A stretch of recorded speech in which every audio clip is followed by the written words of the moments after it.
What up, Bot? How's it going?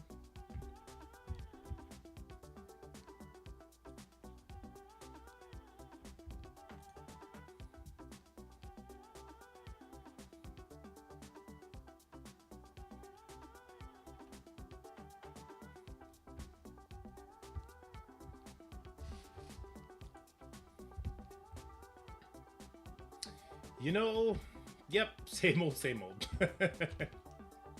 So way she goes.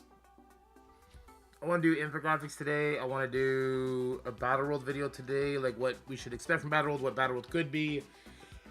I want to do a DCWC Collide video today, and you know what? I think I want to do, aside from the Starjammer infographics, we're just going to do the 2 rework characters. I want to do maybe some AI songs. Let's learn to do some AI songs or something. I don't know.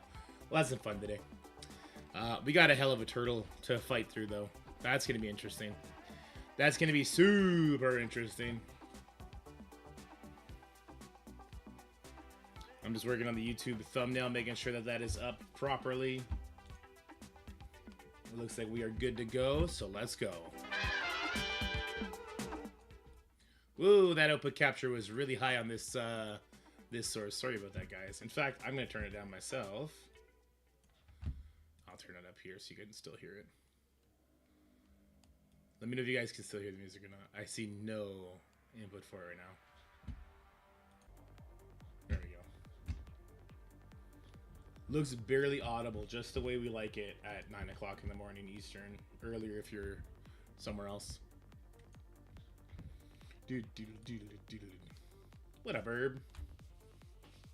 Do the attack soon? Right on, right on. Watch me do my attacks first, and if I feel like, oh, this guy's advice is trash. So I'm up against a Miss Shores. Is it Miss or Mrs. with the RS? It's Miss Shores, right? Mrs. is MS. Since I got with my wife, these kind of acronyms, because we're all French now, I just don't remember them. Okay. So we do have a Mephisto Scroll team in Stage 2. I wish it was in Stage 3. It'd be a lot easier if it was in Stage 3. Then we have Odin Illuminati in Stage 4. And then the other rooms, they just kind of are what they are. I guess Superior 6 and 3, we'll see how that goes. I imagine Kahori just kills it immediately. So we'll have to wait and see. Yeah, I imagine Kahori just going to pop the fuck off on that room and it's just over. But we'll see. Besides that, I don't know. I don't have much planning to do. I already planned my Stage 2. Stage 3 is going to be, well, pretty shitty. We're going to do it, though. And then Stage 6, actually, I don't know what we're going to end up doing in Stage 6. That should be interesting, too. What up, Zero? How's it going? With that said, let's just get down to business, huh? Oh, I do have Night Stalkers. Where are Night Stalkers going? Maybe I'm using Night Stalkers on 1 again, and I'm using Immortal X-Men on 6. Ooh, Immortal X-Men against Nimrod with all those bots sounds like a trap. MRS is short for Mrs. Okay. Miss MS. Mrs. Makes sense. Where the fuck does the R come from? That's so crazy. Because like Mr., so it's Mr. E. English language was made in a really weird time, guys. Like Mrs. you would think should be MSS. And then Miss MS. No Immortals work in 6? Do we stop speed stat gain as well? Won't the homie get so much speed stat that he's gonna go before my rogue, before my storm and fuck everything up?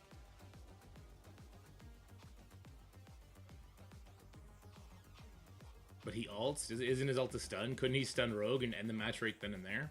Doesn't sound like a good idea.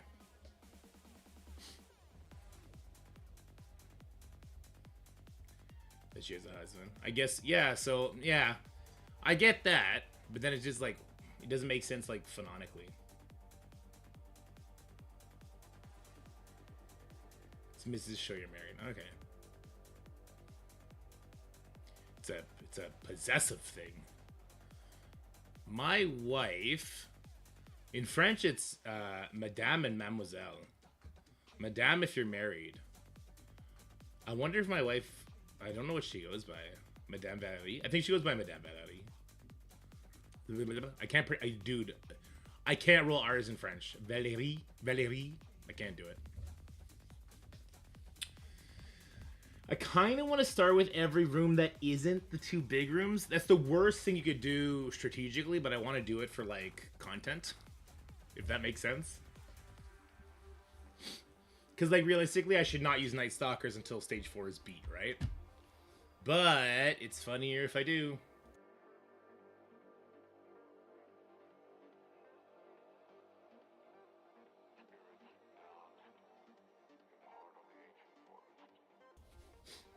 Would a married lesbian be a Mrs. since they aren't taking the name of a Mr.?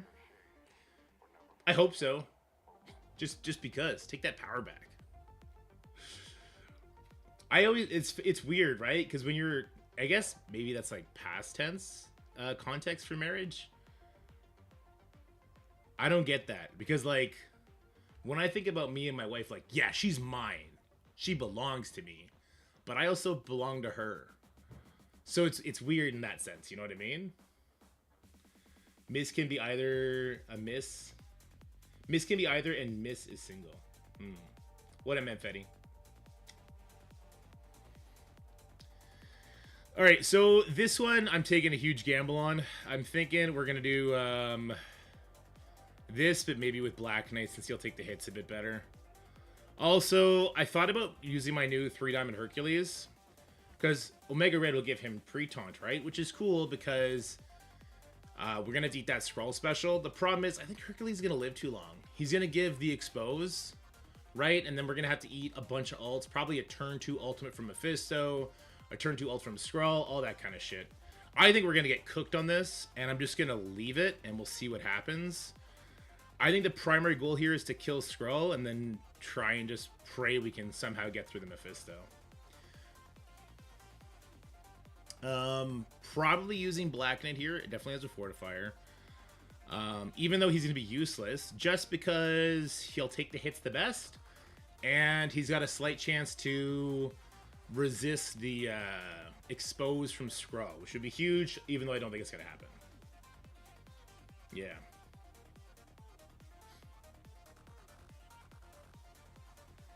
Ooh, After Dark. That's lots of people say that. That sounds deadly to me. Here's the thing. I think my opponent, by the way, is going to one-shot everything. I'm pretty sure Miss Shores is going to have a really big Phoenix Force. And she'll be able to beat up my... Because I don't have much, right? I think her Phoenix Force Apocalypse Black Knight will be able to beat my Stage 2 in one shot. And I don't think she'll struggle anywhere else. I am going to struggle here. If I don't at least one-shot everything, I know I'm fucked. Miss can be either married or single, but is supposed to be used to denote a widow or divorce. Miss is to denote never been married. Fuck, it's so awkward. English language is crazy. I took Ultron level 105 like you advised. I definitely did not advise that. Definitely did not advise that. All right, let's do it. All right, here we go. In the 3, let me see. She's in Sex Panthers, right? Yeah, she's in Sex Panthers. 258 million. Yeah, she's she's got a fucking huge Omega Ray Phoenix Force. Count on it. All right, here we go. 3, 2, 1. How's it going, everybody? It's time for the last match of Crucible. Now we're up against Miss Shores, hailing from Deuce Panthers, coming in at 260 million. TCP, this is going to be brutal. She does have both Mephisto and Odin in stage 2 and 4 respectively. She was very smart not to put Mephisto in either stage 3 or 6 because then I'd be able to cancel that out with like a Kahori play. So, we got to take huge risks here. The reason we got to take huge risks is I have to assume Miss Shores has a really, really big Omega Red Phoenix Force, and that is going to dumpster my tiny Odin Illuminati in stage 2. So we got to go for the one-shots across the board. It's going to get messy. It's going to get ragey. I hope you guys enjoy. Let's go. Holan Kang? What's Holan Kang? I remember telling me to use straight Night Stalkers / Kesho versus Orcus in 6. Anyone know the target? In 6 is kind of, I don't know, man. Because of... It really depends on who Kang flips the initial slows on and who gets to ult. How big is your Miss Marvel Classic? Really small. 5 red stars. Really small. My defense, yeah, it's still the same. I don't really fuck with the defense very much. All right, here we go.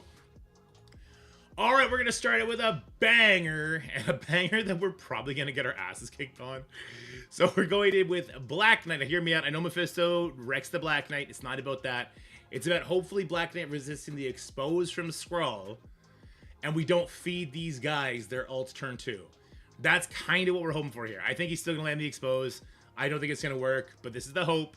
And also, he's then going to probably, since he's my biggest pre-taunt tank, even though he doesn't have the new stats, he's going to be able to eat the extra special from Mephisto. That's the hope. I could bring Hercules in instead, because Omega Red Phoenix Force would put taunt on Hercules, but Hercules will definitely get exposed. I would be concerned that he would live too long feeding so much energy into the enemy team. All right, that's the concern here. Now, obviously, okay, let's just do it. With Mephisto, there's no revives for either Omega Red or for Old Man Logan, so we can't rely on that kind of stuff. My Omega Red is a baby. We'll see what happens here. Oh, shit, I didn't make my Doc in a skirmisher. I forgot. Oh, no. Yeah, I forgot to make him a skirmisher. Oh, no. Crud. He's definitely getting resisted here, isn't he? Yep. With the offense down, I assumed he was going to get resisted. Ah, dang. Well, Old Man Logan shouldn't, because he gets that extra focus, so that's good. We'll try and bum rush this Mephisto, if at all possible. Hey, the expose didn't land. That's great. Okay, so he's going to do something crazy here. We get offense up. If we get into ability blocks, they'd use basic. He's going to ult. This strips everything, right? Play offense up, strip, and do an ability block, so this way Skrull doesn't ult. That sounds better. Let's go ahead and do that. Okay. Oh, I wish my Omega Red was bigger. I wish my Omega Red was so much bigger than this. I could protect people, do a heal, and it still does damage. That's what I should be going for. But clear tune. I think I'll do this instead. Hear me out. I want to do the heal, but by doing the heal, what would happen is it would give the Skrull a lot of turn bar. So let's do it like this instead. Hopefully we can kill the Skrull. Oh, he didn't have trauma yet. There goes our Black Knight. Our Omega Red cannot come back. It's a freaking disaster, guys. Let's see if we can magically kill this Mephisto. I should have been just targeting the Mephisto instead of the Super Skrull. All right, here comes damage. Oh, maybe we can still get a kill. Maybe we can still get a lucky kill. If Phoenix is the one that pushes the Thanos, he won't get the passive. No, he got the passive. Wait. No, not like this. She's already dark. Oh, I think I could. I'm going to restart it. If we don't one-shot this now, we are fucked. If we don't one-shot this now, we're fucked. So we're going in with the same team, but this time Dawkins as a skirmisher, as was the intention. God damn it, that sucks. Oh, that was so close to being slightly okay.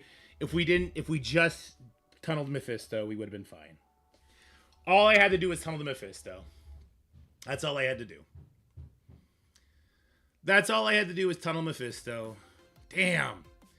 And this time, does he land the exposed? And this time he lands the exposed. So that's really, really bad.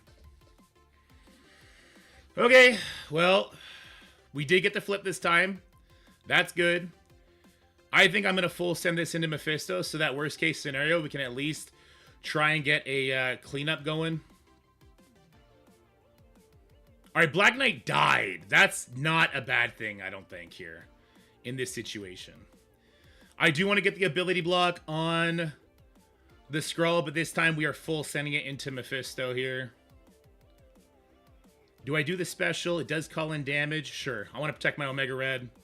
Oh, no stealth with Mephisto. I forgot. You know what? Still did a good amount of damage. Damn, I was kind of hoping Phoenix would die there. All right, here comes... Oh, man, we could have played... Oh, Jesus. Okay, we need to kill this Mephisto if we have any hope of full clearing at this point. Okay, that's great. That's really good. Now, Phoenix should go first. That's also good. Oh, Omega Red, you gotta live. He's super dead. If this pushed the Thanos... It did! Okay, so we actually avoid the Thanos passive, but we are getting ripped apart by this Super Squad. I don't think there's anything we can do about it either. That's good. I want Omega Red to avoid the damage here, and Old Man Logan just to keep getting the energy would be fantastic. Oh, the problem is I just don't have enough damage. He's going to cleanse everything, right? I guess we'll go over here. Here we go. This should be good damage as well. Okay, hold on. Maybe we'll get the Guardian killed here. That'd be pretty huge. Oh, this has trauma stun. Wait, it doesn't have trauma? Wait, I thought, because I did my claws out, I thought I gave trauma. It doesn't. Ah, damn it. Well, people be bleeding out, so we call that a win. Wait, I think we just win this.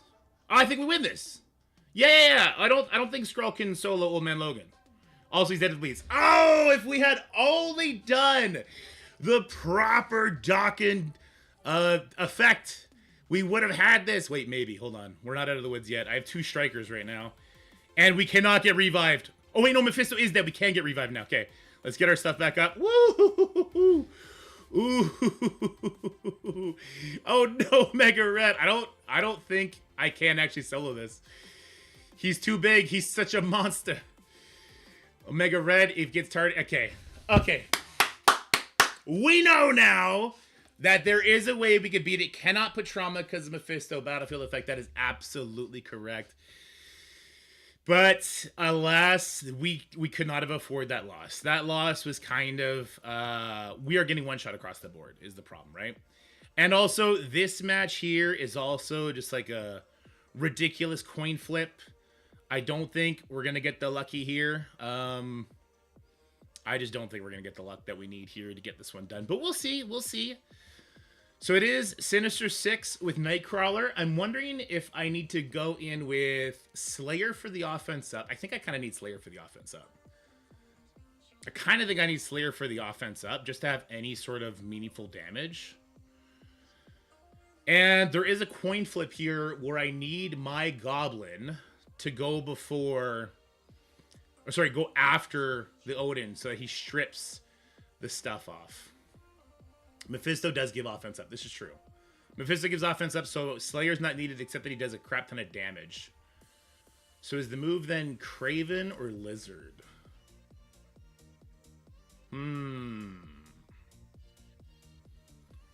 Slayer's damage is good, but he's far too squishy for my liking.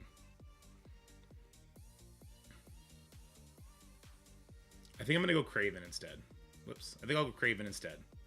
Craven. Slayer gives bonus accuracy. Where's my blinds coming from? The blinds coming from Odin, potentially. Okay. I don't think that matters. I think we're going Craven.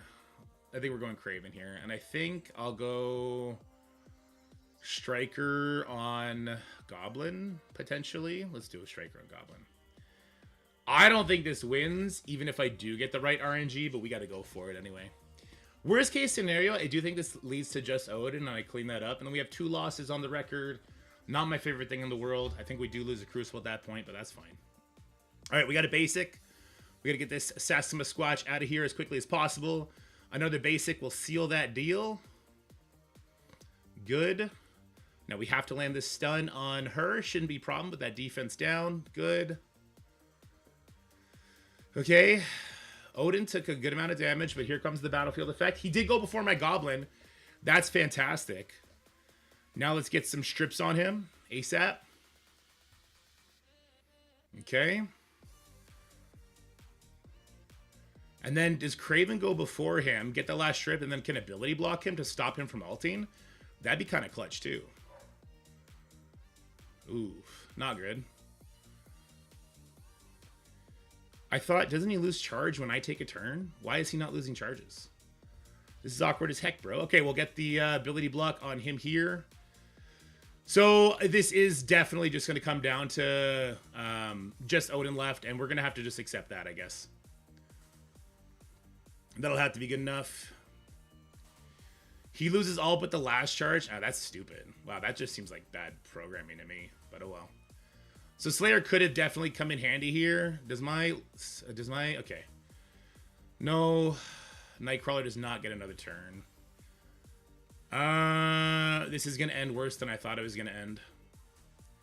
This is going to end way worse than I thought it was going to end. We're going to make sure we kill the Captain Britain there. Could have targeted somebody else, but I did want to make sure I got the kill.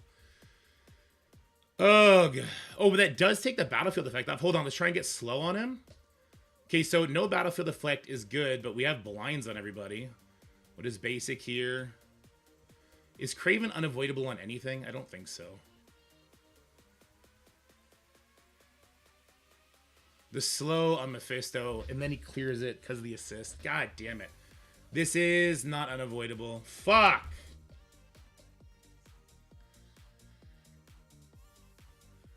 That's a wrap, boys. I don't even know if this is clean-upable like this.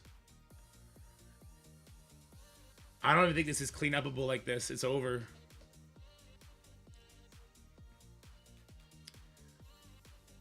The backseat driving is crazy. The backseat driving is insane, and you're unhinged, and you're kind of a dick. Just throwing it out there. You know this is not the time to start shit-talking like that. All right, we're going to put our heads together and find us something to clean that up. Don't do that. Don't be talking shit like that. Yeah, I'm going to call you 900 times out of 900 times you talk shit like that. That's so fucking rude. All right, Hank loses a lot of effects when he doesn't have at least 3 people.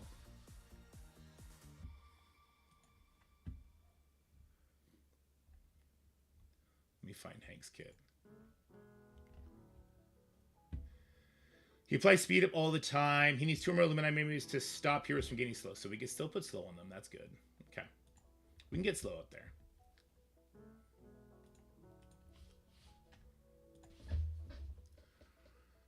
Huh. Yeah, no, I can definitely clean this. He doesn't have charges. I don't think new warriors would do it though, right? Because they're going to go first. I have no idea what their cooldowns are like.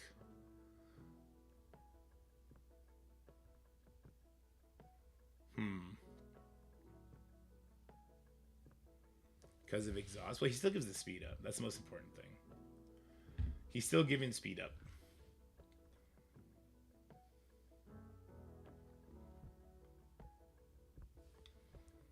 So I think I'll do all the other rooms first, and we'll come in and finish this off later. I think.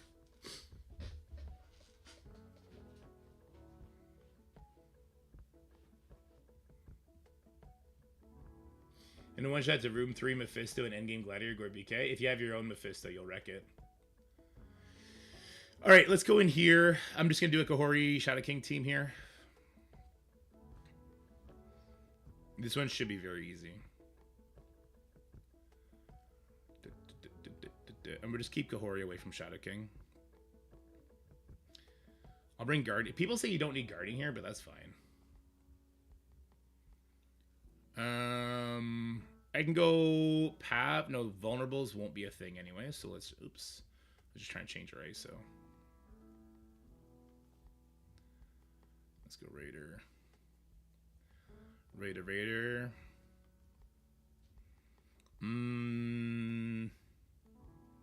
Who else?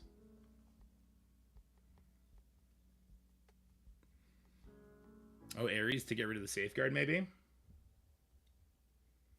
Kahori gives offense up to all allies all the time, every turn. Like, what are we talking about here?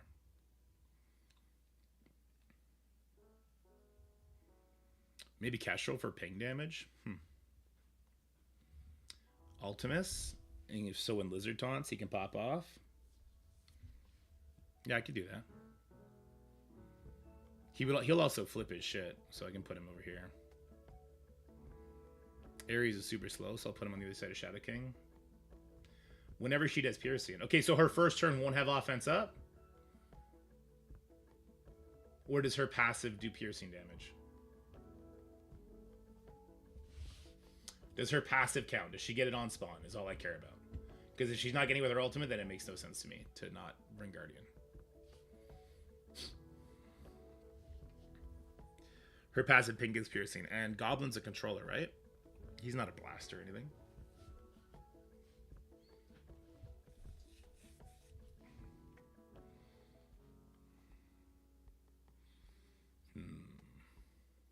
Her passive ping, okay.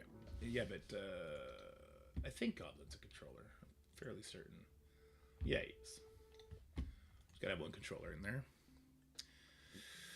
Okay, besides that, doesn't really matter, I don't think. I mean, preferably just maybe somebody who can scale off speed, maybe? Not spider related, pretty much. Phoenix Force, Mephisto, Apocalypse for an Odin Illuminati team. I retired a few months back around Christmas, just thinking a lot, but got fed up with Scope's antics. I used to buy every character in Battle Pass. Do you think the game is in a place right now for someone like me to come back without having to spend $300 a month? Yeah, we're getting characters faster than ever, to be honest with you. Castro, because we're going to have defense down hand too. I did think about that. That does not sound very bad. That sounds pretty good. Alternatively, Thanos to give me energy so that Corey can use special turn 3, maybe. Maybe. Old school Thanos. What do you think of the new ISO 9 campaign orb that's going live later? I don't even know what that is, Manfetti. I've not even seen it. Where do we have information on this? Oh, ISO 8. I still don't know what it is. Where does that go live? It's in the store? In this, sir?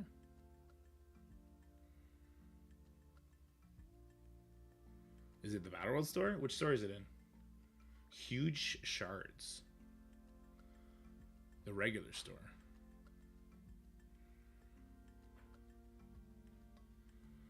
An ISO 8 orb in the store?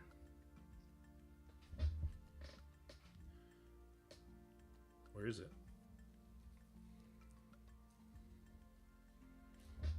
The Justice Orb.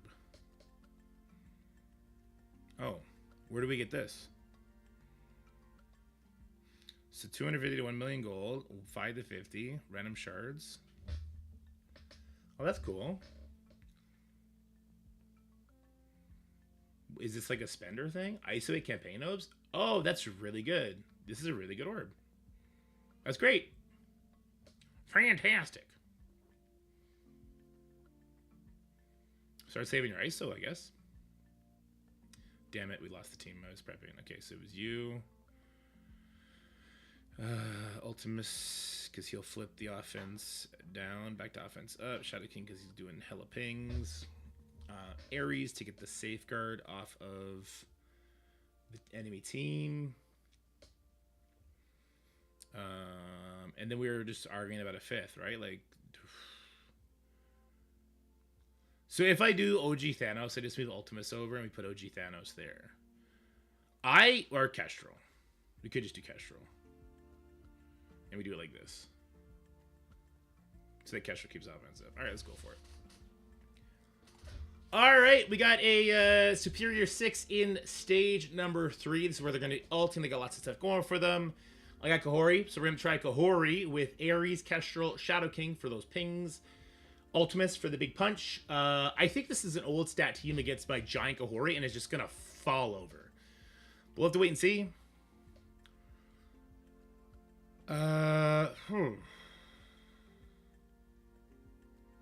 Why am I not ulting turn 1? Do we never ult turn 1 and I just always forgot? Alright, that's fine. Let's just flip this. Okay, and then we'll kill these guys. Ba-boom. Goblin living is actually absurd. I take it back. He didn't live, so it's all good. Alright, let's flip everything. Alright, people are dying. And it's exactly like I thought. This was just old stats. Just don't cut it. This is going to be really good efficiency. Assuming this guy dies here. Yeah, he does, for sure. Okay, that's fine. This room never ults around. I guess I'm always used to having to get rid of the the taunter.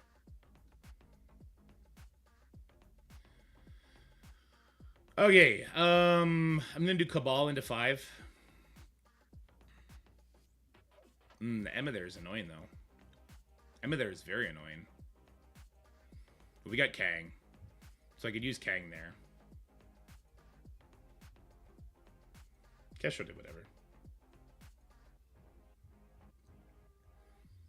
I think I'm doing Night Stalkers on 1, and I'm doing Immortal on 6.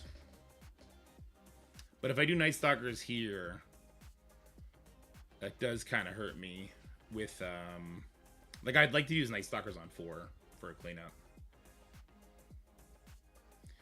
I used Superior 6 Nightcrawler with Mephisto. It did not work out. Night Circus kind of, yeah, which just leads the question, what the hell do I do here?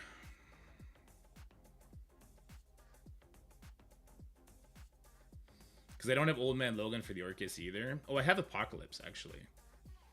I could use Apocalypse here, probably. Apocalypse Red Hulk, I think, would be okay with the right pieces around them here. Who dat? J-Tag with the resub for 7 months. Thanks, J-Tag. You're the best. Yeah, I could probably get away with an Apocalypse team over here. Dorky dead, dorky dead, dorky dead, dorky dead, dorky dead, dorky dead, dorky dead, good one. I like it. That's a good rap. Okay, let's just go use... So does Immortal even work here on 6, though? Fuck, I was supposed to use Kestrel on 6. Apocalypse, Cabal, Kang on the Odin Illuminati? Absolutely not. That's not happening. I'd rather lose and have to clean it up again after that.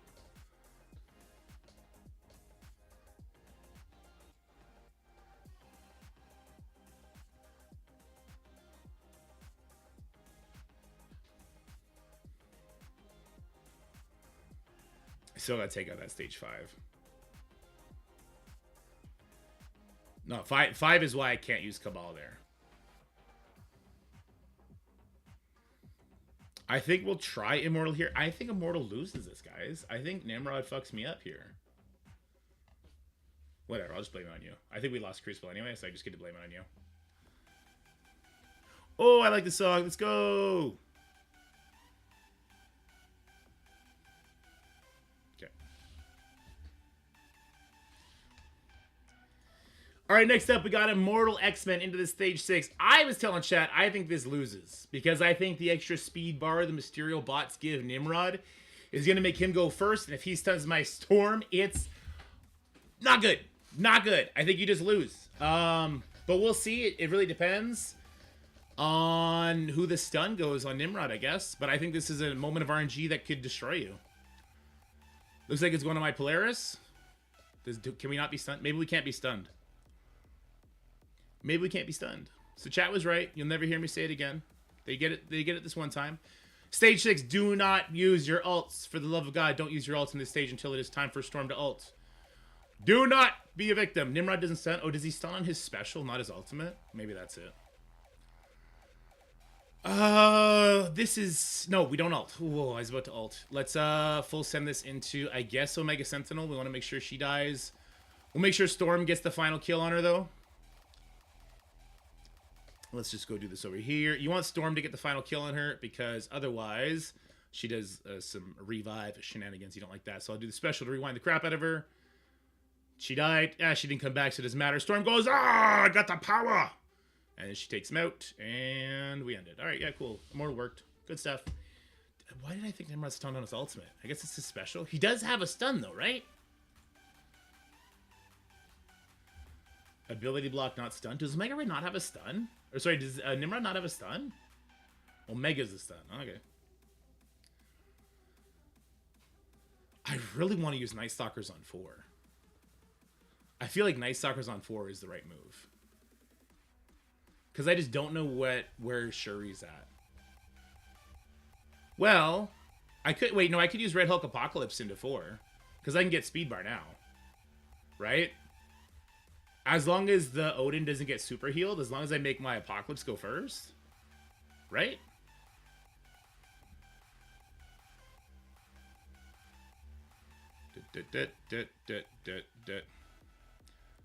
As long as I make my...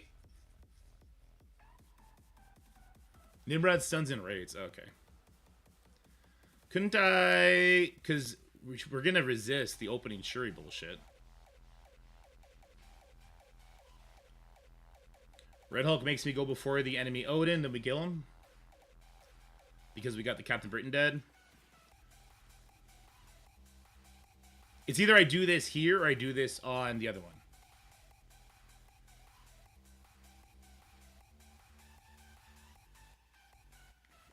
$20.99 Weaver Apocalypse Red Hulk in 4. I don't want to do that in 4 because of the Nightcrawler.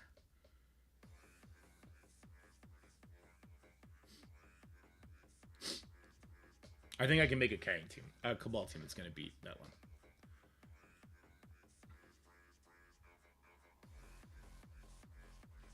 In a perfect world, I would have more characters that go before the Odin to help out. Archangel. Hercules is 126, unfortunately. Falcon's not fast enough. Rocket Groot are not fast enough. Kang is fast enough, but obviously can't use Kang. Emma's 127, so she's one short. This is 4, yeah. This is 4 where when you get a kill, you get trauma, they get offense up. Yeah. What does that matter? Ooh, Pav. Pav's a good one. This is 4, not 5. There's no... This is 4.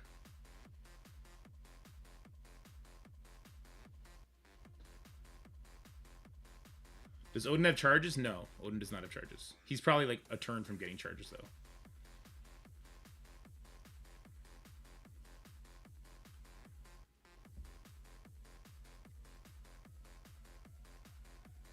I don't have any controllers here, so it's not like Shuri's going to be targeting somebody. So should I bring a pre-taunt in case she's about to special? I think I should bring a pre-taunt in case she's about to special.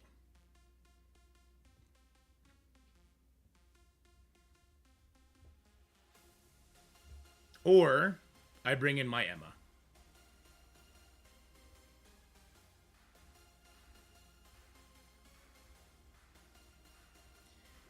I may not be able to slow the Odin, but I can slow the Black Panther Shuri and get a slow on her.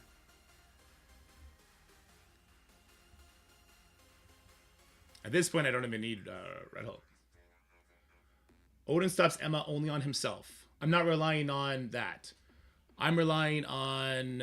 well, you'll see. Let's just go. All right, we're going to try this cleanup into stage for the Odin with the 2 Illuminati people. There's no Captain Britain, so we can rely on speed bar.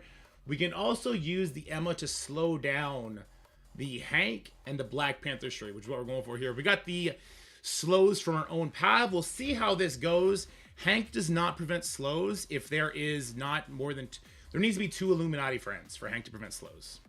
So keep that in mind here.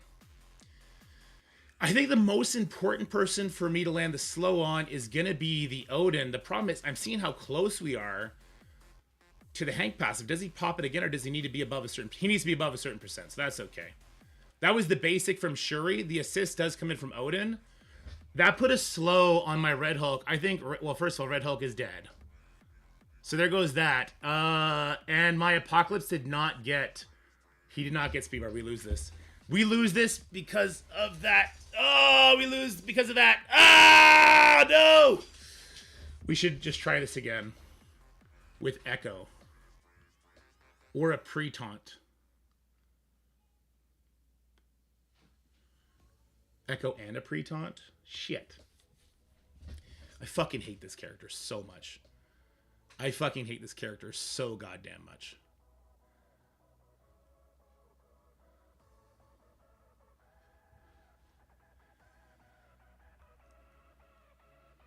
There, no speed up. We'll come in with new Avengers. I fucking hate this character so much. Wait. I might need to pause it for charges.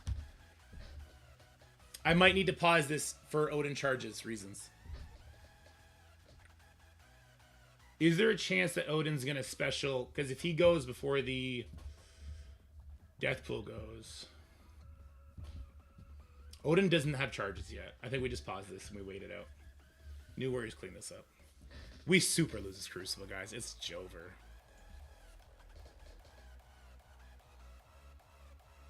The idea was good. We didn't slow them down enough. Yeah. You can't check on energy without unpausing it.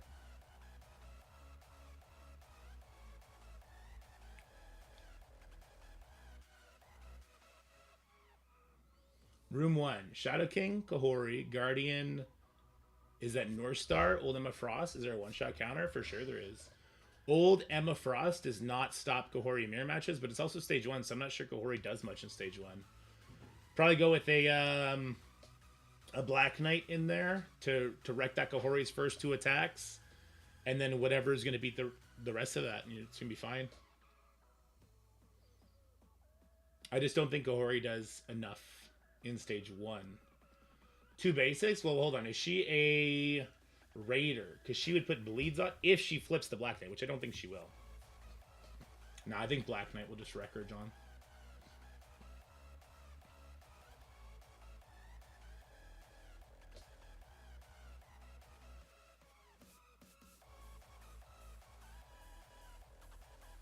Like Doom Dorm? No, Dorm's on defense, and in Immortal X-Men doesn't really work on stage 3. Zero. There's a difference between constructive criticism and fucking misplay. You could have won. Bah! There's a huge difference. Huge.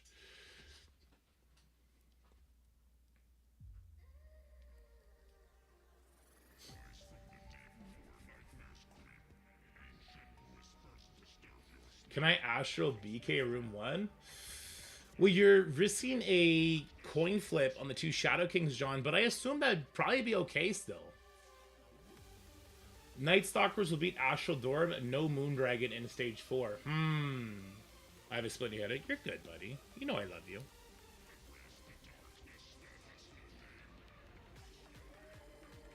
Have you tried playing better? Fuck Kevin. Kevin, you're the worst. You're the fucking worst. You know I'm about to use New Warriors, which already gives me hives. I have fucking hives right now, knowing that I have to try and use New Warriors here, okay? You know, see your heroes fall. I was fucked from the get-go. Miss Shores 100% one-shot everything. You gotta remember, Miss Shores has a crew of people that fucking hate me. There's no way they didn't put their heads together to one-shot everything. There's no shot.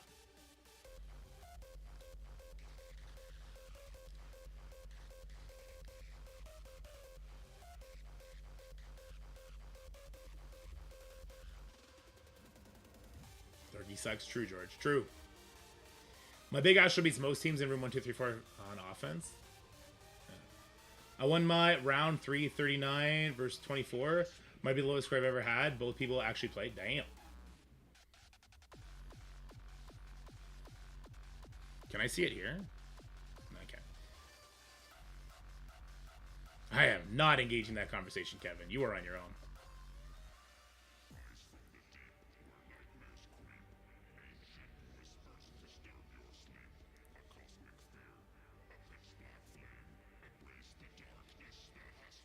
Okay, let's do this. Take 3 against Odin, so we got rid of the speed up character now.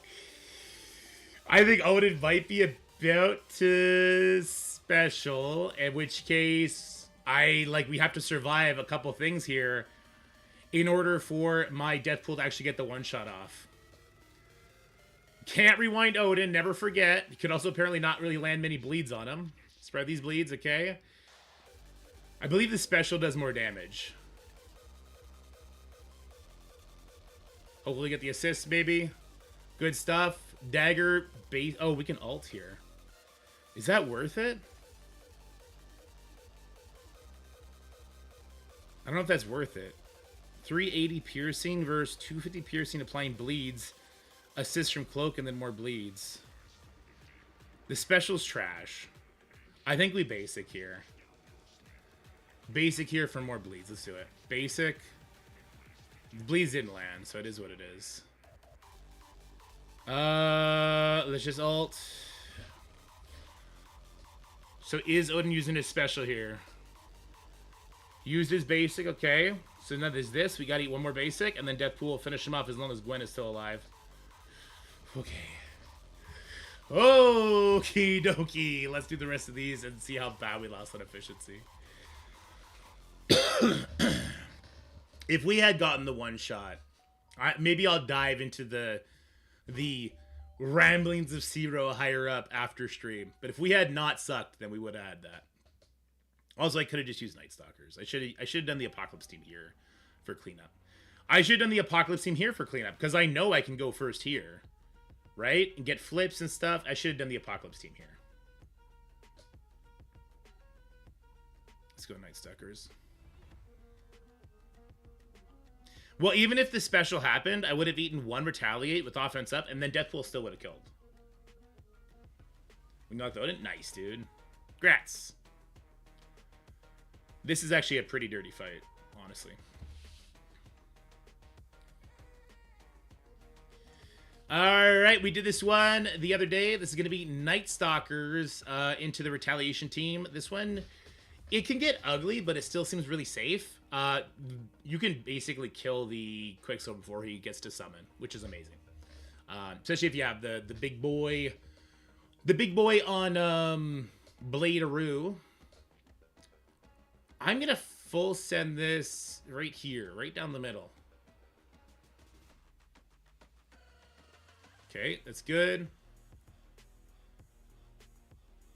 That's less good. All right, Agatha's going to ult here. This should kill Vision as well as Quicksilver. Good stuff. Stun on Scarlet Witch is amazeballs. I'll go for the Morgan next because we know that we can't really stop that Invisible Woman just yet. Oh, get out of here, Morgano. You're toast. All right, we're getting lots of nice flips. We'll go for the Scarlet Witch next because her ultimate is super deadly. Even though she's got the controlling effects, or sorry, the safeguard and all that, it's fine. Agatha's going to have a nice stun for her, actually. All right, cool. Let's go finish off this Invisible Woman instead, then. Get out of here! I'm going to land a nasty stun on ScarJo. I guess Elizabeth Olsen, technically. What a missed opportunity that the casting that was. All right, that took more turns than I would have liked, but it was clean. Let's go do the X-Men team. Deadpool doesn't one-shot 105 Odin at 100 with charges? Really? How? Oh, because the damage reduction. Oh, that would have tilted me off the fucking planet. Oh, that would have tilted me off the planet if that happened. All right, Cabal Kang. And then, Black Cat. Black Cat they're going to be pretty slow here. Like, we're going to rely on a big, maybe bring Kingpin in just in case.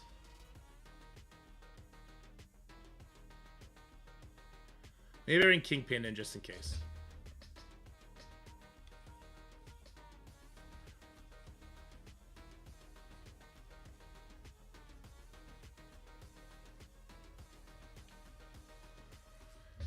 Maybe Kingpin, or maybe even like Lizard. We didn't use Lizard. Lizard would eat the Rogue hit. Kingpin would eat the Nightcrawler stun, though. Why not Black Cat? Well, her thing's going to get dodged, so she's not really going to do much. And I'm more concerned about one of my people getting stunned. You got to remember, the revives in this room are meaningless. Okay, let's just do this. All right, we're going to come in here with Kingpin, Cabal, and Kang. I also thought about bringing in Titania, but like with the immunities here, Titania loses a lot of her interest. You know what I could also do? The thing about it is, Emma's going to screw a lot of this up. I can't use my own Emma because I already used her, but also because Nightcrawler would have stopped it. We're going to get the speed up already. I guess one thing I could possibly lean into is like Lizard. Because if Rogue... So if we don't get a crit with Kang, I don't want Rogue to be stunning my Patriot. I would rather Rogue be stunning a pre-taunt, or somebody who's... Sorry, not a pre-taunt. Somebody who's between the speeds of 120 and 126, because Rogue's at 127. If Kang doesn't get a crit. If Kang gets a crit, then we're perfectly fine. I think, even with the Emma sapping a little bit of our speed. So maybe I just grab Moonstone here. Moonstone for a little bit of turn meter rewind, take the guesswork out of it. Yeah, we'll do Moonstone. Turn meter rewind, take the guesswork out of it. Let's go. People are trying really hard to get me to use anti-revives. North Star, Black Cat. First, Black Cat would get dodged. But why you wouldn't use that is because they are going to revive with 1 life. And when they revive with 1 life, I just don't care. They're going to immediately fall over. All right, some good damage on the Nightcrawler. We did get speed. Namor is a mutant, so he's actually immune to that stun. That's fantastic. I can do the turn meter rewind here. This is going to, it's not going to stun, but I'll do the turn meter rewind on both of these. Good stuff. Iron Patriot is going to put him in a really good position here. Watch Emma. She comes back with 1 life. It just doesn't matter. It's just, this room is irrelevant unless there's like mercs in here. Because for some reason, the mercs come back with ridiculous amounts of life. Because they have revives built into their kit or something stupid like that. It's weird. Also, it looks like Kang is going to be getting a lot of these final kills. So he's just going to be clearing the board. Permanent killed anyway. There you go. There you go. We still super lost on RNG, or not RNG, on efficiency, guys. Not switching Docky into Skirmisher in the first fight. The loss to Odin Illuminati, I could have lived with the first loss. Apparently I did huge misplays. The second loss was just straight oversight. And I should have brought in Night Stalkers there instead. So we got 48,000. Miss Shores looks like hasn't done her attacks yet. Could just be waiting till later, or it could just be the bug. I'll go ahead and reset the app and see what happens.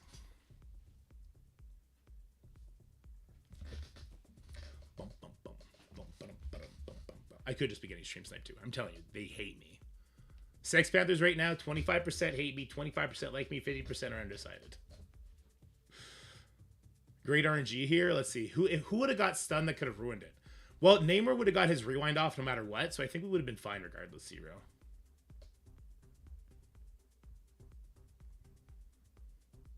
Yeah, I just don't care. I didn't need to watch me to win. The second I played like that, oof. Oof.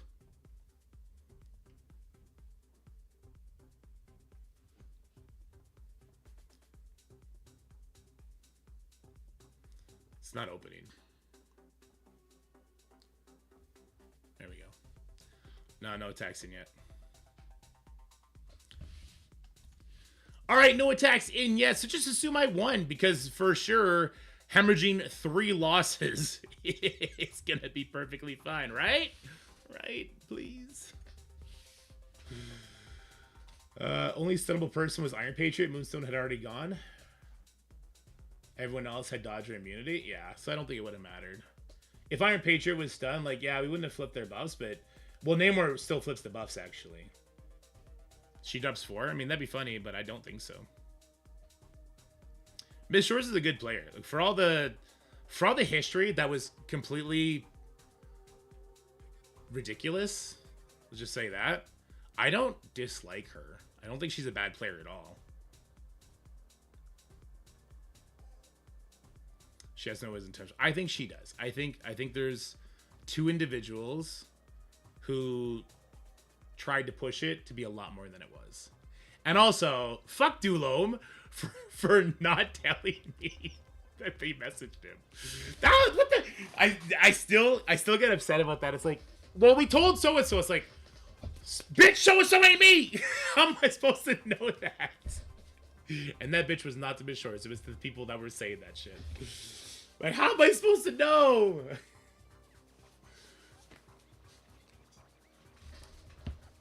I kind of despised the Thieves trio after that fiasco. Those other 2, I'll never mend fences with them. Because the way they acted was so juvenile, rude, and it bordered lined on just, like, psychopathic behavior. I'll never mend fences with those 2. Miss Shores was fine. Miss Shores was fine. I spoke with Miss Shores briefly in, like, a DM, I believe, and it was fine. You butcher a lot of people's names? This is true. This is true. I got nothing to do. Crucible. We're going to upload that Crucible video. I need to get a video on the books for the day, and then we'll go from there.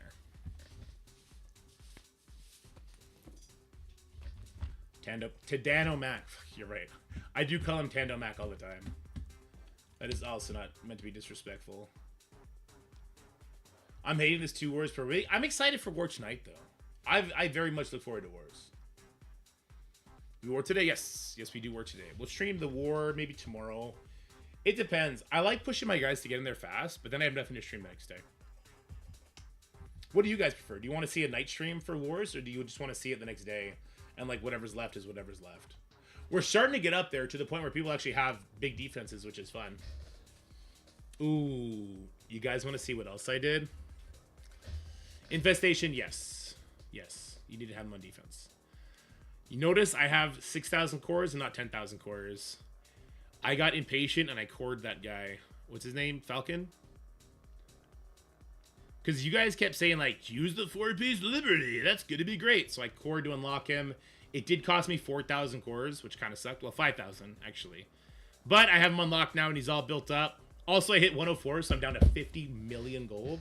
Starting to look at those passes a little bit side-eyed now. Like, nah, DC World Collides pass is $10. We'll buy that one instead.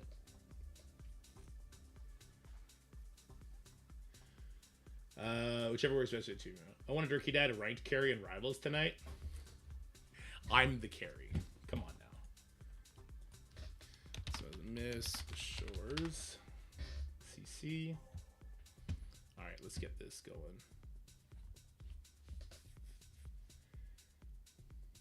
Anything DC should pay you to play it? Maybe one day. I'd take a sponsorship from them. Let's go here. Bam, boom, jiggly, puff. Okay.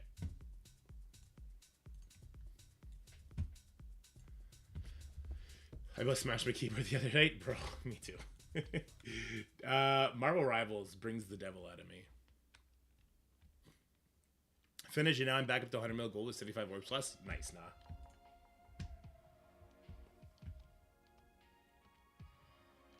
Why do I have 3 like this? Oh, that's okay. That's chaos. I was like, why do I have? Because I have 3 showing the CC like matchup screen, but one of them was from chaos. Okay.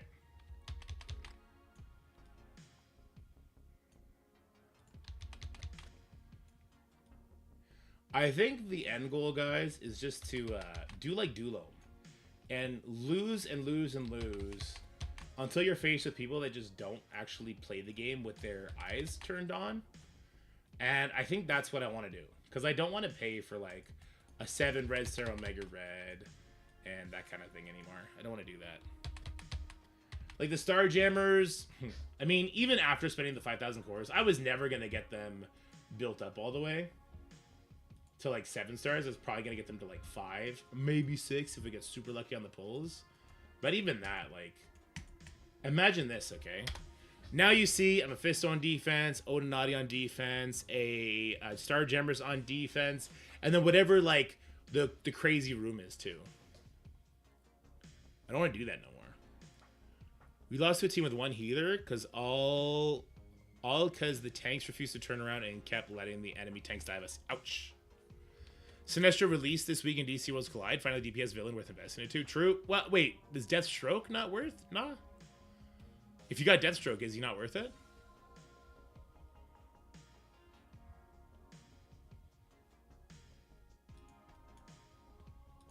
Deathstroke in at least Elseworld seems to be pretty good. He's one of the 3 that goes, okay. Is there a increased drop rate for Sinestro? Like, how likely, if you're walking in with 0 legendary pull tickets, how likely are you to actually pull the legendary character during his banner? Or is it straight RNG? Because I definitely used my tickets and accidentally pulled Cyborg. Who, I like his shield. His shielding seems like it could come in handy. He'll definitely make an elite arena team for sure. The gold in the passes isn't doing enough. True. I mean, the new level cap. Here's the thing, guys. The new level cap has done what it needed to do in order to drain people's gold. What they need to do now is they need to get gold and training materials into like the raid, arena, war, crucible store, as well as trading materials, and like kind of coast off of the change in economy. The problem is, if we will just get back to like a gold hoarding phase before long, that would be the concern. How much gold does it cost to go from level 100 to 105? I guess that's step number 1.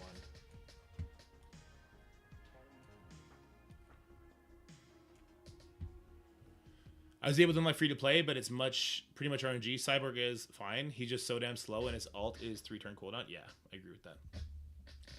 The immunity, it seems like it could be nice for like Steppenwolf, though, right? I imagine.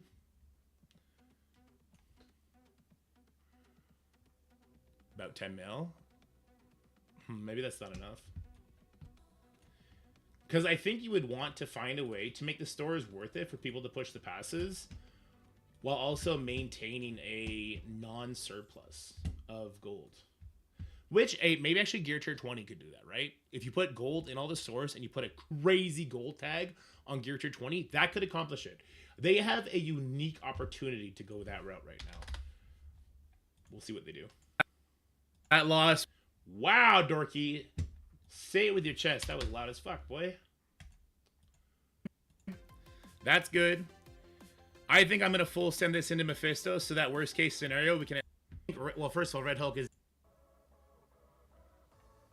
Seems good enough. Alright, let's see. I want to watch the misplay. So, times... Let's see the misplay Ciro's talking about. Hold on. Let me see if I can catch it myself. Ciro, you can go ahead and throw it in chat. I want to see if I catch it myself here. I think I'm going to go Craven instead. Whoops. I think I'll go Craven instead. Craven. Slayer gives bonus accuracy. Where's my blinds coming from? The blinds coming from Odin, potentially. Okay.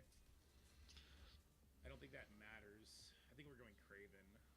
I think we're going Craven here. And I think I'll go Striker on Goblin, potentially. Let's do a Striker on Goblin.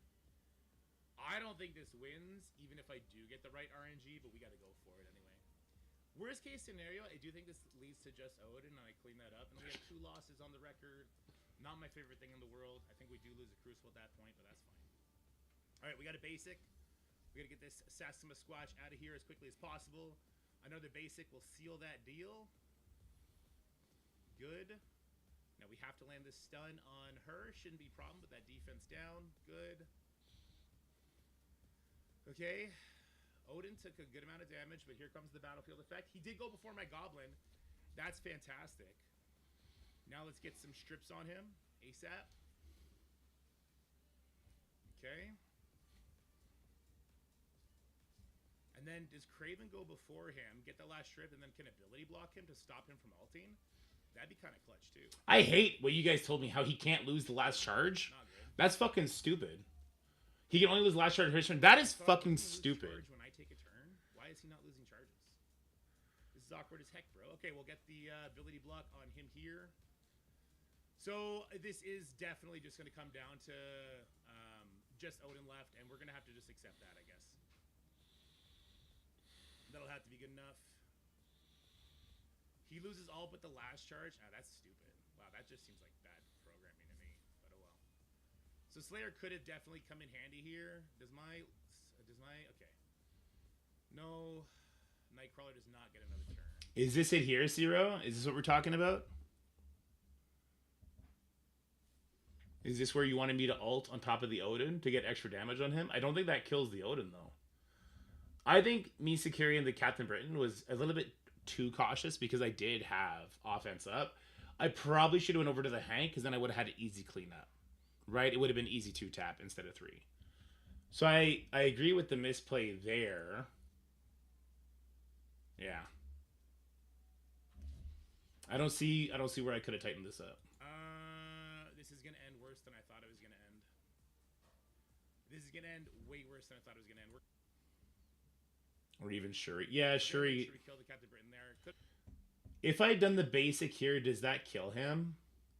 I don't even think that kills him, guys. Like, I don't think that's enough to kill him through all this. And that's definitely not enough to kill this Odin, right? Like, look, the ultimate just did it. Like, just is barely any damage here. I could have targeted somebody else, but I did want to make sure I got the kill. Ugh. Oh, but that does take the battlefield effect off. Hold on, let's try and get slow on him. Okay, so no battlefield effect is good, but we have blinds on everybody. What is basic here? Is Craven unavoidable on anything? I don't think so. That slow sealed the deal. And then the assist. Slow on Mephisto, and then he clears it because of the assist. God damn it. This is not unavoidable. Fuck!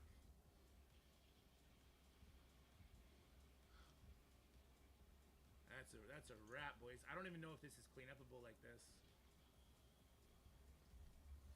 I don't even think this is cleanupable like this. It's over. And I don't think Slayer would have been the call here either, because Slayer would have stopped the blind thing, right? But didn't Craven save me from this guy's first turn, or did this guy just not take a turn?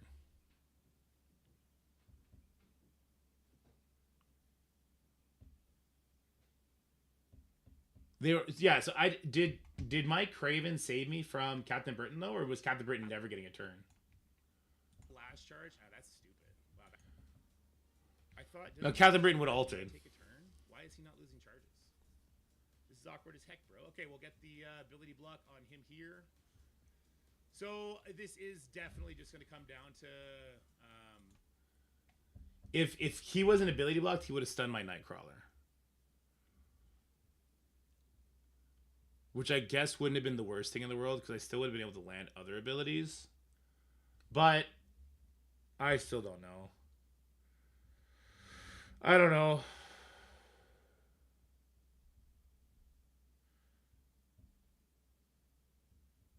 I don't know. We would have had ability like Nightcrawler, so stun Nightcrawler. So we would not have gotten the ultimate from Nightcrawler, which did do a pretty good amount of damage. It at least kept them all below 50, right? No, they ended up above 50.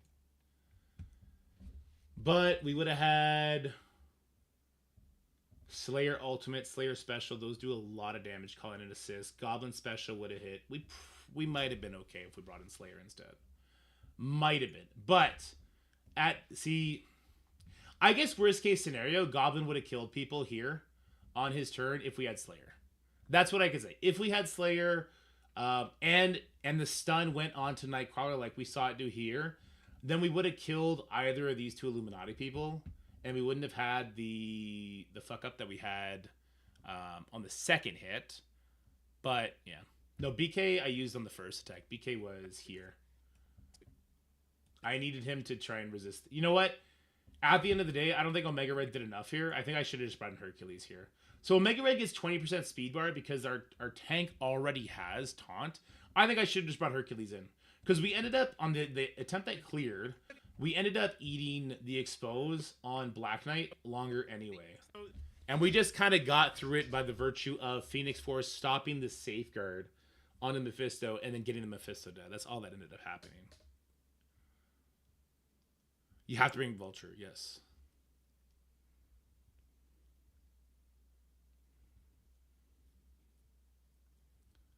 Oh, I see. Yeah. Okay. Anyway, it is what it is. It was fun. And losing to Miss Shores is nothing to be mad about. Wait, why do I have this? Oh, because I didn't put this in yet.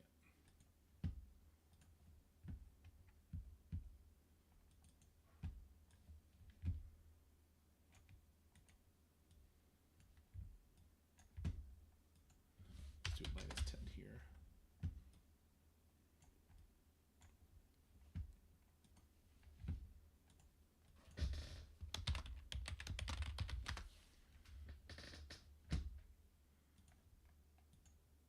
Okay.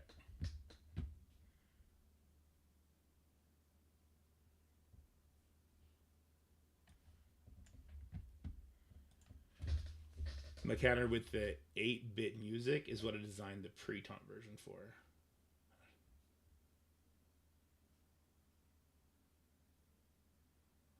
In 6, I feel 6 is just easier, is it not? Because your Mephisto gets ult turn 1, and that demolishes the Illuminati people.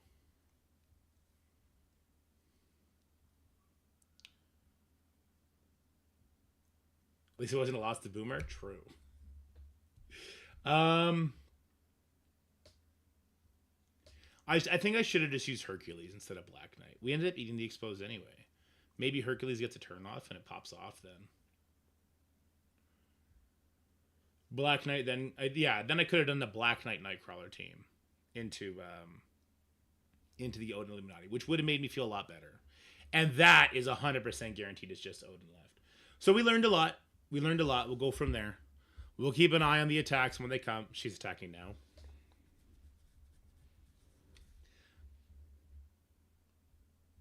Never, ever say I'm paranoid when I talk about stream sniping, okay? Let's see if she cleared the hard teams right away, then we know it's a loss. All right, that was one of the harder teams cleared, so that one's over. That was an easy team. This was also an easy team, so now it just comes down to Ode and Naughty, and I think she's got that in the bag. I think her Phoenix Force is going to be perfectly fine, and even if it's not, it's 1 loss, not 3 losses. I would need her not to clear stage 2, which is just not happening. That ain't happening, Chief. Should he use Drax? Well, Drax would have died, right? I think because we also pushed the Skrull to use his basic away from the Omega Red, I think that was good. Yeah, because we used Black Knight, we protected our baby Omega Red more, and we needed that for sure. All right, let's, what do I have next on deck? I had Starjammer Infographics, so we can go do that. Yeah, let's go to Infographics. Then I want to do a video on Battle World, what I think Battle World should try and evolve into, and why I think a lot of you guys are setting yourself up for failure right now. A lot of you guys are thinking that we are going to see more changes to Battle World next month, and I don't think we are. In fact, I would put money on it that we're not.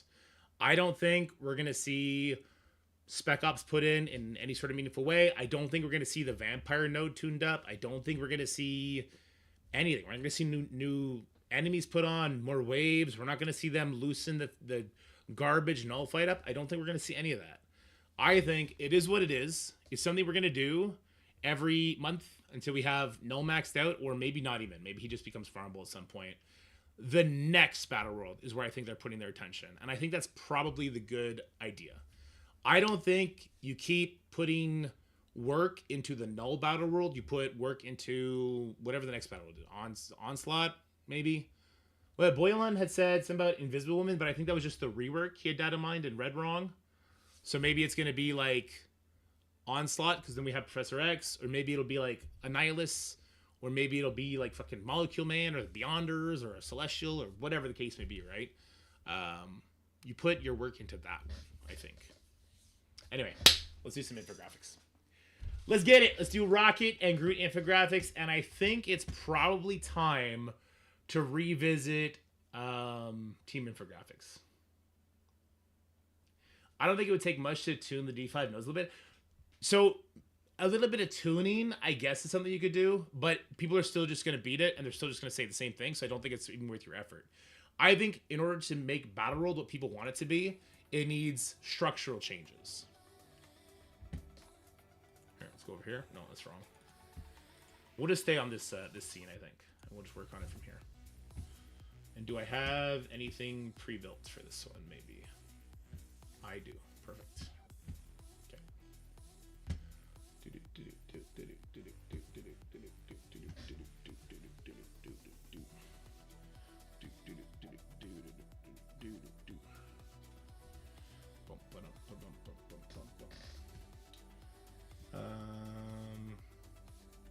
Where's the border? Why can't I see the border? Oh, it's here.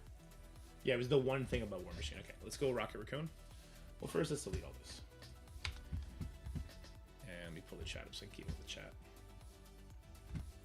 I think Scopely just needs to look ahead and cut their losses and make sure they don't miss next time. Any sort of time they put into it now is time not put into the next one, and the next one needs to be a home run. It has to be.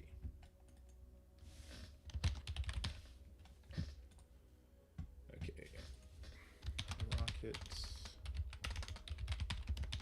Raccoon. Did I spell raccoon right?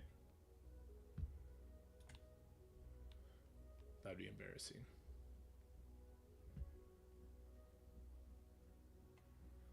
No, that's secret. Nope. I don't know why I thought that said Starjammer for a second. There we go. Nope, I did not spell it right.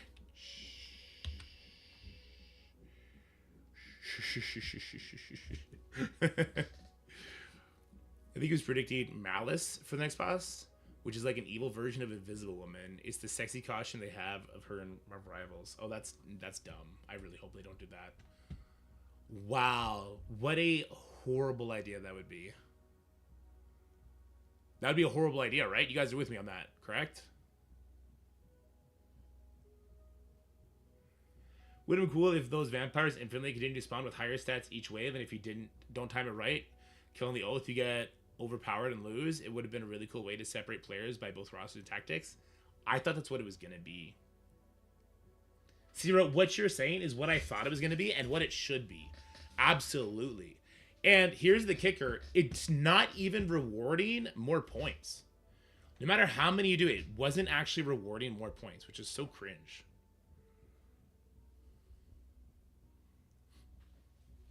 Super cringe. Probably should be a big bad people actually know. Agreed. Oh, this is almost done, actually.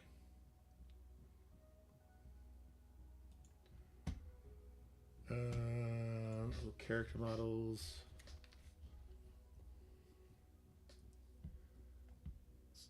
I have Rocket Raccoon pulled out. Oh, he just goes by Rocket in the files. Interesting.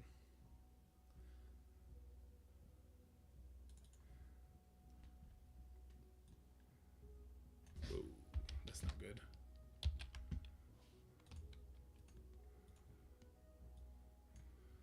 For anyone wondering, she has now cleared everything except for stage 2. And she's one-shot everything. So it's either a no clear or we lose. We lose this, by the way. Wait, it wasn't. So I wasted my time on that node killing everything else. Exactly, Burnsy. I was baffled by how they did that node and made it a complete waste, but at least it's easy and can get through quick. Yeah. Every one of their stats included speed with each wave, so all of a sudden you go, okay, I'm ready to leave, and they say, now can't leave. So I think they should introduce a vampire that taunts. Don't increase their speed, but like introduce a vampire that taunts and that has safeguard on spawn. And that you can get by the first wave, but then the second wave brings in 2 of them. And increase their stats by a meaningful amount every single time you kill them. Would it be 5 or 10%? Because then, like, I would want it to be like a meaningful amount of fight and try and bait me to use abilities. And then when I use those abilities, all of a sudden it's like, okay, now I need to kill Oath, but I can't. And also keep Oath in the middle so that you risk accidentally splash damaging her to death. If you like use the Mephisto, say you want to use the Mephisto Empowered Punch on her to start the fight off. Well, now she's at 50% and she can accidentally die to splash damage and you lose out on victory points. But all that is meaningless if there's no leaderboard and if there's no reward that incentivizes you to push harder, right? I also think Spec Ops is the biggest thing they need to lean into. I think Spec Ops needs to come back in a individual capacity. And I think in that individual capacity, it needs to either provide nerfs to know, like, hey, if you sacrifice so many characters, you accrue so many Spec Ops points, all of a sudden Null only gets 50% of his barrier or no barrier at all. Take the barrier rate out of it. Because what does the barrier really do except just prevent other teams from doing any damage? Like, what does the barrier actually do except prevent all of your teams except Astro from doing any damage? There's no mechanical fun to it. It's just a terrible barrier, right? In my opinion, anyway. So yeah, I think there's ways to spice it up for sure. Let's see. Let me catch up with the Kardashians. Okay. I hate Spec Ops so much. I agree. I think Spec Ops needs to be an individual basis that accrues points for the Alliance, or maybe not even. Maybe it just nerfs your particular Null. I think there needs to be a leaderboard for people to try and care more about it too. I don't know. I think there's a lot I think there's so much potential there to lean into though. Leaderboard, how many kills on Null? I don't think it can be on how many kills on Null, but so I think you kind of keep the zones the way they are, and then sure, a leaderboard on points versus Null. So it's not just kills on Null, but it's percentage on that last kill towards Null. I also think Null needs to evolve from fight to fight. I know the idea. Okay, I got fully cleared 100, one shot across the board, by the way. Let me see. Do-do-do. Wow, it was close. Yeah, 7 Red Star Omega Red, and it came down that close. That's crazy. Nice, let's watch it. This is what I mean. I just don't want to be... I don't want to face people like this anymore because it's not fun anymore. There's a Dormammu. Wait, hold on. What is this team? Is that Echo? Who is that character? That is Echo, right? I've never seen that costume before. Right, didn't have Mephisto. So it's just a BK. Didn't use Apocalypse here. I would have thought it'd be Apocalypse, not Dormammu. Revives definitely helped, though. True. Smart team.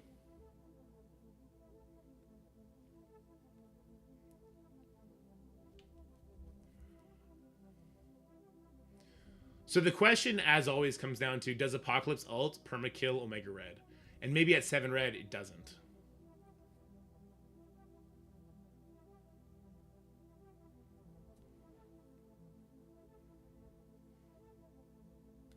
That Black Knight just ripping people apart. So our Odin has done 0 damage before his ultimate. That's never the case when I play that character. So still no battlefield effect up yet. Oh, wow. He's just going to kill right here. Phoenix is only dead because she's a summon, right? This wasn't even close. That Omega Red took 0 damage along the way. And Odin did 0 healing. Yikes. Good team.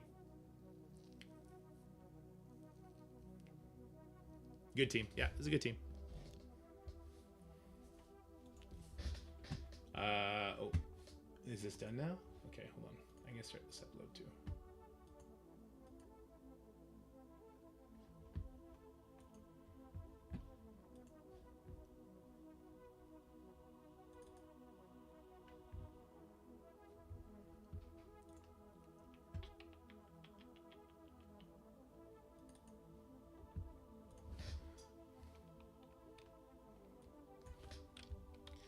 What do we call this? I choked so hard.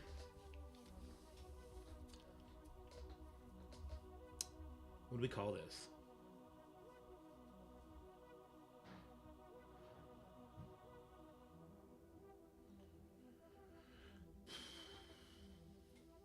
What do we call this?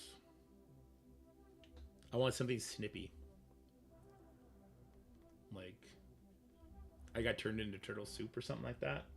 No, because that's got to be something people...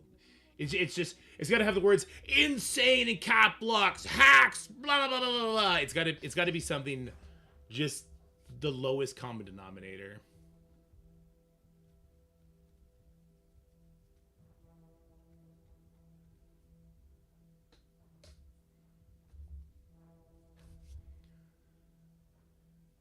It's got to be to the lowest common denominator. Just like Poppy.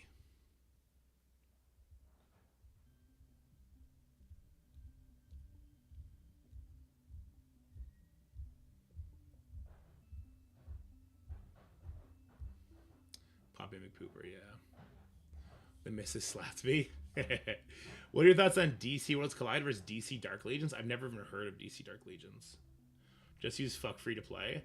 That will get you the most clicks, the most subscribers, and the most toxic audience possible. I'm gonna stay clear of that one.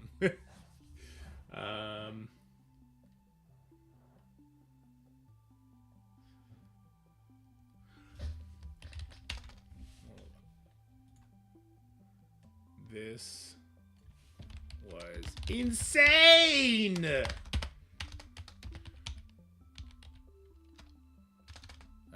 Turtle meta ruins my life! Dark Legion looks more like, sorry. I think Dark Legion looks like more of a base builder. Could be wrong, but my quick look made it appear that way. I don't like base builders. King Arthur Worlds Collide had a base builder portion to it, and I hated that. Legitimately hated it. I just wanted no part of it, but you like had to do it. It was trash.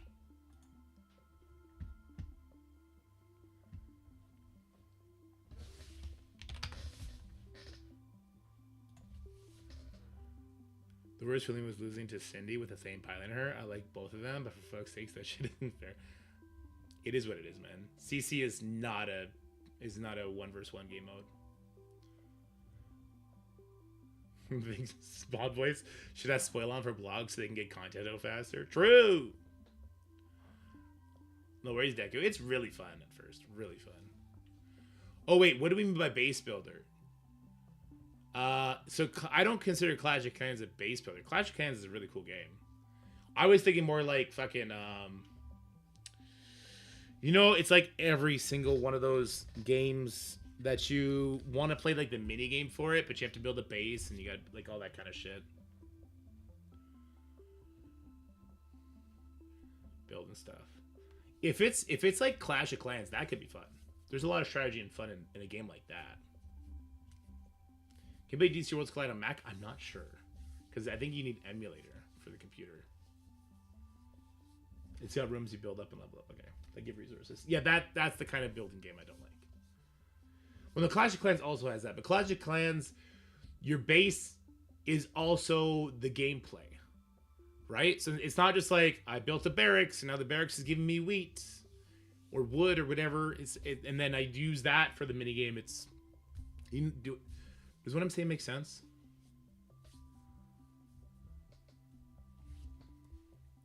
DC Worlds Collide is in the iOS store in the country it's released in. Can you change your Mac to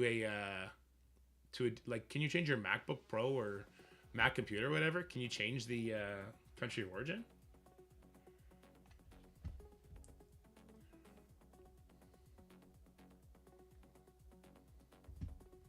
I think I'll just keep it like this. And then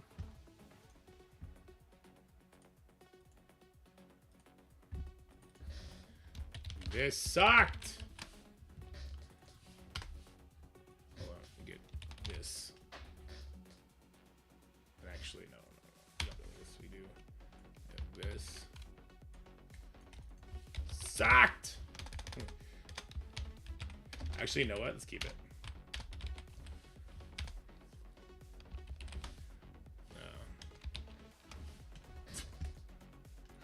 Really get the rage in there.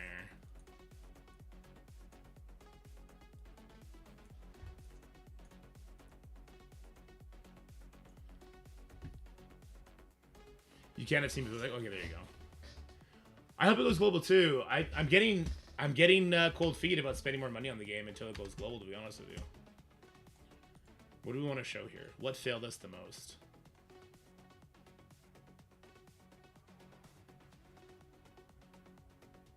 Kind of the Dawkin, because that set me on tilt, but also mostly it was just Odin Illuminati not having an answer for that one.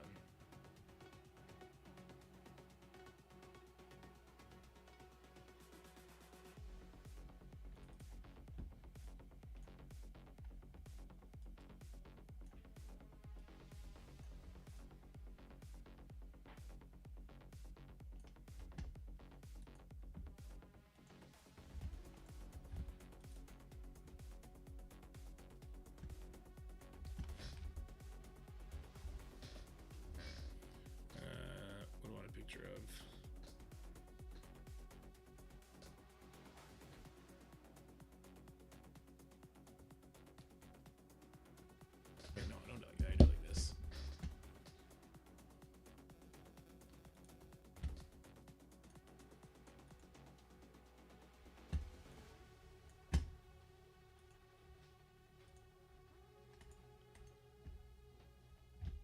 Oh, no.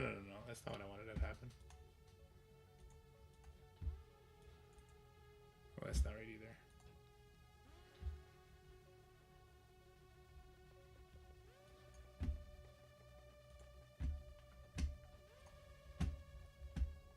Dawkin got big, huh?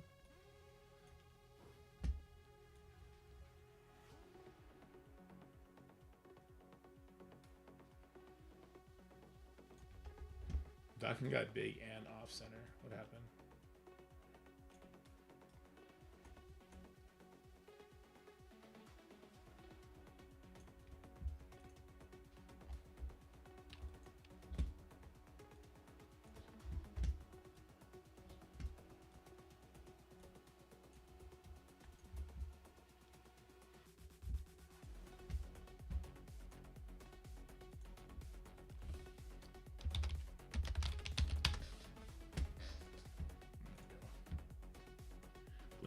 Blame Canada. Yeah, go ahead, no. Does DC need updating from the app stores? Like, I did the workaround on my phone to download it, but do I need to keep changing regions on my phone for upgrades? Maybe, Kevin. Actually, that's a good question, because there should be a update when Sinestro comes, right? Oh, no, there you go. Kevin answered it. It'll update out of regions. Oh, there you go. Good thing we have Nah here. Nah is gonna single-handedly get this fucking game global. Him and Yuletide Bringer, they're fucking putting it on. Baka too. Okay, now I need to get the timestamps.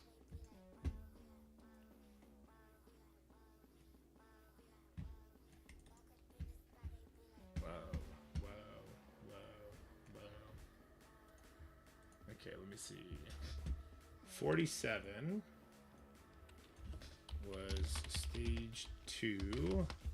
Old Man Logan, Phoenix Force, versus Mephisto, Skrull, Annihilators. What a team. Powerful team. I think next time I'll be able to one-shot everything. I don't know if it'll be as efficient as what was done to me, though. I think there's other things I can throw on defense at the same time, though, to kind of even it out a little bit. Like, I think I could have probably thrown Night Stalkers on defense to even the stage a little bit. I should probably try and clean up my my defense a little bit.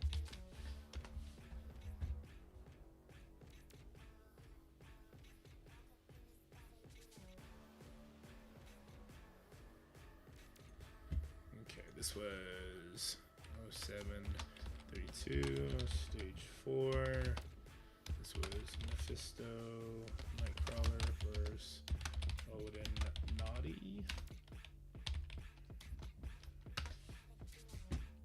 We had 1144, stage 3.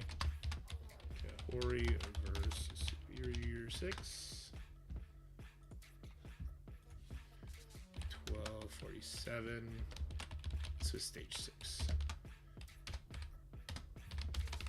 Immortal versus this. 1414. This was a failure. Stage 4. This was APOC versus Odin Naughty. NAUGH cleanup. I'm glad I didn't retry and one-shot it though. I think that would have been really bad.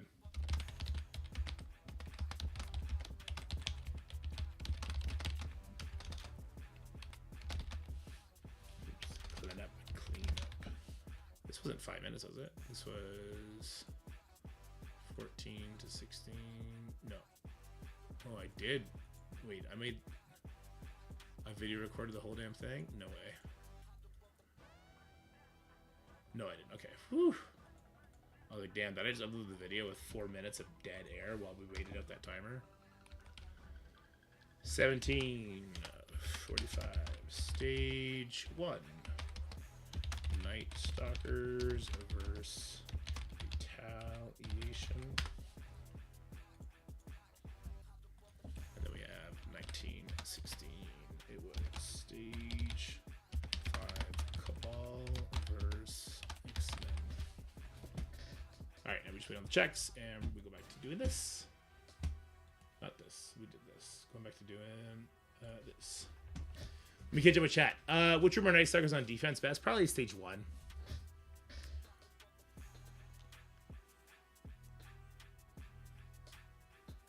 Where'd you get training mats? Yeah, I think they need to put training mats in stores.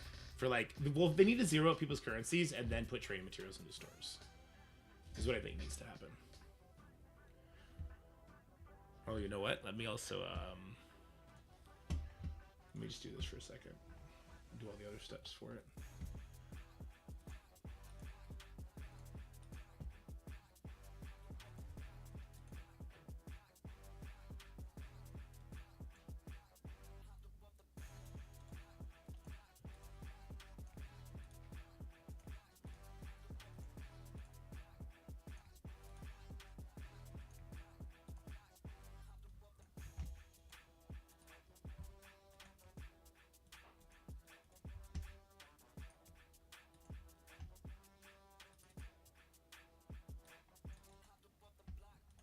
Why is that not working? Save. Okay. Next. And get ready to put a public.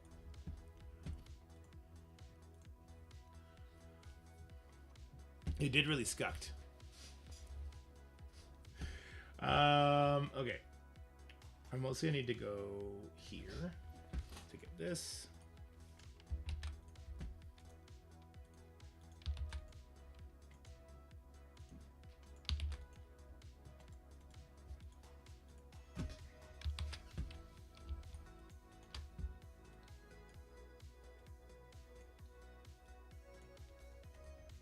Okay, let's move Rocket over here for a second.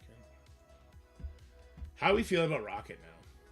It's kind of hard to tell without his whole team, right? But I'm starting, after just like feeling him out, I'm feeling more and more like he's the war machine of the team, not the Lady Deathstrike. So when I say that, Lady Deathstrike remains kind of like the main damage dealer for wow, 0 currency. I prefer a currency spending event that let us spend our currency. Okay, so you took what I said and you brought it to the most extreme place possible. When I say 0 currency, they need to leave the stores as they are. Say you could spend that currency on everything that is currently in the store, but this new stuff is going to have a different currency. You cannot award people like myself, by the way. You cannot reward people like myself who has how many raid? 15 fucking million raid currency. How much arena currency? I've been buying these lately. 750,000 war currency, 3 million, 2.5 million, Crucible, 2 million, 1.3. You cannot reward this level of horde at this point. You can't. You cannot put you can't put gear tier 20 in here because that would fuck the economy up irrecoverably. You can't put purple ISO in here because that just deads purple ISO. You can't do that. So whatever's in the store, you say, you earned this currency when this was the shit that was in the store. Is it garbage? Yes. Does it suck that this is the only thing you can buy with it? Yes. But we're going to make that right now, and we're going to keep up with the shit better. We're going to give out a more appropriate amount of currency. We're going to keep up to date the stores with progression paths, or we're going to put the things in at a price point that actually maintains your current income of materials. And we're going to warn you ahead of time that Gear Tier 20 can be bought in the Raid War, whatever store right now. When Gear Tier 21 comes out, it's going to take a different currency. You be completely upfront and honest with you like that so you don't get this type of trash hoarding and you can actually put fun shit in the stores. We earn those rewards. They owe us stuff to spend that on. No, they don't. They don't. I'm sorry. This attitude is crazy to me. It's crazy. So basically, players did the work for the rewards, but get no rewards from it. We are punished for scoping on doing their job. No, you're not. You earned these raid credits when this was the shit in the raid store. You are not owed future materials from having things now. Once again, if we want to look at the healthiest sort of a gaming structure, it goes with expansions. Expansions allow newer players to blossom. It allows actual community growth instead of a stagnant, slowly dying off top end of the game. No, I'm not going to fix the spelling. Let's stay the way it is. Should Scopely have managed things in a way that we would not have 15 million raid currency? Yes. What can they realistically do about it now that wouldn't turn a huge, huge economic gap between players who started when we started and players who didn't?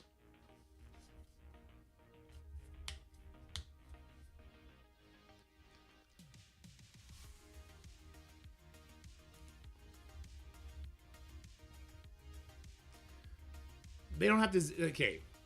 When I said zero out, I meant introduce a new currency. It's the same thing. Honestly, what they should say, so that we don't have too much in the game, because we know what happens when they add stuff to the game, it breaks. They should say, for the next 3 months, you can spend whatever currency you've currently gained. Going forward, War, Raids, Crucible, they will be rewarding a different sort of currency that's going to have better rewards in the stores. Conversion into golden training mats, you cannot do that, guys. You can't. You can't do that, because if I have 15 million raid credits, and I like memed a month ago and opened them all, right?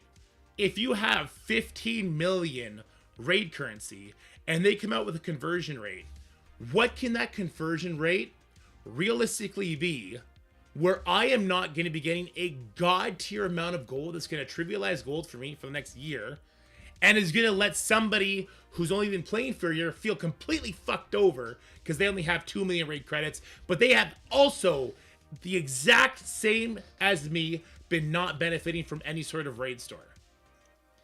There is no, you can't do it. You can't. At some point, Scopely has to say, this is our fucking game. And to make sure the economy makes sense, we have to do things like start a new expansion. This is expansion 2.0 of the stores, and I just can't let you have 40 billion gold because you haven't had to buy anything from the raid store.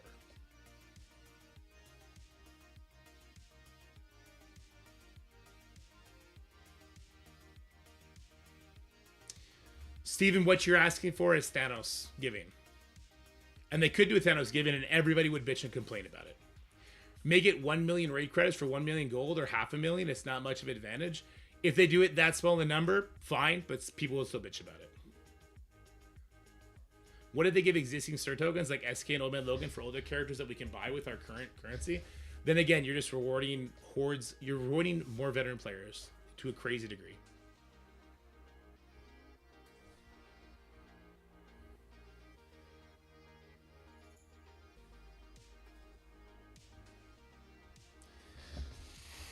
Thanos give it his perception edition. At some point, Scopely just needs to say, this is our game, and we are doing everything we need to do to make it the best going forward. We cannot keep trying to go back and fix what's fucked. We need to make new, make good, delete what's fucked, and go on from there. 2 to 1 gold would not be bad. Even 200 million gold is like, what, 3 teams from 0 to 150? That would piss a lot of people off.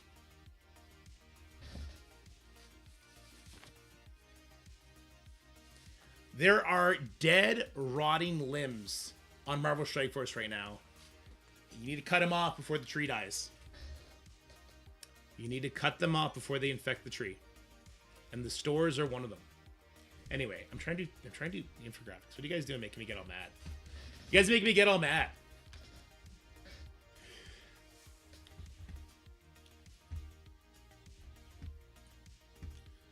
We were looking at T-Force. Okay.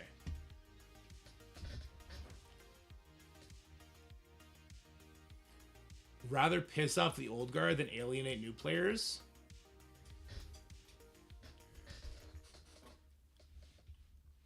I'm going to be brutally honest and realistic right now.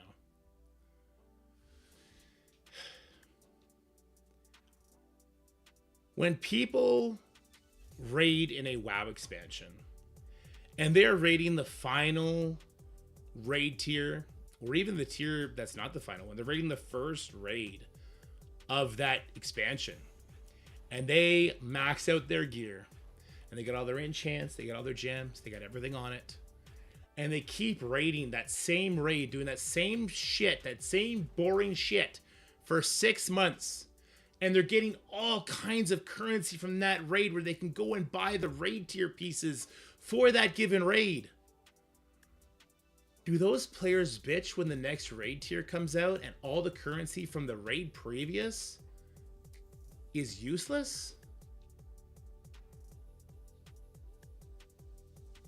Or do they accept that that's how fucking games work?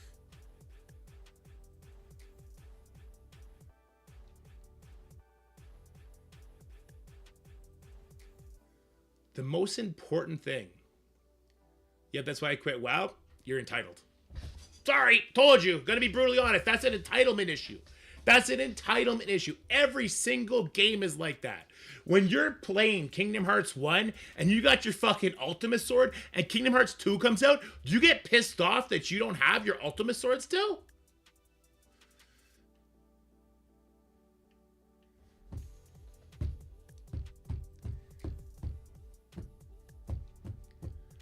I go back to the feeling I had when I started the new account last year. Last year. Every time a war finished, I was excited because that was a meaningful amount of gold. And the war currency, I was going to be able to buy character shards. Every time a Crucible ended, I was excited to buy character shards. What are you talking about, Comcase? They don't do anything what you're talking about. They leave the raid stores exactly the way they are, because if they did what you're suggesting, whatever work they put into that resource that they just gave to everyone who has hordes and hordes and hordes and hordes of resources, they kill that progression path. They kill it. In any sort of game, if you just allow people to do what came first and it carries over until what's new, and they cap at what's new on spawn, it's not a game anymore. It's not.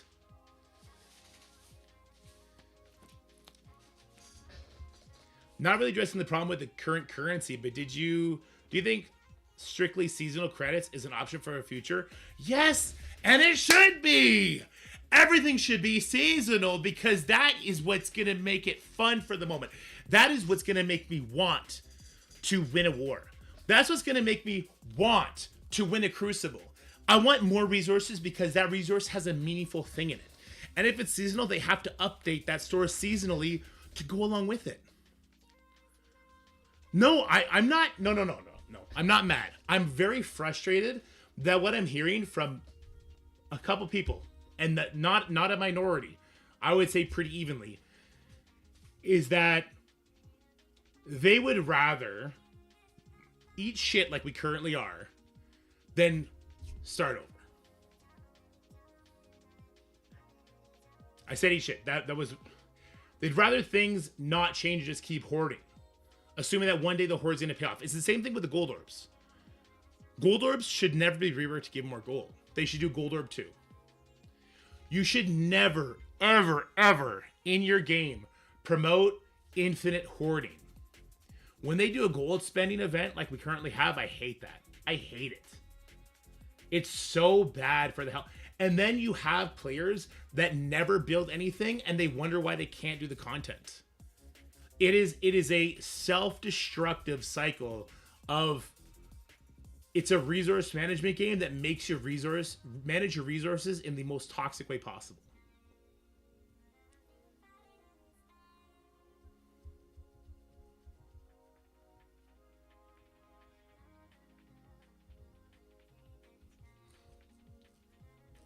Seasons are too much work for them?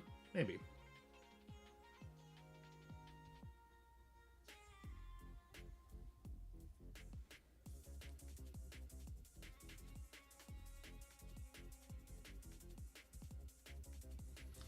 So, Concase, you enjoy the game.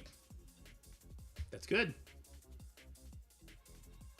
Wouldn't you enjoy being rewarded for the things you do daily in the game? Because right now we're not. And I mean, they could just absolutely shoot themselves in the foot and give away 100 million gold for 10 million raid currency and go like that. Fine. People will blow through that gold eventually. Or what they'll have to do is something that is a disgusting stat creep metric. They would have to make the gold needed for Gear Tier 20 be like 10 million gold per piece and just give more gold in every single other aspect of the game. Give us 100 million gold that we could spend under the current gold structure and then jack everything up infinitely. Right? Give us 100 million gold. Guys, Gear Tier 20 is going to cost 10 million gold per mini unique now, but you get 10 million gold every time you win a war. Leveling from 105 to 110, yeah, you know, it's 20 million gold per level, but you're going to get whatever, and 100 million gold every time a war season ends. Like, I don't want to get to that.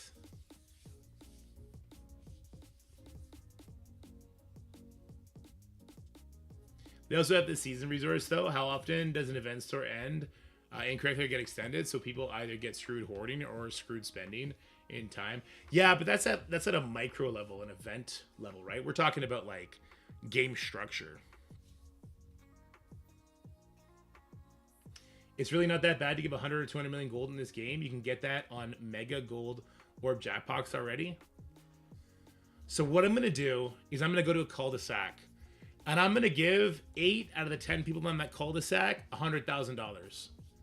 How are those other 2 people going to feel? I'm going to pick the 8 people who have lived on that cul-de-sac. No, the 7 people that have lived on that cul-de-sac the longest, $100,000. And we're just going to give the other 3 people one of these.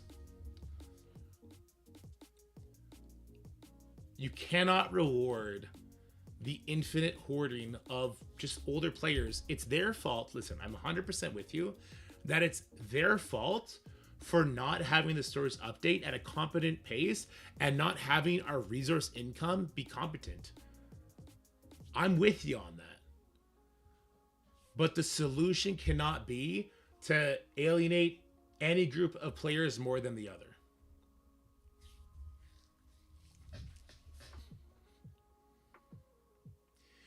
Yeah, but I can't go give a jackpot to people and not others.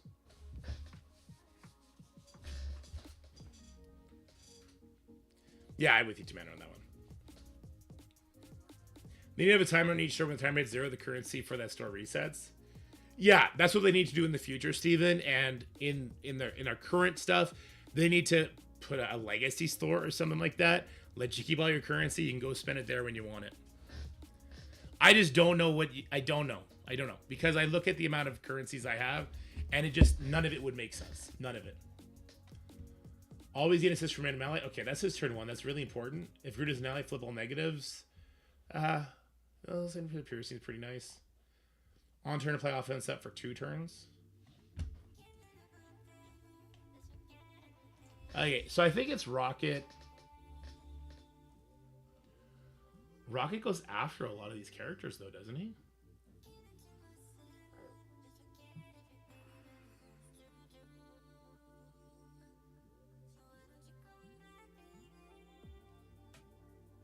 I'm trying to decide if Rocket passive or special is better. I think it comes down to this makes the passive better.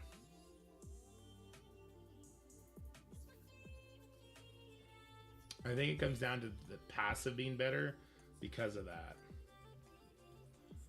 Okay. The ultimate is by no means bad, but it's definitely still a luxury. Because Rocket, if it's not like a room roll, Rocket's only ulting on his second turn, and by then hasn't Groot cleansed everything and given immunity out anyway? Also, hypothetically speaking... No, I can't. Never mind.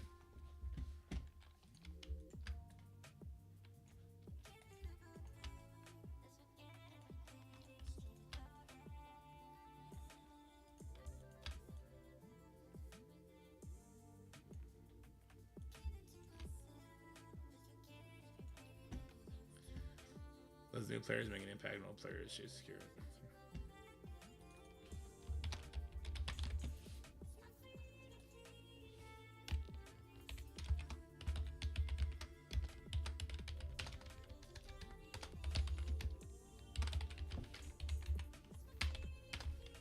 How did you like this extra bad? Okay. Yeah, that's high value. That's pass. Ooh, my ear just did like some sort of weird fucking turbine shit. Oh, it was weird. Oof, that hurt a lot. That hurt a lot. Jesus.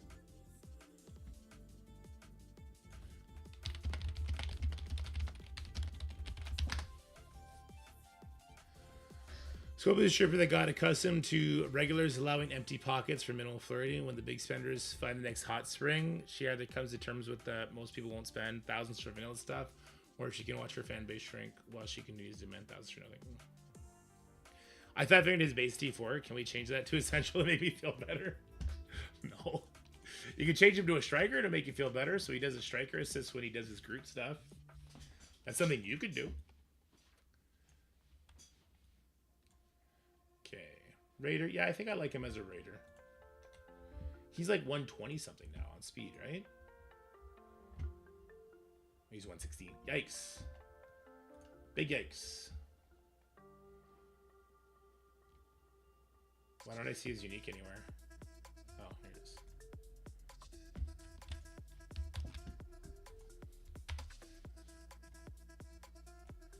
Yikes, that's a slow raccoon. Oh, you gotta love getting older. Oh, man.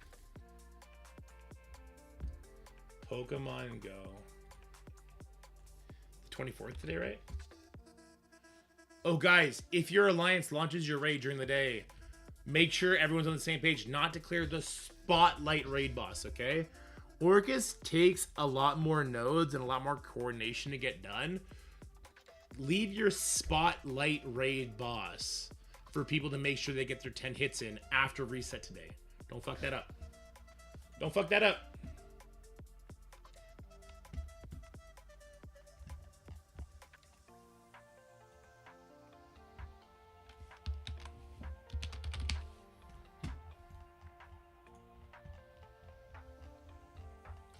I think it can. I think he's got so much like crit modifiers. I still prefer Raider, but I think Striker could probably do a lot of good damage. 51 on health, not bad, not bad, Mr. Raccoon. I want to call him Raccoon, like Dragon Ball Z, Raccoon. And I want to see him do the Raccoon pose. Damage, he's top 10, I think. Right? He's 9th. Yeah, not bad, dude. Not bad.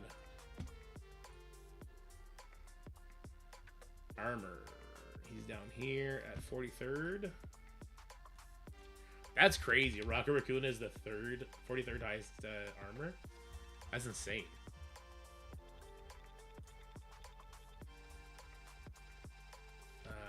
Focus is also 43rd. Really?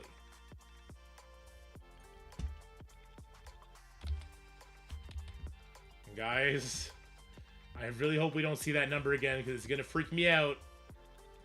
It's gonna freak me out. Okay, good. 21st. Technically 20th. Okay. Woo! 43rd. That's always the number you gotta look out for. My shoes got to skip when he said that thing about the raid boss. Was it so everyone gets hits from outside? Yes, smart. Yes, Marvel. Yeah. Guardians of the Ginyu Force sounds like a sick fan art, right?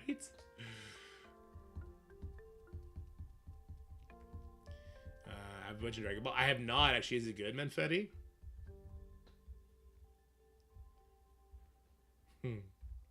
I'm a new player, level 15. My wife is level 90. The meta for almost every mode. I'm working on Spider Sighty Sin 6 Extreme. I got Lucky and got Blade as well. Should I be investing out of time as well? So you're gonna need to invest in out of time a little bit for the Old Man Logan unlock, Rodney. But it sounds like you're probably working on more important teams so far. Spider Sighting Extreme, unfortunately, will not make the next raid tier. But we don't have their replacements yet, and I don't think we will for a few months anyway. So they're not bad teams to build up now. And then, yeah, getting Blade unlocked, definitely start working on your Night Stalkers. They're like a good everywhere team. Yeah, Night Stalkers and Orcus would be things that I would definitely be working on in your situation. And then look at your legendary unlocks. These low numbers have me worried about Rocket. Wow, is there a passive to bring any of that up? I don't think so. That's why he's more like the War Machine and less like the Lady Deathstrike.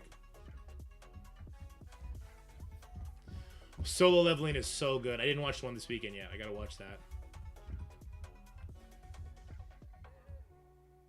Yeah, Spider Sight is still good for Dark Dimension. That's a good point too. Yeah, so resistance 20, the speed 116. There's that. Right, okay. Durkey's take. Okay. Rocket Raccoon got a pretty decent rework. Similar, but but it's not gonna be the. How would you say it? Rocket Raccoon got a pretty decent rework to increase his damage and help his Starjammer team shine. However, he didn't get the same. Sorry. However, he doesn't give. Oops. Let's just say does not give the Lady Deathstrike vibes, more so the War Machine. No, like what does that even mean? All right. However, he looks to be more of an assist to his team and nowhere near the main damage dealer. I don't know if that's a good way to say it.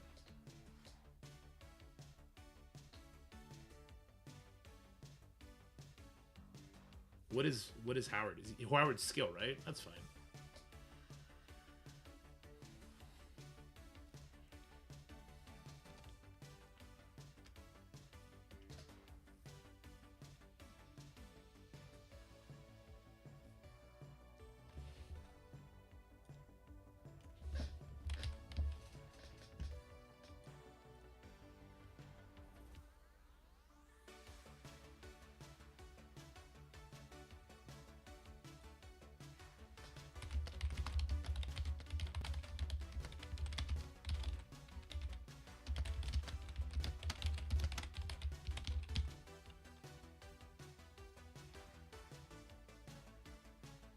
Put it like that. I think that's fine. However, he looks to be more of an assist to his team and not on the same level as past reworks such as Lady Deathstrike.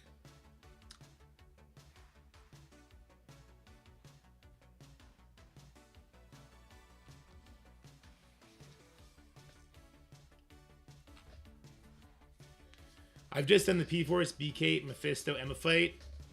I guess Mephisto, Spider Side, BK, Retaliates didn't work. Do I forget something? Yeah, Mephisto stops your retaliates. Yeah.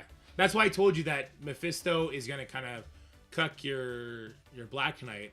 But Black Knight is still beefy enough that he's going to tank a lot of the important hits for you.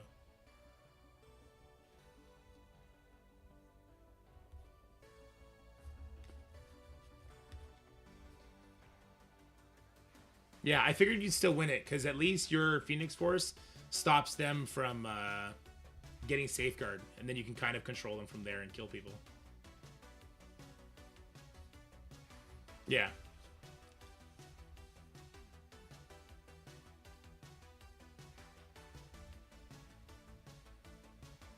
What else do I think about Rocket? Okay.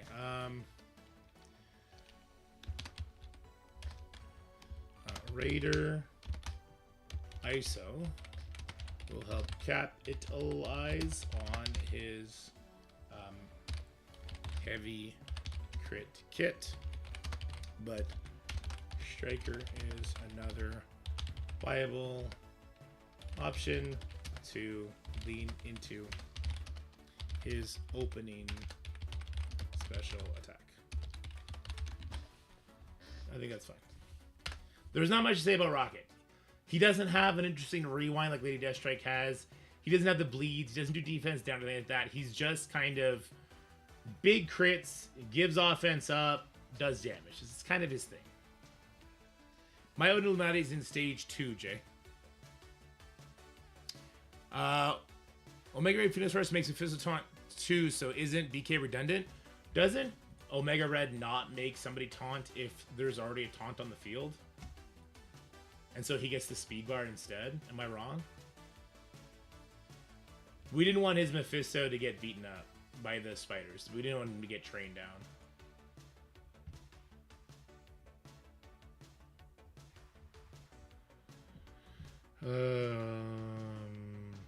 Apply taunt for 2 turns to a random protector ally that does not have taunt. If this character does not have any protector allies that gained taunt from his passive.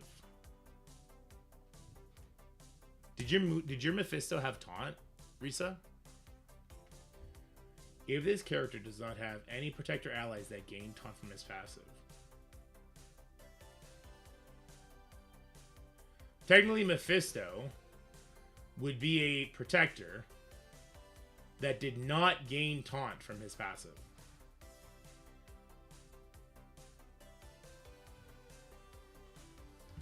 Apply taunt for 2 turns to a random protector ally that does not have taunt.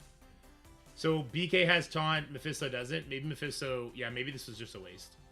But at least it spreads out the Spider Society focus still. I wonder if Mephisto could have eaten all the damage, maybe. Maybe. Oh, this one's ready. Perfect. Let's get this out before we forget.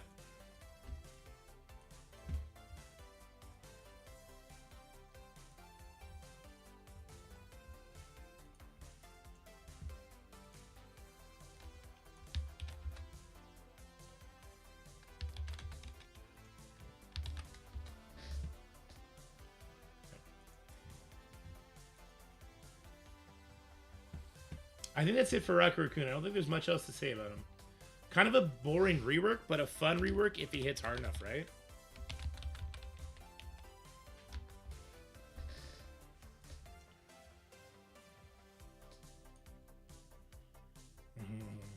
Use the, is this Marvel Rivals? Yeah, it is. Kind of a mid-tier rework, yeah. I'm good with using a Marvel Rivals. That's fine with me. I love Rocket Raccoon. He's my main in Marvel Rivals. He's my only lord, my lordy lord.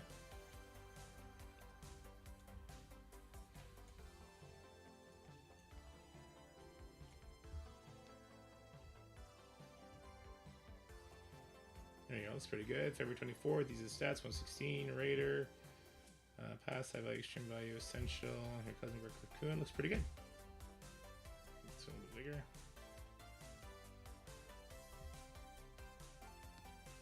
They failed it, there you go. For some reason, I thought that if anybody had taunt on spawn, Omega Red wouldn't do it. But that's not the way it reads.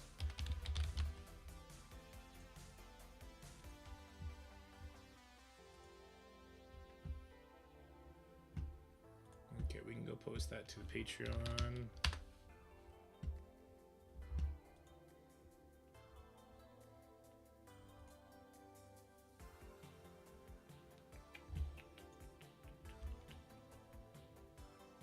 Could you rank reworks in a way? We could. It would just make me really sad when we do Scarlet Witch. Her retaliates are nice now. So, like, she's got a place. But, man, do I wish she just had, like, a brand new kit. I would love a brand new Scarlet Witch. I think that'd be awesome. I'm doing a thing now where I'm doing collections for teams. Yeah, let's do a collection for this team. Let's create new. When you get more Phoenix Force characters, doing them merely like Undying, not ideal. I think that's what they're doing, John. Uncertain. Okay, let's grab Rocket Raccoon, which is just Rocket in this. Which one? We'll make him just small and pissed off. There we go. He could be in the front. Let's grab Groot. Large and in charge. Tree penis. Okay, Lilandra, right? Lilandra has some sick art.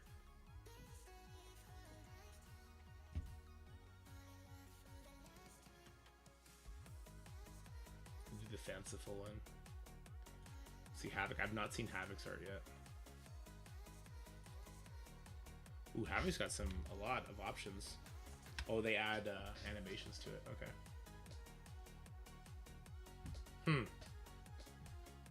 Never mind. They're just kind of okay.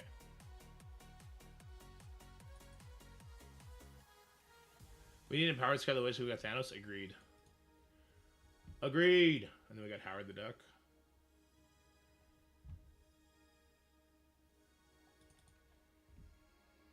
Okay. Let's shrink all these down.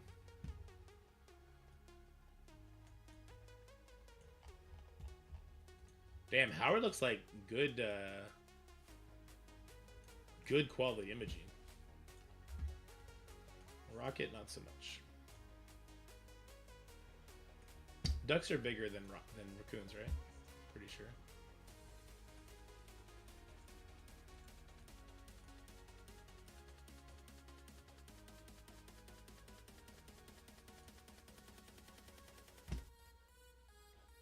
You know what? We can do an action Lilandra one. There's a player to hit 105. The golden trading mat issue is becoming really apparent. Was able to stay above 100 mil gold till now. Only spending 6 mil a day helps, but slows your progress on leveling up tunes. 4 to stay competitive in CC and War. Yeah, for sure. I mean, you're supposed to have to make decisions, right? And for a while we haven't had to because the level cap and our gold income. People didn't understand how much gold we were really getting. Looks like they're doing a big switch to the economy, and I do hope they I hope along with it we get a change in gold farming possibilities. Like, I really hope we get the ability to try and get gold from stores. The same way we can get training materials from stores. And Groot's just going to be in the back cheering, I think. What do we think about this, guys?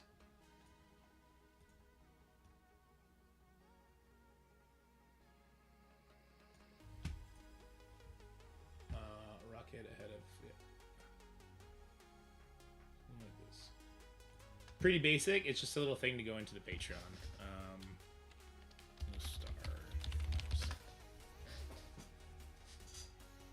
Yeah, me too, Steve. Definitely me too. Rerun the stores up to the faster. Yeah, they definitely need to do that. They need to swallow the hard pill and fix the stores however they can fix them, and then they need to not fuck it up again after that. Well, this saved in the wrong spot. Where did it save into? It definitely saved into Infographics. Yeah, it did. Move that to downloads.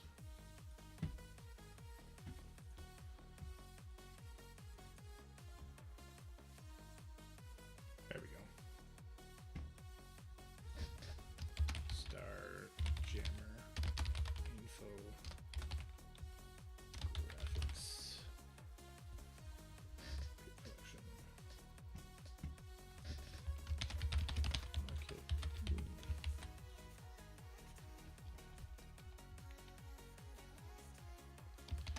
Rocket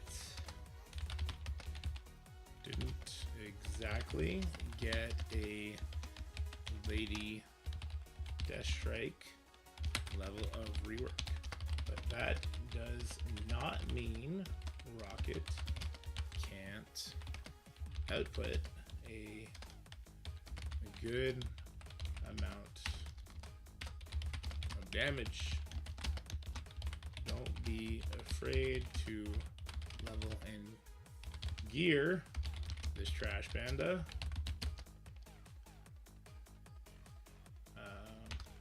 Do we need to capitalize panda? No, not right. The only getting an answer to as to why Scopely didn't sell Lalandra and Null? Nope. They were never going to sell Null. Null was always going to be a earn to unlock. Lalandra, I think, is them trying to do something interesting. Have I been able to test the team? If I could, I wouldn't be able to talk to you about it. And if I had thoughts, I wouldn't be able to share with them to you anyway. Don't be afraid to level in gear this trash panda, as he is a crit machine and will be a valuable resource of vulnerables for his teammates. Something like that. That's good. Gregors are quitting. They don't have anything to even spend on. Scopely doubles down and doesn't sell the new tunes. They're trying to build a wider audience, if you ask me, and I think that is a good thing. I also think the next progression path for the big spenders is coming in Gear Tier 20, right? And it should come soon, I would think. If we're at the end of March, end of February now, I imagine Professor X is like end of March, if not early April. Yeah. And yeah, I think Lalandra's release is a special occasion for the anniversary.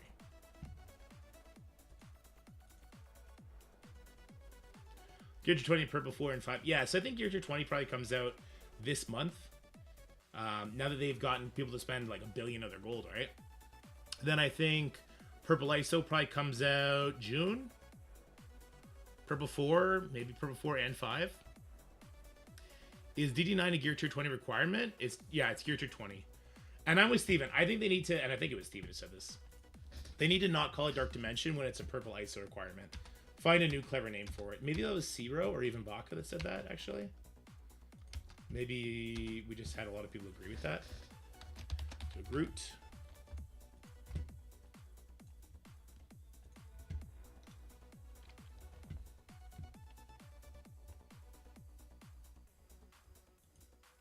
Dark Dimension. Now we're talking. I keep playing the shit show, but this company doesn't have the ingenuity to figure out how to turn this around. Just milk us. I could milk us. Listen. Call me Fokker, because I can milk anything, okay? I could find ways to monetize the shit out of this game And it starts with an S and ends with kin. Okay? Skin! Skins! But people said it too. I think Ciro called it Light Dimension. I hate the Light Dimension, but I like the idea of changing the name of it. Call it something with purple lights. Call it something with ISO, right? The ISO Research Lab. ISO Research Lab? I don't know. Call it the Negative Zone. Just anything else. Have a cool cinematic, opening it up. Do that. You know what I mean?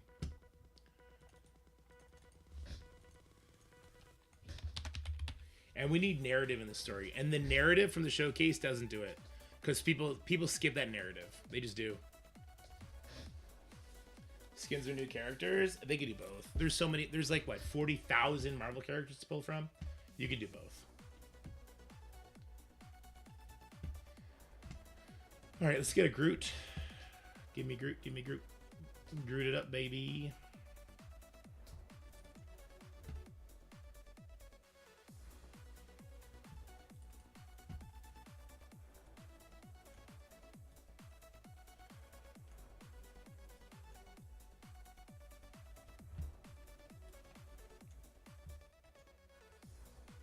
Is there to call it Cerebro for Xavier? True. The 9 Realms. Yeah, I guess Dark Dimension was about Dormammu, right? And we had characters like Dominus that didn't really make sense, so you could do some stuff with Asgard, I guess.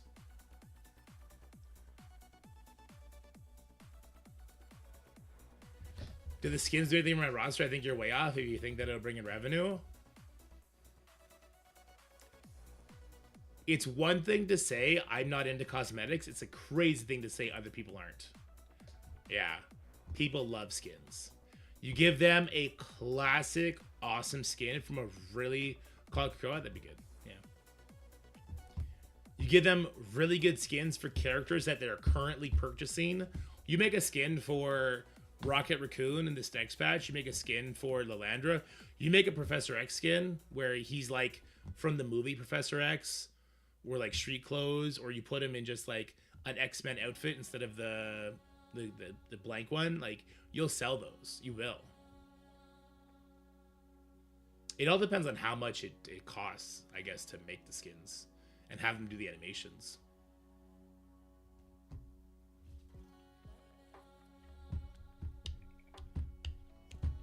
Okay, where was I? I'm gonna do Groot. I think Groot has a lot of T4s, right? I think it's everything but his basic. It's pretty damn near essential.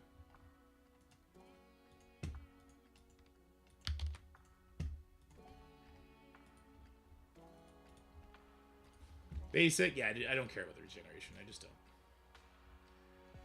Apply Safeguard for 2 turns. Obviously, this is super important.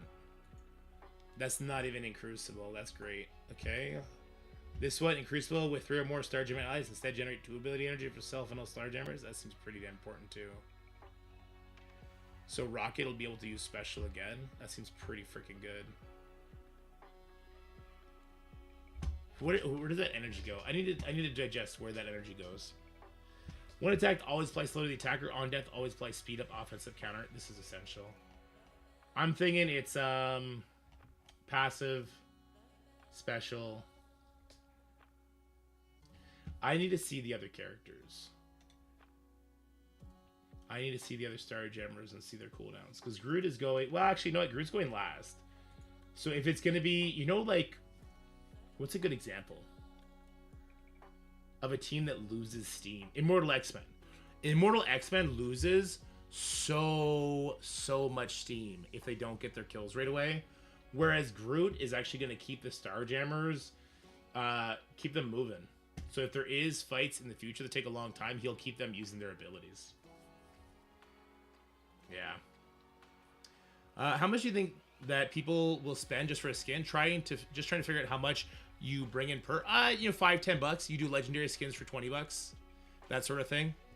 You could do like for Rocket Raccoon, you can make him like a Guardians of the Galaxy. Him and Groot, make them Guardians of the Galaxy skins. Oh fuck, here you go. Kid Groot, like the buff teen Groot from the last movie.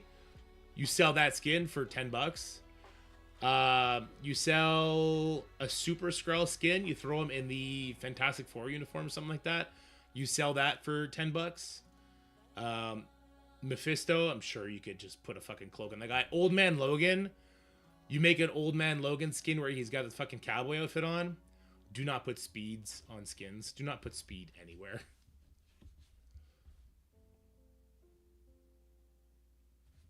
Yes, legendary skins get unique animations, exactly. Who's a character that we've been using for a long time and will continue to use for a long time? Apocalypse. You put a skin on Apocalypse that when he ults, it changes the animation. Right? You sell that for $20. And you make it something awesome.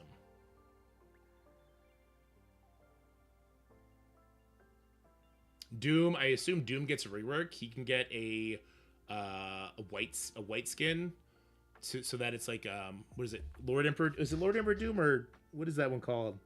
The Battle World Doom, not our shitty Battle World, the real Battle World comic books. Did he call himself Lord Emperor? God Emperor Doom. Thank you. Make a God Emperor Doom skin for sure. People don't spend on passes. Now we're gonna buy skins. I just think we are way off. People are not spending on passes because they don't see the value in the materials to upgrade their rosters. I think that's going to change now that gold is getting a lot more scarce for people. But also, skins are forever. Those resources are fleeting. It's different. They just say golden Groot rocket for $50. That doesn't work. Yeah. No, I get you. I get you. I see games that sell skins as their only mode of monetization. Can sell a Phoenix skin that has better hair. Yes, sure. I think that skins would do a little bit better than people think, but you cannot do a fucking Braun workout outfit skin. You know what I mean? Like, you can't do a skin for a character, a Shang-Chi skin when Heroes for Hire is like a year and a half old. You can't do that. I understand it's like topical as far as time of year goes when they release those, but in this game, because characters are fleeting and they have their time to shine, you have to sell the skins when it is their time to shine.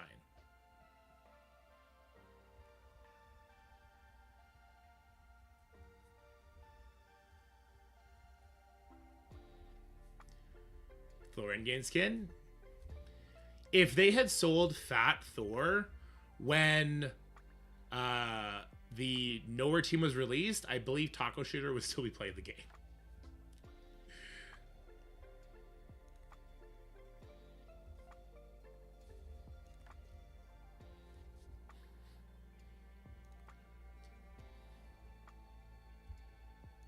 Or the Yellow Daredevil whenever he gets a rework.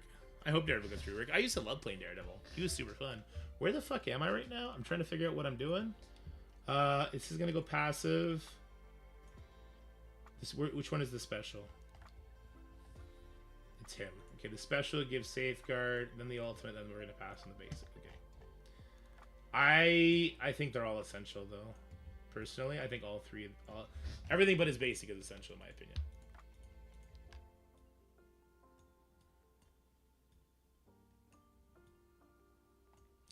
And for the record, if Christmas Tree Groot wasn't released before at the worst possible time when nobody was using Groot ever, releasing Christmas Tree Groot this past Christmas, if Starjammers were coming out this Christmas, would have sold like hotcakes. His show comes out in like a week. Dude, I'm so excited for that. I actually, I'm 8 episodes deep into season 1 of Daredevil right now. And I got to finish up the other 5 before tomorrow. Me and Scotty are bringing it back. We're bringing back Just Two Dorks, baby. We're going to do a recap on Daredevil. And we're going to do a video of it. We're going to do that. And we're going to do the same thing for season 2. And then we're going to do episode by episode of the new Daredevil show. And we're going to put that up on the channel. Is anybody interested in that at all? Because me and Scotty just love watching them. And I don't know. It's to me, I love the idea of also reviewing other Marvel cultural stuff.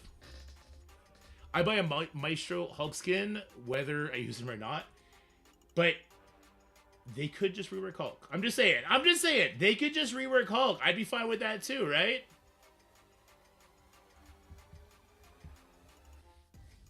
They could do a longer battle pass. Buying 4 battle passes a month is too much IMO. Yeah, when I look at like DC Worlds Collide and their battle pass for a month costs $10, it's like, oof, big difference. Are there any solid defense or offense choices with current 3-piece Liberty? I don't have Joaquim for War. I think so, Gnomes. I don't know them off the top of my head, but people keep talking about it in the chat when we're doing Wars.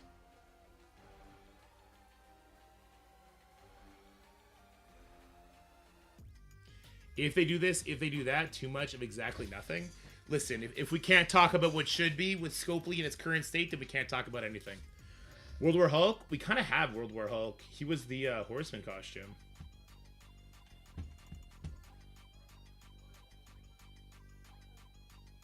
Netties was Hey Scopely. There's a spray for every Marvel game but Marvel Strike Force. I don't think Marvel Strike Force is like affiliated in that like Marvel ecosystem right now. I think that's going to be changing, hopefully. But I agree, like, it's so weird in all the marketing, you don't see Marvel Strike Force up in there. Okay, let's have a conversation about Groot. I love Groot as a fortifier, unless he's in a mirror match. To me, it's either skirmisher or fortifier. It's either skirmisher or fortifier, and if it's a mirror matchup, it has to be skirmisher. Fellowship beta, M+ game? What? Mature plus? What does that mean? Is that porn game? I'm not going to play porn game if that's what that is, X. That was Hulk Ragnarok? True. True. Anyone in your community from US able to purchase DC? So, JTech, put a link to the non-official DC Worlds Collide Discord. And they have a step-by-step on how to spend money on DC Worlds Collide if you are so inclined to do so.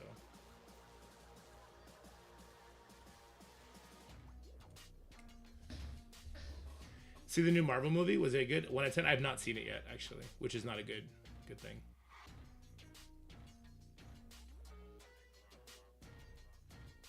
Vulnerables into Starjammers. Well, Lavandra clears the vulnerables.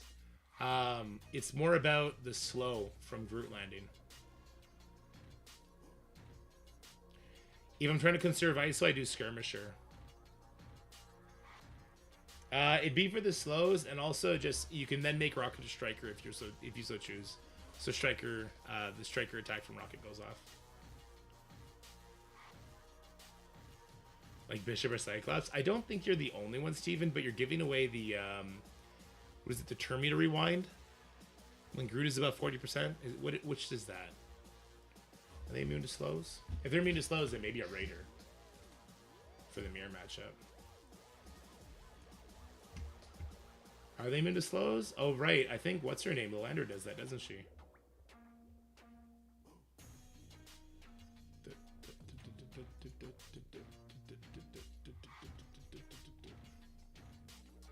Yeah, they are. If there's 4 or more. Wow, that looks really cool. So you don't want Fortifier though. Fortifier in the mirror matchup is really bad for this, right? You would give away the turn advantage. Do we want to give the turn advantage away? He would do his devastating attack. You would have a stun. I feel like I wouldn't want to give the turn meter away so that I can do my stun instead of potentially getting blown the fuck up. Because after this, it's apply safeguard.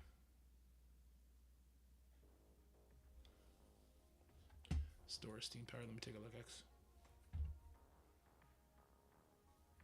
Fellowship.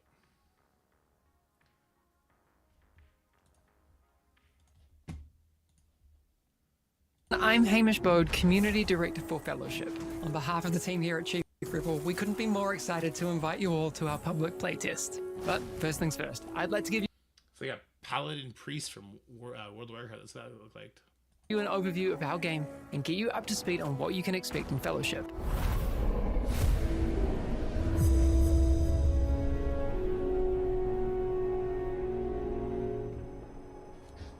Let's see. Fellowship is a multiplayer online dungeon adventure, or a MODA, taking the best parts of the end-game MMO experience and putting them front and center. If you love cooperative dungeon-focused gameplay, Fellowship is the game for you. And plus, I mean, that sounds really fun. To get started in our game, you'll first select your hero from our roster of tanks, healers, and damage dealers. There's only 2 of each right now. A tank's primary role is to absorb damage and keep the enemy focus on them. Positioning and threat management are key to optimal tank play. Damage dealers are the ones that bring the pain to the enemy. You want to be doing as much damage as possible to take down the enemies while the tank keeps them busy. A healer keeps the team in tip-top shape, focusing on keeping everyone's health bars high and providing buffs to the rest of the group. Teams of 4. After selecting a hero you'd like to play, you'll find yourself in the Stronghold, a shared hub where you can get ready for your next adventure, manage your stash, upgrade gear, and figure out your rotations on the training dummies. Once you're ready, open up our group finder to find like-minded players that are looking for the same challenge that you are.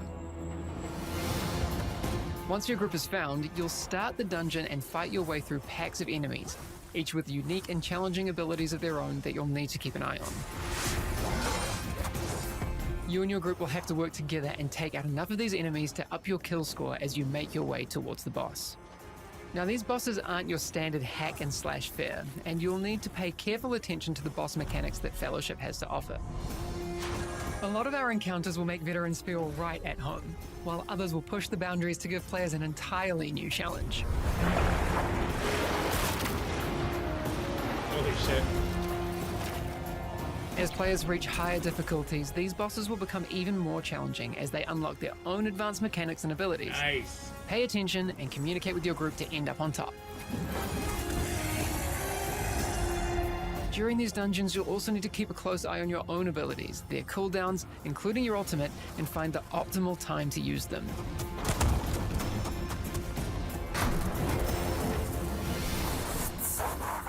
Once you take down that final boss and have fulfilled the kill score requirement for the dungeon, you'll be handsomely rewarded with a big shiny chest of loot for your efforts. You'll then return to the Stronghold to revel in your rewards, as well as the new skills, talents, and power that will be added to your toolbox for that hero along the way. Cool. But that's just the beginning. When you're ready, it's time to dive straight back into your next dungeon, which may take you around 30 minutes as you work your way through multiple bosses. Or if you're short on time, we also have adventures which have a single boss and will take about 10 to 15 minutes each.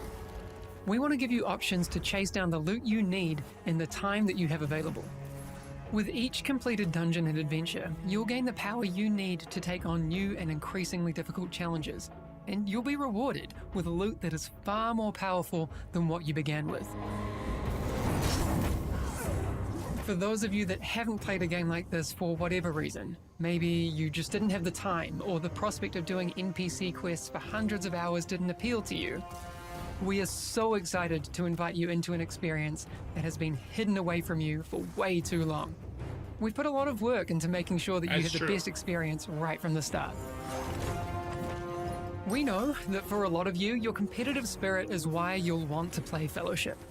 We've included high skill cap heroes in our roster, a group finder system so you can find similarly skilled players, customizable UI, we've also got leaderboards to climb, gear to collect, and a bunch of ways to gain the prestige that comes with being the best in the business.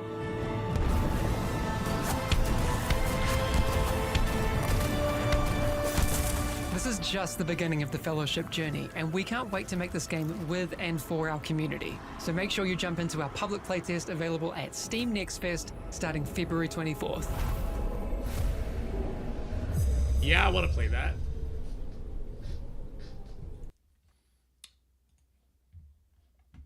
Where's my download button? How do I get in? How do I get in? Sign in to add this wish list, follow, or mark it as ignored.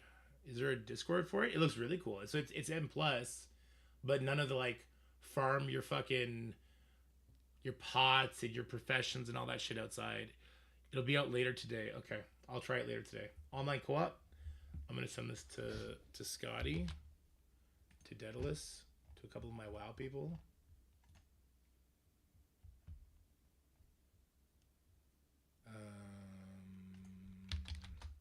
Ceci. Scotty. Let me find Dead. I don't think I've had a solo conversation with Dead in a while.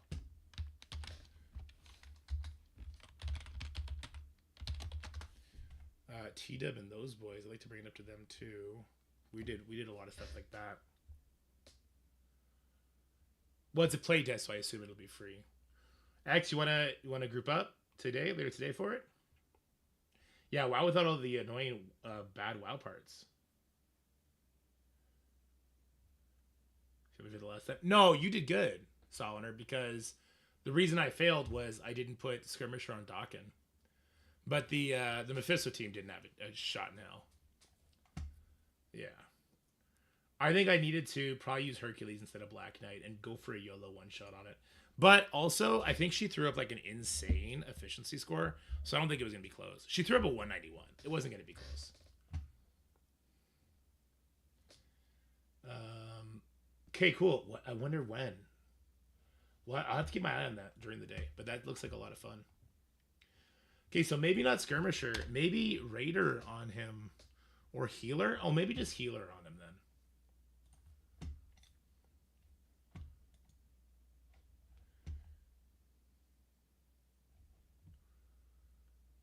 This does not heal, though.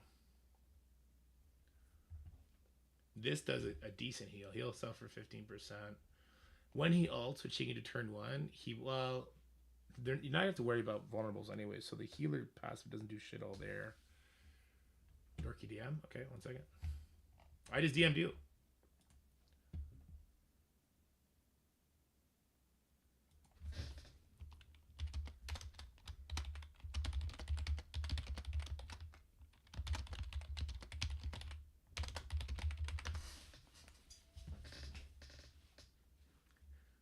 No, that's the best part of WoW. That could be super fun, and we could immediately play it together. Well, there'll always be time for rivals. We're almost Diamond anyway. We're not gonna get past Diamond. So Groot is too slow. I think Groot's ISO just doesn't really matter.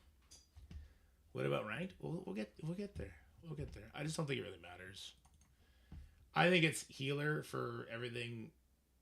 For mirror matchup, fortifier for everything else, I suppose.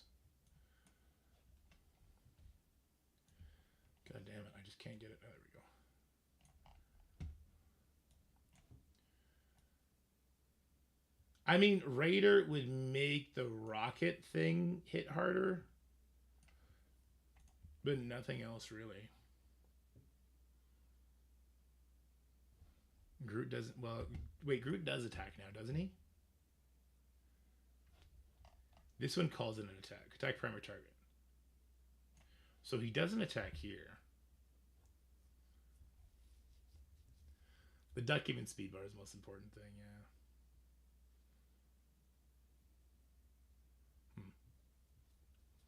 No attack on the ult, which you might be starting with ultimate with the immunity.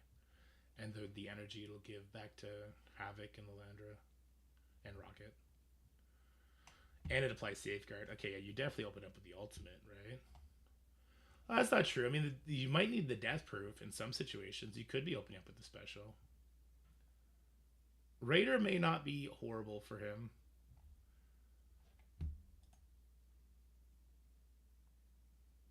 Raider may not be horrible for him, to be honest with you. Whatever. What up, Lord Victor? How's it going? I just don't think it matters. I think it's fortifier for everything, not mirror matchup. In the mirror matchup, we'll see what kind of slap fight we're looking at. Ooh, he is a alien spore feller. And they increase his speed too, but it's like 111 or something, right? 110, okay.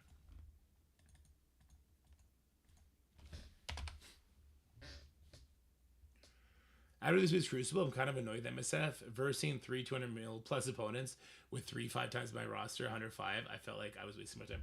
That's kind of why I wasn't getting mad about my match earlier today. I think like I misplayed mechanically like so bad, so bad. What didn't change Dawkin, but besides that, I'm not really sure what else I could have done, and so it just doesn't matter. Next week should be Howard's release. Who's first? We may not get a release next week. That might be the Lilandra week. Who knows how they're going to do that? stats. The stats page. Duplicate.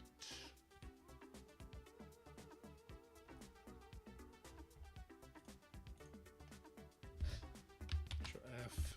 Groot. How much health does Groot have? Oh, damn. Oh, damn. Groot's low. 36. Didn't expect that.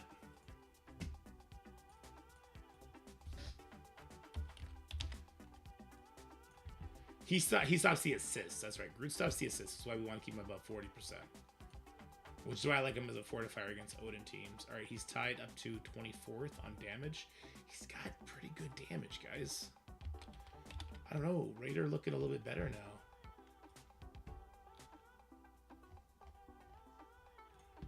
Armor. Who dat? Ceci creating a dork. I know what Ceci wants. I know what Ceci wants. We'll get there in a second. Let me do this before I forget. This one is 17th. Ceci just hunting for that hot sauce every day. Every day on that hot sauce grind. Focus. He's got low focus, which I kind of like Skirmisher. 44th. It's not terrible. It's one better than Rocket.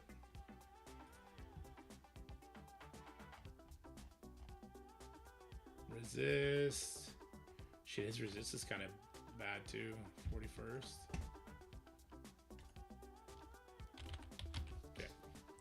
Alright, here we go.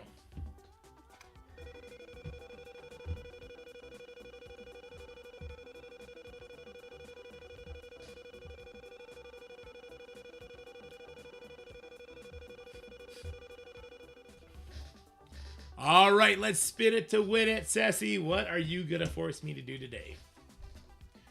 Come on, rap. Well, shit, you just missed it. But you get to set a CC defense for me, my buddy. All right, Ceci's going to set a CC defense for me. Something tells me that I am not going to have my main offensive options with me come next Friday.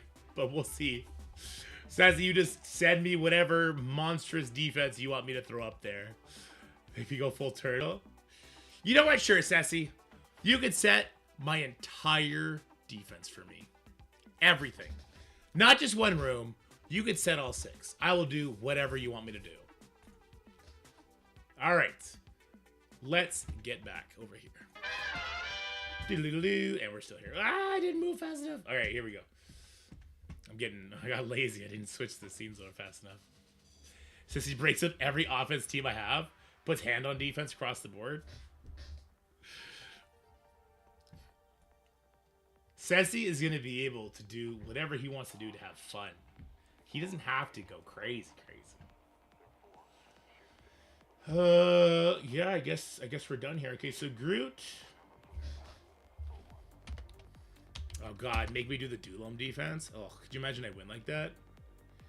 Integral part of the Starjammer team, and you will need his buffs and debuffs.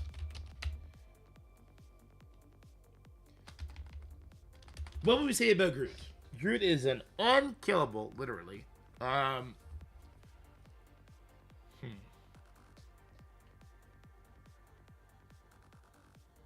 Oh, look, Storm is on D, so no more Immortal X-Men. Can we stop giving him ideas, please? Yeah, I got one shot by everyone. I had no chance in CC today. Absolutely none. Something tells me I might have 0 chance next Friday, too.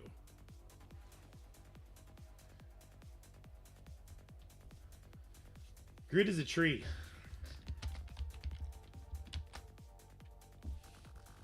All right, pretty good infographic, I think. I think it's a pretty good infographic.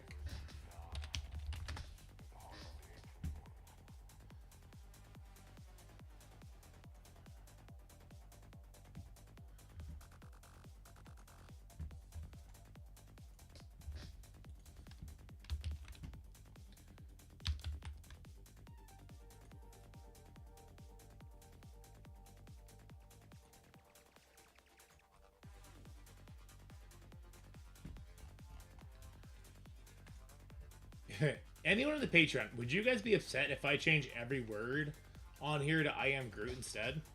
If instead of saying Groot, it just said I am Groot, it just said I am Groot, I am Groot, I am Groot, I am Groot, I am Groot, I am Groot, I am Groot. If it just said I am Groot across everything, would you guys be upset?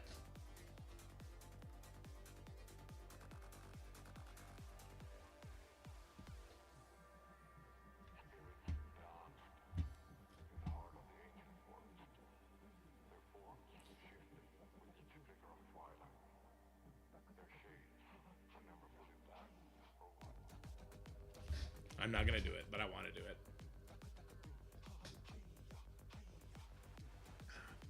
I'm not gonna do it, but I want to do it. The lazy art in MSF. Wait, why is this lazy? Would Google Translate help us as well, maybe? Why? Wait, why do we dislike Groot? Groot looks fine. Groot's from like way back when the art department used to do really good. Do it for the video. There you go. I wasn't gonna make a video on this. Groot is a tree, and as a tree, he breathes life into his. No, this is stupid. Okay, so Groot is a great tank and resource for buffs and cleansing.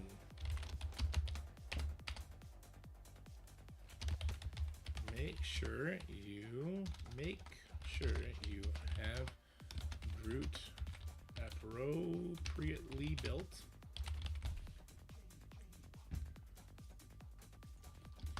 If you are trying to take on Odin teams, as it's just so wordy.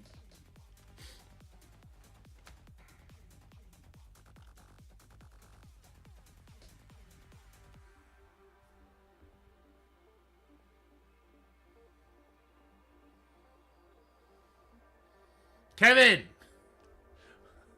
go back to your throne in hell, you son of a bitch.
What up, Jerry? Who there? Shalister created 40 dorks. What up, Shalister? How's it going, brother? Now, Shalister actually hasn't seen this yet, so this should be fun.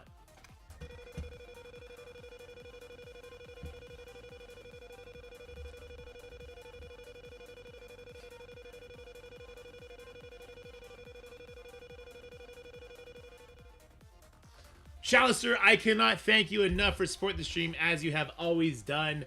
I appreciate it very, very much. I don't think you've seen this yet.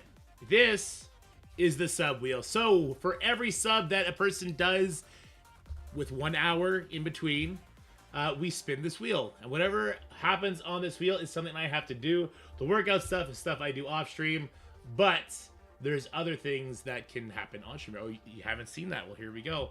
Here's Shalister's first spin. Let's go. Oh, I'm running out. I'm running out. I'm not going to have any left. Okay, Diamond Dump. We get to go over in game And sir, you get to pick a diamond upgrade for me. Cannot be dark diamonds, but any other diamond character that's on here, you get to pick. So I'll show you the entire list, except for the Hercules ones. I don't have those materials.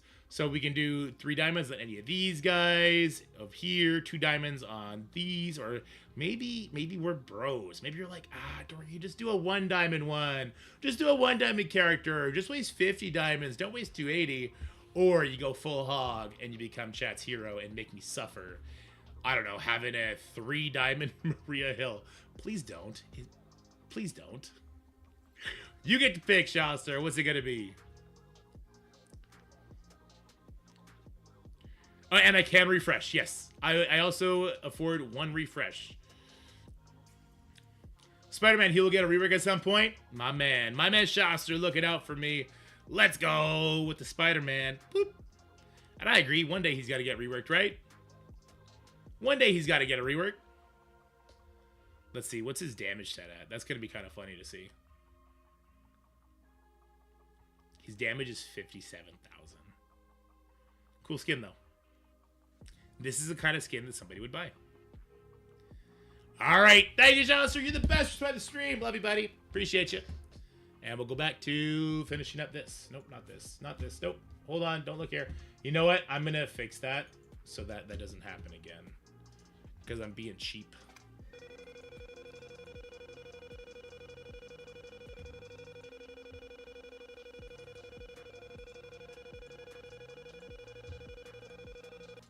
There. I fixed it. I fixed it. Now when I switch scenes, it's actually going to be a different window instead of just the same window. The essence for Spider-Man haven't even loaded since the last patch. That's true. That's kind of funny. New early game's going to be dominated by Spider-Man and Elektra. New early game is going to be dominated by Spider-Man. Why Spider-Man? I know that Boylan was suggesting an Elektra rework too, right? But why was Spider-Man a rumored rework? That'd be awesome if so. Alright, where is I? Barrier feels like the better ISO in all matches, but the mirror match where Havoc, or Enemy Havoc, I should say. Enemy Havoc will use that on-spawn barrier against you. We'll just keep it nice and short and simple for Groot. Not much craziness to go there.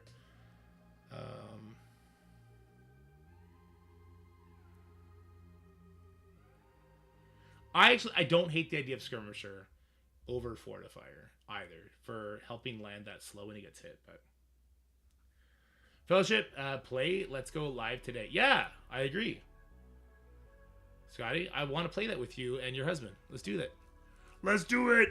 We'll have a threesome. And next will be our 4th. We get raunchy, baby. Playtest. It'd be fun, man. It'd be fun. You and Johnny never got to play WoW together either, right?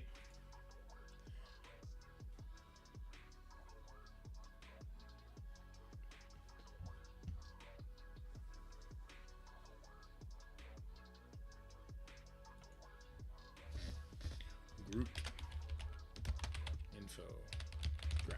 And we're not gonna do the other Starjammers until at least after Patriot is added. Jesus, I forgot his name. Because he seems like the worst member. Patriot does. I know the defense that because he just can't hang with War Machine's damage. True, Scotty, true.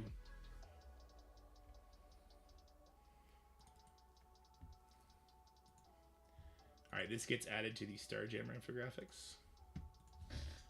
Groot. I'll do it here. I am Groot.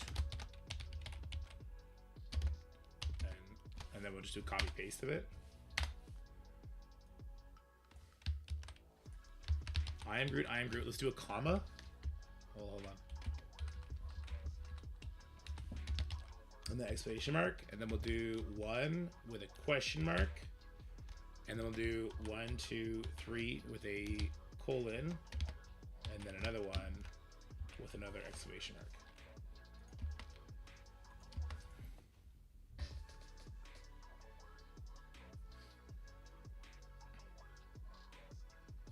That's a shame because he's a good character in the comics. Who we talking about right now?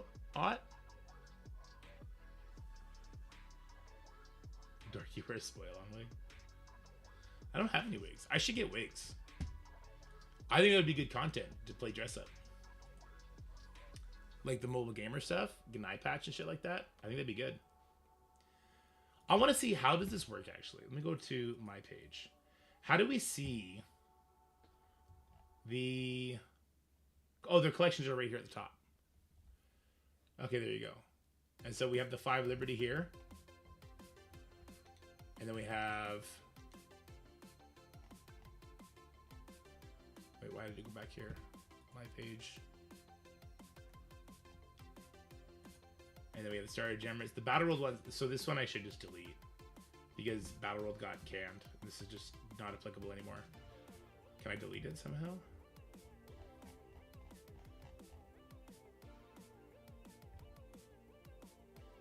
Manage. Delete. Yes. So I think this is what I'm gonna do from now on. We'll have a collection of all of them, and I'll go back and add collections for everything, I think, instead of having these like really useless tags. So we can come to collections, find whatever team they're talking about, and I think we're gonna have to revisit Team Infographics because a lot of you keep asking for that. Yeah, a lot of you guys keep asking for Team Infographics, so we might bring them back. Team Infographics can't happen until I play with the team on the live server though, because I don't trust the playtest at all, as far as positioning goes and stuff like that goes. Yeah. All right, so I only want to do those 2 for now. What else did I plan today? What to expect from Battle World? Okay, let's do this as well.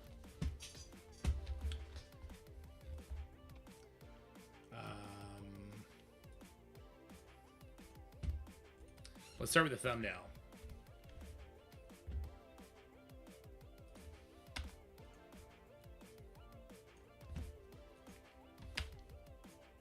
Who should be the face of Battle World? Not Null. Maybe Doctor Strange.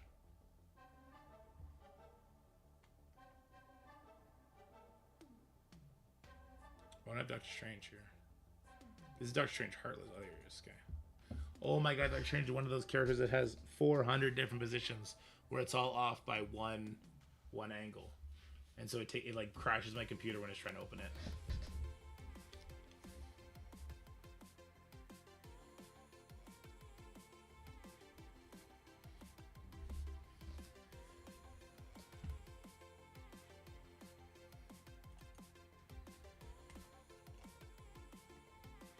Maybe like this guy. How do you feel about that? Or is that them?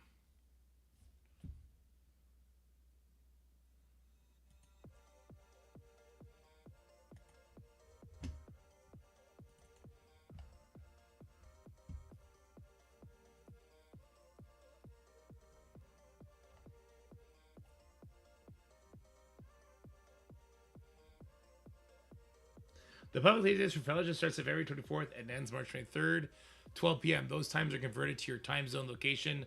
That is CST time from their Discord. Okay, so an hour from now then, right? CST is 1 hour. Hold on, there's a new trailer for Daredevil.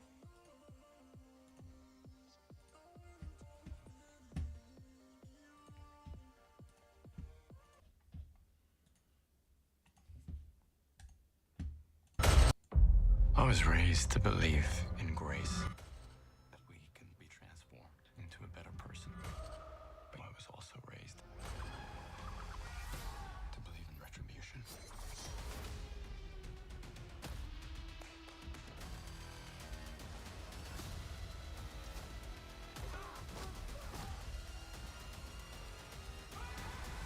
Just one of those days, I guess. Daredevil Born Again, only on Disney Plus. Is that... Do we talk about the trailer or do we not talk about the trailer? Because there were some cool things in there that I think would be fun to talk about, but also maybe we don't. Maybe we don't talk about them.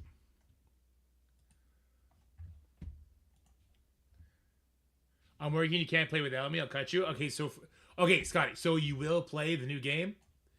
If Scotty's gonna play the new game, then I will wait until the kids are home.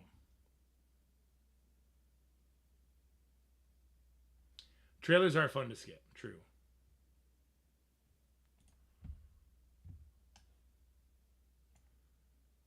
Except play WoW Hardcore. Okay. So, I'll sign up for the playtest. What time are you off, Scotty? I assume we won't be able to play till tonight.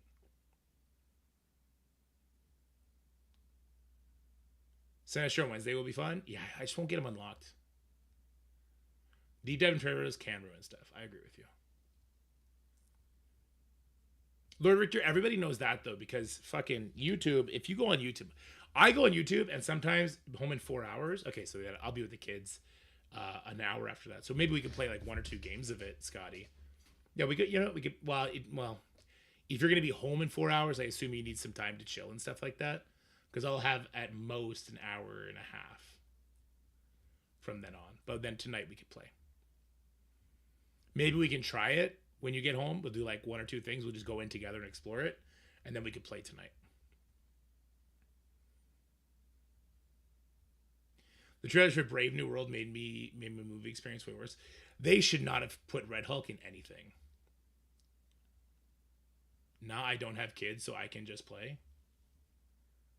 Oh, okay. Fair enough. When you get home, gaze the way. I'm going to, you know what? Honey, I'm going on a business trip. I'm going to live with Scotty for a month. New game comes out. Okay. Let's see. I want to do this Battle World. I still would like to get this Battle World video. I'd like to get a DC Worlds Collide video today. I'm not sure the DC one's going to happen, but I'd like it to. Yeah, Red Hulk shouldn't have been in the trailer. We can do your kilometers too. True. Having a running buddy would help. You guys don't get much snow there, right? Because you're on the coast. So it just gets like cold and rainy a lot, or is that is that a West Coast thing? I know Vancouver does not get a lot of snow. It's just shitty rain. Just rain all the time. We get more ice than snow. Okay, that makes sense. It's milder. Okay. In this video, I want to talk about what Battleworld was, how they kind of fixed a lot of what Battleworld, why the opinion isn't any better than what it was, and what they could do to fix it.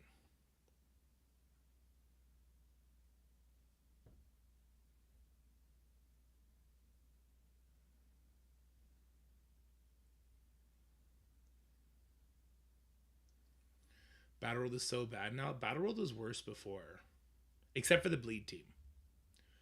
What Battleworld had before, which actually kind of made Battleworld in total better, is that the null fight had something that the community found that we were able to lead into and bang our heads against the wall. And people enjoyed that.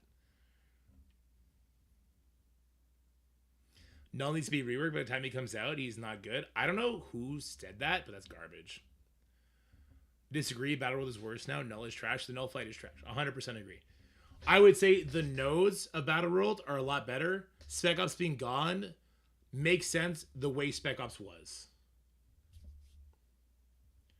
The nodes are way better here, guys. There's no debate that the composition of the nodes and not having a room, not having every single node say, by the way, Crucible works here, so use a Crucible team and shut the fuck up.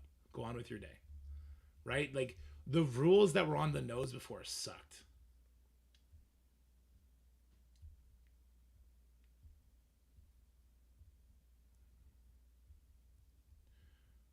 Yeah, no, I agree, X. I agree. I think the nodes, they need more rules put in them, and they need interesting gameplay mechanics. This is the whole crux of this video, is that I think that we need, like that vampire node, well, we need that node to work. We need it to go from, instead of being 5x to being infinite, basically. We need a reason to push harder for victory points. We need leaderboards. We need ways that we feel are our daily progression through zones matters against the final boss, because that is what everybody cares about, is the final boss. Battle World is halfway to a good game mode. Yes, I think that's correct.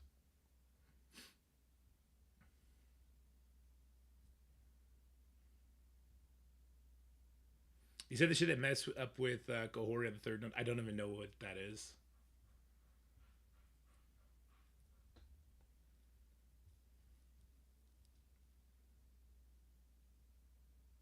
If you keep partial run, you're never completing the node. Wait, what does that mean? Oh, you mean how nodes are not continuous? How nodes are one and done? Well, that's the way it was last Battle World too, though. Right? Here's the thing. I agree with you. I think there should be 50 fucking waves on every node. And I think that each wave should get progressively harder, and you should never expect yourself to get 50 waves cleared. I think you should aim to get like 7 waves cleared using 3 different teams, and it's continuous. I think that's way more fun. And I also think that that should come with different gameplay mechanics.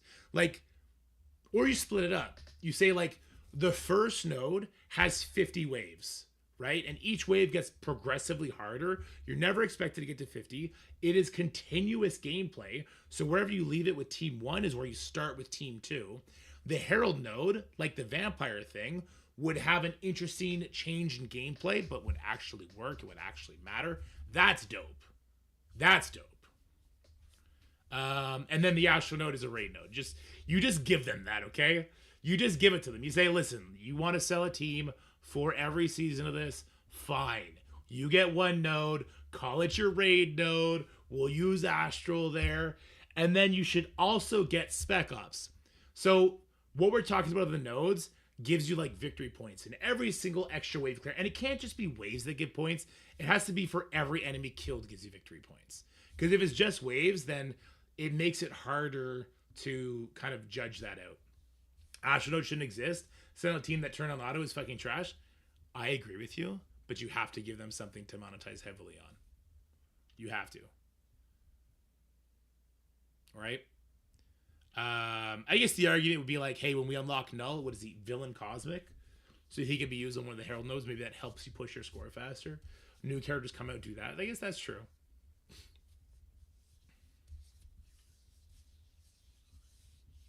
I guess that's true enough. And I do believe there's still a world where Spec Ops can work. So for like the city villain node, you give an individualized Spec Ops and you let people sacrifice characters. And you give different characters a different score, right? And you say you give Mysterio a super duper duper high score. And if you sacrifice him and enough people in your alliance sacrifice him, it's going to weaken what Null can do. So it like, you give it a different, it's not victory points, it's Spec Ops points, okay? And your alliance hits a certain amount of Spec Ops points, you weaken what Null does in some form or another. You can keep that individualized too, but because it's an alliance mode, like, try and tie it together somewhat in the alliance. Nodes are single play. How you approach nodes is single play. What you sacrifice in Spec Ops hurts the boss on an alliance base. Your scores all get tallied. I think that's the way to go.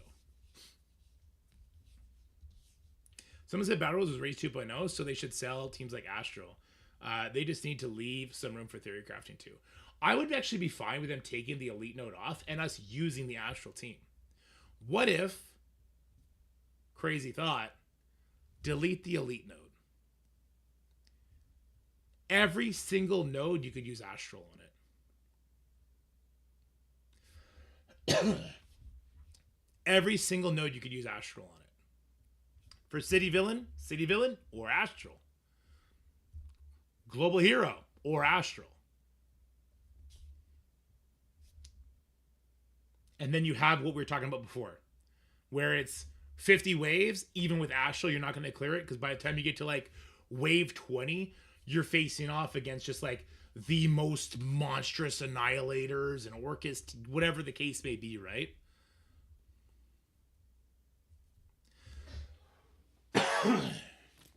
How would you feel about that? I think that's a cool idea. Every zone has 2 nodes. One where there's 50 waves of increasingly difficult enemies. One where it's a new gameplay mechanic like vampires, like some sort of delete these enemies before they get their thing off. Like you have one node where you're not supposed to max it out, but that introduces a variability in the amount of victory points alliances get and alliance mates get that can help differential leaderboard. So it's not just like how good are you on the null node, it's also how good are you on the city villain node, right? And you do that for all 3 zones, and then you have the null fight, which gets I think there's so much cool potential with this game mode. Let's talk about it. Let's do a video on it. That's what I want to do. All right.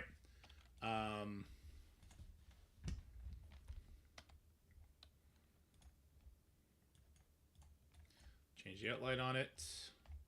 Give it a shadow, sure. Switch this to grow bold.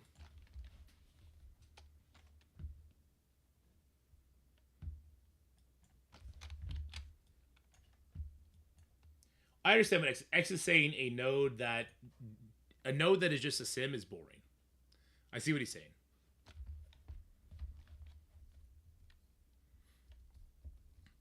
I'd rather have very difficult nodes that people can't complete than endless nodes. I'd rather have very difficult nodes that people can't complete than endless nodes. Oh, sorry. Okay, yes, I agree with you. So do you agree with me then, Ceci, that like a node that has 50 that you can't beat is better than, say, the vampire node with infinite vampire spawning? Is that what you mean?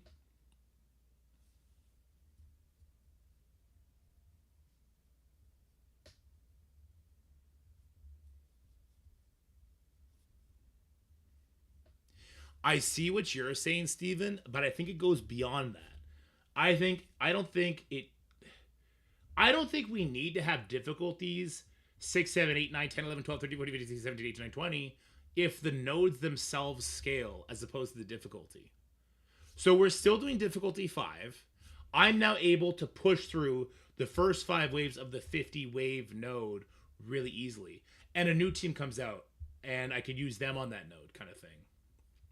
Give us packs difficulty level Scourge style. That way we can make it easy such hard as we want for more rewards. There's that too. When it comes down, so because it comes down to an alliance mode, there's a little bit of restriction you need to do, or it's the Wild Wild West. Everybody has their own battle world experience. I put my own Scourges on. I do all this. I don't affect other people's boss. Maybe I can affect my own boss, but we just tally our score together, and that's where we place as an alliance. You could do that. It doesn't seem as unifying, I guess. Got some fat old get instead. Who did you get, Foxy? Who'd you get?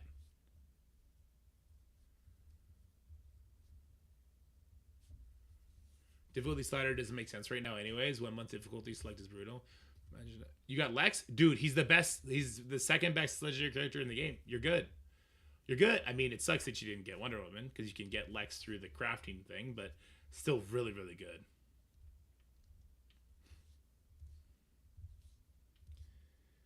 I think I like the idea of Scourges coming into the mix and everything like that.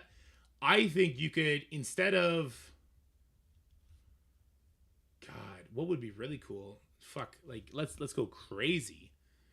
Instead of like a so Spec Ops. Let's go back to Spec Ops for a second, okay? Individual Spec Ops, you contribute Spec Ops points.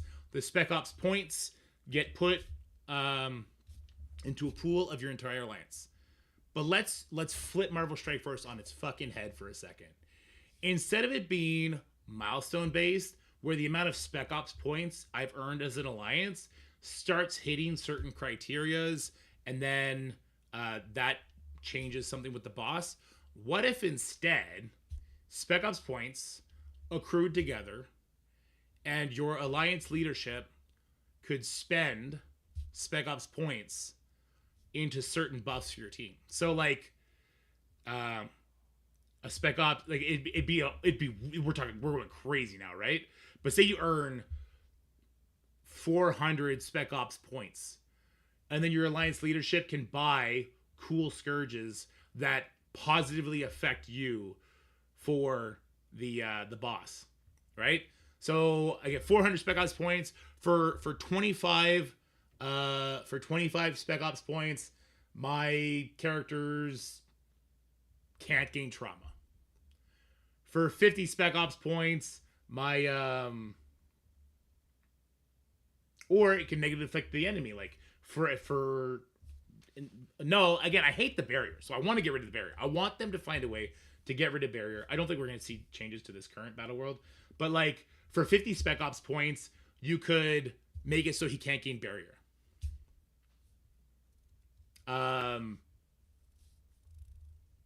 You can like butterfly effect. So whenever a fortifier person uses their ultimate, it spreads their buffs to their entire team. So then you can work into stuff like that. That'd be like that's the sort of like super intricate stuff I think is really cool. I know a lot of you guys think it's really, really cool. More work for Alliance leadership. No thanks. I mean, it'd be a story. They go click buttons, but I agree with you.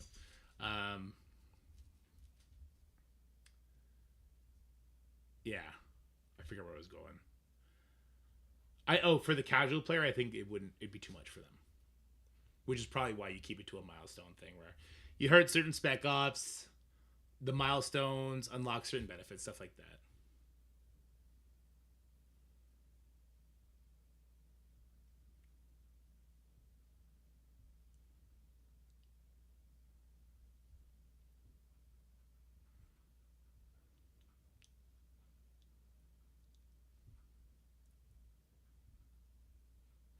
Every node has 3 attempts. Remove astral requirement. Change nodes to Dark Dimension style. Make them hard. Build nodes, tax rosters. Build things that can't be beaten.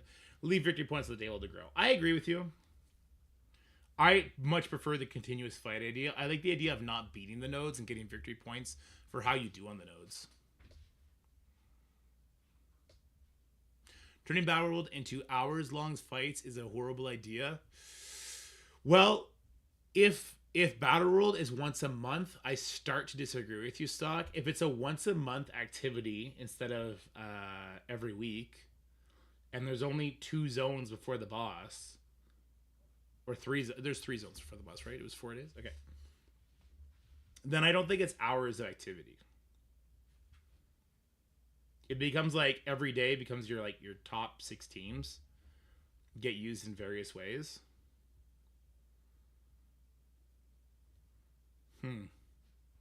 It wouldn't be Pocket Dimension because your zone ends in 24 hours. You only use a team once.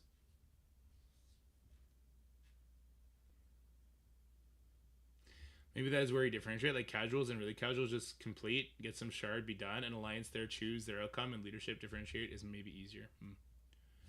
More tower modes. I think this game does need a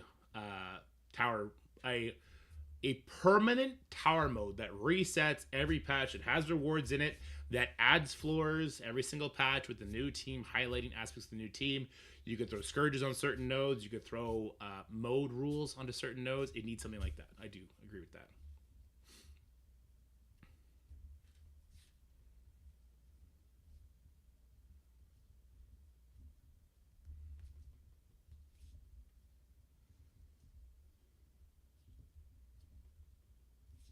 Here's where I start to get a little concerned. I would want a tower mode like that. I do. Where I start to get concerned is if you have a tower mode like that, and you have Battle World, and you have your daily wars and your crucibles, your raids and all that, it becomes harder to introduce fun flash events like a Kiln Tower, like a U32, like a Pocket Dimension, like a Scourge. It becomes harder to add those other game time things that do take up time. But if you do have a tower, and people can race through it the first day or just leave it to the last day if they want, sort of thing, then it starts to make a little bit more sense. But you wouldn't, you would want it to have similar rules to what our current towers have, where you get to use a team a day kind of thing. Or maybe instead of your team goes on cooldown, you get a certain amount of attacks. So like, think Arena, where you get 5 attacks a day. Maybe a tower could have like that instead.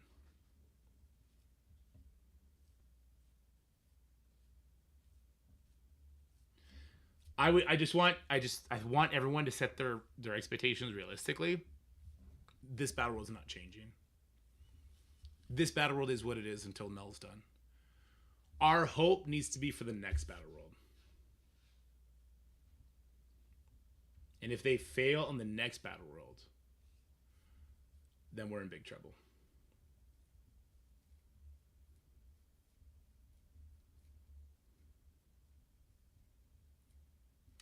Leaderboards are no longer viable, as Scopely now has shown. They do not want to do the work to keep them legit, so they are stopping leaderboards, rumor is. Where did that come from? We need a lose attempt for backing out. A one and done. I like the meaningfulness that adds to the situation. I think that would stress a lot of people out and make them feel bad if they let their alliance down. Right? I think you need to balance that. But I like how it would feel meaningful. I do. Kind of like a war. Like when you go in and you lose a war fight, like you still lose that attack. You still let your alliance down.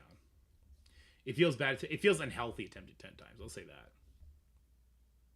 Why can't they just implement smaller changes in null month by month, not to month by month to fail the next one? I think the resources don't need to be put into this battle world anymore. I think you got to make the next battle world a fucking home run. That game for the next leaderboards was replaced with diamonds in whalestones instead of auction. Good. Those sort of leaderboards are trash. I don't give a shit about spender leaderboards. That started with the Boylon video because the event for Joaquim Diamonds has them in whalestones and not a leaderboard like these schedules said it should. So you want to lose 15-minute Astral null fight attempts to DC? That would be an issue. That's true. It's okay if they fail this one, but take our experience, use it for the best. Yes, exactly. Hooray. Good. Fuck leaderboards. Fuck spender leaderboards. That's an amazing change. That is so player friendly and makes us fight against each other so much less. Those leaderboards are trash. Gameplay leaderboards are awesome.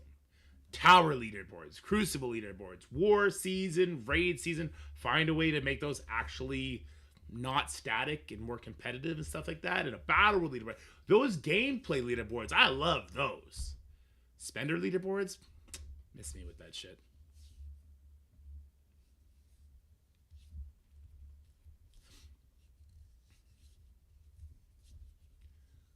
I actually don't think it's player friendly at all. The spender leaderboards still gave okay rewards for hoarding. That's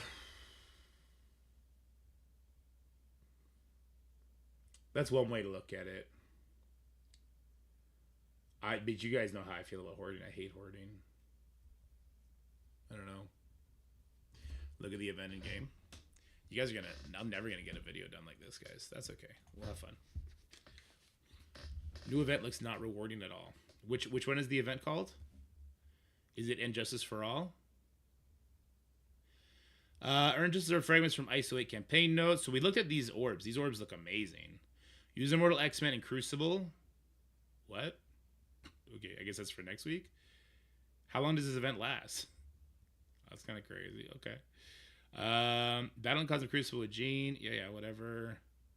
That's it? There's no other inputs. There's no inputs besides... Okay, Isolate campaign notes is the input. Okay.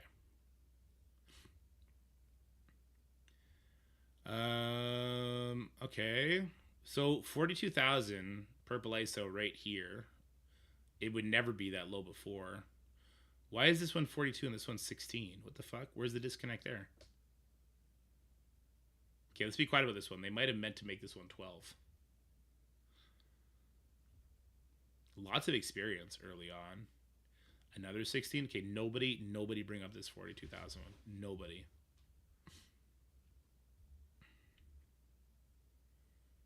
So this is where the monthly item is. We'll see where Scotty has the math at for this one. So it jumps up dramatically. I wonder where we would realistically get here.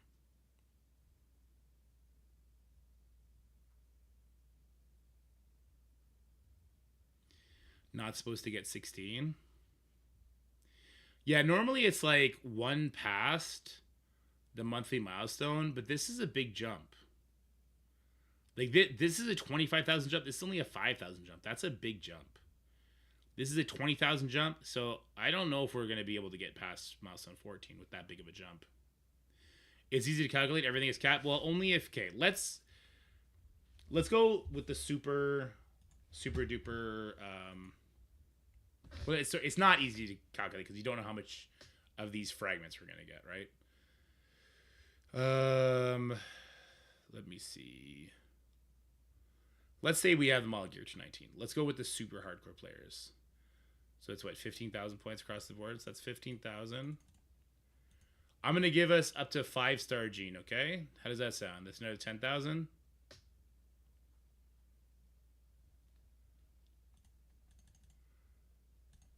That puts us at 25,000 only. Okay.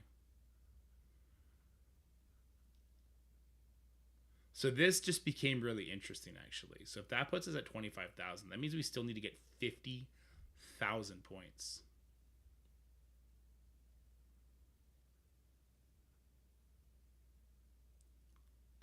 You have a 6 rare Gene? I have a rare 5, which I'll leave it at 6. Because I bought her Pity Orbs, but nothing else, so I just didn't get lucky. Yeah, it's from ISO Energy, but this is... I mean, spending ISO Energy is always trash. I hate that. Possibly free to play will not milestone 14 Falcon token. No, full stop. Who's math?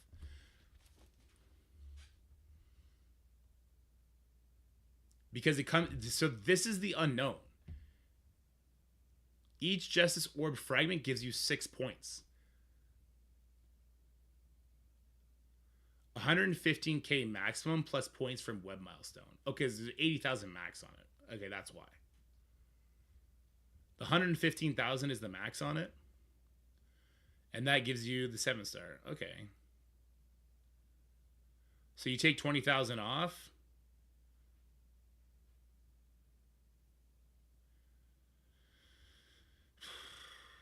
So with what I said and maxing the milestone out, you would get to milestone 15. Yeah. Let's say 15,000. No, 25,000. I had 25,000. 15,000 for... Or sorry, 10,000 for Crucible having 5-star. 15,000 for having a gear to 19. So it's 25,000 plus 80. It depends on this, guys. It's 100% depends on the Justice Orb fragment. You get 6 points per fragment. Is there no web?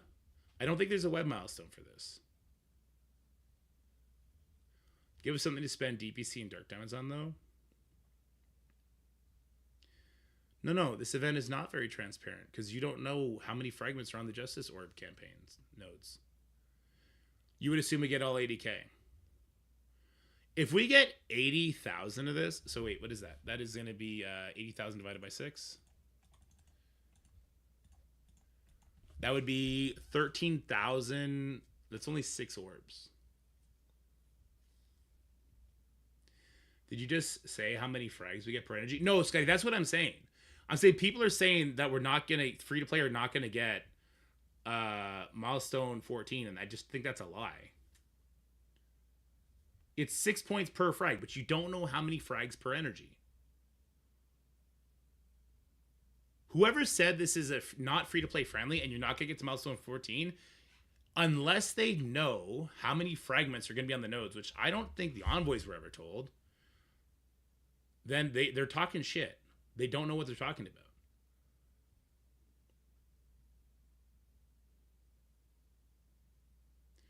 $13,000.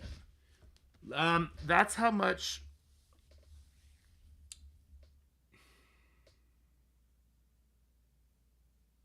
Maybe that's going to be the amount of energy you need. 13,334. Usually it's 1 point per 1 orb fragment. You get 480 per 120 energy, but we don't know. So if you get 4 fragments per energy spent, there's also a milestone. Is there actually? I gotta go find a goddamn website now. You guys are all over the goddamn place. Spoilon, I don't trust Spoilon's math at all.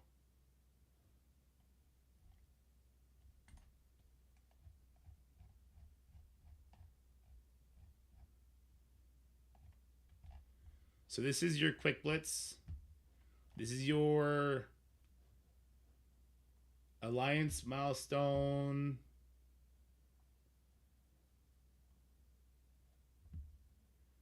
This is just your alliance milestone, right? For doing wars. Heavy shoes, spend liberty, you get medals of honor. So there is still the web milestone, but you're only getting medals of honor. It doesn't say we're getting milestone points. So I do not think the web milestone is going to feed into this event. I don't. Let's say it's normally 3 or 4 conversion per energy. It's normally 3 or 4 point conversion to energy, but we don't know.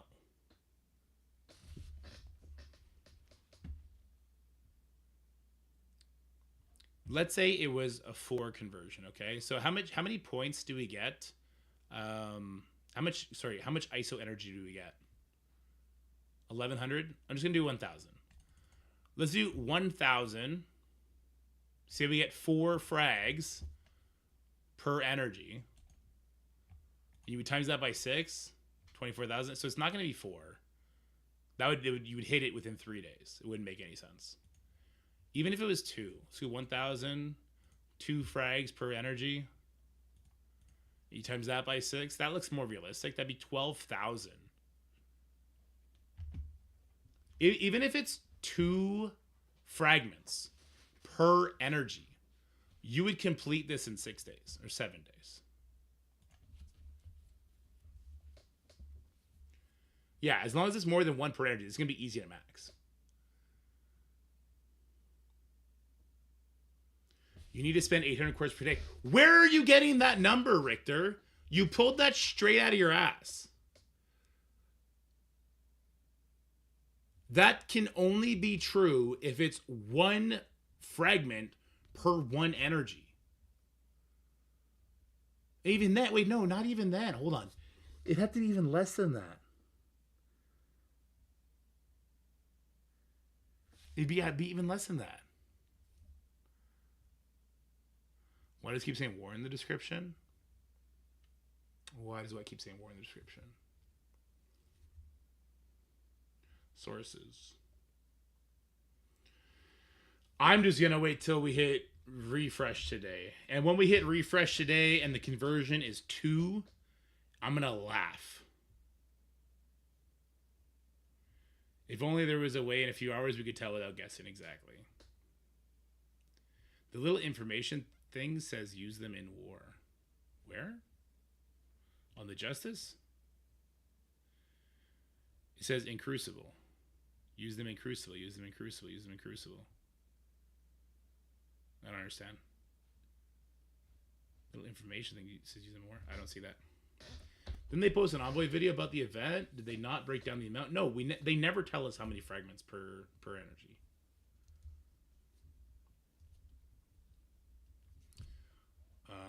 The top, Justice for All preview. I don't see what you're pointing at.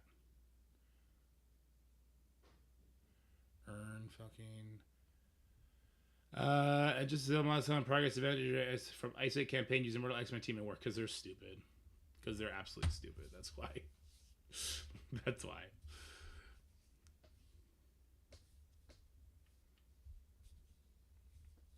The bigger issue is the amount of purple ISO we lost from being in top 5. Okay, so that's what we were initially looking at. Thanks, X, for bringing us back on track. So this is 42. Let's call that 60, 75, 125. Yeah, that's a lot less. Even if we got to this, like 225,000, a lot less. Ask your little bird, Scotty.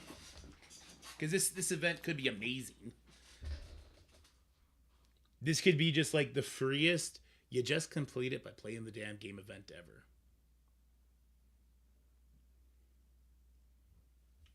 Damn it. I'm not going to get this video done. Also, where'd our music go?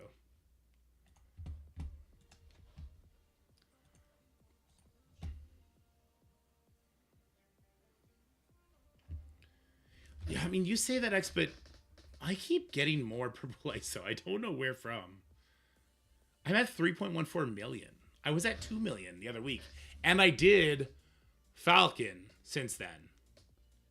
And I think I did another rework character.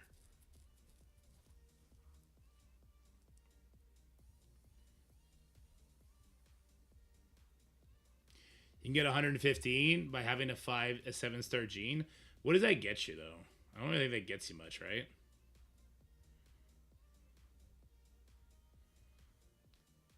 You get a 7 red star.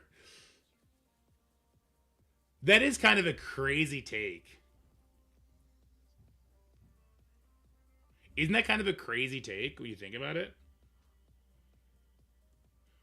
Oh, actually, X, the orbs are really good for that, aren't they? Hold on. Let me go over here. I guess we finished our spotlight infinitely early today. That's fine. Come on, I need 100 on Jean, more now than ever. Damn it. I need 25 more on her before the end of the week. Okay. It was these Justice Orbs.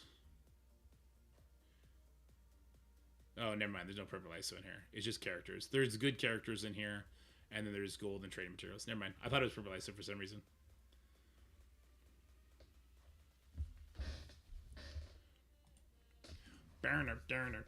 Yeah, the orbs look really good. You're getting 6 to 1 for each energy spent on the mode per Scopely.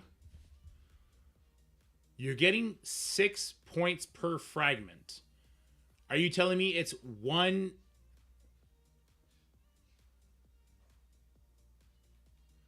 I don't think you know what you're saying, Lord Victor. There's 2 layers to this.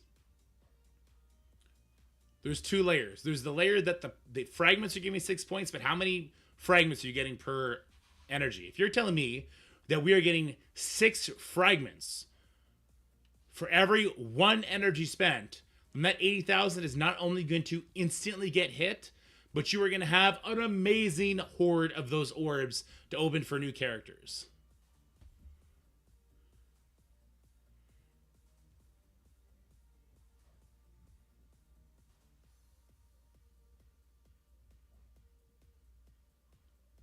So then purple brown, you're saying that it's a 1-to-1, it's a 1-to-1 conversion. That 1 energy gives you 1 fragment. That's what you're saying then. And that, I think, would be a big stretch.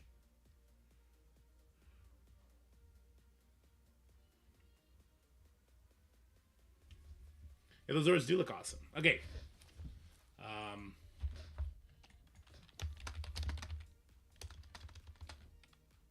What do we call this fucking video? Done talking about that event. I think if you don't know how many frags are on each node, then you don't know anything about the event.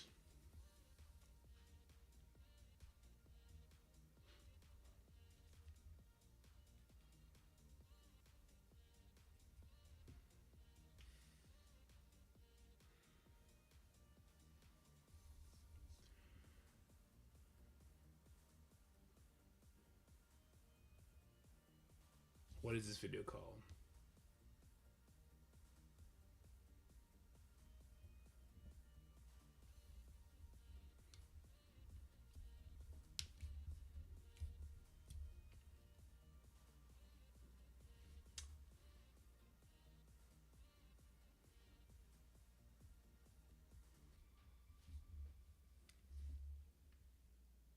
What is this title?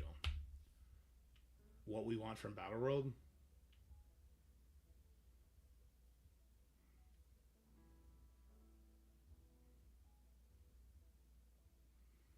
Lord Richter, once again, you are working on the assumption that it is a 1 energy to 1 fragment.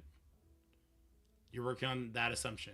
As soon as that assumption is thrown off, it becomes a non-factor. Here's what I'll say. Those orbs are so good, it wouldn't surprise me if the conversion isn't great. It wouldn't surprise me if the conversion's not great.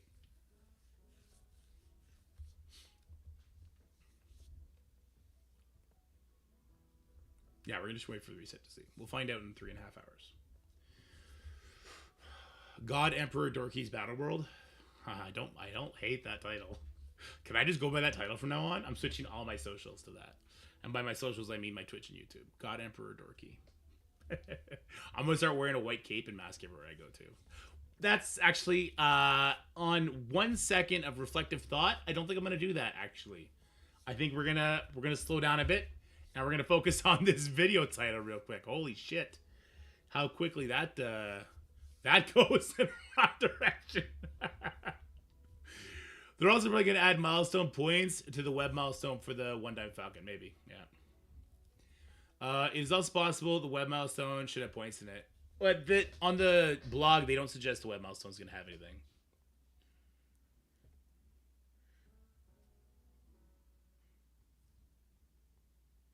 Oh, unknown free claim amount to mess up everyone's math. True. There you go.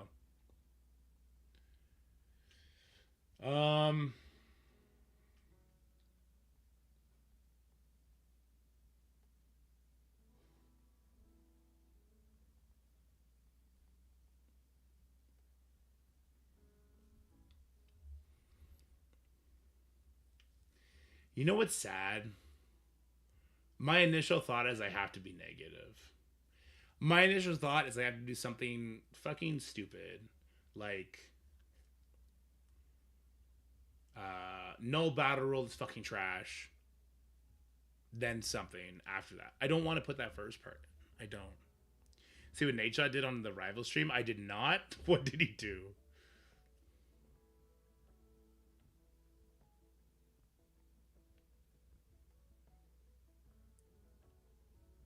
The wins top 2K players always get one diamond tune, yeah.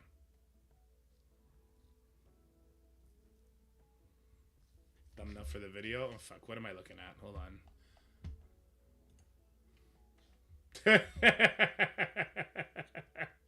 What is this? This is a different God Emperor that I'm not aware of? That's so scary. Jabba the Hutt. He typed shitters. There you go.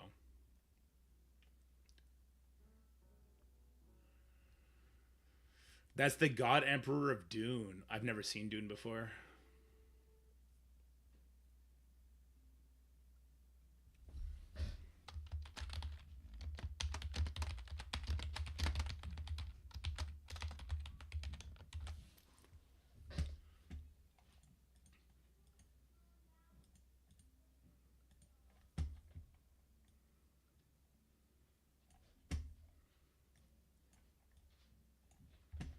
I'm gonna do a little clickbait here. We're gonna put on a different character here.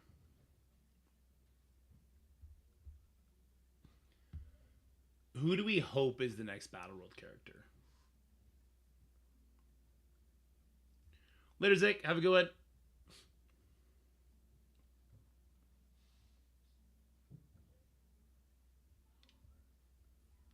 Battle World Skix. We're all kind of hoping Onslaught, I think, right? After Professor X.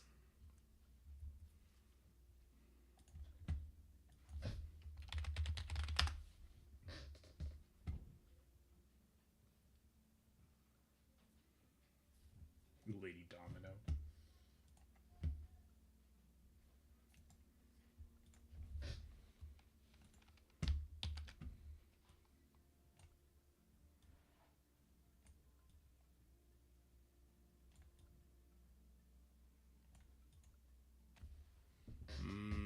Doesn't look good enough. Lady Galactus.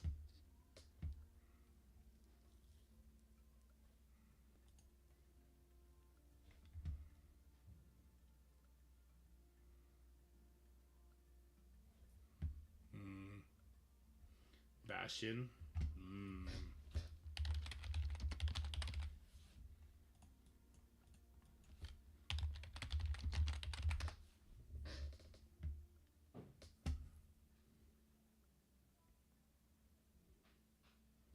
I don't think enough people recognize him over Onslaught.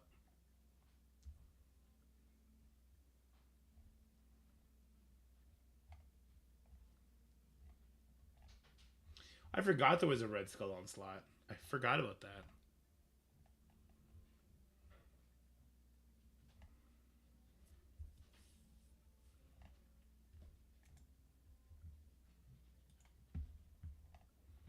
Let's see how this one looks.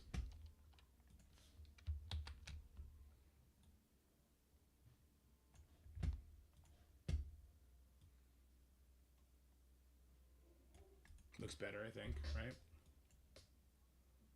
I think we keep it in focus. Darkheart. Darkheart does look cool.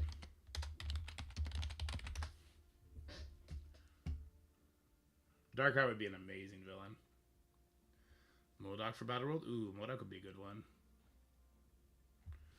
I agree, Sassy. I agree.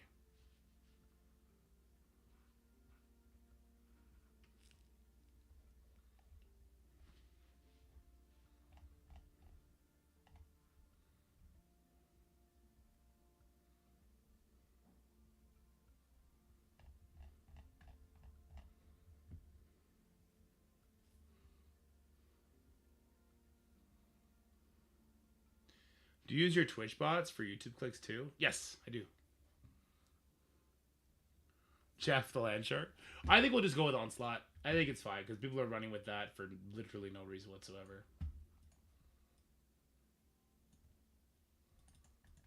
Let's be cool though. What's next for Battle World?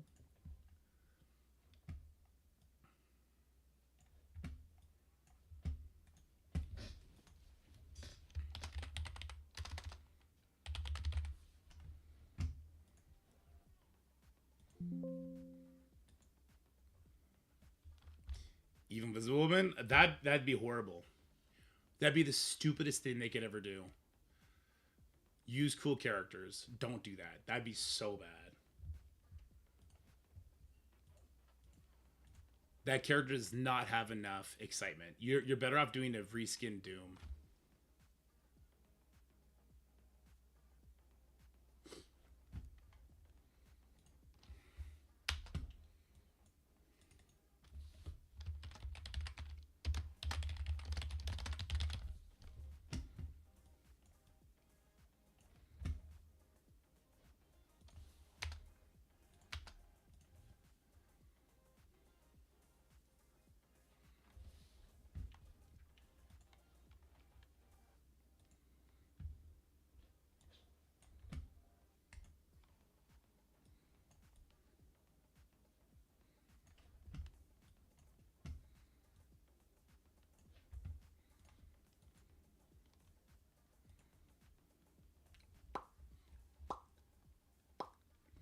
I still don't have Null in my freaking thing.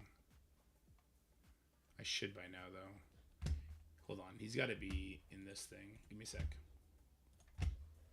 Make sure I'm not showing anything I can't. Good. He's got to be in here by now.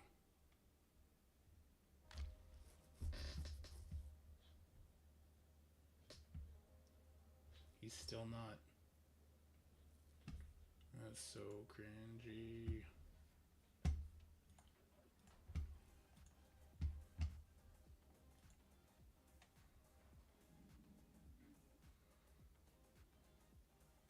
Dracula would be cool too, yeah.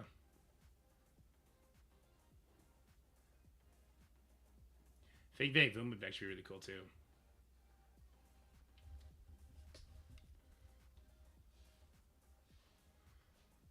Foreign hate comments? No, that's just true. I don't think you should expect anything to change on the Null Battle World. I think the Null Battle World is what it is, and their resources will be going on to the next one.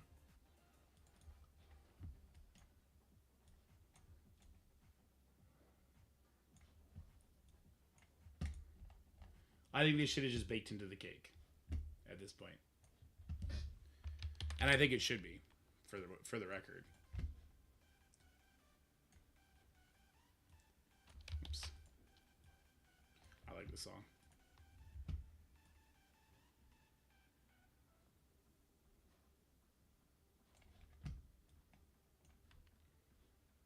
They could test Starjammers. If I did, I wouldn't be able to tell you about it.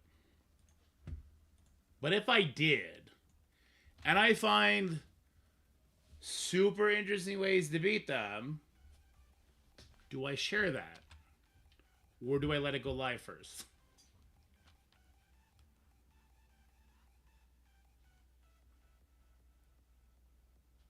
I agree, X.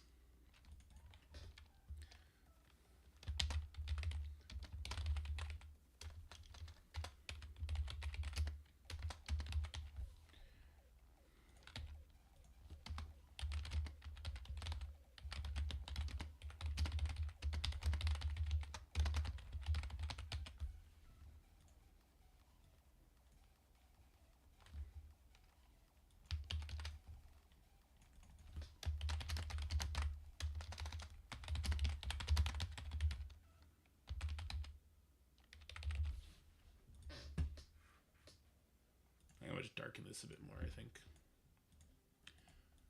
Remember when I used to not darken anything and Ceci was like, bitch, darken your stuff. Good, great advice from Ceci. I'll never say that again, but great advice from Ceci.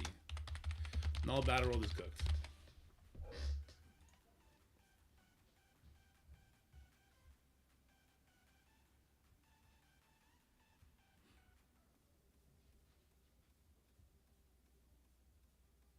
I didn't say that. I didn't say none of what you're saying. I did not say that.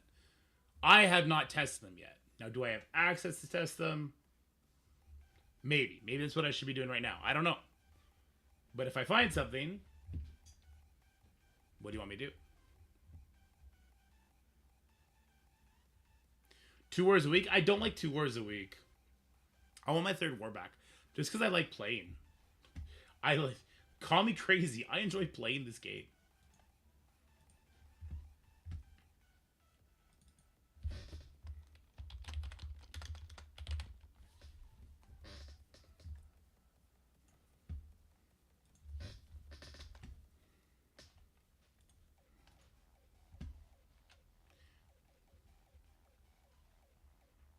There's no other content.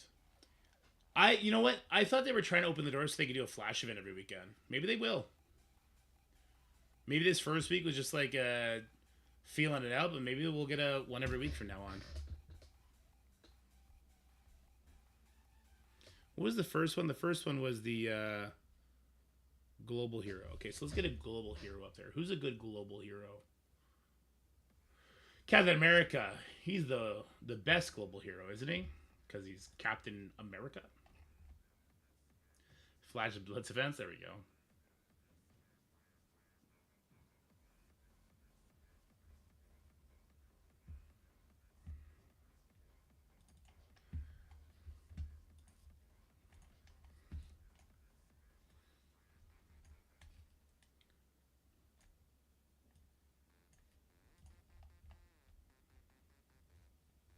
It's such a dopey looking costume. I love it.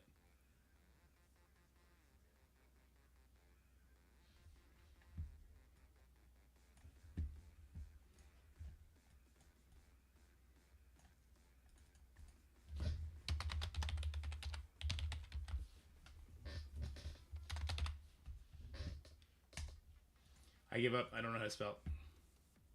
Bring back Blitz events. And lost me in Battle World because he's 3 years old. There you go. He's been reworked since then. What up, Mega Bros? Crucible did not go our way. We played really poorly. Really poorly. Really good defense, too. And our opponent had a good strategy. All around, got smoked. I am mad at it. What do I want to say about zones? What do I want to say about zones?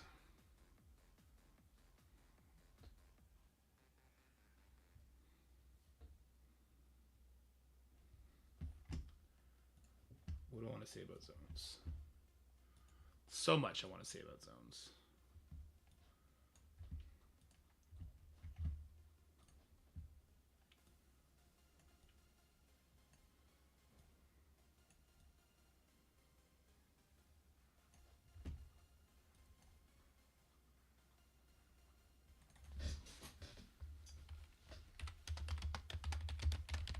Not year one enemies.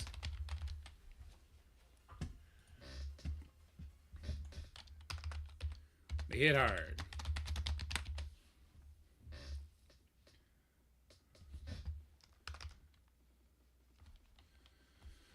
Do we like that there's less nodes? Do we care that there's less nodes?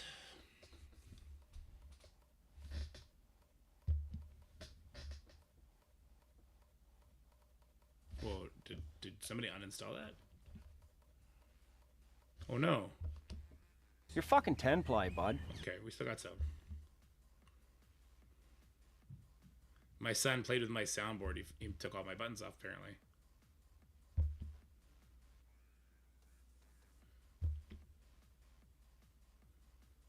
Oh no, that's the only one I have left? You're fucking 10-ply, bud.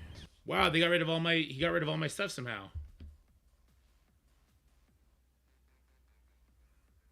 Damn. I got a DC question. In Batman's room, is the Guess the Identity minigame? Yeah, it is. I can't collect the things either. It bugs out for me.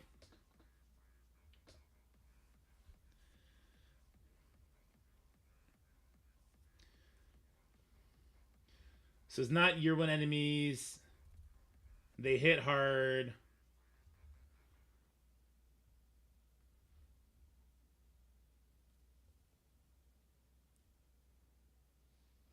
What else did they improve about the Nodes in Japan? So in my opinion, they are less restrictive. Less restrictive or less prescriptive maybe is a better way. Less prescriptive. Prescriptive. Fuck off. I don't know how to spell. Okay. Less prescriptive. I.e. there's no... You're fine. There's no... War rules, Crucible rules are applied here, so literally if you use anything else, you're kind of stupid. I think that was good. Those were good changes. They are actually more prescriptive. There's no beating 1-1 without Old Man Logan. There's no beating 3-1 without Odin.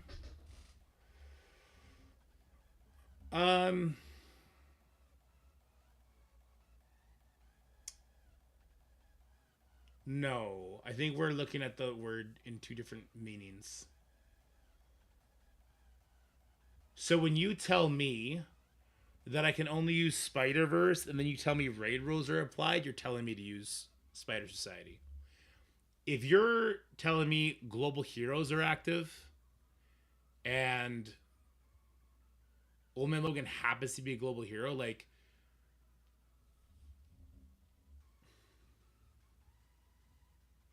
you can't have it both ways.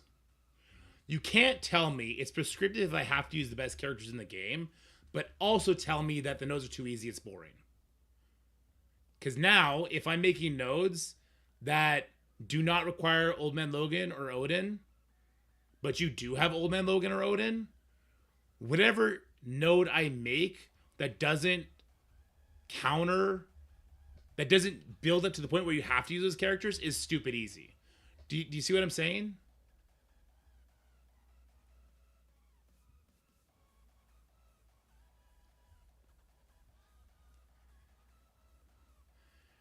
They didn't make nodes that taxed Old Man Logan. Okay, so your argument isn't that it's too prescriptive. Your argument is that it's too easy still. Is that fair? Him existing made it required. Well, no, because you would have used him on anything that was that level or lower. But if it was lower than needing Old Man Logan, then it would just be even easier. Okay.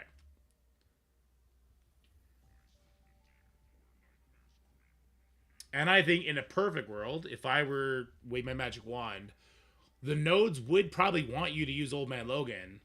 And then there'd be a wave that fucks with Old Man Logan heavy, right? But everything else we talked about earlier in the stream would also be true. Where there would be more than 3 waves and the fight would be continuous. So it'd be up to a point like, okay, like if I use an Old Man Logan team here, I could probably climb up to wave 5, but fuck, there's a Mephisto then. It's gonna wreck me. And that's when, okay, I die on that wave with Old Man Logan. I kill who I can kill. Maybe I can time it so I can control the Mephisto before he goes, depending on turn bar. And then that's when I bring my Astral team in. Something like that. My Alliance sent in stupid team with Old Man Logan day 1, kept attacked and lost. Then go back in to clean it up. Found out he had full clear without Old Man Logan. He wasn't able to full clear that. Okay. I see what you're saying. Last Battle World, there was no continuous attacks either. Right? We're on the same page there. For you to assume it works as a continuous attack, kind of, it's a little bit on you, because Battle World was never like that.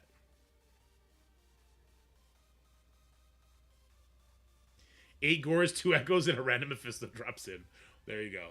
Or just a boss Echo drops in.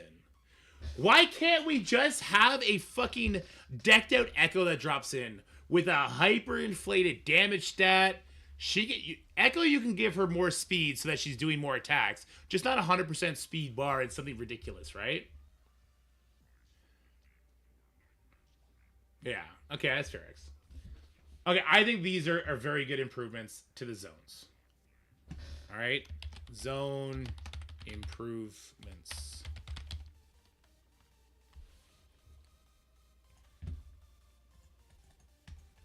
zones. What's next?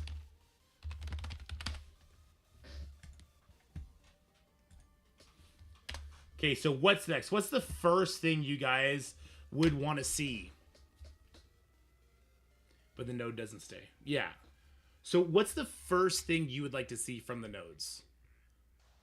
So we're now talking about the actual in-game nodes.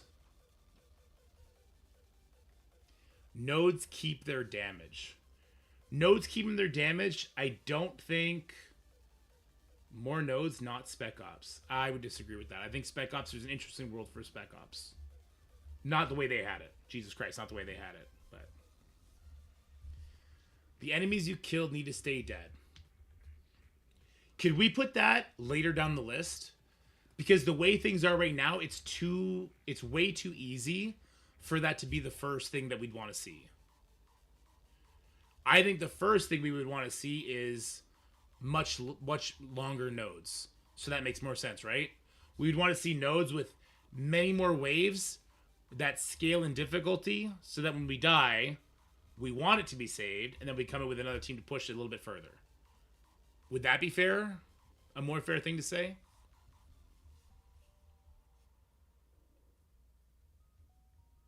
Exactly what Burnsy says is my idea. My same thought process.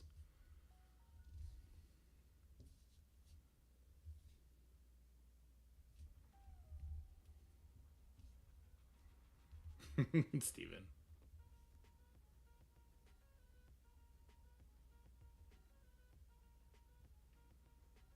We want to see more interesting modifiers.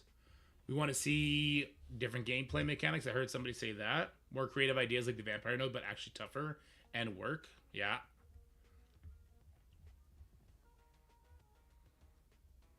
You can tax Ross with a Spec Ops existing. You can. The way I look at Spec Ops is look at it in a completely different way. So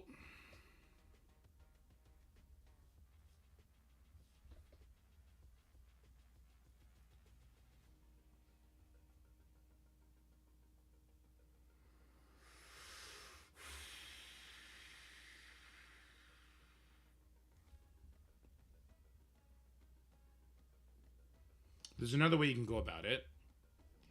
Instead of earning victory points from the zones, you can get a different sort of scoring for the zones. And instead of having Spec Ops in the zones, you could have, like you see my alliance here, we hit 230 million points, or 2.3 million points out of 100. You could have the zones have a milestone counter. And when you hit 500,000, it does something to null. And when you hit 1 million, it does something to null, and so on and so forth. And that can happen for each zone, right? You could have something like that as opposed to Spec Ops. But then instead of this being victory points, your only source of victory points comes from the null fights. Every percent of damage you do null, every single time you kill null, that's when you start getting the milestone rewards that we got for Battle World. And that's where you start getting leaderboard stuff as well. How do you like that idea?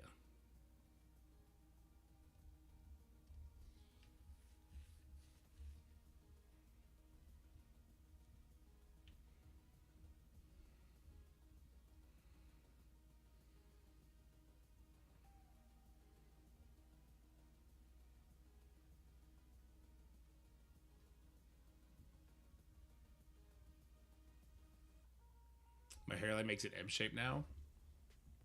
Am I starting to grow back a little bit? It's starting to go a little bit. My hair grows in thick. I'm spoiling. There's a Magneto rework coming. I'm spoiling it.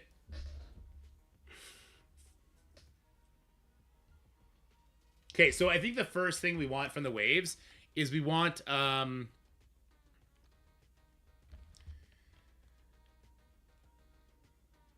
because that's the penalty for a player missing the null day by a lot. I had a funeral to go to, and it was really tough to get it done this time.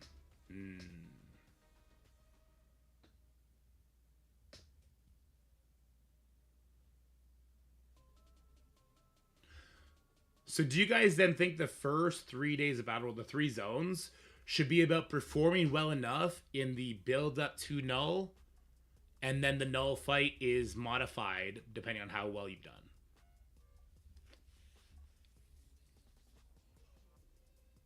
I was looking at it from a perspective like you can have a spec ops system where depending on what you sacrifice to spec ops, that modifies null. You can't have it be 100 points to go from zone to zone, and then you make the nodes tougher, and then that happens. But a much simpler system is what X is kind of saying. A much simpler system is that we don't bring spec ops back. We have either endless nodes or nodes that you cannot realistically beat, and depending on how you perform on those nodes, that affects the null fight. And then the null fight is where all of the source of rewards come from. The milestone points and the leaderboard are all around the null fight itself. They would have to, so what Cross is saying is something you would have to keep into account for players. Some people, they're just not going to be able to log in certain days.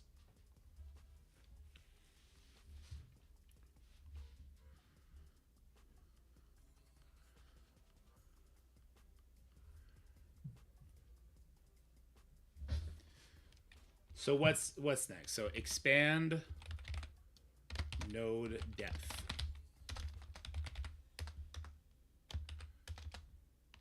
What's that? How does it go? Like I.E? Just example 50 waves. Endless. 2. Continuous combat.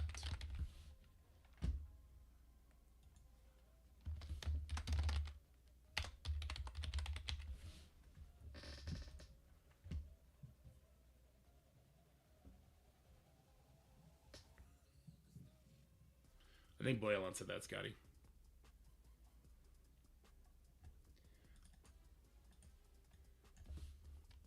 Scaling difficulty. Yeah, so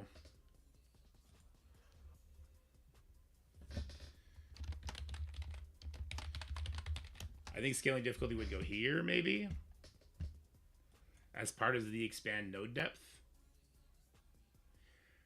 Scotty, did your little birdies tell you how much fragments per energy? No, I got my ass kicked on CC, Emily. Sorry, Emilio.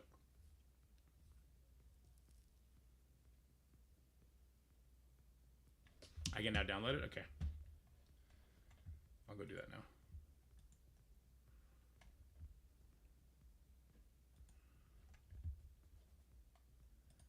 Is it on the main screen or do I have to find it? It's not on the main screen. What was it called again? It was called, started with an F. What was the game called? Fellowship. Thank you. You literally said I can download it now.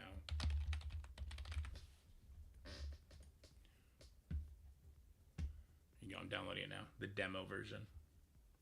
90 gig. No, wait, sorry, that's how much I have free. Never mind. All right, download it now.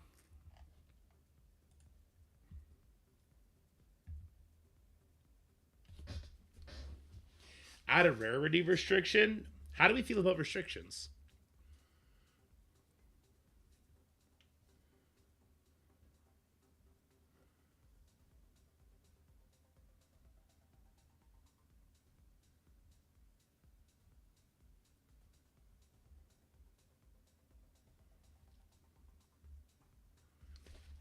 Tag restrictions. Because if you just, instead of having any restrictions, if you just had 2 nodes, where one was a combat-based node and one was a new gameplay thing, I don't mean astral only. I mean to go as far as like 0 restrictions. You know how we had like global hero, global villain, city hero, city villain? Like those were very wide restrictions. That was pretty good, right? But what if there was no restrictions? And instead, it was just 2 nodes. Take the actual node out of it. 2 nodes.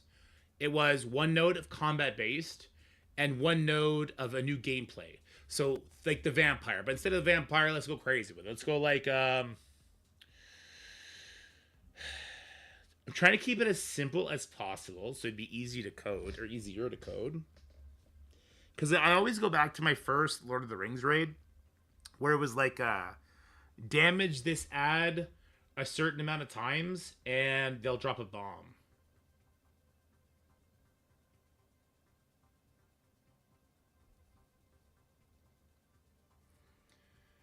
That sort of gameplay I'm super excited about. Oh, I like that cross. Yeah, the bomber.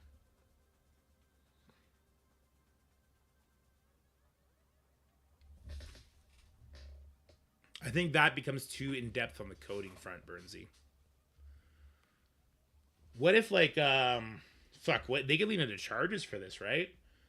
What if it was, like, a node where... How would you do it?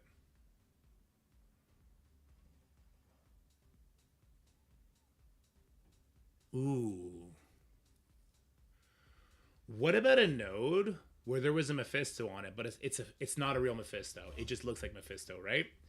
What about a node that had Mephisto on it and his speed was 50? Speed stat of 50. Could not benefit from speed up, could not benefit from, cannot be hurt by slow. Like, it's the Mephisto model, but it's a completely different kit, right? They've done that in the past. What if they put a Mephisto on a node with 50 speed stat, but when he gets to his first turn, he ends the match. You instantly die. But here's the thing. There's another character on the field, a fucking Greg or something. Just any character. I'm just doing an example here, right? And that character had 1,000 death proofs and safeguard and 1,000 stacks of safeguard, so it's not going to be decayed, right? So 1,000 stacks safeguard, 1,000 stacks of death proof, had a bajillion life. But once you hit that, every time you hit that character, he gains a charged. And at 10 charged, he one-shots an enemy Mephisto. And then two Mephistos would spawn in. But so instead of just the two Mephistos and instead of just Mephisto and this character, there's obviously other characters, regular characters on the field that are doing things to hurt you. You need to take care of them so they don't control you. They don't turn you around. They don't slow you. You don't get so there's other characters proving as an obstacle to stop you from hitting this other thing that you have to hit to stop the time bomb. That would be Mephisto. Fellowship demo's already downloaded. Nice. Like, that's something that I can think of that I think in their structure, I don't think that is too big an ask as far as gameplay goes. And then every Mephisto that dies to that mechanic gives you a certain amount of points. Is that crazy? Is that too much to ask?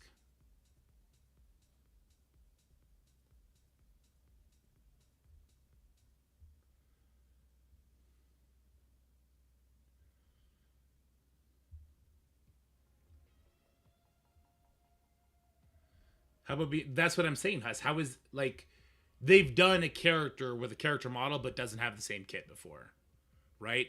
We can easily make another character with a different thing that has charges and stuff like that.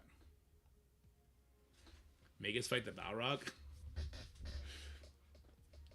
How is what I said unrealistic, though? You have 5 characters, 5 regular acting characters that you know what to expect from them. That's the obstacle to stop you from beating the shit out of the one guy, or even just put it on the Mephisto himself. Every time you hit the Mephisto, he gets a charge. If you hit him 10 times, he dies. Multiple hits don't count, right? Or maybe they do count. Crazy idea. Instead of needing to get hit 10 times, make him have to get hit 20 times. Multiple hits count. That's a cool mechanic in and of itself. Right? And there's 5 other characters spawn in and they try and stop you from hitting the Mephisto. Okay? And then when that Mephisto dies, a new Mephisto dies. Maybe 2 Mephistos can spawn in at the same time at one point. And that's sort of your, like, oh shit, I gotta get going metric. There's so much you could do with this game. There's so much you can do with this game.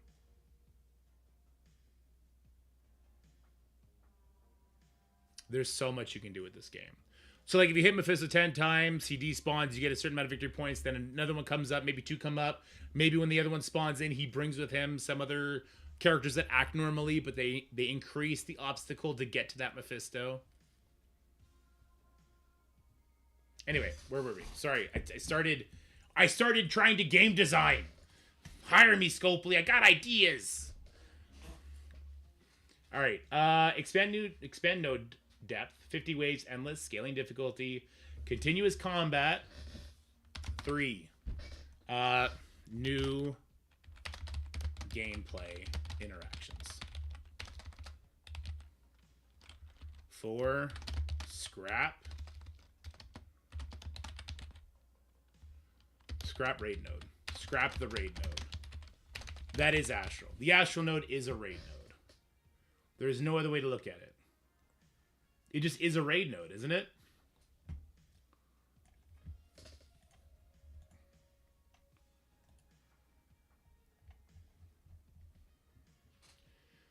Can you define when you keep saying macro environment?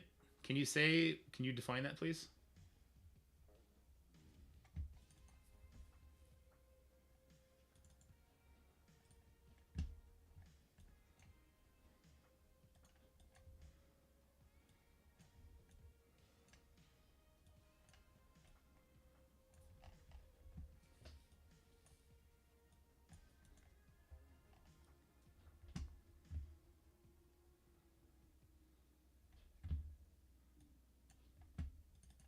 We're gonna have to do a part 2.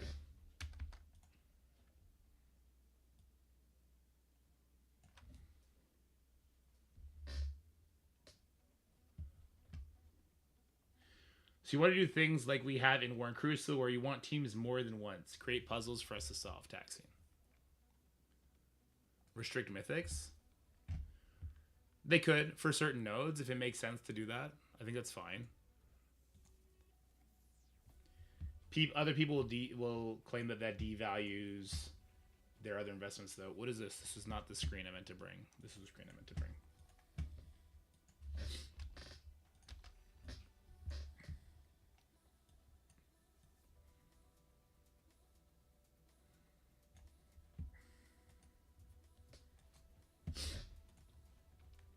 Let's make this bigger.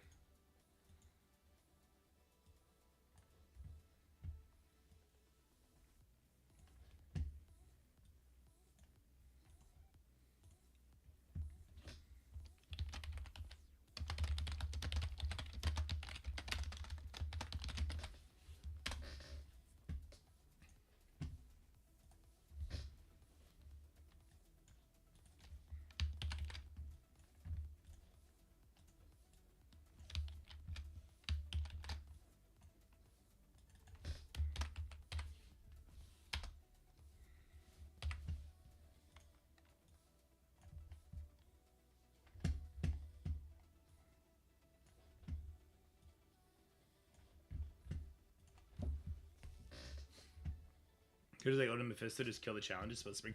Well, that would be the point of making it be like a 50 wave thing, where there comes a point where even Odin can't carry it. The scaling difficulty and all that. Here's where I would agree with you, Manfetti. How do you counter Odin's battlefield effect in such a way that the next group you bring in doesn't immediately get owned?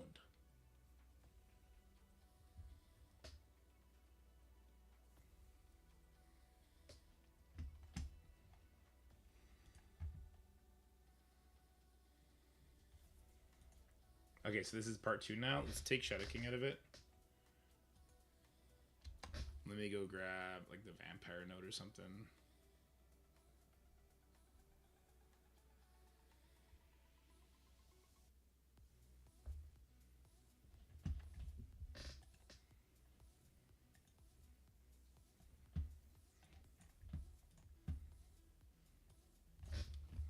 God darn it. Gosh darn it.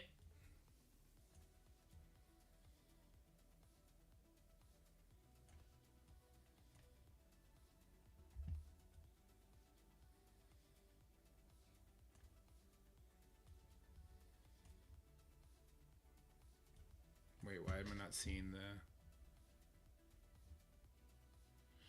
Am I not on the right one?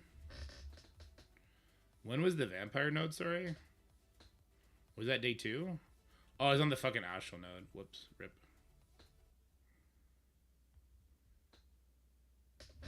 Yeah, I was just on the wrong node.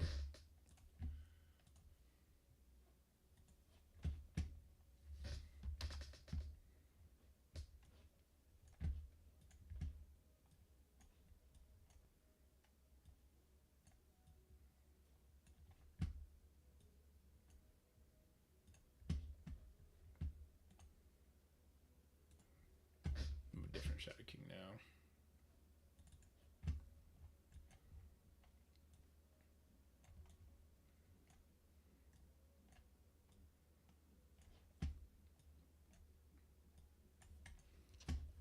Okay.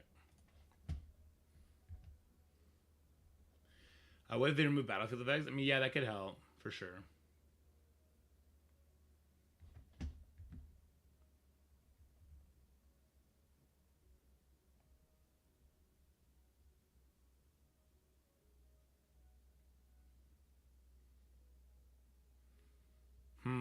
Limiting battlefield effects doesn't sound like a horrible idea. I'm sure it would go over horribly with people, but to me it doesn't sound unreasonable.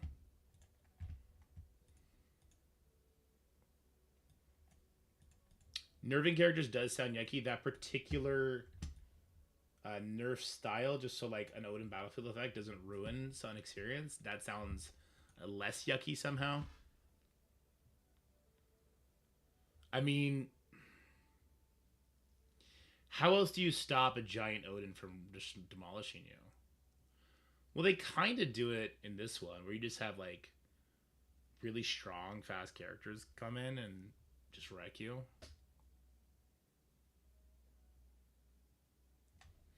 I don't like the idea of restricting more mechanics. I think less mechanic. I think you just find creative ways that when an enemy wave comes in, they blow your Odin up. Or they're so beefy, they scale so high that it stops mattering as much. Do you know if they're going to bring back Ultimate 32 for Crucible? I think it was well received enough by enough players that they'll probably experiment with it again. Okay, shit, what was number 4? Number 4 was what? Shit. It's expand node depth, continuous combat, new gameplay mechanics. What was 4? What was 4? Poopy. I forget what 4 was.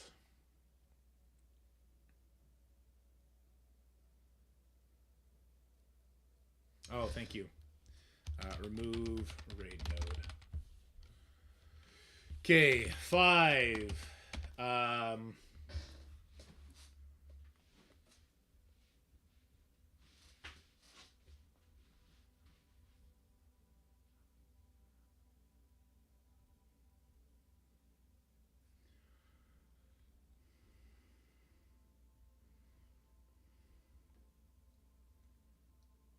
Remove raid node.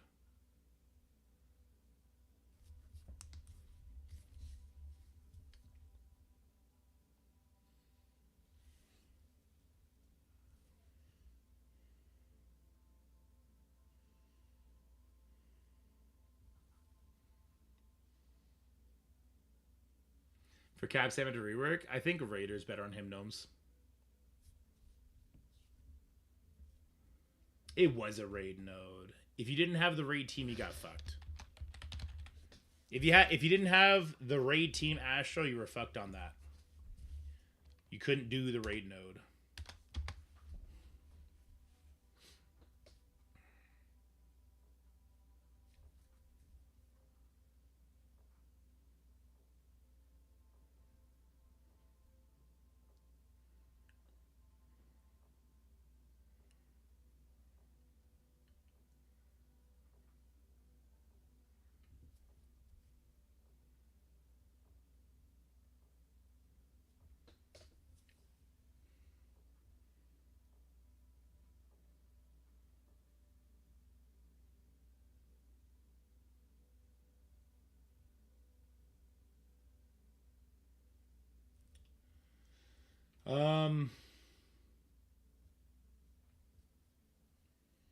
My mind goes to tags. Broad tags. They already have broad tags. They need to be even less prescriptive.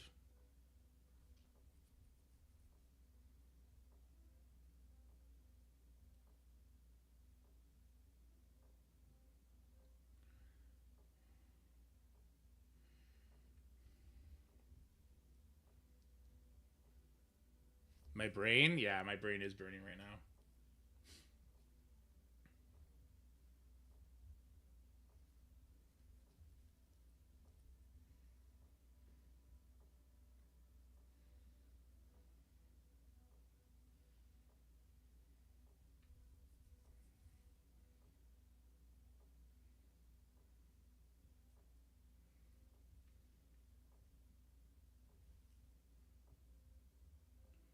Dark Mist mechanic in nodes. Yeah.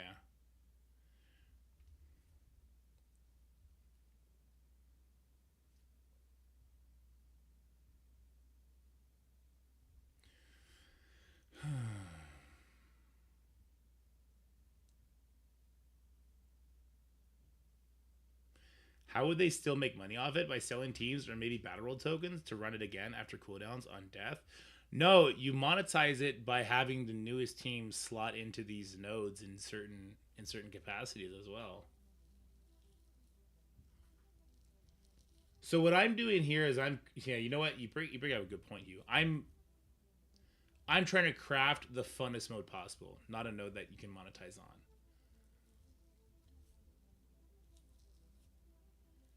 Here's how you can do it. You can make battle roll teams. You can make battle roll teams. So what X is saying, that's my initial thought, okay? Battle in its current form isn't monetizable. Well, it's the Astral mode, right? But what X is saying, you could do it both ways. You just make really interesting characters. Not with what's not right now, correct. You make interesting teams and interesting plug and play characters that can hop all over the place. But you can also make battle rule teams that you can circumvent restrictions. So say they keep the global hero, global villain, 2 nodes in the first zone, but you add or astral. Okay? And then during the life cycle of a battle world, you can actually maybe make 2 battle world teams. You can have Astral be a battle world team, but you could have Starjammers be a battle world team. And they just also happen to be really good in other modes. Now you've doubled the value of a team.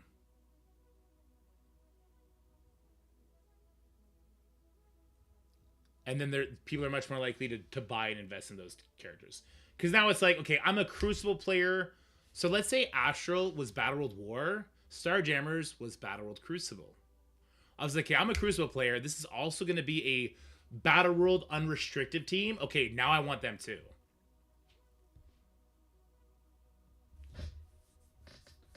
Is Immortal X-Men the best CC offensive team right now? No, far from it. Far from it.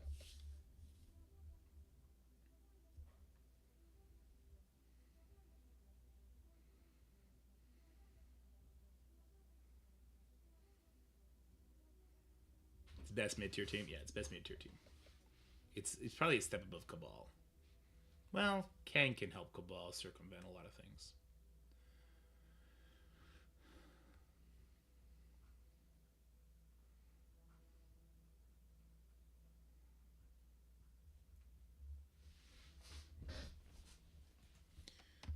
Make Astral universal.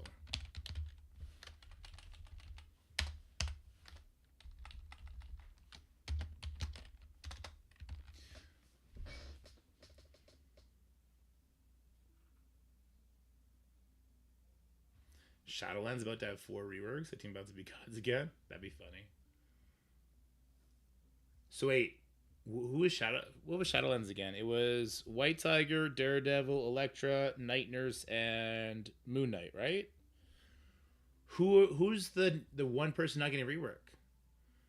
So when Moon Knight got a rework, Boylon is saying Daredevil and Elektra. Is White Tiger or Night Nurse rumored to get another rework? That's sick. I like White Tiger as a character. It's 3? Damn. So when I say make Astral universal use, you know how there was Global Hero and Global Villain? Well, if you do the other changes above this, then you can then use Astral on either Global Hero or Global Villain in that day, during that day. Need to spend some training mats, best CC team to use them on.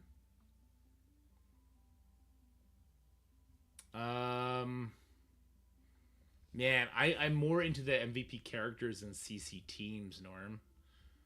But if you don't have Immortal X-Men built up, I do think Immortal X-Men are worth having built, and you need all 5 of them. So if you're looking to invest into a team that's going to have some life left in it, then I do think Immortal X-Men is a perfectly justifiable team to do so.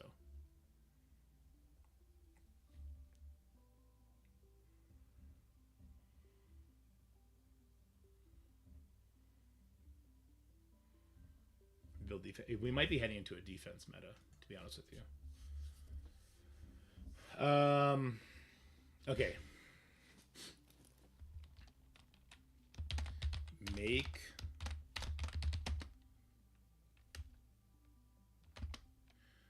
progress, make completion, make victory points matter, make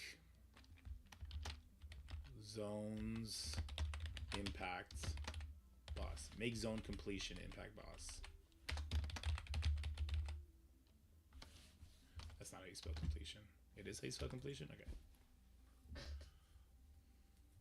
I think everyone outside of Mega Kraken are about to Hard Turtle. Very possible. Make zone completion impact boss.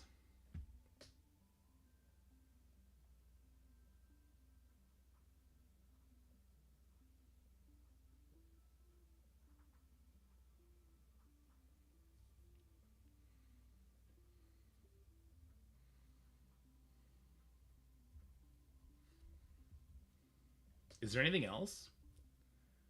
That, like, if they did these 5 things, Zone City would be super great. Expand the node depth. 50 waves, endless, don't care. Scaling difficulty. Have it be continuous combat, so I use all 3 of my attacks on all the nodes to try and get as far into the waves as possible, though with the scaling, make it be impossible. New gameplay interaction, so have one node where it's just straight combat like we're used to, it's just continuous, so like a Dark Dimension node, and then that you only get 3 cracks at. And then have a new gameplay mechanic, like this vampire one behind us, or like the one that we just spoke about, Mephisto, something like that. Like the only 2 nodes per zone. You remove the Astral node altogether. Instead, you let people use Astral either on node A or node B every single zone. They're probably gonna want to use Astral on the regular gameplay node, because that Astral team will probably be the best team to push, you know, waves 20 to node 30 or whatever like that. But if they use it right out the gate, then maybe they're going to get to a point where like Old Man Logan can't really compete anymore. Or maybe Astral will be uniquely qualified to deal with whatever the new gameplay mechanic is. Maybe the new gameplay mechanic is every time I hit this Mephisto, he's going to put a debuff on me. But if I get enough crits, then Shadow King can keep cleansing the debuffs off me with trauma, whatever the case may be, right? Or maybe the revives, maybe that node is going to be so hard once we get to a certain difficulty scaling of it that I'm going to want to. Or maybe even the new gameplay interaction node is completable, but the endless combat one isn't.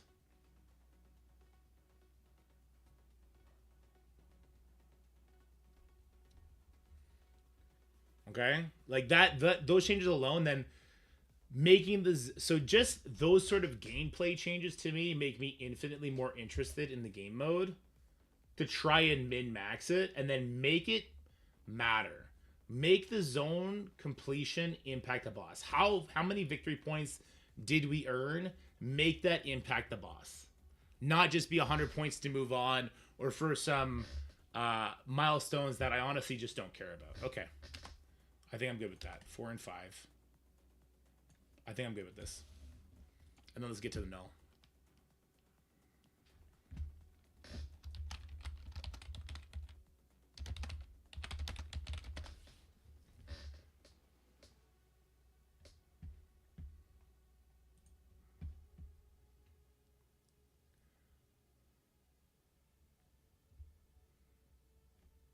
Okay. Whoops, I should have duplicated the last one. That's okay. Boss fight.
Okay, well, hold on. Let's go.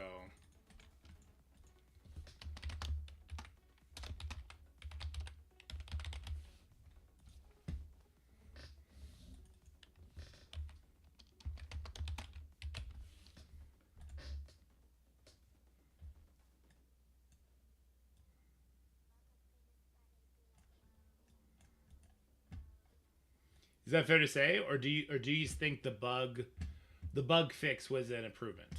Less bugs. I think there was 0 improvements to null.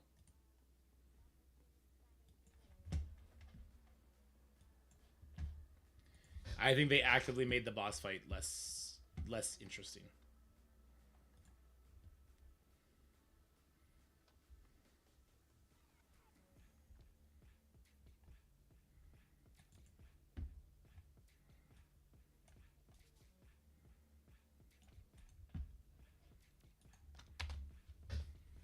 I don't think many of you disagree with me on that one, right? They made the boss fight just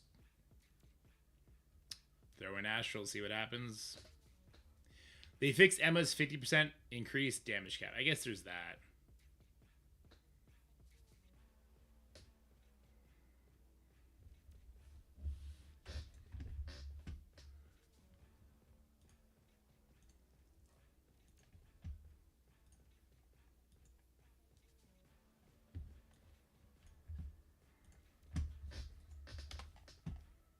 No, that's not right.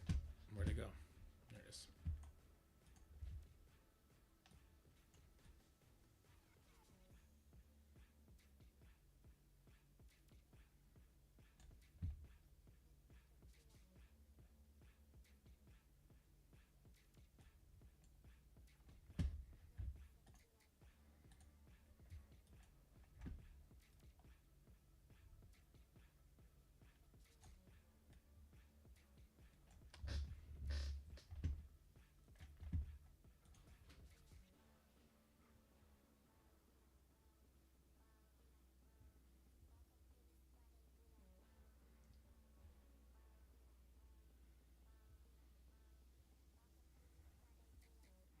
Yeah, I got 3% damage cap to 1% without telling us. True.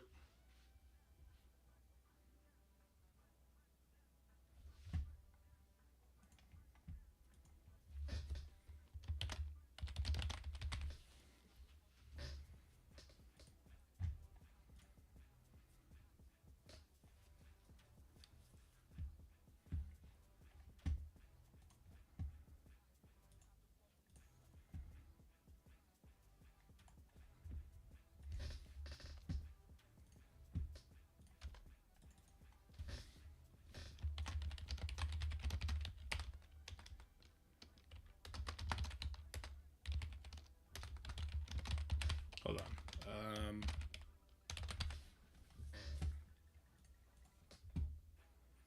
I did have a what's next. Okay.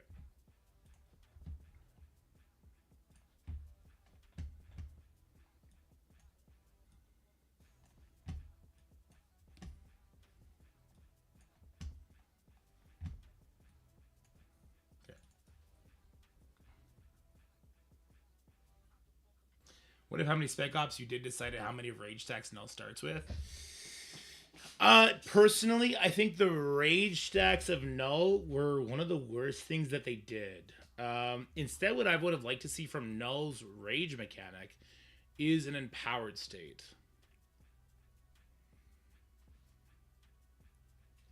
Can you guys quickly copy DCWC Collect? I think enough envoys are doing that right now.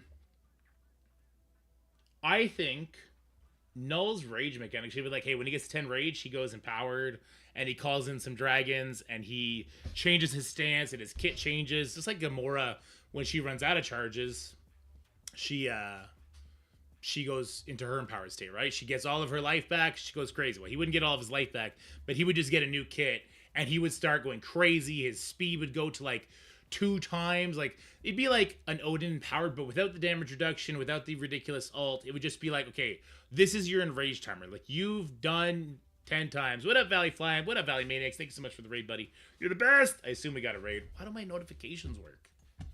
What is going on? Notifications are turned on. I'll have to go figure that one out. Thank you so much, Valley Flying. You're the best, buddy.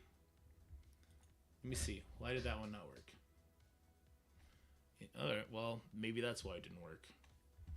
I'll have to go check that out later. Because we're still seeing the donation ones and all that.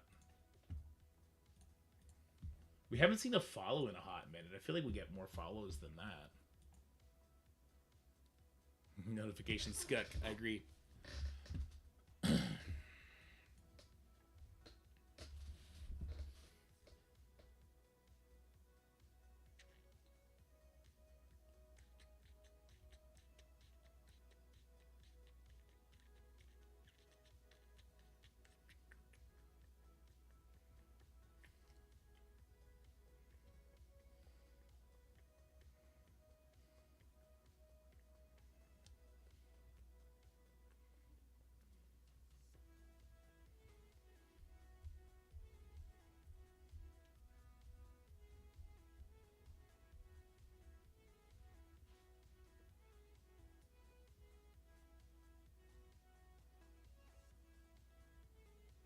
Okay.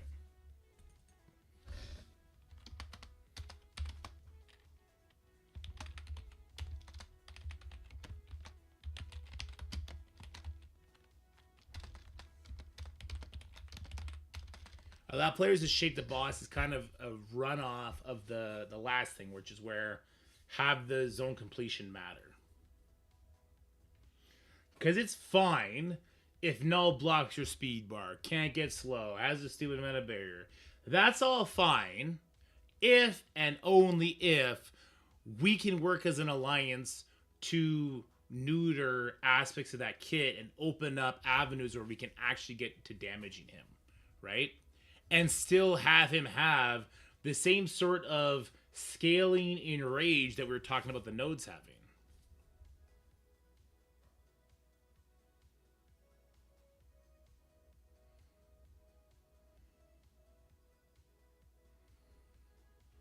The enrage mechanic itself isn't as big a problem as, say, the barrier is, though, in my opinion, alongside everything else that comes with it.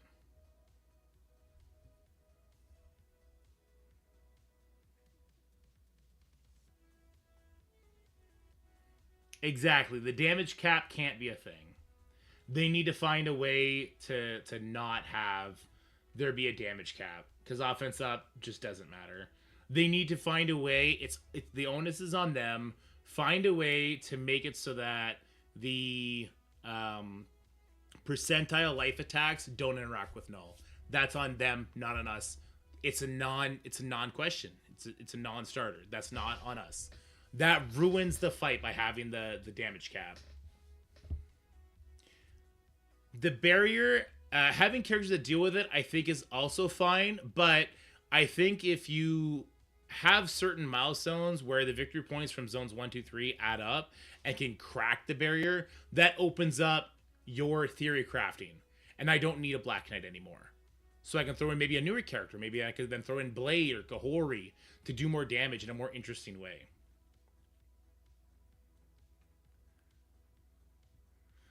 Null. Okay, so Null Battle World is what it is. It's not changing.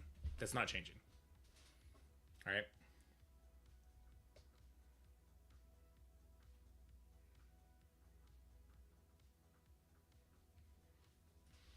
Null Battle World, it just is what it is.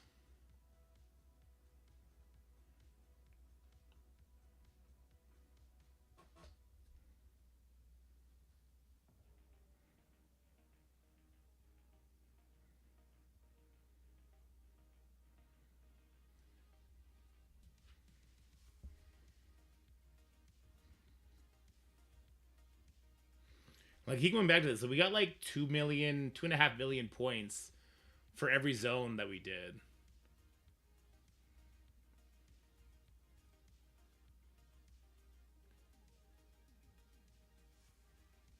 And it should be different per zone. I don't think there should be a tally. I think zone 1, if you hit certain markers, it nerfs null in certain ways. And zone 2, if you hit certain markers, it nerfs null in different ways. But I think those victory points should be kept... I think those milestones should be kept separate.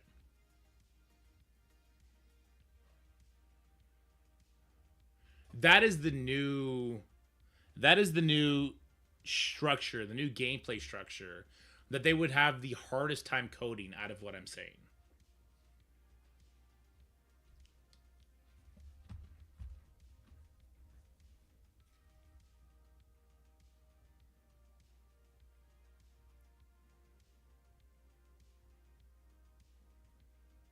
Hard cap gotta go. I agree.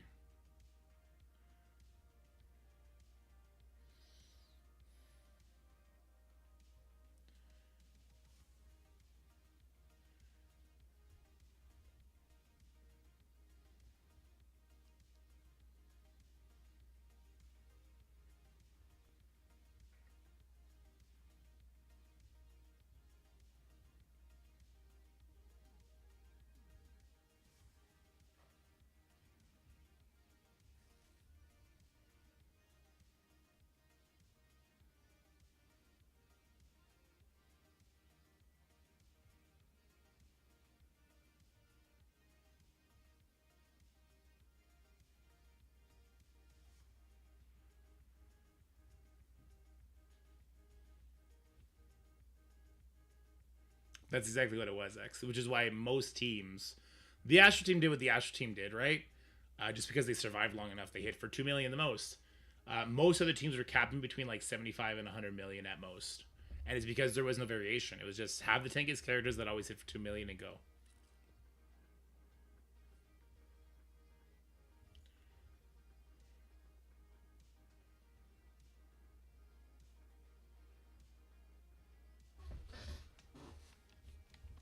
Allow player earned nerfs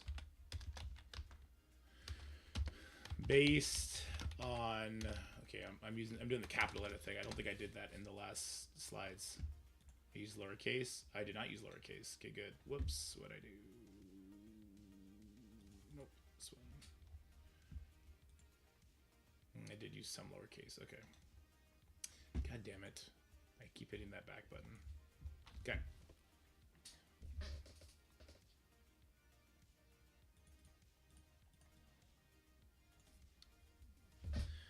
Boss mechanics impacted by player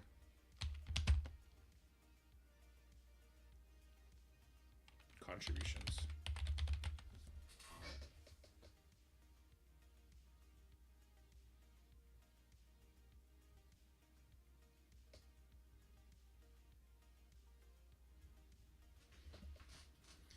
I'm not sure you can build good zones with acquired nerf / buffs. What do you mean by that?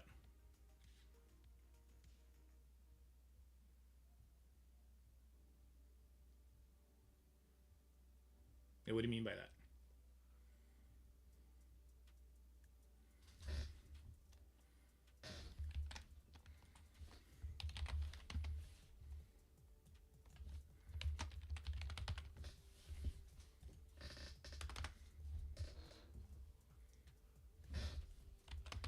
I think phases. I think boss phases is something that you need in this game. Like, in this build, in this sort of mode. I think phases is something that you need to build that excitement, to build that, oh shit, here we go factor. How you can do with phases, that I'm unsure about. I almost think that, like, you do it on a charge mechanic basis, where Null has 100 charges, and every time you hit him 25 times, like every time you hit him, he drops a charge, and when he gets to 75 charges, he enters phase 2. And in phase 2, something happens. A dragon flies in. He gets a new mechanic. He whatever the case may be. Same thing. And there's a phase 3, and there's a final phase 4 when he's at 0 charges. And this is where like it's on like fucking Donkey Kong, and you better have had safeguards ready to go at this point. You better have had defense up ready to go. You better have had speed up so you can get as many hits into him as possible. And it should be hard to make it to 0 charges, right? It should be hard to make it to that phase. Like phases 2, 3, and 4 should be so impactful that like you rarely see phase 5.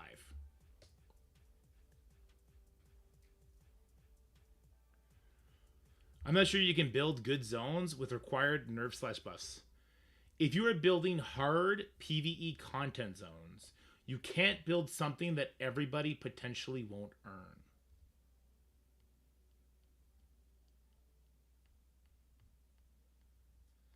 So you're saying that if to take the barrier off of null is earned by getting 2 million points in zone 1, you can't have that be the case because some people won't get it?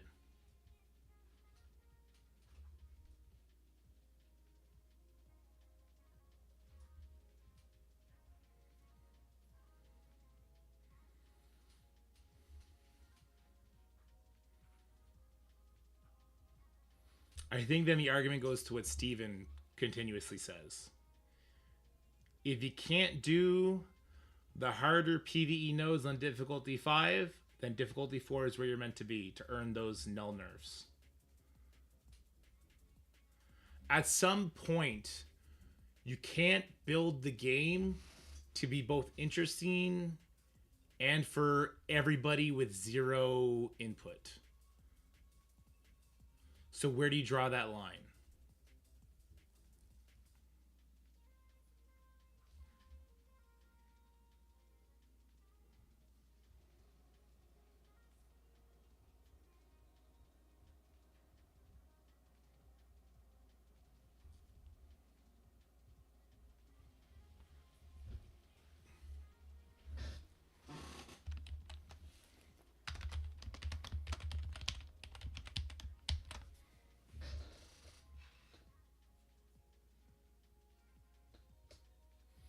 I think the zones need to be about victory points, not boss mechanics.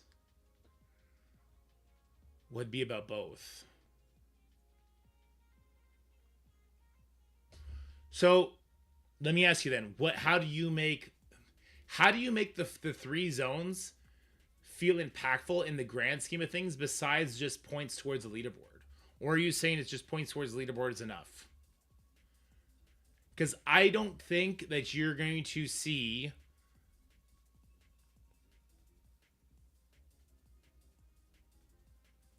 Here's what I would say.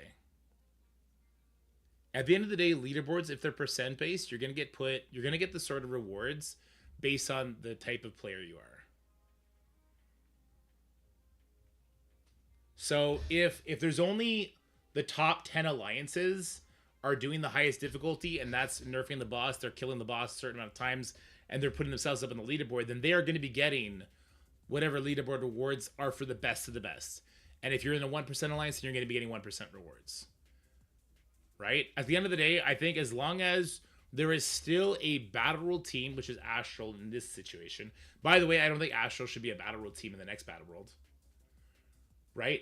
Like, I'm saying here, like, take the Astral node away, and Astral can be used universally. In the next Battle World, whatever the next Battle World team is, they should then fit that spot. I don't think Astral should do that anymore.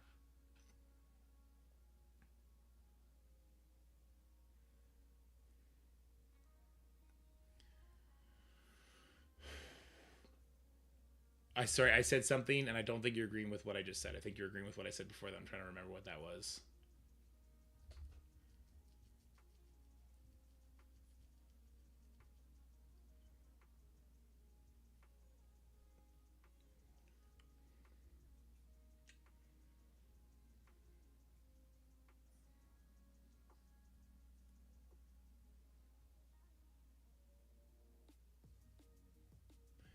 I think you can make mode node days feel null relevant by adding null mechanics. Null should be how it. Well, no, but you hate null, right?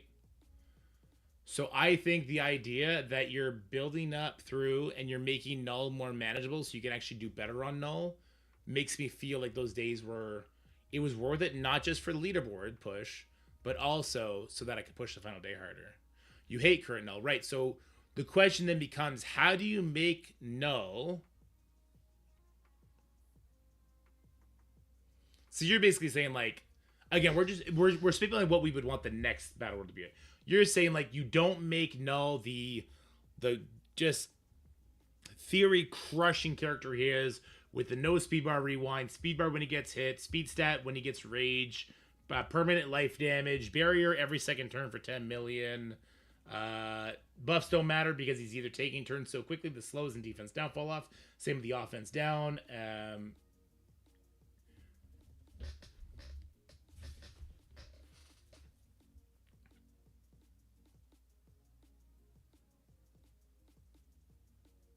He would need some of those things still, and then this sort of, they wouldn't use charge because you could strip charge. You wouldn't want that. It'd be like a new mechanic like rage or like darkness, and you can then have it do phases where the gameplay changes and you have to react accordingly, kind of thing.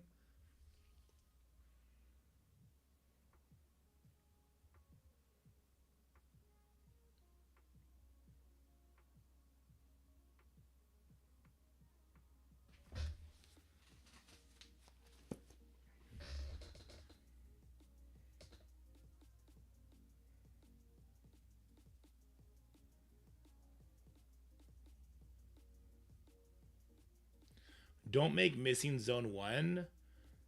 Don't attempt uber null.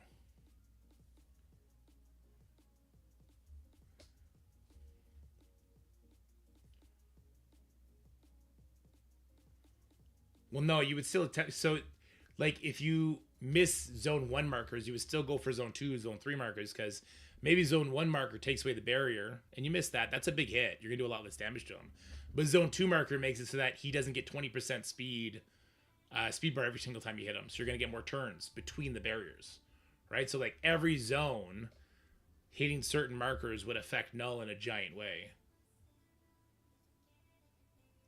But if we were just to, if null just didn't do all the overwhelming things that he did, that basically hard cap the damage you can do because he is refreshing that barrier so often, because he is just doing permanent damage. If you take that away and we just start from scratch, then yeah, you can just make a better boss fight. I really like the idea of the zones mattering not only for victory points, but so, like, I like the idea of zones not only being just for victory points, but for an alliance to be able to strive for a certain goal, whatever that goal may be, or goals, plural, right? I like that there to be a goal for an alliance to be like, okay, guys, we want to try and do so good on these nodes that we're getting 3 million victory points. Doing spec ops should be rewarding without penal. So what we've been talking about now actually has no spec ops in it whatsoever. So instead of spec ops, you have continuous gameplay on the nodes that scales certain difficulties.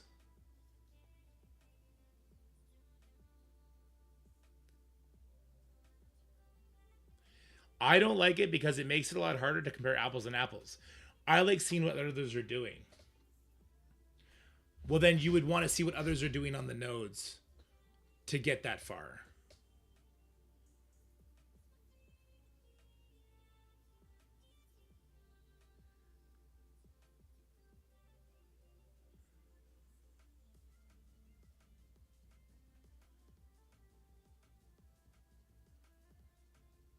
Because otherwise, victory points, first of all, like, you gotta take that 100 off there. Make it like 1 million to go from zone to zone, right? Like, make you actually have to earn it a little bit. And then it's just leaderboard points. But if the gameplay is fun enough, then it doesn't matter. If the gameplay is fun enough, and then it goes to leaderboard points, and there is a leaderboard,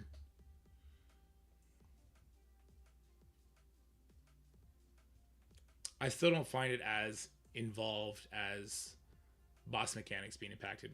What a fatality. Where each day you work for a passive or boost to your team at the boss fight. So let's say each day has 4 different choices. So one lane gives you allies 50% increased health. Lane 2 gives immune to the mechanic where you can't heal past a certain point, and so on. But the ones that are the best are way harder to achieve. You basically give yourself a mechanic for your alliance to work for. That's what I was saying.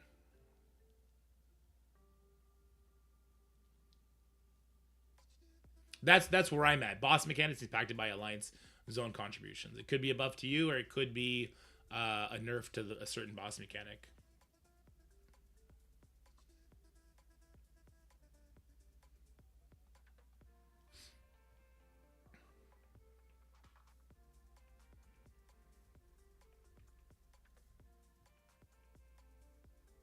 I'm not talking about spec ups at all, Steve. Yeah, I wonder what Steve's talking about. I don't think spec ops should make the boss fight easier. The people who can do spec ops less, speed spec ops need less help against null than people who can't do spec ops. I think we're talking. I think we're scrapping spec ops altogether. It's not about making the boss fight easier, guys. Okay, so I think this is where I'm losing some of you guys. It's not about making the boss fight easier. It's about how good I do on the zones allows me to do even better on null.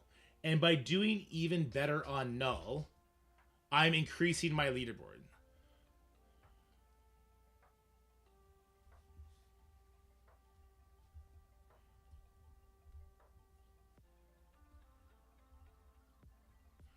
Okay, so what if then instead of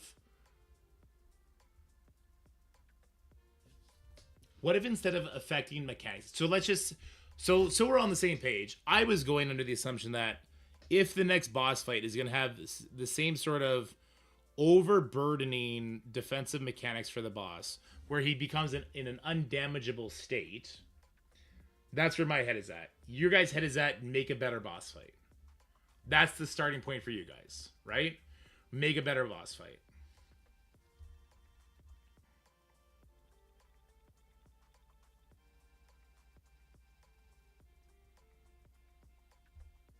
We were at different starting points.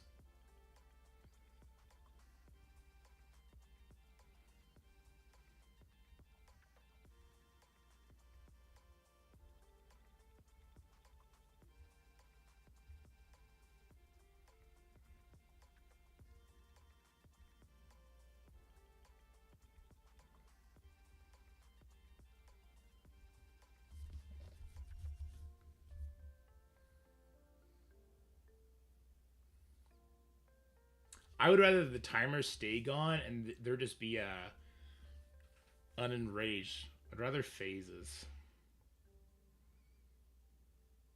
I would love to see the zones somehow contribute to the boss in one way, shape, or form. So if it's a kit like null, then nerfs to the kit would have to be a thing, right?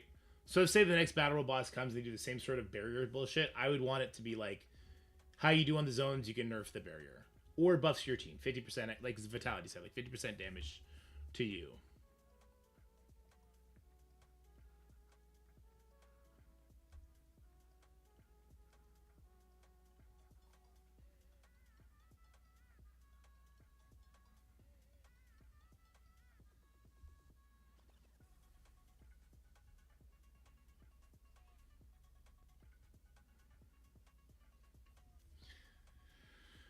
So the question becomes, in my theoretical thinking,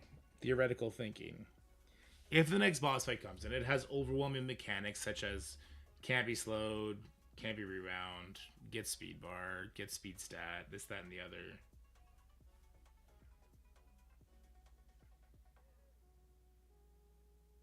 If they just do that for every boss, then it gets really boring. So the thing then becomes, how do you make a boss fight super interesting? I think things like a giant barrier have to be fewer and far between. But like things we have in this game clear all barriers. It's not like a barrier break where it takes like 20% of the barrier off, something like that.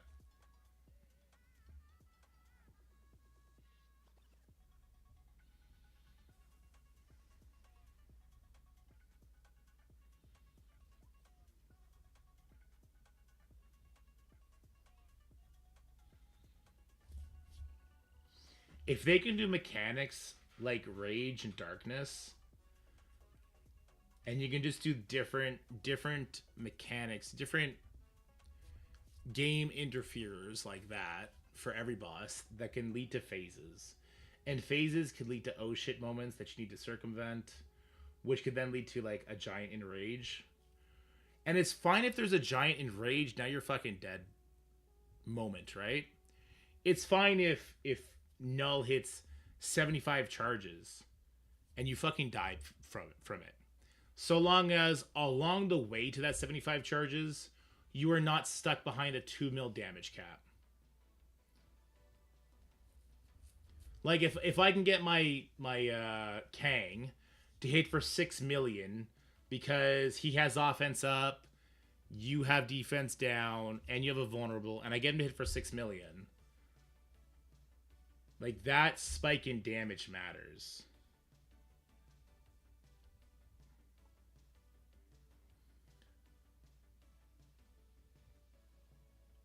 So then the concern becomes, can I craft teams that would do more damage within the first phase than a beefy team that's going to see it all the way to phase 3?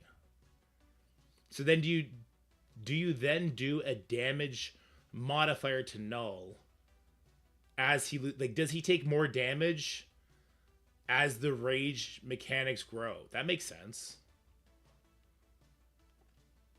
Again, I'm not thinking, I'm using Null as like a starting point on some of his mechanics to try and think of how things could go on a different boss. Null's not going to be changed. It's just not happening. Unless they could take the damage cap off. That'd be pretty cool.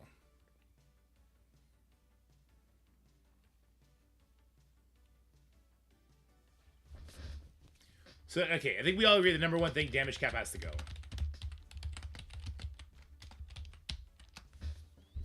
Because it makes, like X has been screaming, it makes all of your buffs and debuffs feel completely meaningless. Defense down, offense down, it makes it all meaningless.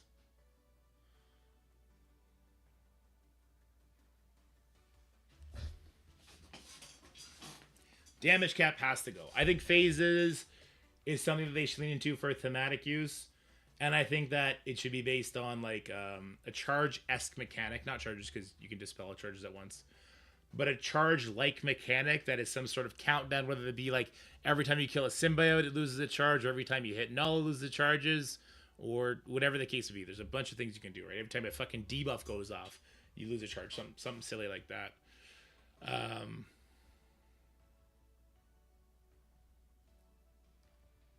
And then at certain moments, a new phase would happen where he can call in a dragon, right? Because the Null dragons are really cool. I'm kind of upset we didn't get to see those. And that thing has its own mechanics and interesting. You got to deal with that before you can get back on Null. And then maybe Null gets a damage reduction during that phase, but in phase 3, he gets a damage amplification.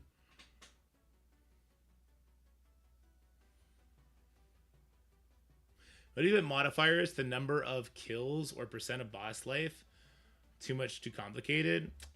The problem with that, Risa, is because it is an alliance-wide health bar. If it wasn't an alliance-wide health bar, I would agree with you. Right? But because I can do the first hit and do 50% damage, then you're logging into the boss at 50% life, I don't think it works that way. What up, Jerry? Make the damage cap bigger? I don't think there should be a damage cap at all. I think they should just do their job and make it so that the max health bullshit can't affect the battle world bosses.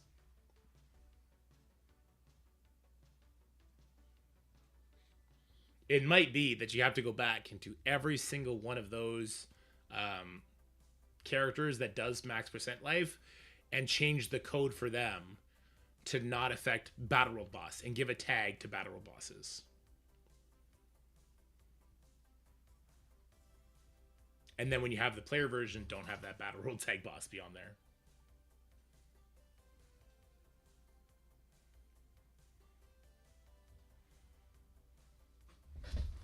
Okay, so damage cap has to go.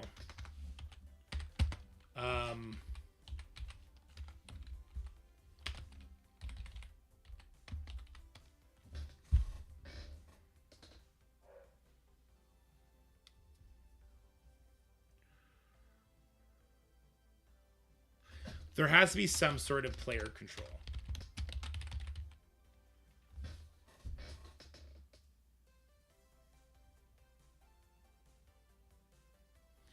If cap goes, we need HP to at least 10 times, though. Do it 100 times. Right?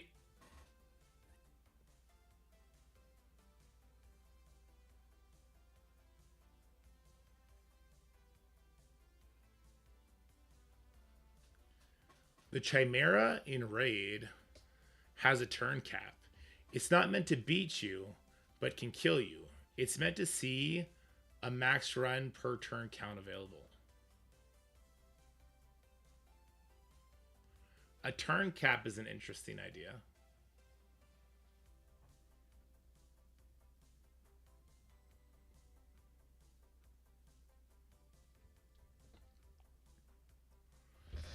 So when I say player control, like, you have to be able to control the enemy somehow. That this whole game is built on who goes first and how you can control. And then there comes the damage, right? The second you take that control out, like, the game is meaningless now. That's why the null fight feels meaningless. You have no control over anything. DC Rolls Collide. Yes, Jerry. Yes, Jerry. Like, nulls should be able to get rewound, right? There should just be a portion of null's kit that there's a enraged building. There's a phase coming if you rewind too much. It's 4 orb frags per energy. Okay, that 80,000 is going to be so easy to get to. And those orbs are really good. So spending ISO energy is actually going to be pretty damn fun if this event comes. Thanks, Scotty. You're the best, buddy.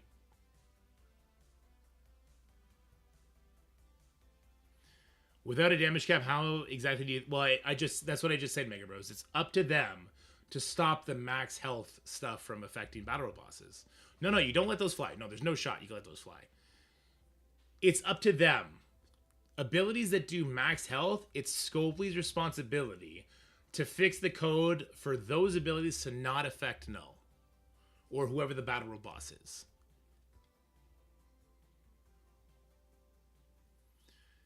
So in those cases, what should you do? Scopely should then, code them to accurately reflect what that character ability should do in that context. So the Apocalypse Punch and Mephisto Empowered Basic. What is a really, really high damage number that would validate the importance of that ability, but not trivialize the boss? Same with Deathpool, right? So, what is one of the hardest hitting regular attacks we have in this game right now? What is a super high number from like, I've seen Kang. Let's go to Blade. Or even Agatha. When Agatha does her ult, what is she hitting for? Like 6 mil? 4 mil? 5 mil? Storm ult. What does Storm ult hit for? There you go.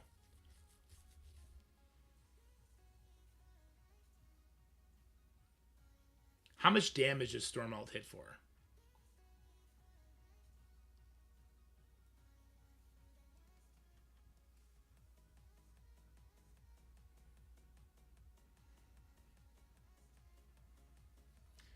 I saw Storm, I think, do 20 million damage. I may be wrong, though. So what if Apocalypse Punch did 20 million damage? What if it did 15 million damage? Not bad. Not bad. You'd be lucky to squeeze 2 of those out. Right? But could you realistically get Apocalypse to a second punch? Depends on the boss fights. Storm hits for 30 million when fully charged? Sure. but you need to code those kits. So like you would have to change the code of Apocalypse Punch. So Apocalypse Punch does max health unless you're a Battle World boss. If you're a Battle World boss, instead do 15 million damage. And then for Brawn, Brawn does 40% of characters' max health unless it's a Battle World boss. If Battle World boss, do 5 damage.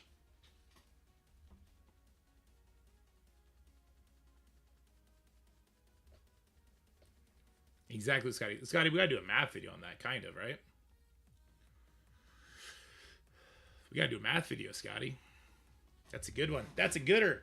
But we also got that new game to play today, too.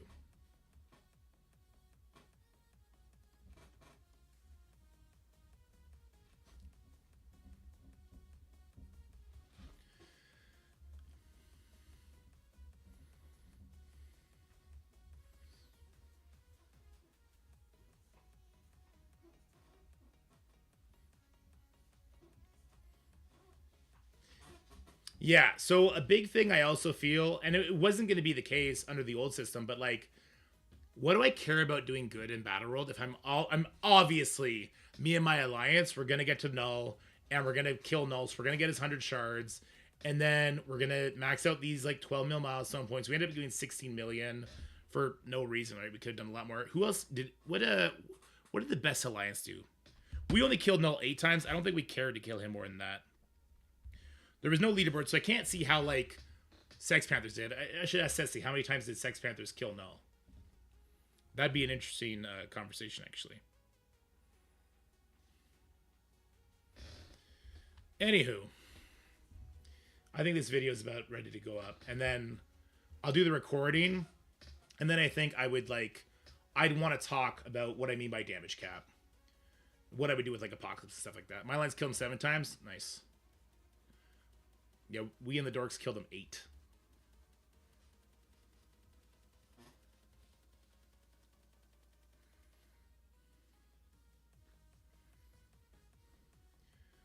Player control, leaderboard.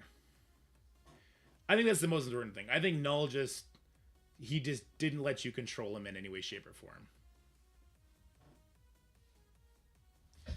I would actually, you know what I would also include? I would also include, like, an Enrage. There would be an Enrage phase. Rip Bishop and the boys? Yeah, we renamed it. Sorry, Jerry. It's now the dorks. It used to be We Love Lori. Did I already use this Onslaught picture? No, I didn't. Okay. So let's go in game. We'll go like here, I guess. Sure.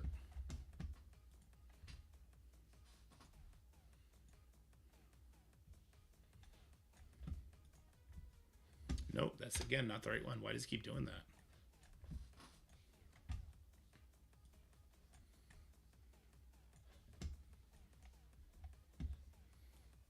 No, that's not a good picture. Hold on. Let me find a better screen.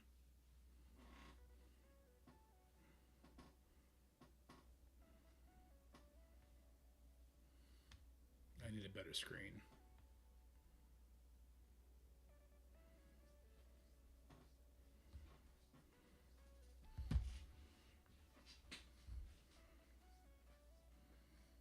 I wish I had a screen of me in the fight with Null.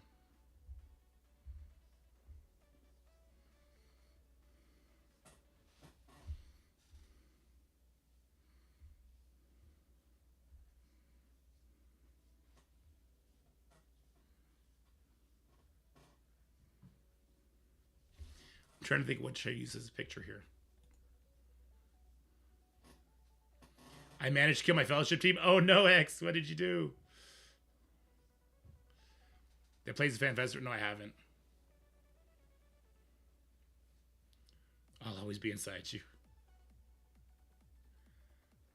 No, I'm doing this tongue in cheek because so many people are saying Onslaught is the next Battle Royale boss and nobody knows. They couldn't do the jump and quit? Oh no, X. Okay, what am I doing for this picture? I think I'm just going back to the Battle world itself.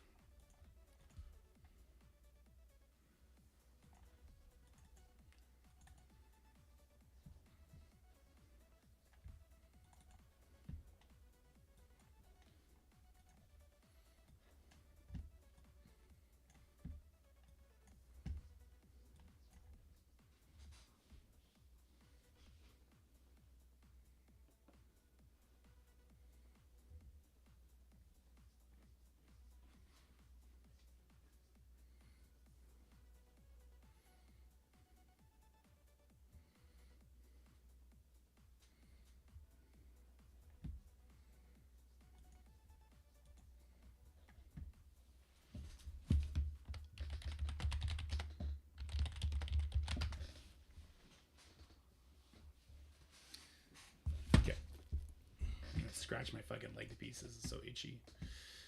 Fucking dog in the house. Okay, what about?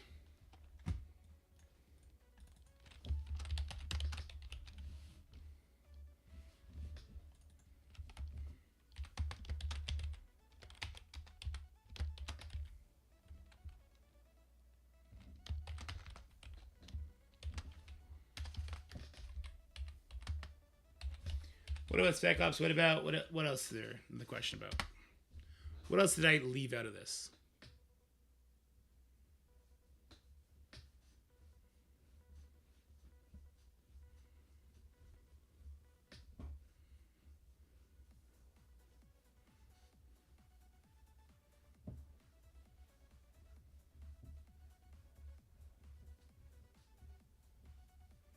I gotta get some fucking skin cream before I scratch my leg off again. Spec Ops and Scourges.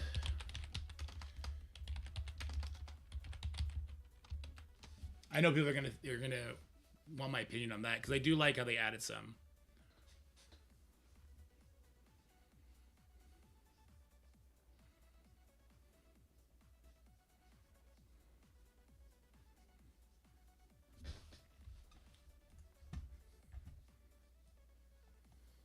And I think there is a world for Spec Ops to give a meaningful amount of victory points for giving up some of our best characters.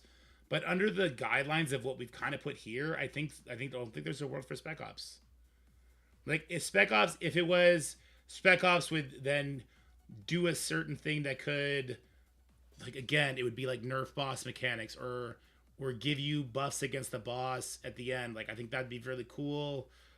If it's just for victory points, then I think I would rather just have my characters to push nodes as hard as possible. Like, yeah.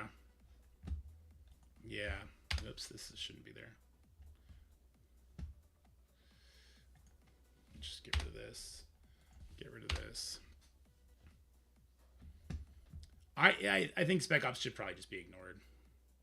I do. I think they should just let that idea die. At least for this game mode. Maybe they could bring it back under a different idea. Okay, I gotta get something for my leg. I'll be right back.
Sorry about that. I went and got myself some lunch while I was at it.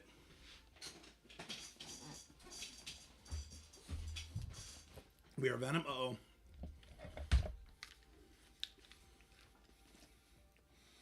Trust from Scotty.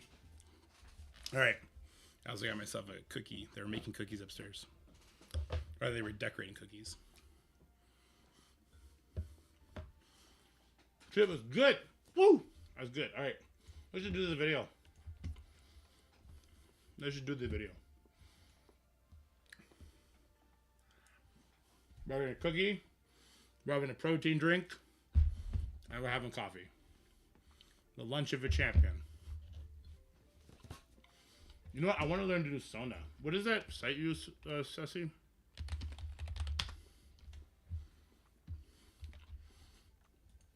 Suno.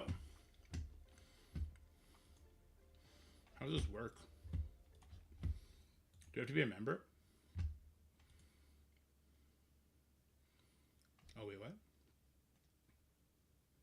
It's just making a random song? Okay, hold on. How does this work?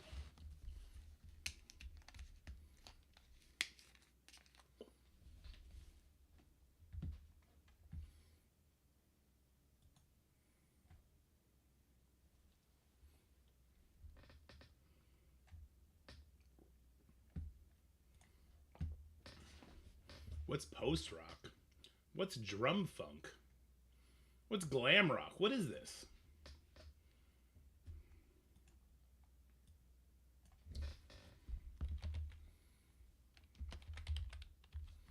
Pop punk. Persona. What is persona?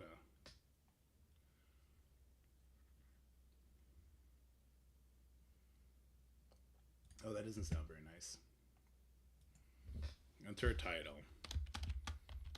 Ceci sucks. My workplay. Wait, what? Enter own lyrics. Please accept our terms to make a custom song with lyrics.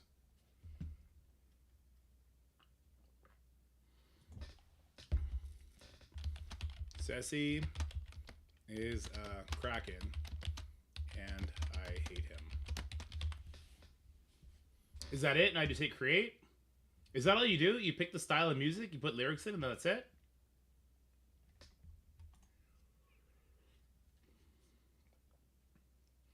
There's no way it's that easy.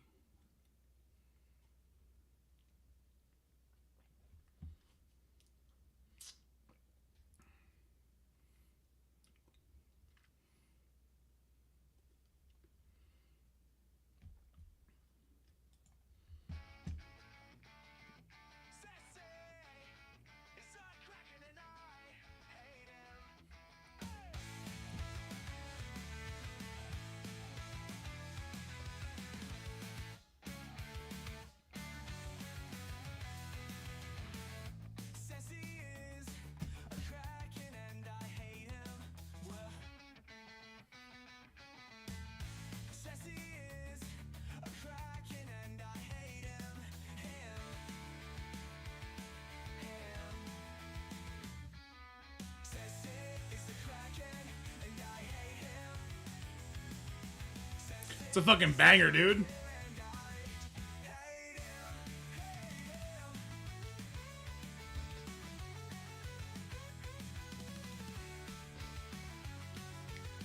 Can we play this on repeat all day?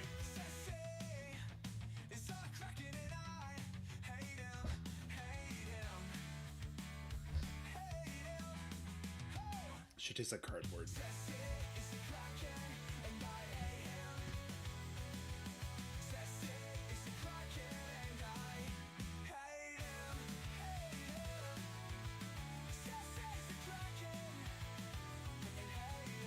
It's only another minute of this, guys.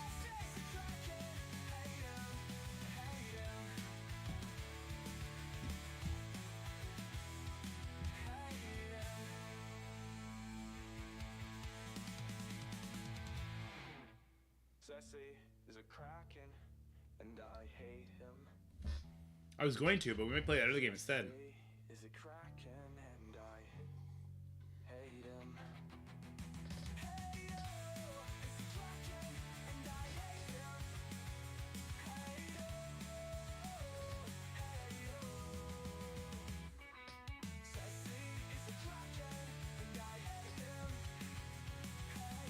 Let's see what version 2 is like.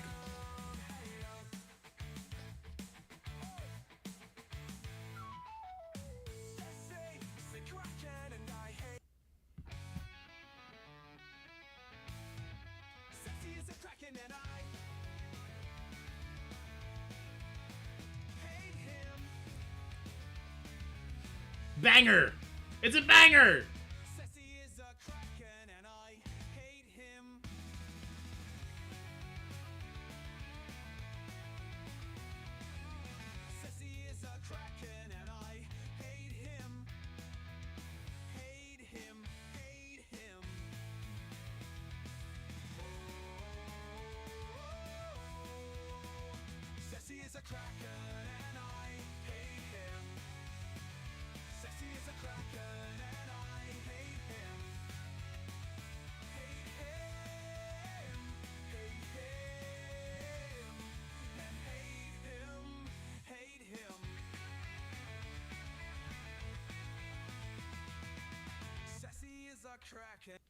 It says, Santa, oh my god, I know him. Apparently it's a tagline from that Elf movie. I've never seen it.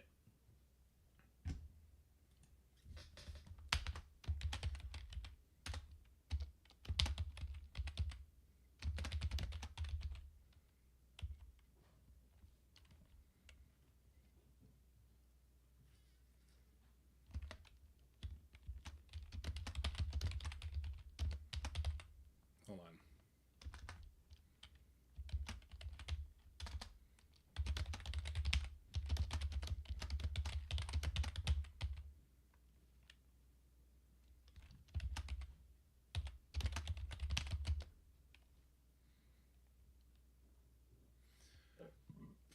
We're going hard. All right, Ceci is a crack and I hate him. Ceci hates the poors, so let's floor him. Sex Panthers is a dumb name. Sex Panthers is bad at games.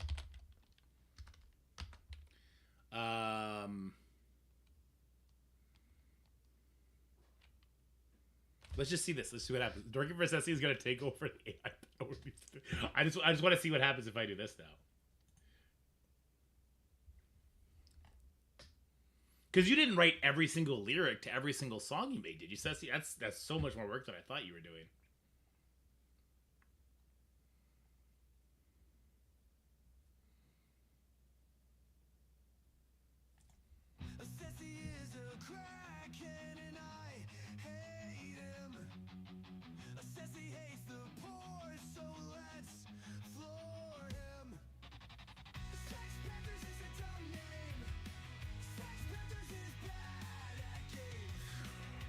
Yo, this is fucking lit! Ah, I just found my favorite pastime, baby!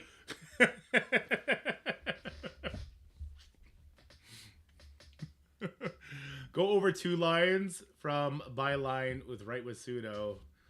Lazy 2, go to ChatGPT and put in those prompts. Ah.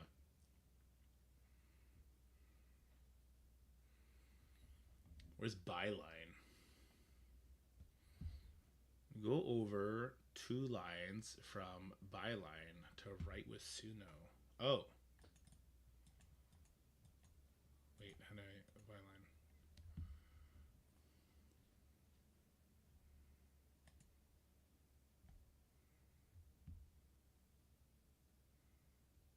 I don't get it.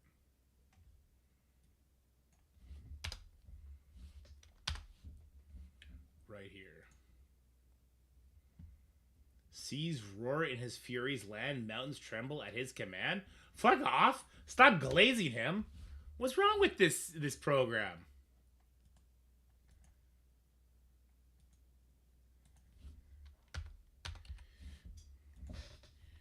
Make fun of squids.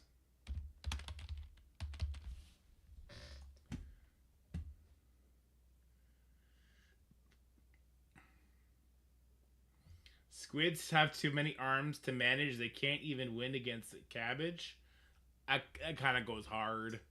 That kind of goes hard. Not gonna lie. That's kind of hard, Ceci. That goes kind of hard against you, bud. You can't even beat cabbage. Oh no, my cabbages! The avatar. Hold on, I'm actually gonna go down a rabbit hole if we keep doing this. I gotta make this video first. Holy shit! Oh, that would have went down a rabbit hole like no tomorrow. Okay. Oh, look, it's already here. Perfect. What's this one then? Okay. Then this one. Okay, this one. This one? What's this one? Okay, yeah.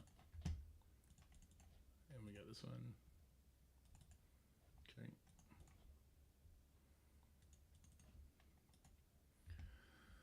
Let's fight.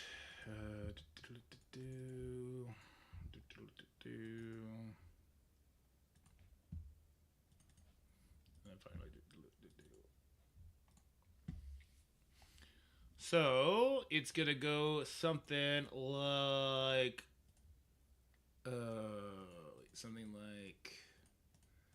this. Blah blah blah blah blah. What's next for Battle World? Lots of speculation. Let's see what happens. It's like, oh, by the way, expect nothing to change for the null Battle World. Highly doubtful any resources to be put into the null Battle World, but the next Battle World. Okay, so zone improvements. Not year one enemies. They hit hard. It's less prescriptive. What's next for zones? Expand the nodes. 50 waves, endless waves, scaling difficulty, continuous combat, new gameplay interactions. Part 2, remove astral node, make astral universal use, make zone completion impact boss. Well, we got off that one, didn't we? We kind of ended up getting off of that one.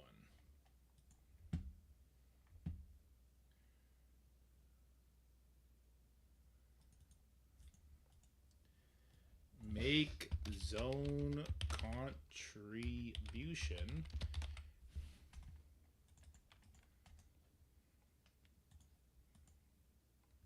impact leaderboard.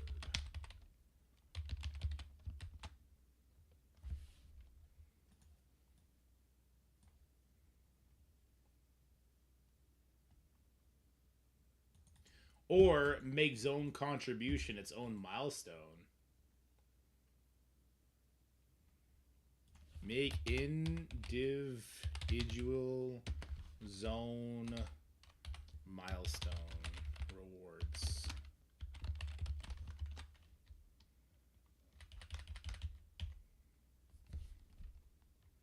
There you go.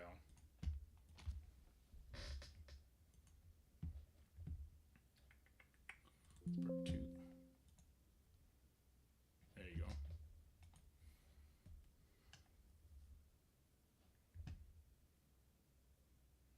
To the last minute, true, huh? Okay, and then after this one, it's what about boss improvements that they did? Well, they did none. Okay, what boss improvements should they do? Damage cap has to go, player control, phases, leaderboard obviously needs to be brought back in. What about Spec Ops and Scourges? Well, Spec Ops, I think, is just a dead concept for this game mode at this point. I kept trying to be like, okay, like what if we made this an individual thing and it affected the boss mechanics to make null better? Take the barrier away. Let me actually do damage to him before he scales up, right?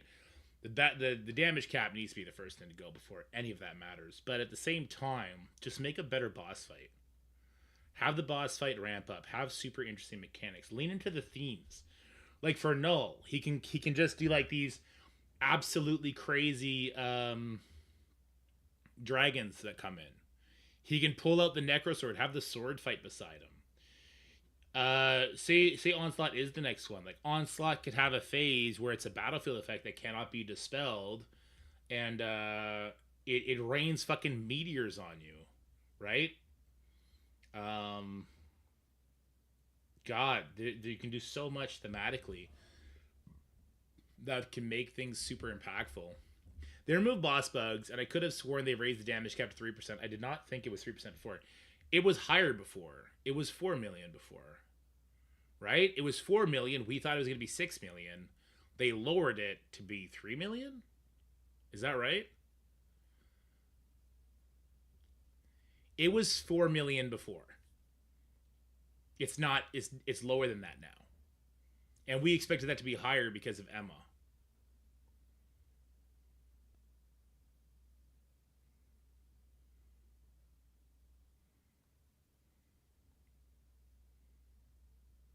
It's not 3%.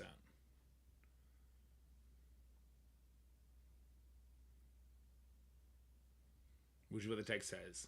Okay, so 3% was the 4 million, right? Is that correct?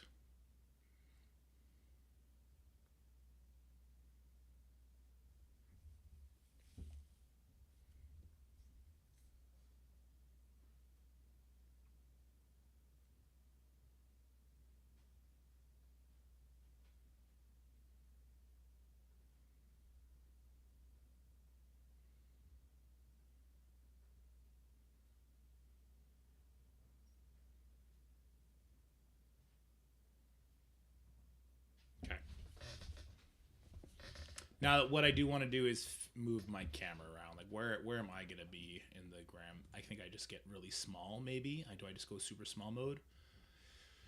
If I'm super small, I'm out of the way here. I'm somewhat in the way here. Not in the way, not in the way, not in the way, not in the way, not in the way, and obviously going to be not in the way here. So if I'm smaller, that's fine. One thing I do want is I want my A power, my mirror, to go above everything. And I'll be turning it on and off. I want it to be a lot smaller.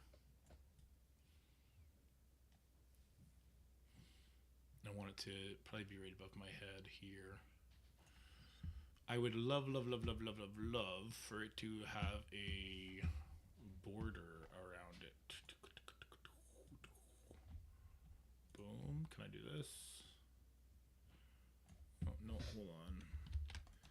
Let's go ahead and... Oh, that's the different kind of border. We don't like that one. Not for right now, anyway. Okay, we do this. We stretch this to screen. And then I can manipulate it better. Bring it over here. Bring that over here. Yeah, that looks good. Let's group these two things together. Group selected items. This is just going to be phone input. Okay. And then it'll come up and down when I want it to. Okay. Okay. And then I could use it as a reference. It'll cut down on the editing I have to do when I want to go look at like Red Hulk and Apocalypse alt and that kind of thing. I don't know. They didn't put the previous damage cap in a blog. It was in-game only, so can't verify it that way. But Kang passive steal is 3% HP. Before it bypassed the damage cap, now the damage cap is supposedly 3%. It's not, though. We were maxing out at 2 million damage. Right? I know it was 4 million before. So I know something's off there.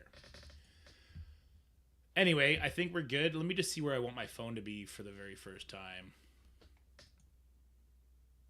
Not when you're enemies? Sure. I could pull this up and we could talk about things that they improved on.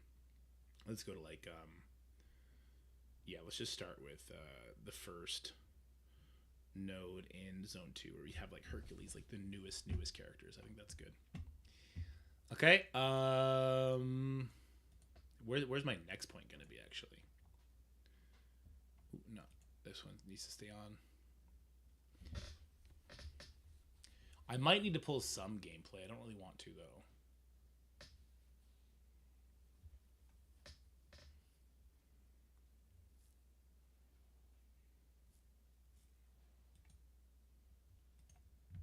I don't ever want this video to be that long.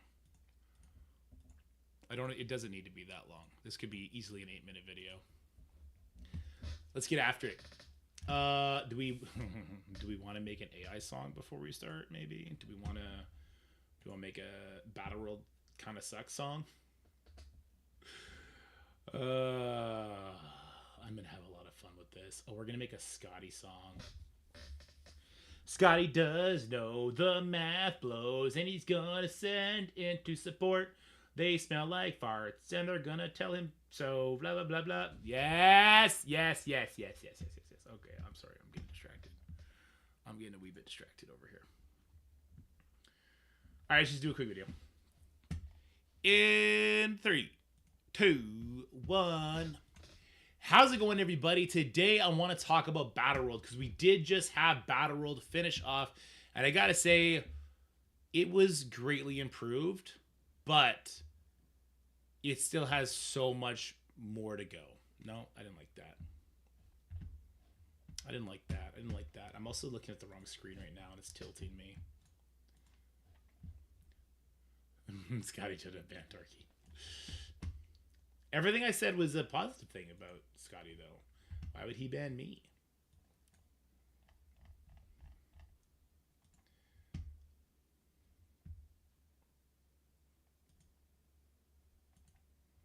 Your show is supposed to be 3% now. Okay, I don't think it is, though.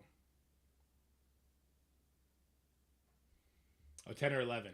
Thanks, Ceci.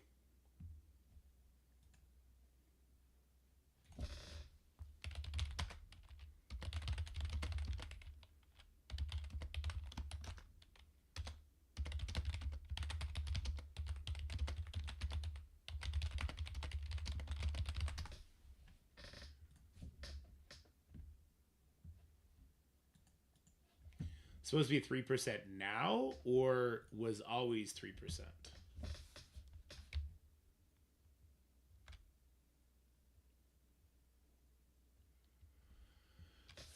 But no single attack can inflict over 3% of his max HP in addition damage caused by bleed. But that's not right either, though, right? So if I do 861,185,369, and I times that by 0.03, that's going to give me what 3% is. That's still 25 million.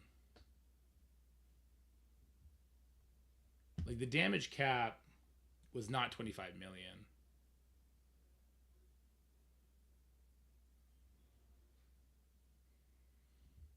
Now, I don't think it was always 3% before. So was it just broken and they just didn't come out and talk to us about it?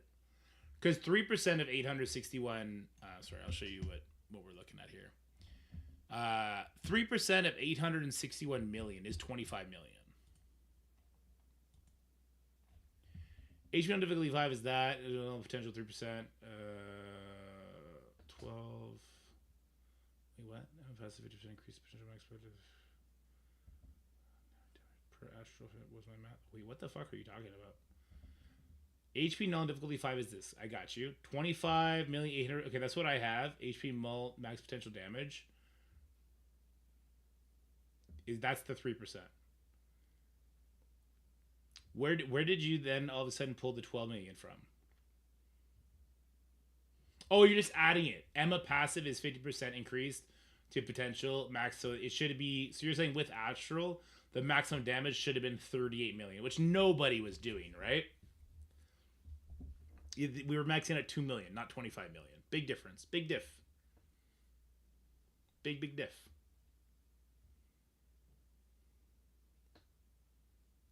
So I wonder if that was just not working as intended. Which, by the way, if that's the case, then what we were talking about earlier with max percentage doing that much, like, this is what they're saying. It was just a lie. Yeah. Yeah. I mean, we could bring that up if you guys want. I don't know if that's necessary to bring it up, but...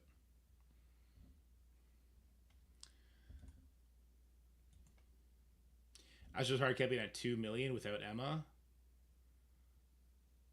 Capping 3 million with Emma. Yeah. Or the max bit of current health. No, it's not current health because you were doing you were capping at 2 mil the entire time. Yeah. I mean, it's less than 1%. It's literally a factor of 10 less. So it's like 0.3% is what it was doing. But even then, it's not, right? Because 0.3% would still be a messy number. It wouldn't be 2 million exact. So there was something even worse going on there. Which, yeah. Exactly. It's not a percent. Yeah. It's just a hard cap number. We'll bring it up in this video because maybe that is something that they will be taking off. That, I think, would at least salvage the null fight 25%.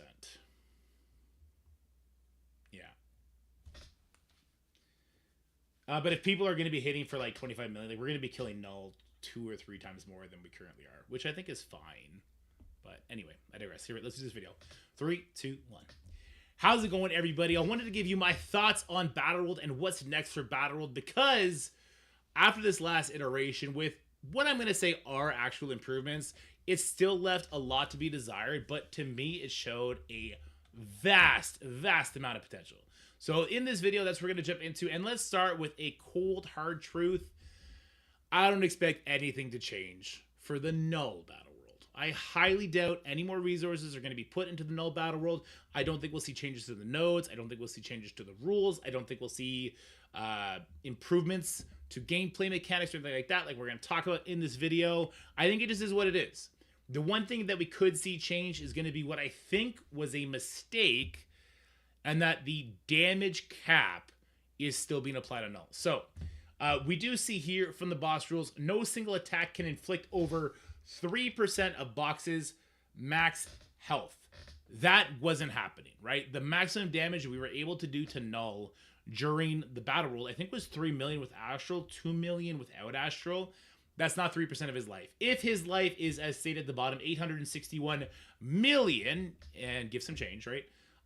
Then the 3% would equate to 25 million, which is a big change and honestly would vastly increase the enjoyability of the fight, because then we could actually see some benefits from some of the things that are currently missing, which we're going to talk about in this video. So that is the only change I think we could see come to Battleworld.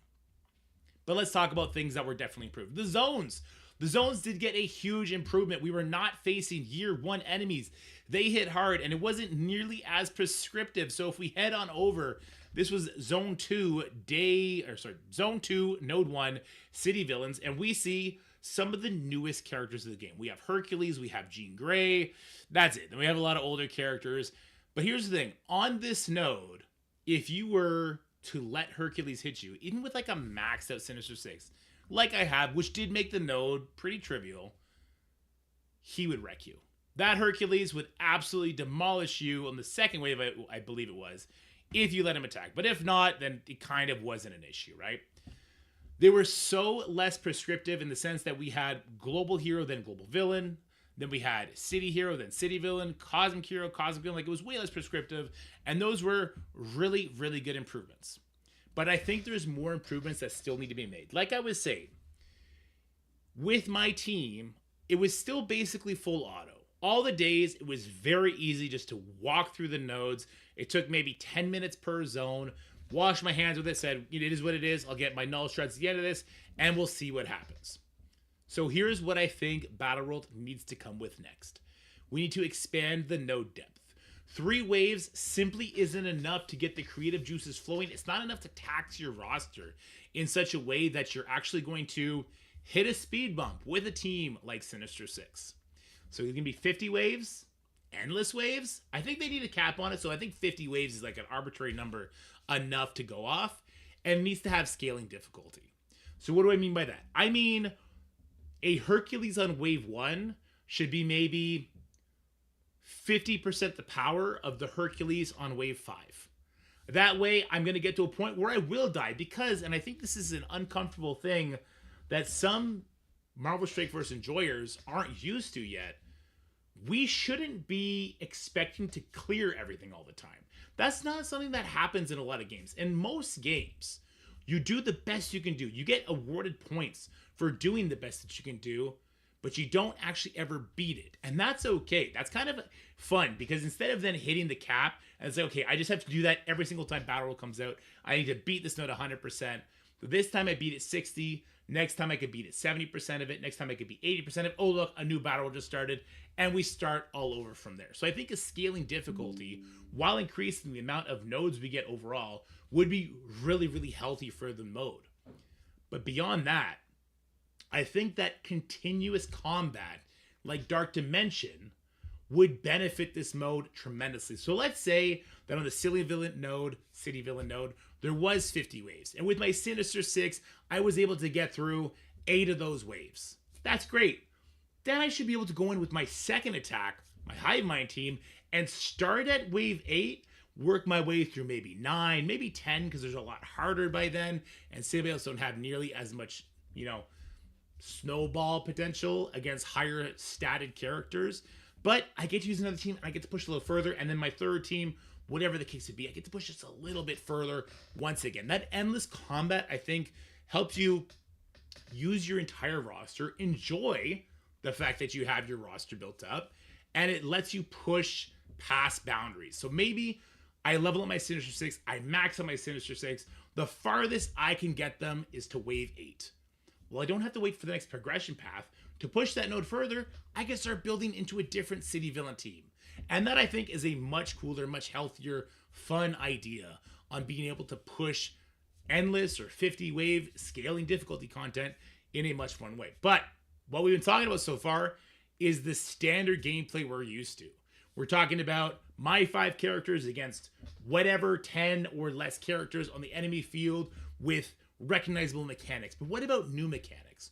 We saw a taste of this, I believe it was on the 3rd day on the Herald node. There was a vampire node that had a little bit of interest in it, but didn't go quite far enough.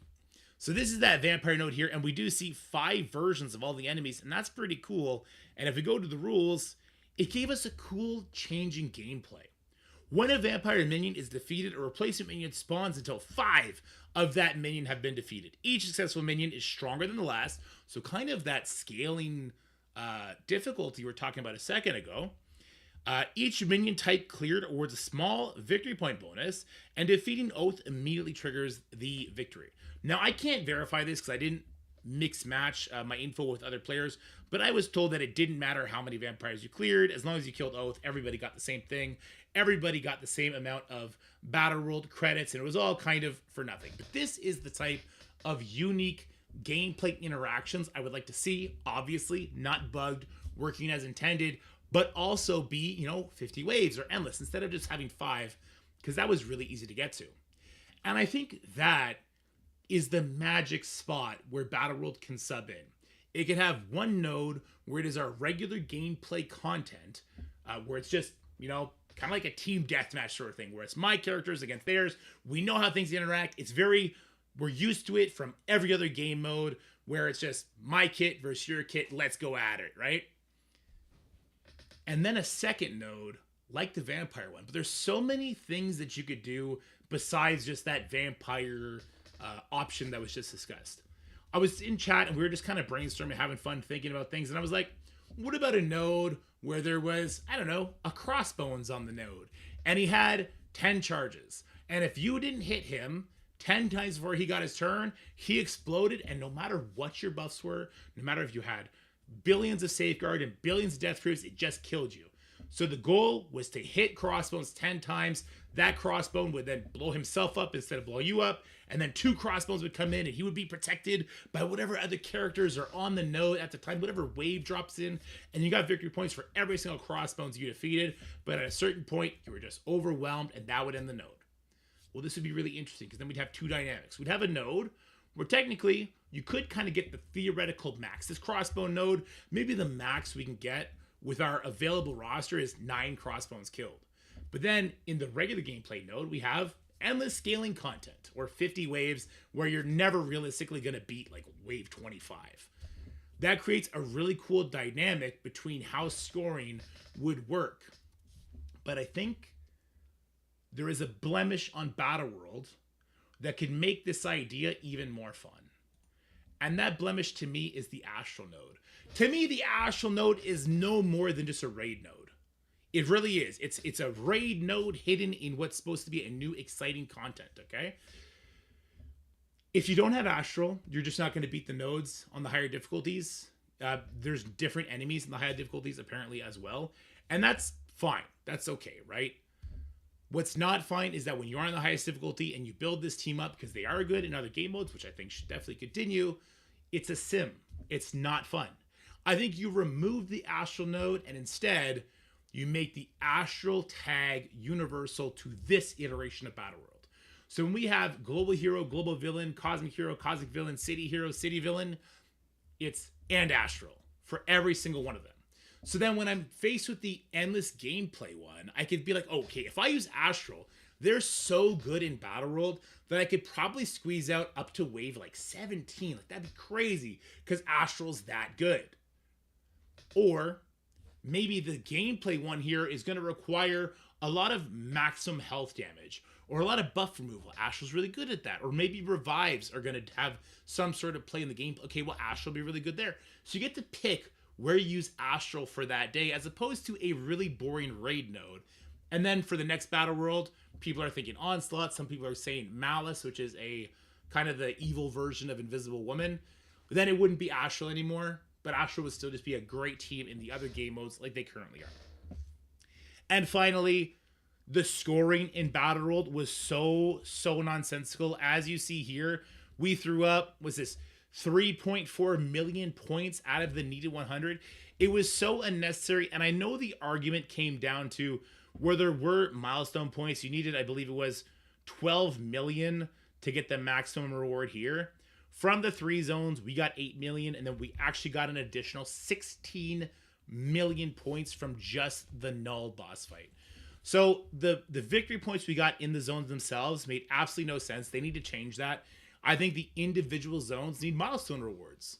So instead of this being a overall milestone rewards for doing the 3 zones plus null, I think each zone needs an individual milestone where as we climb up we're getting better rewards. That's where they could dish out that purple ISO that was on the Astral node. It just makes more sense to me. I played around with a lot of things in my head here, like what if we hit certain benchmarks per zone and that would say give us a buff heading into null, or maybe even nuke one of the null mechanics that he has. We'll talk about that in a second, but this kind of seemed to be the most simple way to code.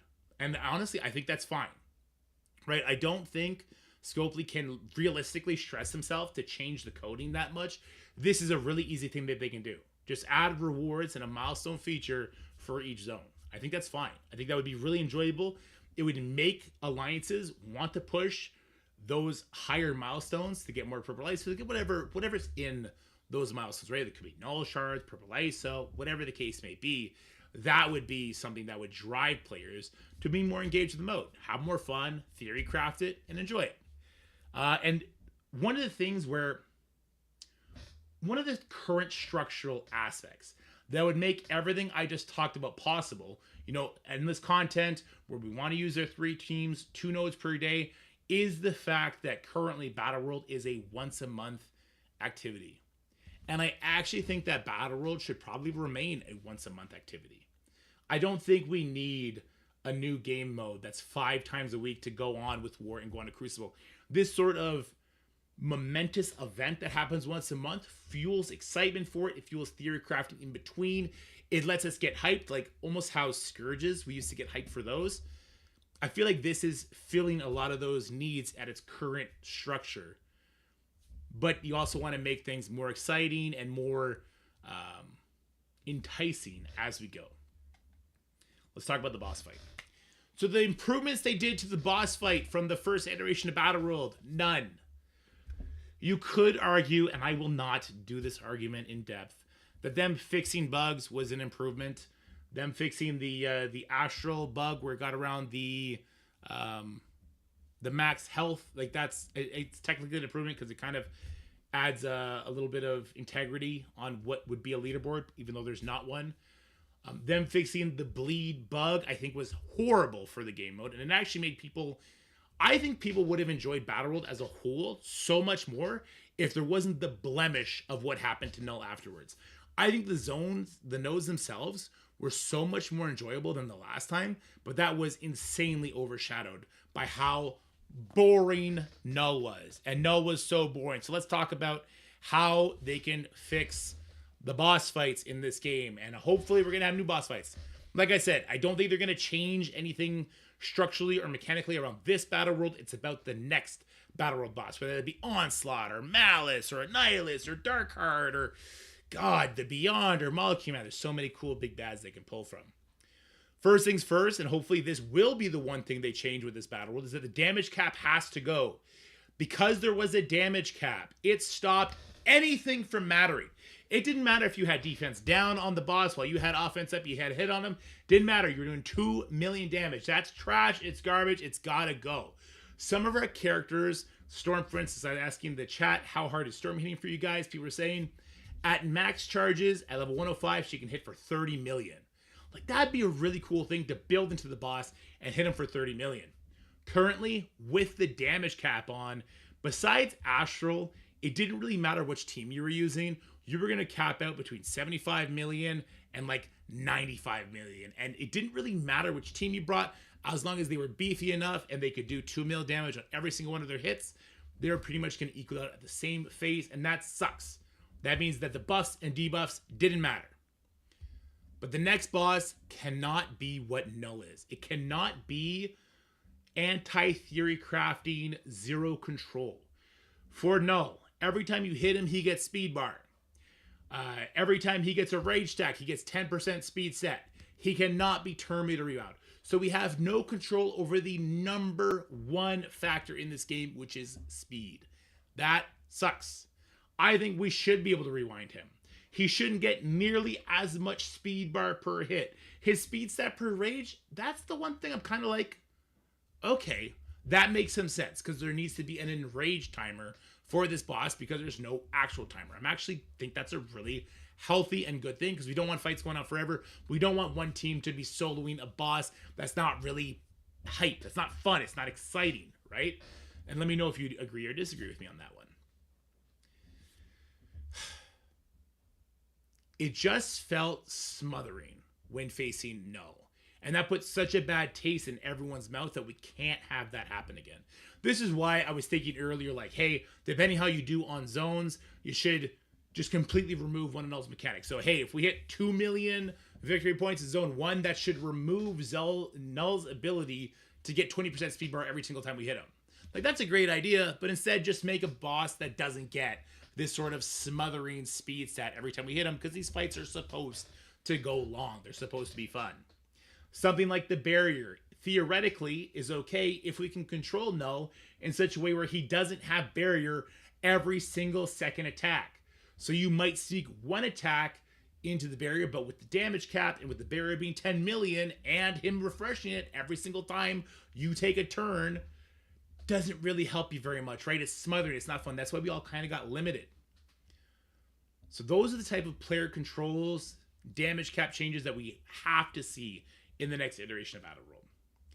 But I think they need to go a step further, because the Null boss fight, there's a lot of cool aspects to it, right? When he calls in symbiotes, that's cool. That feels decent, except that I'm like, oh, it's a symbiote Spider-Man. It's like anti-venom. It's a scream. Like, I fought these guys for 2 years. They blow away like a feather in the wind. Like, it's not really that exciting. Other games have phases, and although Strikeforce has never had phases per se before, I think they have all the tools to make phases really easy.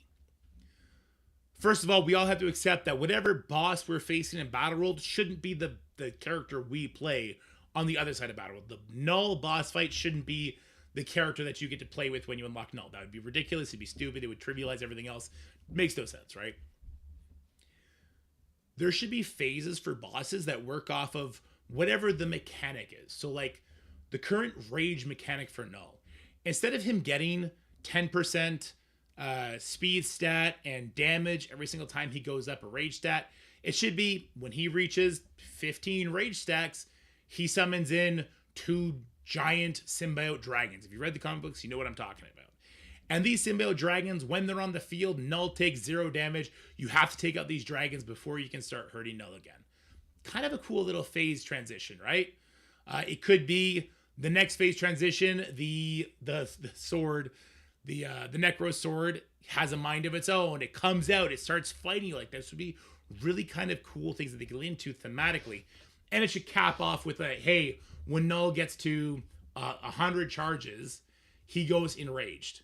And he gets a bazillion different kinds of buffs. And you're going to die super quick. You're not really going to see anything, but maybe there's a cool little animation change that we see on the screen that signifies this, right? Like, you know, when Big Time Spider-Man changes his stance or whatever you want to call it, and he looks different. Well, maybe no, it goes all black and it just kills you. Something thematic, something cool to aspire to see once. I think those would be really, really cool ideas. And I mean, the only way that would work is if there's no damage cap, right? So whatever damage you do in between 0 charges and 100 charges needs to matter, whereas currently it doesn't. And of course, in doing such a thing, like they would need to tweak around null. If say they go charges instead of rages, like charges need to reset every fight, so you're not walking into phase 2, phase 3, whatever the case may be. The boss health, when he dies, maybe that resets the rage stack, so you can play mechanically or theoretically around that with your alliance mates, or everybody has their own null boss that they fight, and it just contributes points to the alliance pool, and that's how we contribute to a leaderboard, a reason to actually push the game, because currently there was 0 reason to push the null fight any more than we did. My alliance, a lot of new players, killed the boss 8 times. He ended up with 24 million points. Once again, that's 2 times past what the highest milestone was asking for, which would be cool if there was some sort of leaderboard to compete against, to see how we were measuring up against other alliances, to get cool rewards for our efforts. There needs to be a carrot to chase, is what I'm saying. There needs to be a carrot to chase in everything in this game. Otherwise, we will start losing interest, just like everyone lost interest in War. Just like people are quickly losing interest in Crucible. There needs to be that carrot. So a leaderboard needs to come back, whether that have null shards, like the original leaderboard did, or if it has diamonds for whatever the character of that month they want to put in, that's great. Now, somebody in chat is trolling right now. They are saying leaderboards in 2025. What am I saying? This is a gameplay leaderboard. This is not a spender leaderboard. Auction leaderboards can go away forever, but gameplay leaderboards, I think, are a fun way to see how you measure up against other alliances, to push yourself and your alliance mates as far as you can go and enjoy a lot of fun. I think those are the changes we need to see in Battle World for it to really kind of start tickling its highest potential. But there's other things I didn't touch on. So what about Spec Ops? Spec Ops can fuck off. Kind of. I say that because at the end of the day, if we do have a gameplay node that is endless, or at least has so many waves we can't realistically beat it, then I just want all of my characters to use against it. I don't really want to do Spec Ops, right? Spec Ops could become an individual basis where we get victory points for doing that, so I don't really have to play the game mode as much. I can just give away my characters, and that helps my alliance. I just don't see the interest in that, and if it's going to be a monthly event instead of a weekly event, I think that, participation in this mode is going to be fun and probably can be expected from your players. So I don't think Spec Ops is super necessary, but definitely it can come back the way it was. It can come back for meaningless points as just an event input.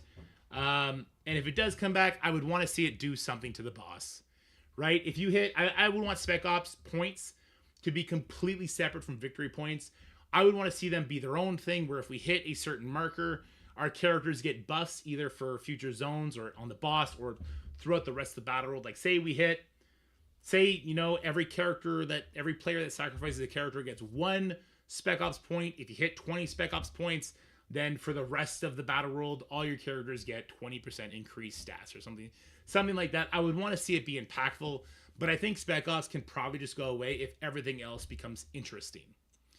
Scourges. Well, we see a couple of Scourges packs. And if you weren't here for the Apocalypse Saga, you probably go by packs and trials instead, right? Gameplay modifiers, not gameplay mechanic changes.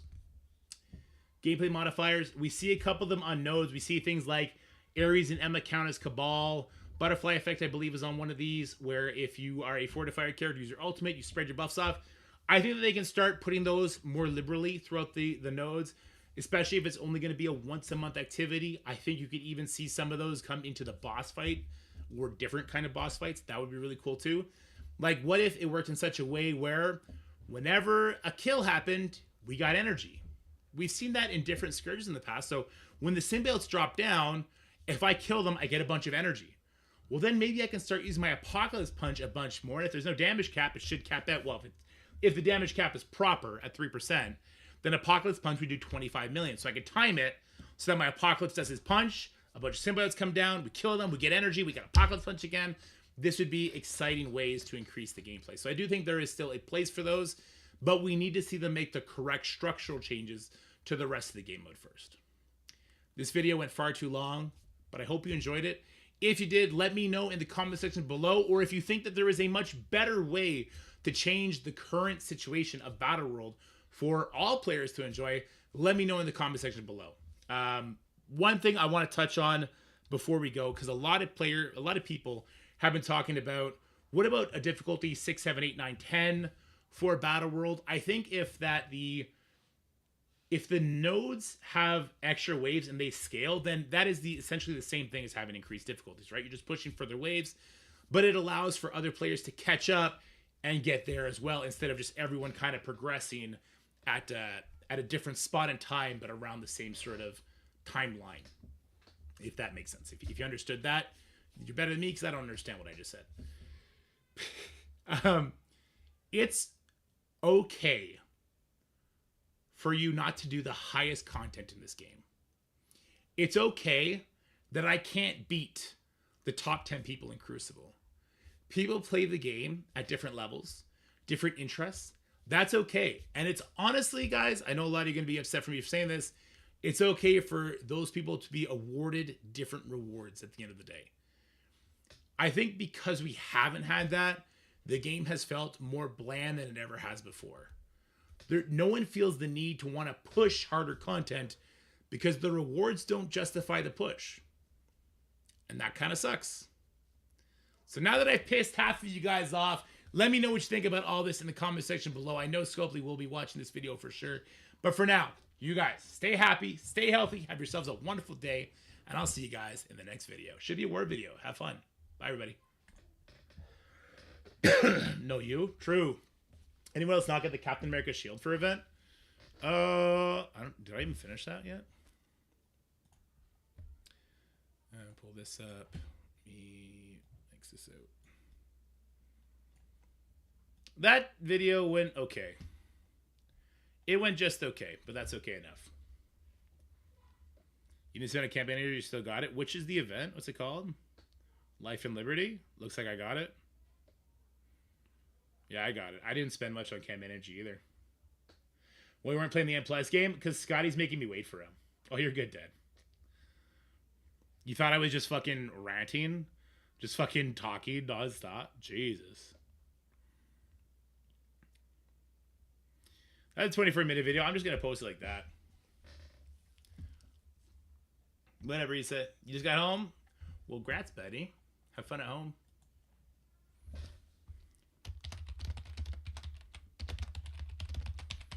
I think the suggestions that we made are probably the easiest way to make Battle World super enjoyable, the fastest with the least amount of new mechanics and interesting coding. It's got a bunch of tutorial crap. Damn. I would want to rip through that, but I'll just wait for Scotty. I'm not going to do any sort of editing to that. I'm just going to add music to it. Wait, hold on. I got an idea. Here. We're going to make a song about Daedalus and Ceci, and they're going to hate it. It's going to be hilarious. Hold on. Okay. Professional yapper. True. Log into key bindings. Add the music you just made for me? Okay, hold on. Let's listen to it. Oh, the chat one? Yeah, we can add the chat one for sure. I need a download. Can you send me download links for these, Ceci?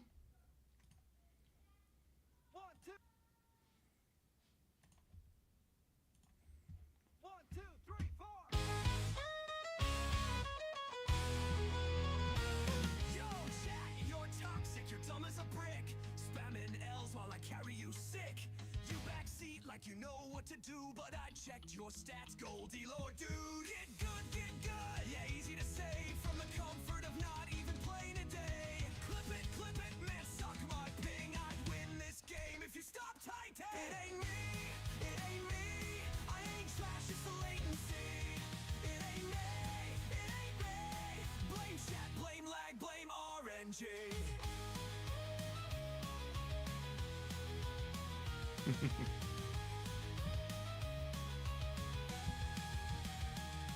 Bro, I hit the shot, but the screen froze.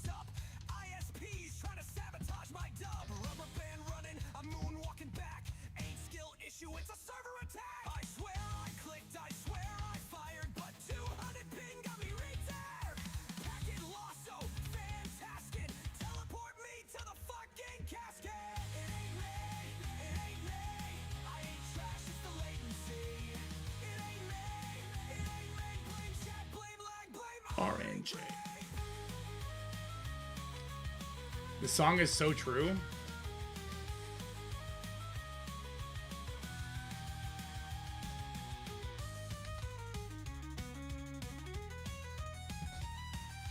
Deadless, you outranked us.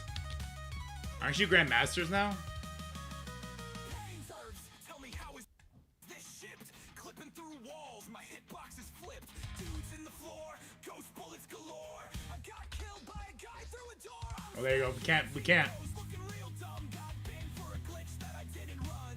Patch it, nah, just drop a new skin. We're almost diamond. Play just monetize. It ain't me. Quick matches for the birds.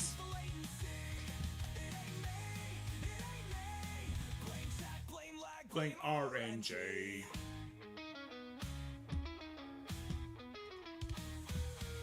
to win, losers, I hope you choke. Got a gold-plated gun, but your skill's still broke. You swipe your dad's card and pretend you're a god, but take that skin off, you're a bot in a pod. Why grind when you can just buy all the fun? This ain't esports, it's a trust fund. Skill issue, you don't even play. Mommy bought your aim today. It ain't me, it ain't me. I ain't trash, it's the latency. It ain't me. Diamond is so much better. I bet. Just getting rid of some of those healers. Or actually, I haven't played since the new patch hit. It's better now, right? The healer ults aren't as oppressive. Oh. That's not 3% of his best that you can do. We're battle rule iteration of battle. So when we have global hero, global villain, cosmic villain, city hero, city villain, and astral for every single one of them. So then when I'm faced with the fact that currently Battle World is a once a month, the rage stack, he gets 10% speed set. He cannot be Terminator rebound. So we have no control. 15 rage stacks. He summons in 2 giant month they want to put in. That's great. Now somebody in chat is trolling right now. They are saying leaderboards in 2025. What The am I saying? gamma This is a bands, gameplay really. leaderboard. This is not a spender leaderboard. Auction leaderboards. Okay, are a fortified character. No one feels the need to want to push harder content because the. All right, let me see. I think we just shipped this video. Did I say anything egregious besides like alliances suck? If I ever get hired by Scopely, which I keep asking them in every video to hire me. If I ever do, the first thing I'm gonna do is put out a Twitter that says, "If your alliance can't beat difficulty 40 of Battle Royale, you suck." Could you imagine? The fastest hire and fire ever. My alliance duo and I went on a 17-game heater and went from Plat 3 to Grandmaster 3 in 4 hours. Damn, dude. Nice. Diamond were the best games for sure. Nice, dude. Hulk is a menace and Strange gets Nutto with his team up. All right, fair enough. Lori already firing me. True.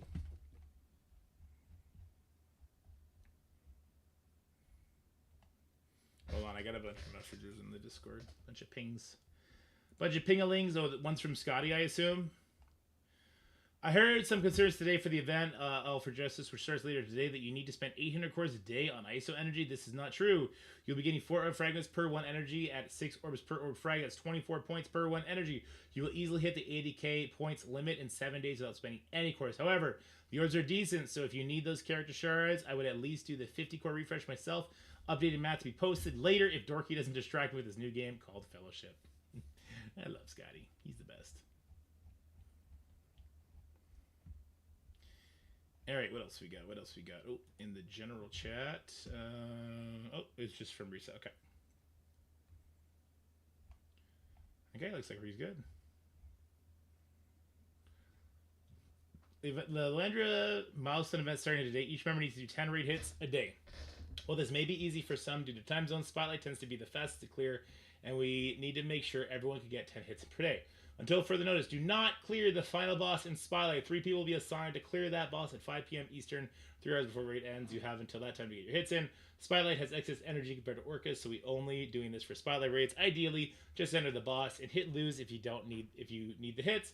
Don't do a little bit, as I have seen this cause people to accidentally auto the node and beat it by accident, which may screw your friends over. Exactamundo! Scotty doing the Lord's work. Scotty's basically the leader of this alliance now, and I'm here for it. Scotty and Aphos. Actually, Zik and Cypher now then do a lot of work recruiting too.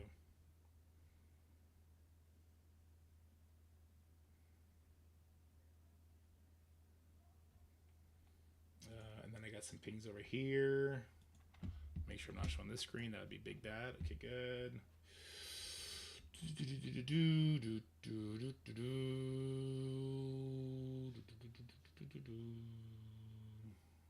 Okay, that's fine. What about this one? That one looks fine too. Oh, we got 10 messages here. Oh wait, oh Ceci put it here. Okay, sorry Ceci. Yeah, I said I love you, buddy.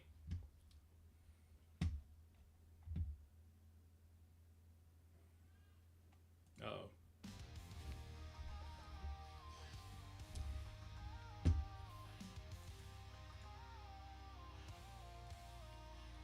Yo, dorky dad, you're a disgrace on the Twitch scene. A crumbling bitter relic with a shattered dream. Your gacha pulls are garbage. Every drop's a total bust. Explosive tantrums blazing, but your skills mistrust. You're a pathetic switching mess a weak dag on a stray. Your rage burns out like cheap fireworks that fizzle away. A broken storm of fury with no game to back your claim. Step aside, your legacy's nothing but a tarnished name.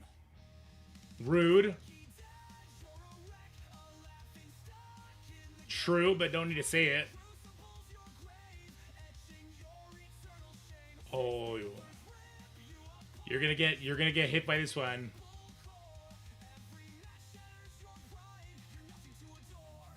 Oh, watch out! I beat a Six Panthers this week.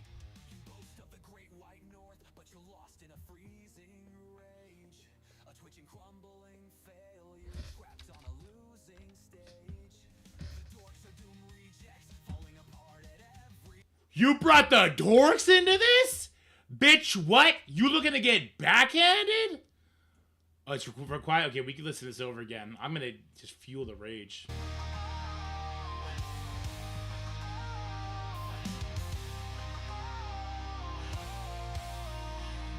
Yo, dorky dad, you're a disgrace on the Twitch scene. A crumbling bitter relic with a shattered dream. Your gacha pulls are garbage. Every drop's a total bust. Explosive tantrums blazing, but your skills mistrust. You're a pathetic switching mess a weak dag on a stray. Your rage burns out like cheap fireworks that fizzle away. A broken storm of fury with no game to back your claim. Step aside, your legacy's nothing but a tarnished name.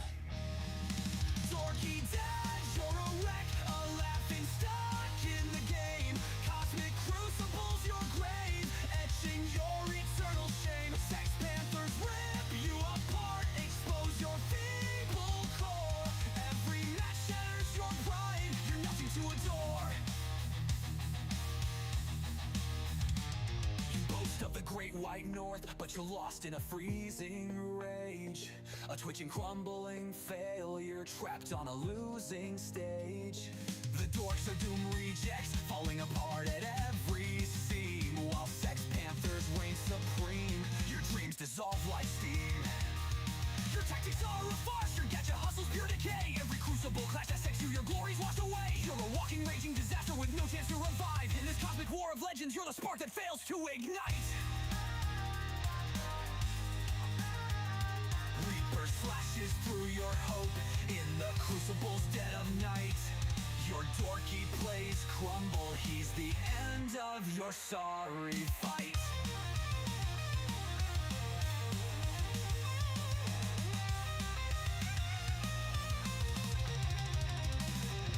Law's verdict drops like hammers on your crumbling plan.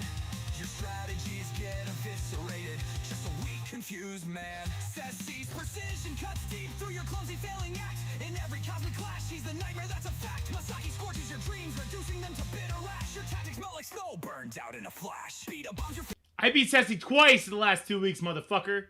feeble defense, shattering your pitiful frame. Every crucible match leaves you gasping, drowning in your shame. Mrs. Shore's commands the field with class you'll never claim. Her flawless plays expose your weakness, you're drowning in shame.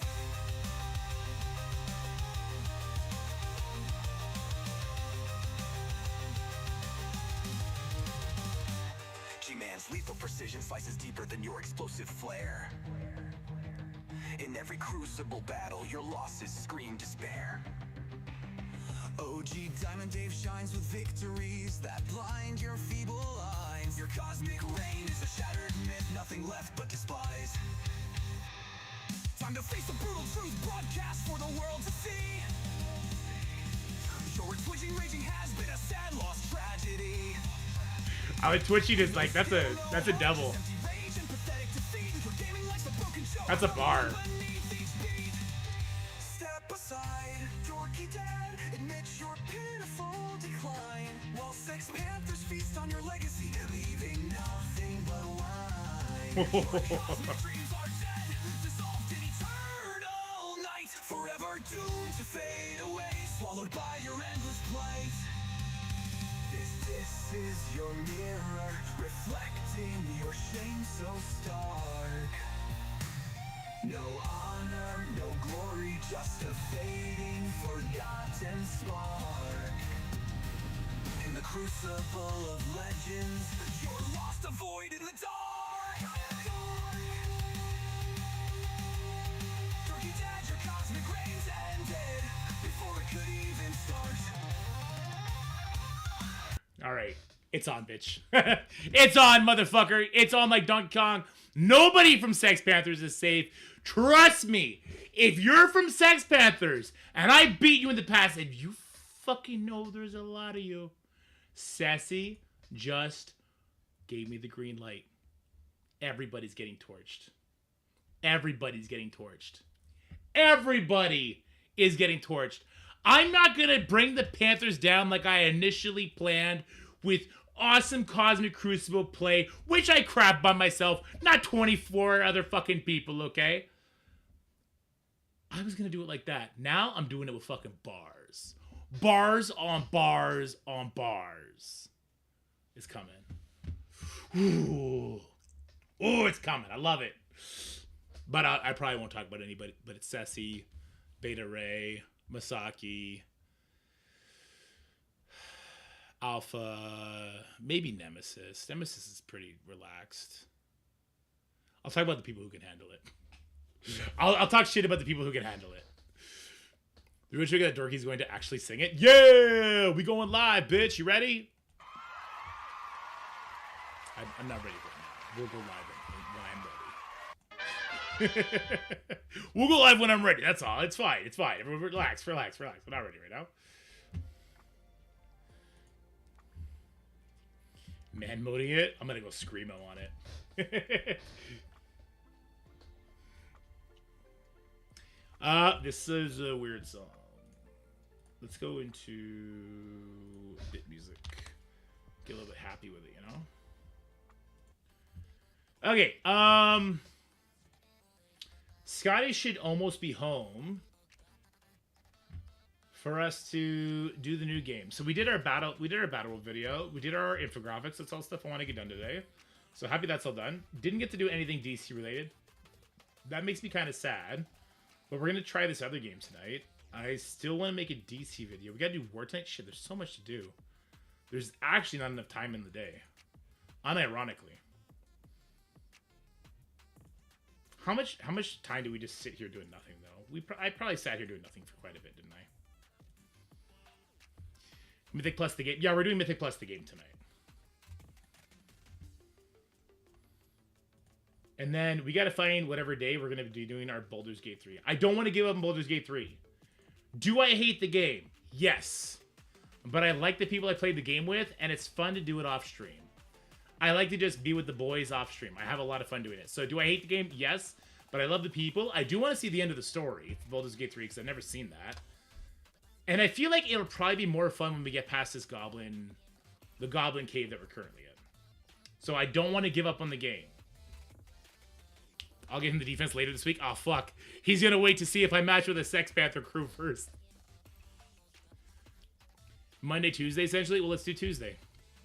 Tuesday works best for me because there's no war. If Tuesday works for the other guys, let's do it. And if Monday's the only day that we can do it, then we'll do Monday. And I'll stream wars on Tuesday during the day. We need like 1 or 2 levels to really flesh it. Guys, that's another thing. I need more mana in the game.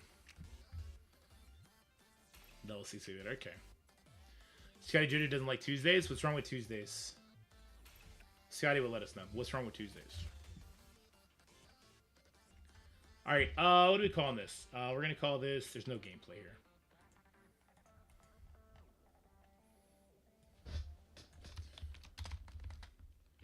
What we need from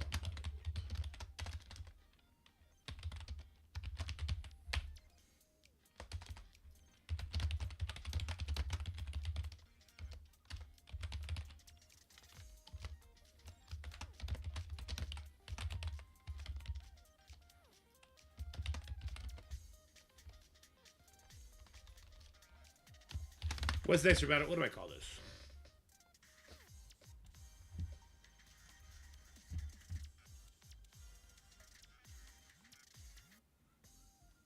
Oh, just trim the day. Okay. Well, I don't understand the hate for Tuesdays. Tuesdays, WoW reset day. Oh, Dead, are you? Oh no, you don't play WoW at all anymore, eh? I might do the heroic raid tier in WoW. What do I call this video? What's next for Battle World?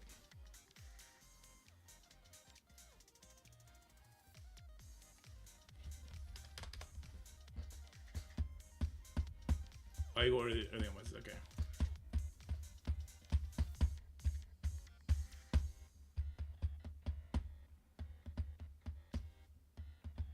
I might raid log just to do heroic raid. I'll buy like a token just so I can have flasks and stuff.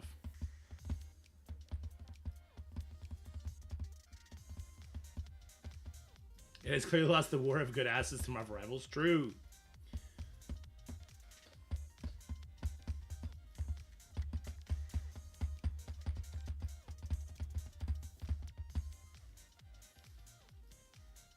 We do event videos on Monday? True. Events do start on Mondays nowadays.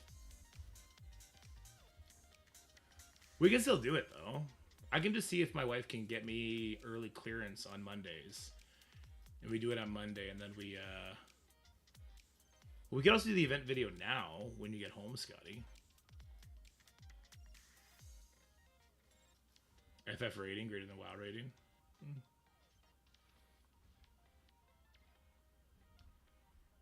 Still want people to play hardcore with. I still have my level 9 hardcore warrior. 0 deaths yet, but like 40 close calls. What's next for Battle World?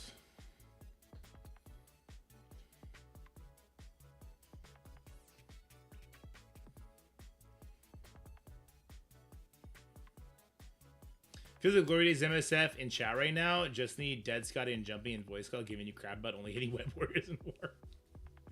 Unless you could rid yourself of children from 7 p.m., 8 p.m. my time, do event video, and the Boulders Gate 3 from 8 to 10. I could probably get myself free at 7 p.m. Probably.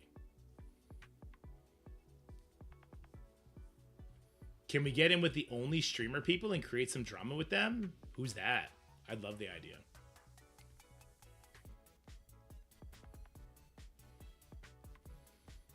I moved on from Web Warriors to Spider Society.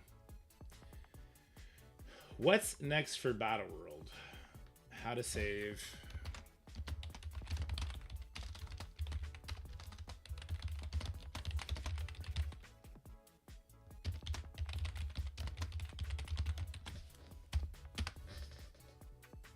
Only Fangs. Yeah. There we go. That's what I'm talking about. I definitely do that. That sounds like a lot of fun. Alright, I think I'll open up that game now and start working through the tutorial. Because I'll probably go through the tutorial slower than Scotty will, because we'll do it together on stream.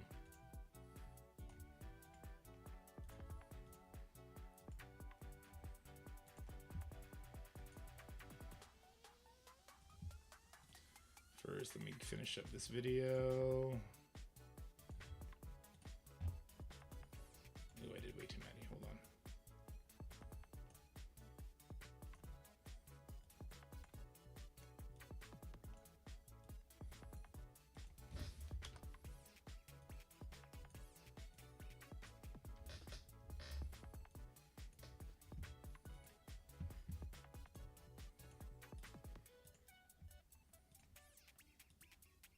Wait, how long was that video? 20 26 minutes. Jesus Christ.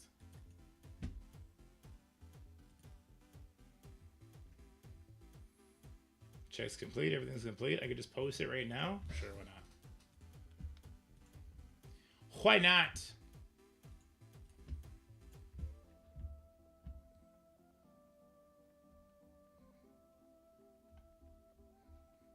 I don't know if I did put that in the group chat. Everyone's here.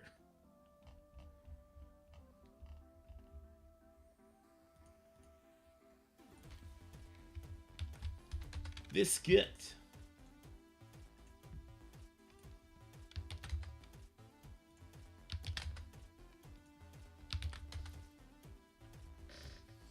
Actually, you know what? Let me open that game up for the first time, and let's turn our sound off so we can hear the glorious music, if any, maybe. Okay, open Steam. It's fun. Cool. I love that. DC. I think we're benching DC till later tonight. I'm gonna download that when I get home. Neto also playing. Nice. I can get a couple squads going. Chief Rebel. Do we know them from other games? Do we know this developer at all, by chance?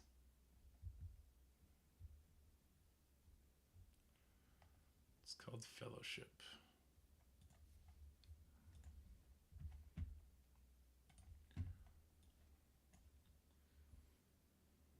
Is it a full screen application? Created from the WoW community, okay.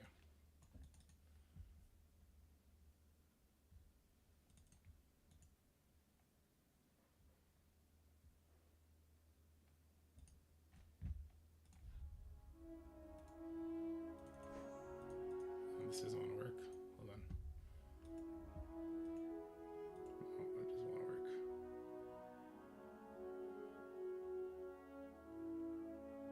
Let's just do it like this for a second. Full screen.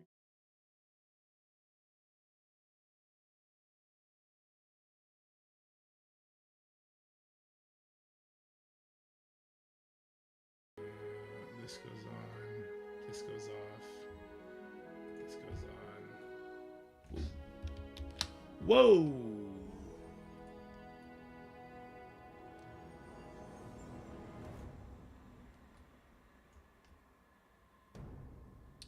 Too small to matter if it's like that, right? Okay, let's give it a shot. Can you guys hear it okay? Sounds kind of cool.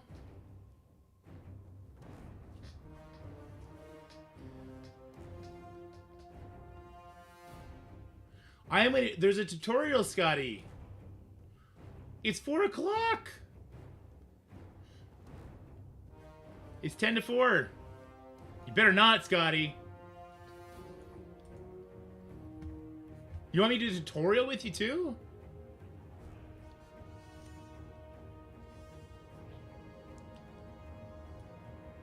Yeah, no one's reading that.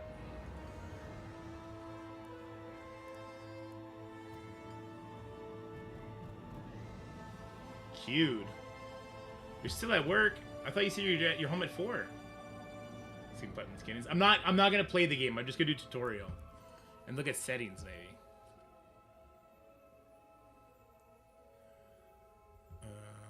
Sticky targeting. Mouse look speed. Curse target priority. Allies as healer. Graphics. Rollers, yeah. Max FPS? I don't know. Let's do 6. Oh, let's do off. Sure, whatever it is, it is. Everything's epic. Sure. Audio. Sounds good. UI general. UI nameplates. We'll just leave it the way it is for now.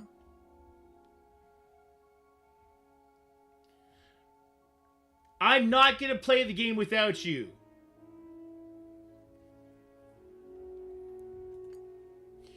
This is your first time playing Fellowship. Would you like to play the tutorial? If you skip, you can always return to it later. Hold on.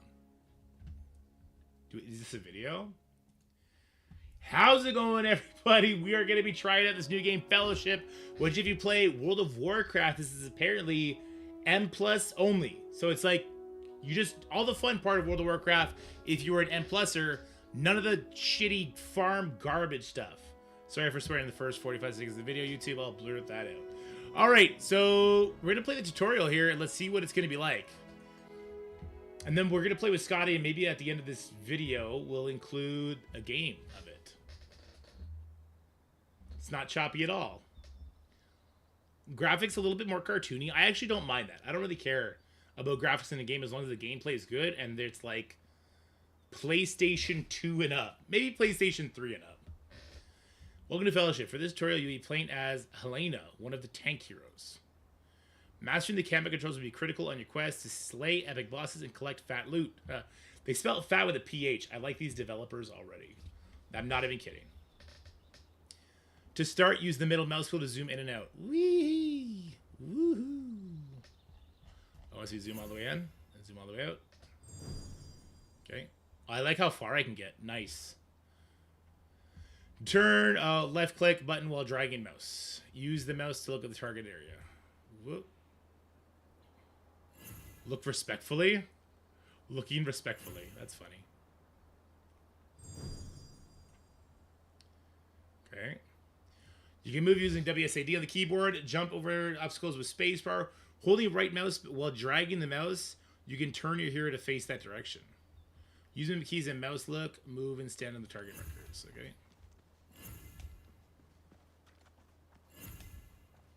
Whee! So it's literally World of Warcraft controllers. Gotcha. Jump onto the rock. Which rock? Oh. It's literally World of Warcraft controls. Cool.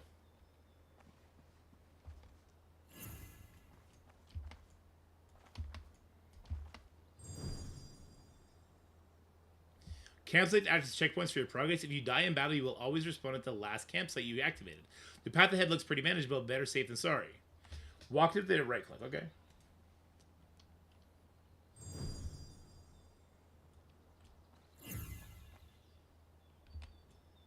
Right click on enemy to enter combat stance. Melee heroes will auto attack the target enemy if they are in front of them in range while in combat stance. Ranged heroes will not auto attack their targets at all. That's good. To proceed, kill the orc on the path ahead using your auto attack. Right click to stand close to him. Okay. Hey, attack him. Let me run around. Yeah, bitch. Stun on him. Yeah, bitch. Okay. You have unlocked your first ability, Measured Strike. Each hero's ability set defines their playstyle. This is your strong basic attack, which deals more damage than your auto attack. Use this ability against an enemy will automatically enter you in combat stance, so you will auto attack the target as well. Hold on, let me switch my Twitch category before I forget. If somebody did, oh no, sorry. Thanks you, whoever did. Daedalus, thanks. Okay. You can always hover your mouse pointer over abilities on the ability bar to display a tooltip. Okay. One of Helena's key stats is her strength. The higher the stat, the more damage your ability will deal. More advanced abilities use different stats. We'll look at those soon. For now, let's get back to the fight. Press the hotkey 1 on the keyboard to use a Measured Strike a few times against the orc ahead. Come here, bitch. Oh, yeah. Yeah. Yeah. Stun on him. Jump on the rock. Wait, jump on the rock. Jump over the rock. I can't jump on that rock.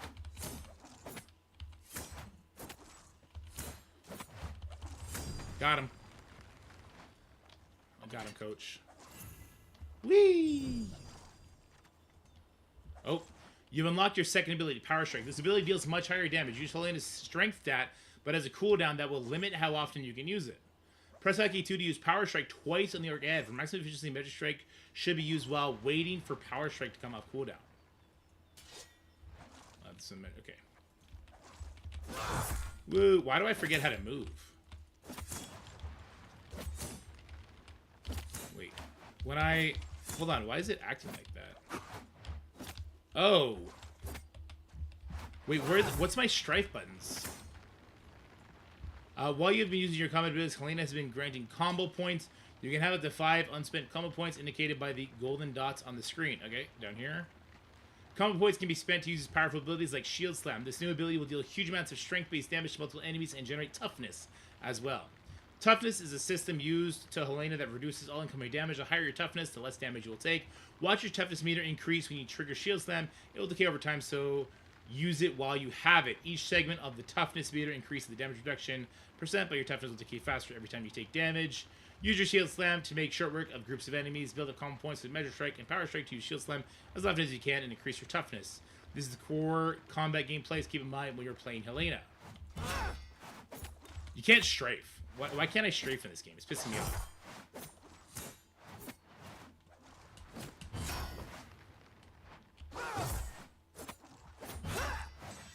Not being able to strafe is actually driving me crazy.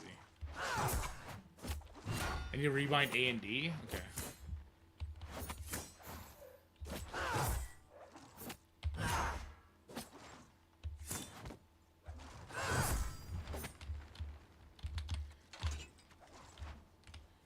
What is going on? Oh, what's this person? That's what I've been doing, Deb. The healer's orders prevent the party members from dying by healing lost health, reducing damage taken, dispelling dangerous effects. Healers are very vulnerable to damage, so try to protect them whenever trouble arrives. Proceed down the path, and she will still follow behind. Okay, first, let me... Okay, so wait, now... A and D is like... Or sorry, Q and E is rotating my camera, which I really, really dislike.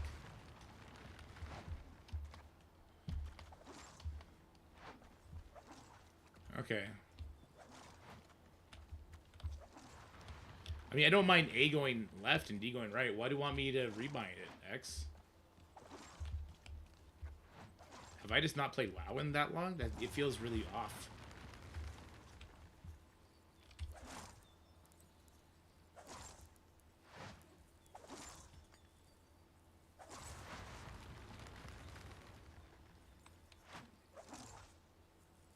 Strafe left, strafe right. It's not working, though.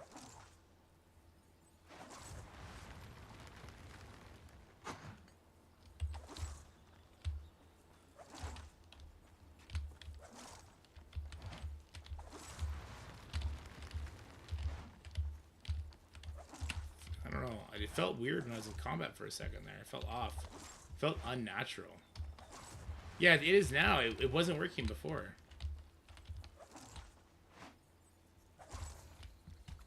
Interesting.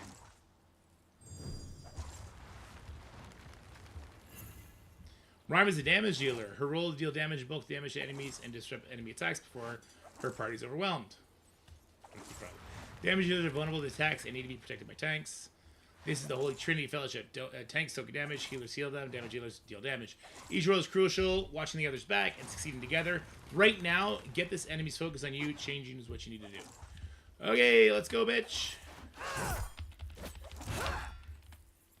As a tank, Helena's responsibility is to intervene to protect groups. Is usually done by making sure enemies are attacking you and not your friends. Your taunt ability will draw the orc's aggression to you.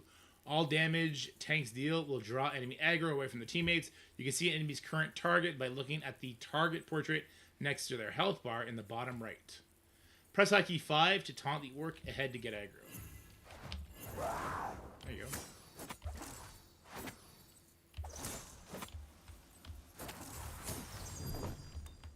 Turn? I don't like the turn, yeah. Yeah, actually that it is throwing me off. This is throwing me off. I think that might be what's throwing me off. The Q and the E are fucking me up.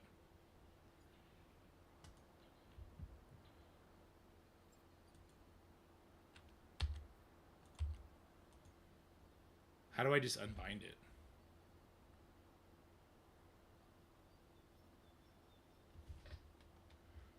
An LOL from Boomer? Uh-oh.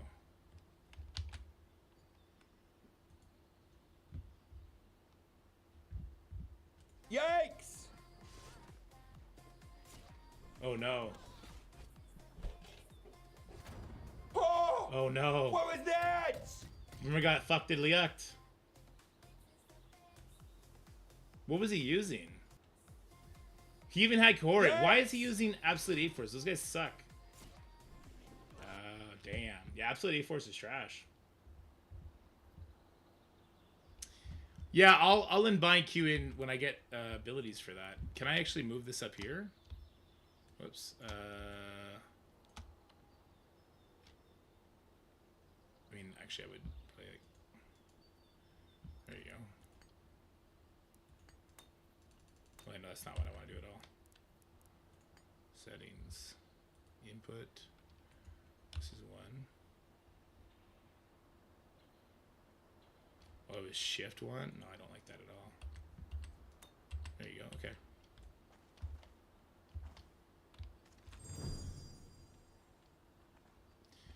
Enemies will prioritize attacking the first hero that they see as a tank. It is wise to initiate the fights. Use shield throw ability to deal a lot of damage to several enemies in a group. As a long range ability, this is a great way to hurt a lot of enemies at once and initiate fights at the same time. Focus on bringing down the weakest orcs before taking on the large orc spell card. That's not always what you want to do. Press for hotkey to throw your shield and lure the enemies. No, we're not doing that. Instead, we're going to change the input on it again. Settings. Input.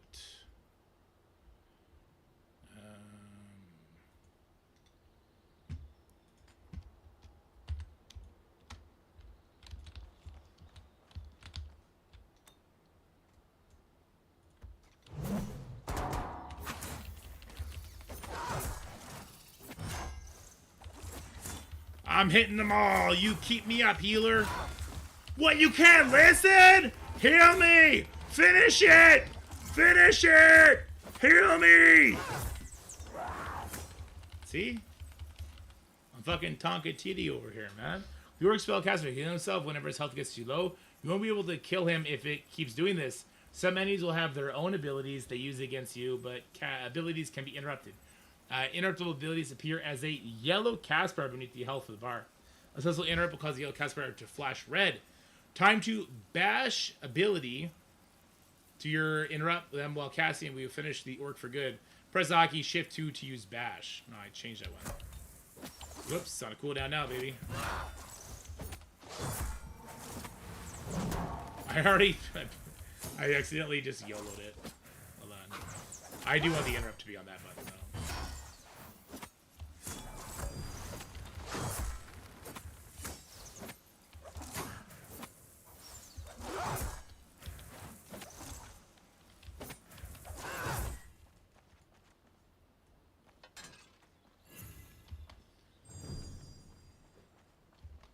What up, OP? Oh, I can't go this way. Now I can't? Okay.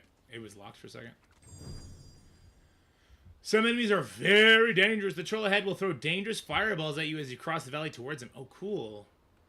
To survive, you will need to use your Shields Up ability. This will immediately grant a lot of toughness and has 2 charges, so it can be used twice before the long cooldown makes it unavailable.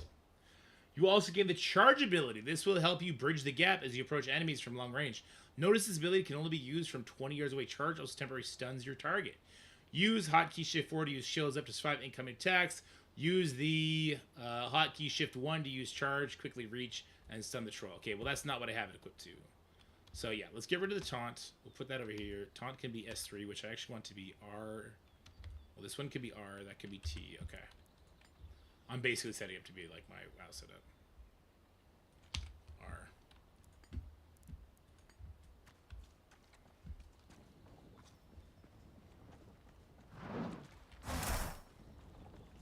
Take that hit okay, I guess.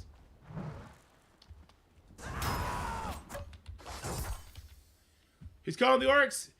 Use all your range of abilities to slay the troll and the orcs that aid him. Don't forget to pull threat away from your friends and keep clear of his dangerous slam attacks. Okay.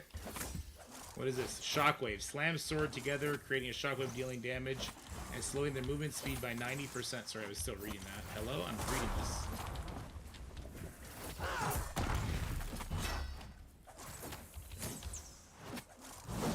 Can I interrupt the call orcs thing? I'm not meant to be a tank! What is this? Ah, the stupid buttons are freaking me out, man.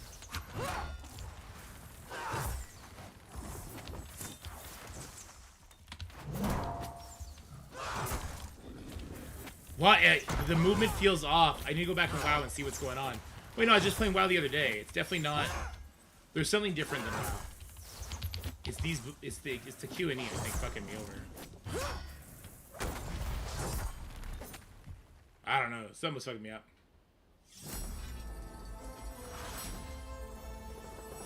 I just don't. Where the type of stronghold is clear, and just click your word and continue your adventure. Something feels off with the movement. Good luck, hero. The road journey begins now. You can access quick guide for any hero. Okay.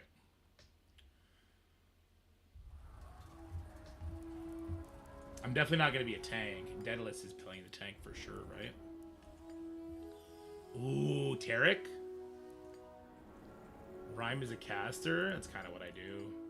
Scotty's going to be the healer.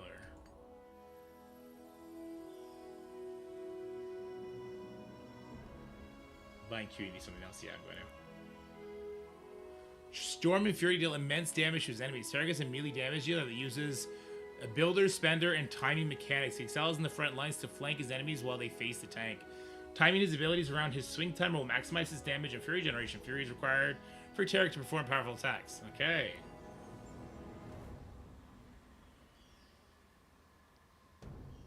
This is a classic Wild Warrior. This sounds like somebody I should want to play then. Channeling the forces of Spirit and Ice. Rhyme conjures powerful spells to decimate her foes. Rhyme is a spellcaster damage dealer with builder/spender mechanics. She excels at focusing down the biggest threat from a distance. Many Rhyme's abilities fill an anima bar to deal spikes of damage, generate Winter Orbs. She uses Winter Orbs to cast dangerous spells. Let's try Tarek here.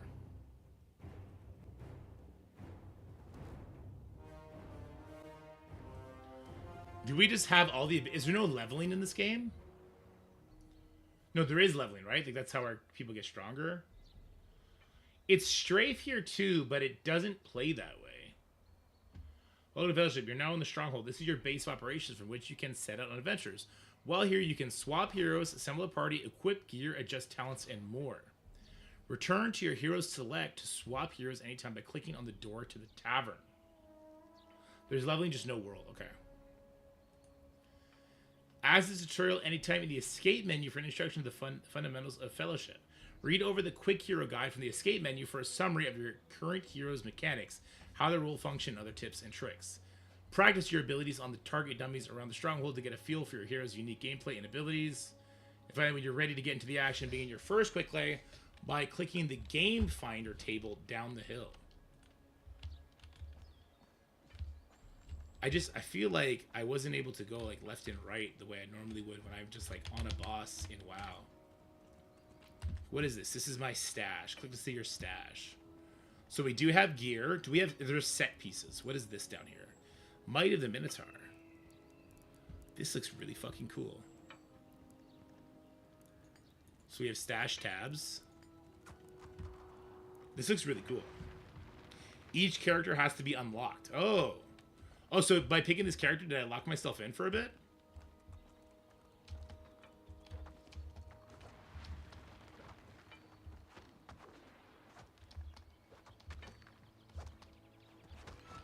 Sounds good, Dad. I'll be with the kiddos at like 5:30 on until 8 o'clock. I think we're going to play this game all night, though. It's just another stash, okay? Okay, let's read our abilities here. This is Heavy Strike. When Heavy Strike is queued up, your next auto attack deals 240% damage. Swing timer. Your swing timer is displayed as a bar to the right of your hero. This bar? When you see the red area light up on the swing timer, it is time to queue for Heavy Strike and wait for it to finish. Oh, that sounds really cool. That's a healer one. Attack this one. Okay. So it goes up, and now we hit. Or do I need to do it beforehand? Do I need to queue it up now? I don't get it. Did I do it right or did I do it wrong?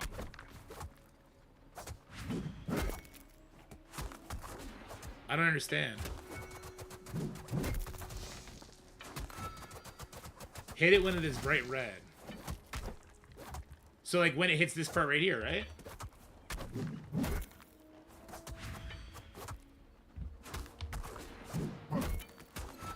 Doesn't seem like it's much more damage. So if I hit it here, it's still hit for 200. There's no difference in damage. There doesn't seem to be any difference in damage at all.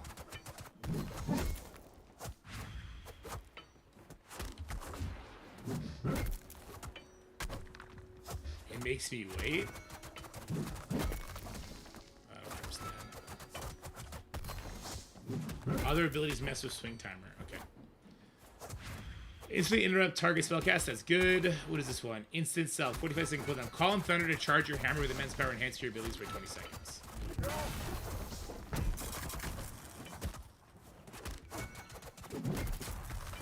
Okay, so that resets swing timer. That resets swing timer.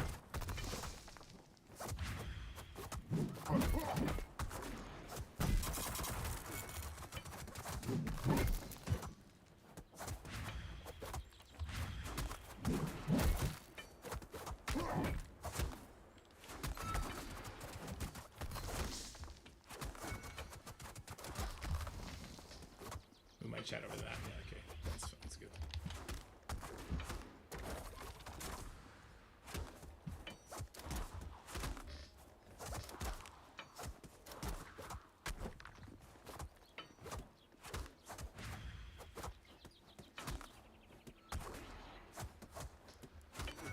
Okay,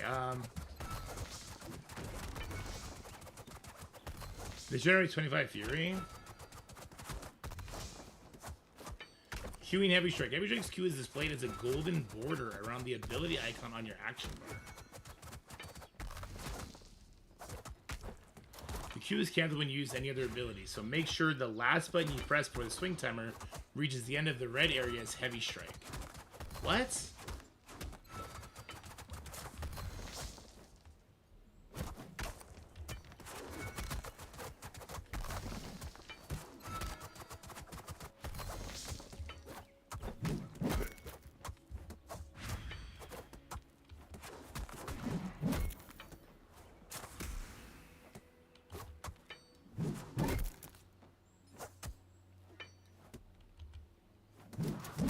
$96 fragments per energy in this campaign? Wait, that can't be right. 48. Yeah, okay. It's a 1 to 4. So this is building up my rage.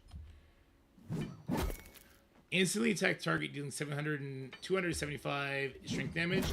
Phase Break can only be used after one of your attacks misses or is dodged by an enemy. Generate free relative to damage dealt. Alright, Skull Crusher. Instantly deal 340 damage based on target enemy. Skull Crusher resets the swing timer. Thunder Call. Skull Crusher beckons a Thunderbolt to strike the target from above, dealing 272 strength damage. So pink is when I have this buff turned on, I think. Spin with your hammer, dealing 224 damage over 2.8 seconds to all nearby enemies. Oh, cool. Hammer Storm has an initial cost of 26 Fury, an additional 8 Fury every 0.7 seconds until you have spent maximum of 50 Fury per use. Hammer Storm uses lightning to strike you as you spin, shocking enemies hit for an additional 107. Okay, so what is the play here? What does this do? Conjure an arc of lightning onto target enemy that chains between you and other enemies until it is dealt damage 5 times. Each hit of Chain Lightning deals 85 strength damage. Chain Lightning does not deal damage to you. Chain Lightning requires you to have Thunder Call active. Generate Fury relative to damage dealt. So I think what it wants me to do, probably, is use this ability. Okay. Then we use the hit. We go 4. We go 5. We throw this because it's going to generate energy. And then we're just back at it. And Wild Swing. Wait, what was Wild Swing? Can I just use Wild Swing? Oh, swing your hammer in a wild arc towards enemy, deal 60 damage to nearby enemies. Hold on, can I Wild Swing? Can I Wild Swing and not fuck up my timer? So if I do like this, and then I do it here. So Wild Swing, hit it, boom. So I'm doing more damage like this.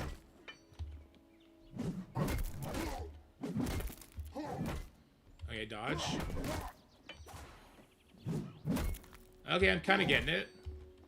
So we want to Wild Swing until it's time to actually hit this.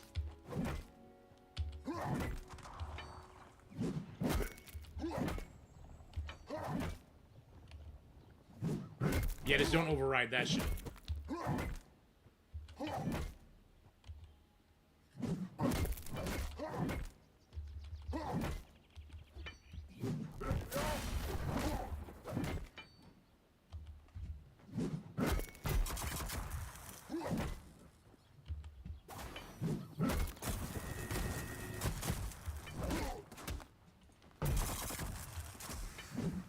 I can get down with this. This is kind of fun.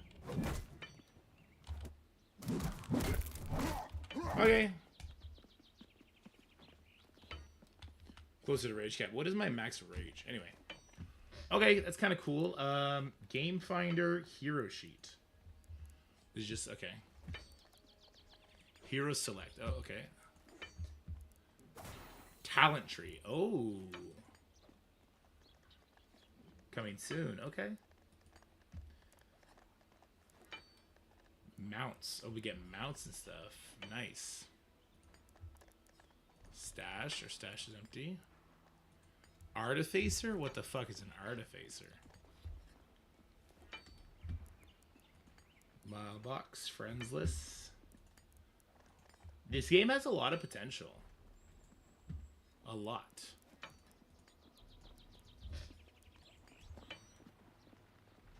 I need to rebind my Q and E, I think, because it feels like that's just going to keep fucking me. I just don't want them to be a thing.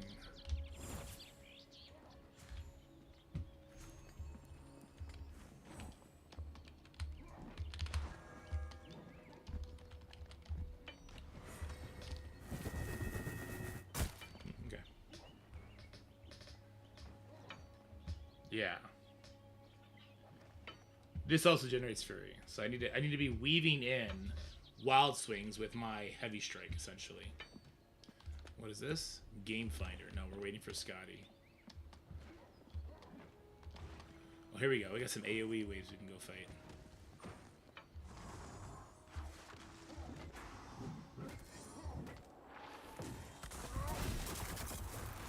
How many does this hit? Oh, this can hit everybody.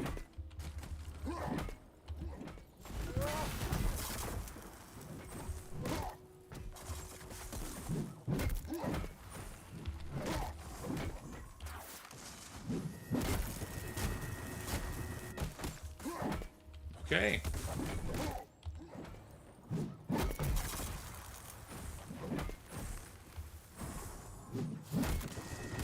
Okay, I'm sold. I like it. I think depending on what kind of boss fights we're having, it's gonna be hard to weave all this stuff in, which makes it exciting.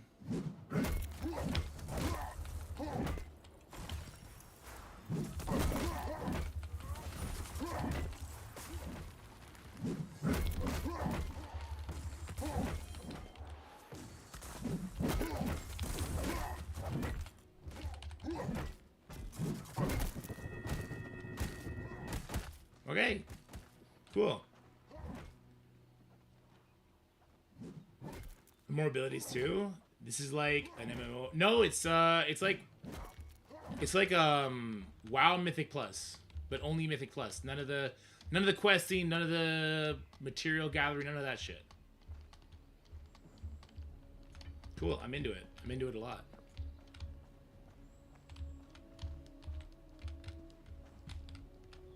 I think my Q and E were what I consider A and D. My brain keeps trying to do that. Is that possible? Is this possible that it was like this? I think this is how my WoW was. What was A and D for then? I think my Q and E is how I normally strafe. Is that possibly how WoW is? It feels way more natural.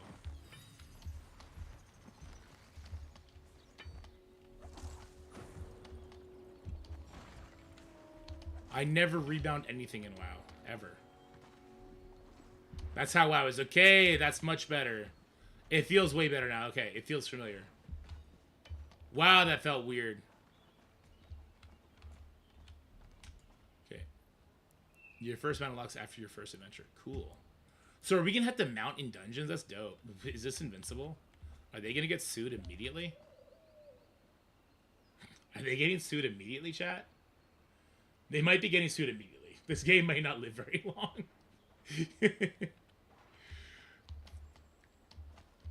I didn't think it played well that way. I didn't change any of the keybinds except for like abilities for second action buttons and stuff like that.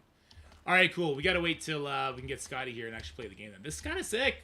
This is a really cool idea. And it comes in with the most important WoW add-on ever, details. Yeah, let's go. I'm ready. Where's Scotty?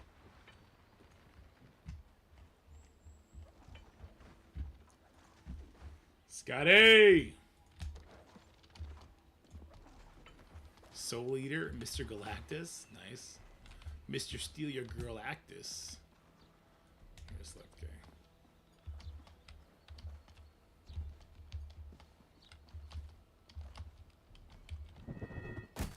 I like that whirlwind. That shit's cool. So everybody gets an interrupt. That's good.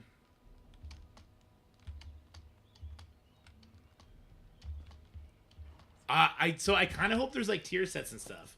Tier sets. You said there's a leaderboard. Where can I see leaderboard? Leaderboards. Total rate 1805. So this is basically Raider IO, right?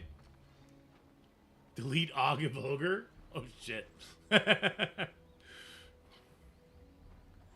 Very cool. Very, very, very cool. So these 4 people are running together, obviously, right? How do you think this person feels? How do you think this person feels? Yeah, they're literally part of the exact same group. How do you think they feel? Then an 8, a 7, a 6, a 5, a 4, a 3, a 2. What does this even mean?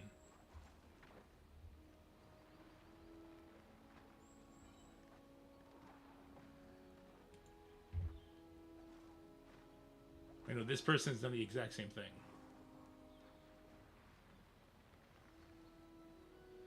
Astro came before Absolute Force.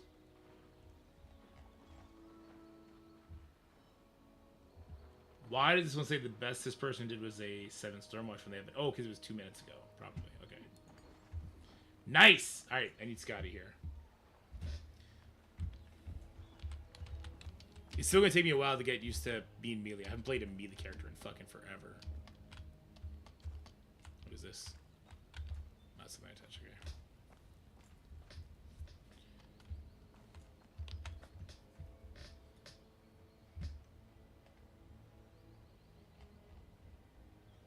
.420, Scotty. Puppies gotta save themselves now. Range character. Actually, you know what? That's a good idea. Let's go just change characters.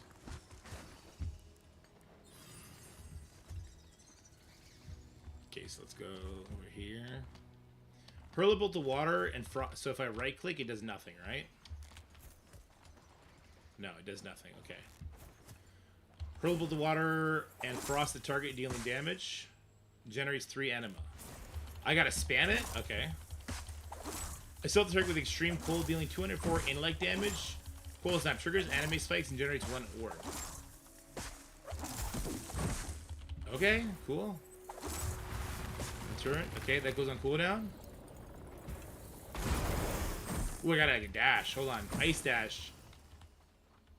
Can be used during global cooldown. Oh, nice. Oh, very cool. It also did something else to it. It didn't attack.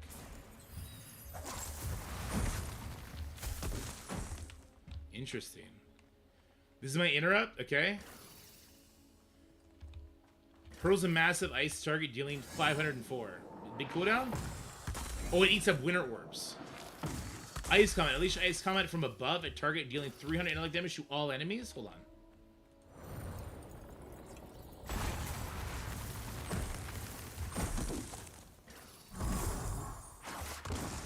Hold on. This is just a build and dump. Build and dump, build and dump. That's all it is. This might be the ice mage I've been wanting to play for fucking ever, dude. Can't cast on the move. I'm kind of disappointed you can't cast on the move.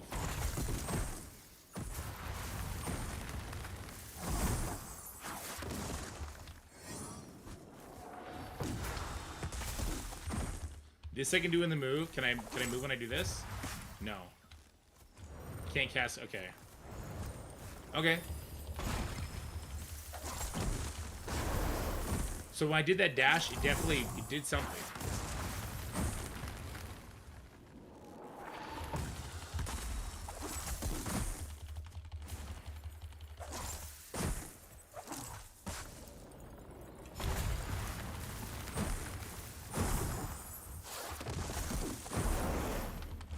Okay. Okay.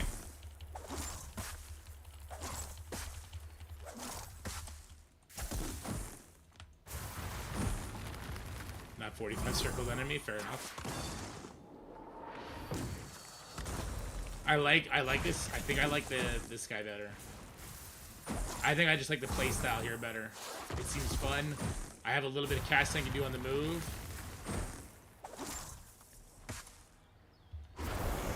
Oh, it didn't do damage that time. Something made this trigger damage last time. Ooh, maybe it was having these guys.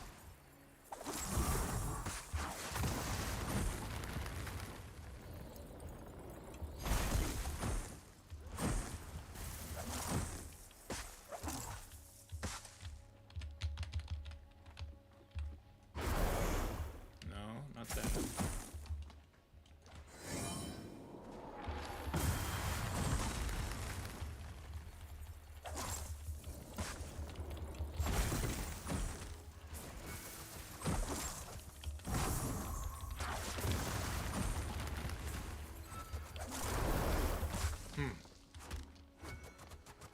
I like this a lot. Okay. I would want to see the talent tree, though. Both of these heroes look really fun. Oops, no, I wanted hero selects. Okay. Okay, we know what that one does.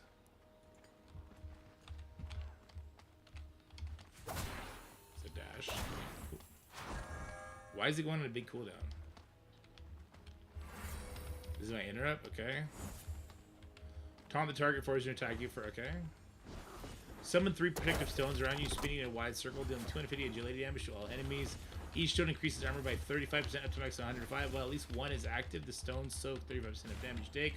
While the stone has soak damage equal to 12,000 agility, a brace causes you to lose the armor bonus provided. Can be used during global, so it's a 30-second refresh.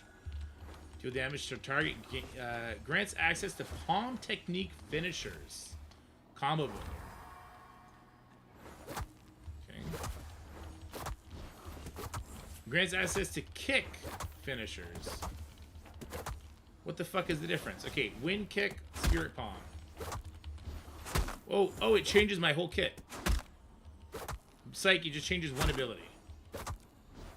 So when I'm punching, deal 40 agility damage to target enemy, grants access to fists. That's what I'm already doing. Hold on.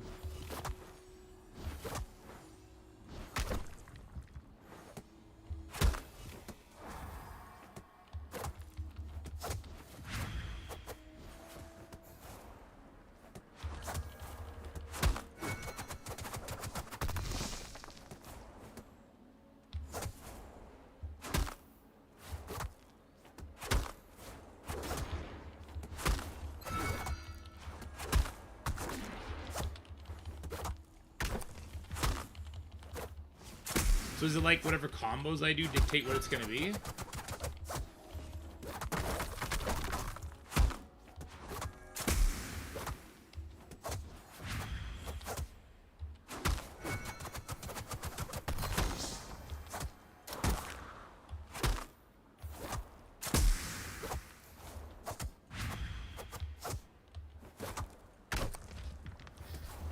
Grants access to finishing moves based on combo builders. Finisher technique can be used during global cooldown. Palm strikes. Grants 7% magic damage reduction. I will never play this character. This character is much too much. This character is much too much for my fragile little brain to handle the combos at the right times. Definitely not happening. Scotty! Hello? How's it going, buddy? Downloading it? What is this? Your spirit ability unlocks after completing your first adventure. Oh. Okay. This is a cool character, but way too much for me.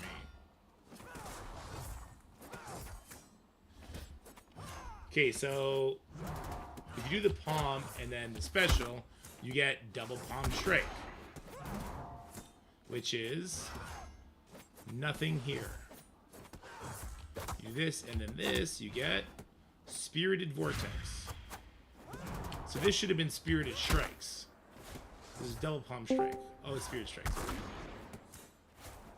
Okay, then this should be Rising Storm. It is. Okay, I get it. I get it. Oh, So, hey, how's it going, buddy? that's Baka. Oh, what a baka.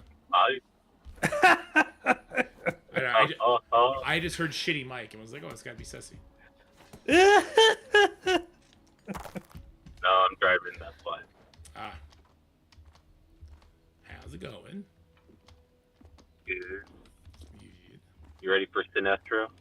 Nope, I have no tickets. But I'm hoping I'll get them anyway somehow. I think these are gold tickets. Yeah, I'm gonna start holding tickets. Yeah, hoard your tickets, bruh. Yep. Be smart. Bruh. Bruh. I'm not your Dorky bruh. has a hard time being patient, honestly. Correct. He plays MSF, he should have the patience already. That's not true. There's enough in MSF that I get too much to do. I don't have to look at offers and stuff. In DC Worlds Collide, I can get through everything super fast. I'm like, shit, I want to progress. Better open this shit. Yeah.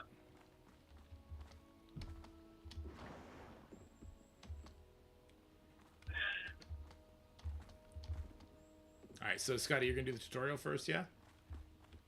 Yeah, I don't know how to play it. Okay.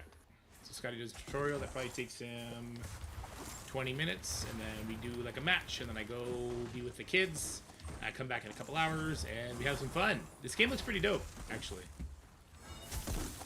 Have you heard about this game, Baku? Do you want to do an event video tonight? Sure. What? Have you heard of this game? It's called The Fellowship. No. Pretty good. It's like World of Warcraft, but only the Mythic Plus.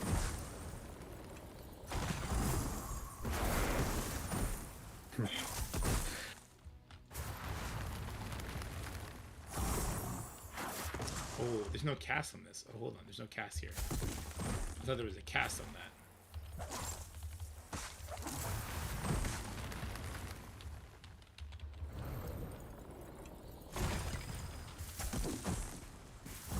Yeah, there's no cast. There's a cast on this one. Okay.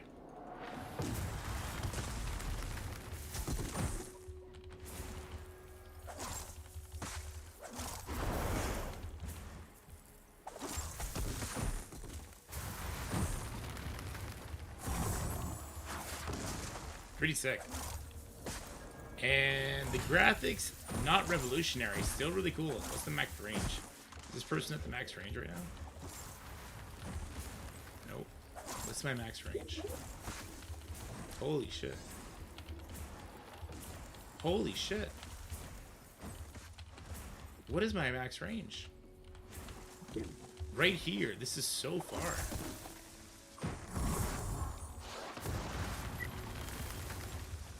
This is crazy far. Is that key thumb B and... Wait, no, it's thumb. It's thumb 1, thumb 2. It's just for my mouse button. It's what these buttons are. These two. I wish I had a bunch more buttons on my mouse. It'd be great. The store reset? Oh, sure. My keybinds are interesting. I play games in a very vanilla style. Let me tell you. That's really upsetting. Do you know why it's upsetting? Why? Because Storm was finally in my diamond store and I went to buy her at 3 diamonds and it reset and I didn't get it. Oh no. And now she's not there. And I've been waiting since I came back to 3 diamond. That is kind of sad. My queen! Human Fortune Storm is so dumb in Rivals right now. Okay, so the raid thing is started. Crucible's over. Let me open some orbs for you guys. Oh, my diamond is actually on the screen. Stream, rather. Here we go. We got 2 whole diamond orbs. Let's go! Woohoo! Mysterio dupe. Kahori dupe. That's why we don't really care to open this shit on stream anymore. It wasn't yellow. It was a 3 diamond, though. How many dupes did that get me? 80. Not bad at that. Not mad at that at all. And the game crashed. Okay. Back to this. You've been invited to Metallica's group? No.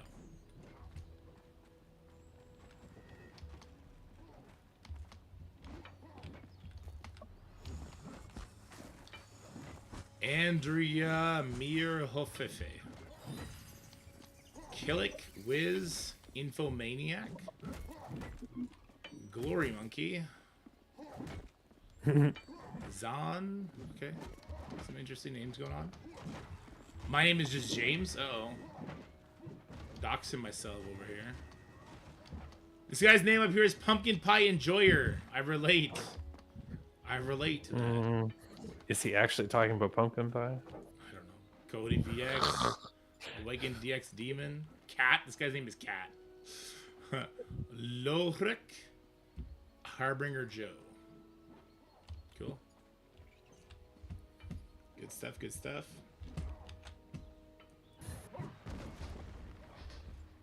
It's my Steam name? Okay.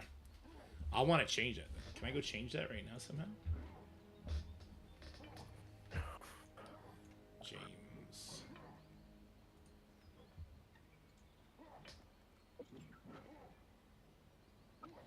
Oh my god. I don't know if I want to show this or not. What, the picture? No, my past names that I used to play games as.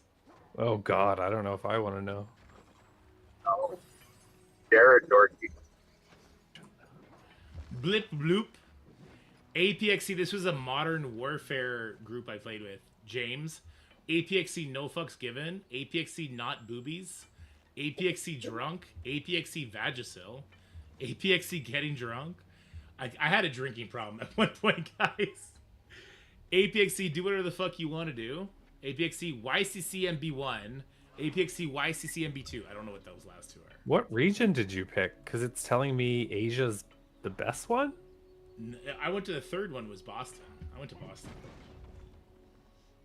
What does MS mean? Latency MS. What is Vagisil?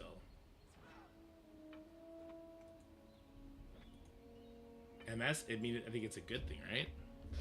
Well, but Asia has the highest MS. MS want is the lowest. You want the lowest, yeah. Oh. I don't know. I'm a dum-dum. It's the same thing with shooting games. You want the lowest. It's latency. Ooh, Latency is like your lag. Okay. Well, The why higher is it it is, listed versus- first?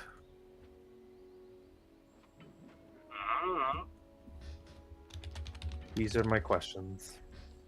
So if I change this to Dorky Dad, does that change in game or do I have to reopen the game?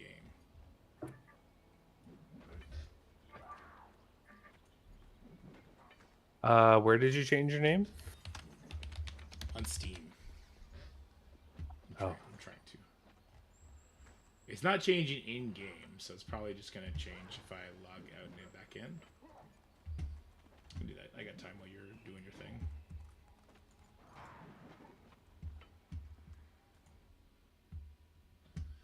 A client gave me a candle today. They like make candles and sell them. Nice. It was nice. It was cute. They didn't make you pay for it. No. It's just like a gift when they picked up their dog and they're like, "Here, we brought you a candle," and I was like, "Oh, that's nice, thanks." Could you imagine? Before they pay you, they give you the candle. We're even now, right? About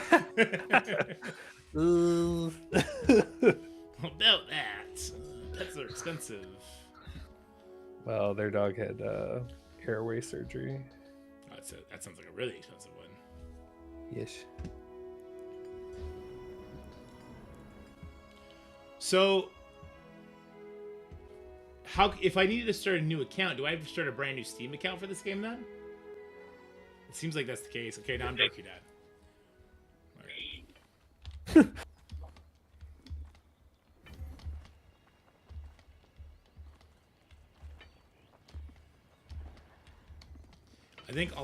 think I'll switch between the two damage dealers a bit. So they can add characters, which is really cool. Are the dungeons randomized like Diablo is, or is it set like World of Warcraft? That's going to be interesting. I think it's probably going to be set like World of Warcraft if there is like a Raider IO type system. X, you've been playing it for a bit. Are there set dungeons? It's set. Okay. I'm fine with it being set. Because here's the thing: if this game's main focus is just like making dungeons and like new characters, maybe that's more sustainable than what Blizzard currently does, which is like use the same dungeons for like 5 fucking years.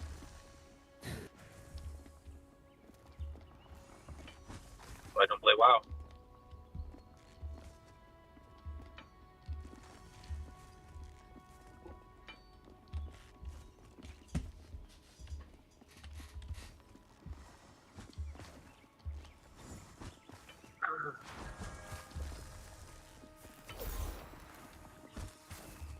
I'm ready to overpull your dungeons. Well, Scotty's gonna be healing, so that's good. Wow, what an assumption. I like how there's momentum, so if I jump and turn around, I still go the distance. That's really cool.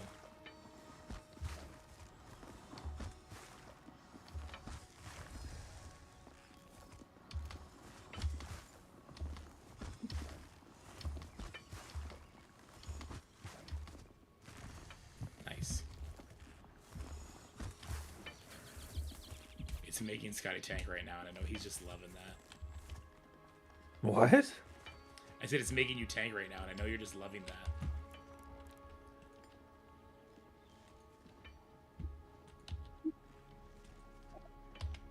Is this what I want? All that she wants is another baby. Doesn't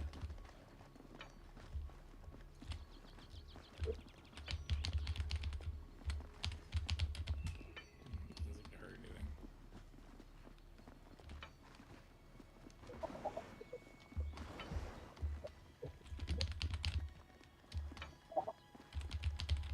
Getting used to the movement. I wonder if Asmongold's gonna play this game tonight. That could be funny. Because his like most hated thing about World of Warcraft was dungeons. This game, that's all it is.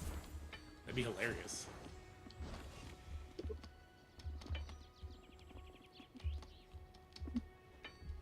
Ooh, I'm gonna collect fat loot. Fat loot!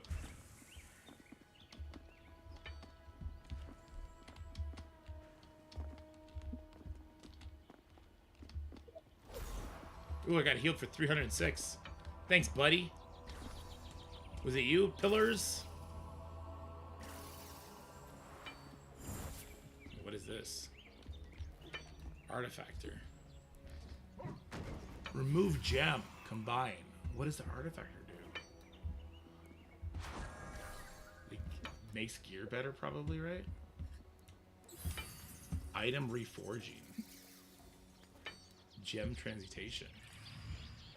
So maybe the gear is not set gear like it is in World of Warcraft. Instead, it's gear like Diablo. You can reforge gear and stuff like that. It's kind of cool. I think I would prefer that. I prefer not set gear. Like, if you get set dungeons but not set gear, then you can hunt for certain items and stuff. That's a kind of really cool idea.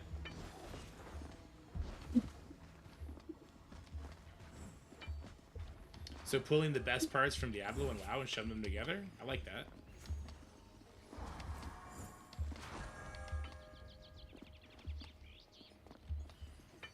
Tutorial's kind of annoying.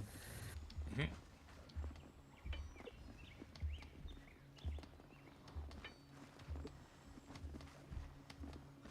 Oh, there we go.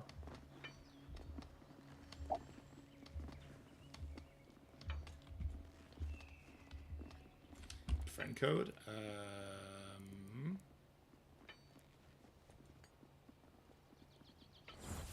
Is it just in Steam? Friend code?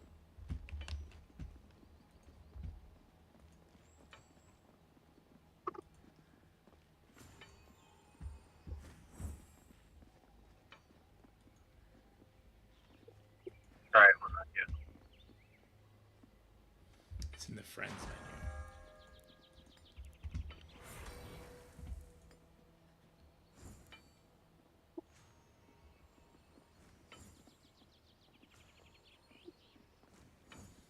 Green button bottom. Yeah. This code? This is crazy.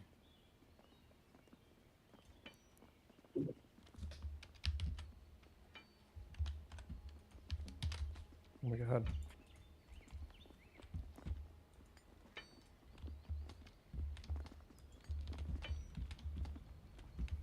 That link is just for X, by the way, guys.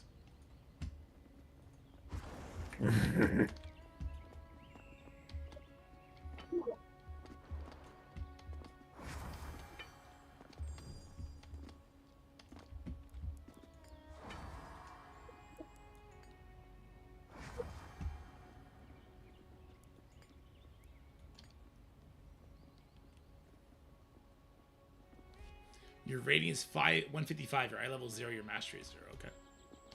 And you gotta play the monk. Cool.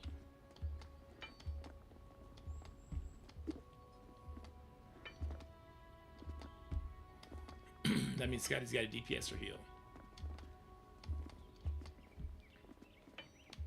So healing, it looks like it gives you the add-on for you, right? Is that what this is? I think so. What is this? I bet you the Warm Heart Storm Rest. Oh, interesting. Bye, Baka.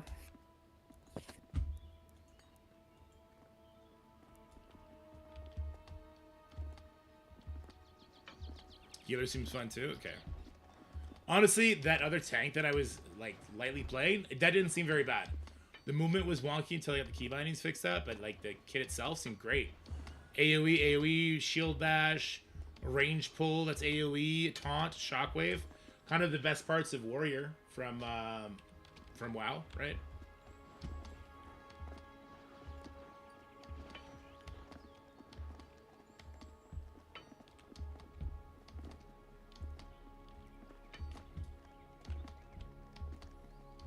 I mean, I just love dungeoning in WoW. If that's all this is, it's kind of great. I wonder if it could get popular, though.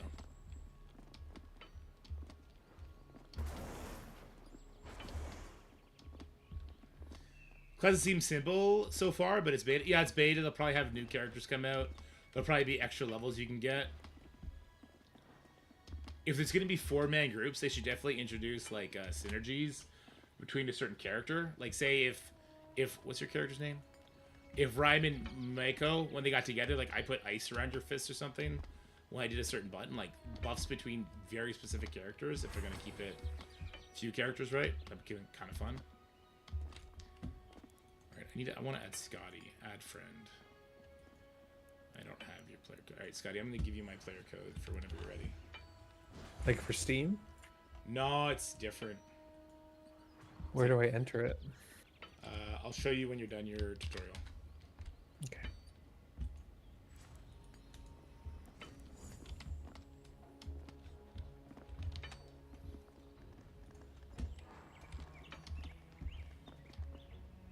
Oh, you know what I want to check? I want to check how those videos are doing. If I'm getting flamed for using Onslaught in the thumbnail.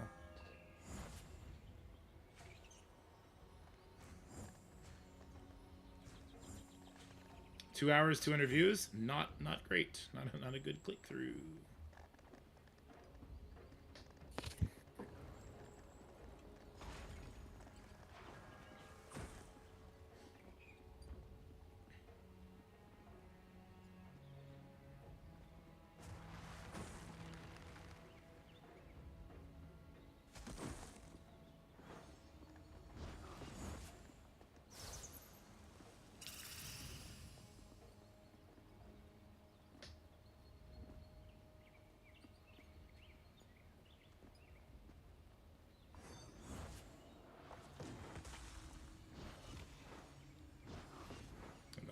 Some comments.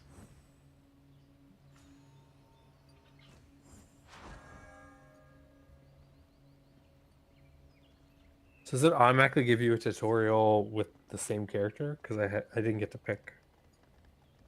No, I don't think there's tutorials for every character. I think they just But like, walk you through the tank one. Okay, because I was like, I didn't get to pick who I was trying.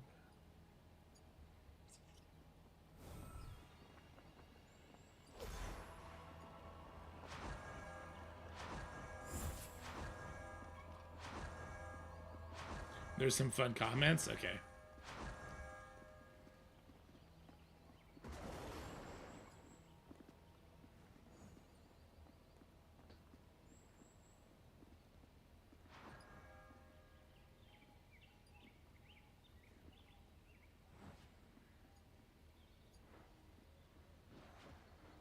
Oh, there is no comments.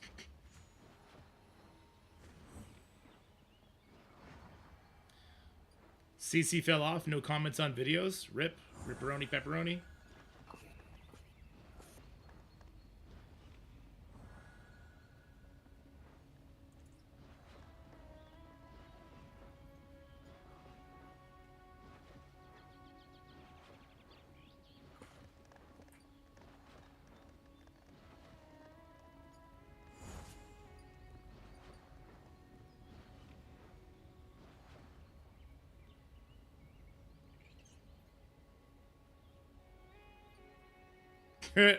Valley. I fucking love Valley flying, dude. He just put out a video. Hidden orbs found, where he's pointing to his ability orbs, which apparently he didn't know he has been making, he'd been getting since Spotlight 2 came out. He's up to 600 of them. He probably had like no T4s and was wondering what the fuck was going on. I fucking love that guy, dude. That's such a funny thumbnail.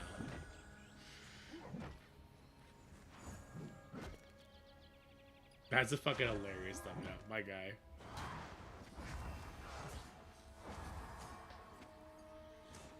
How much longer do you think you got, Scotty? If so, I will watch a video maybe on stream.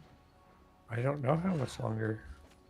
Where are you at right now? I just got a damage dealer and a healer. Okay. You might have like another 10, 15 minutes.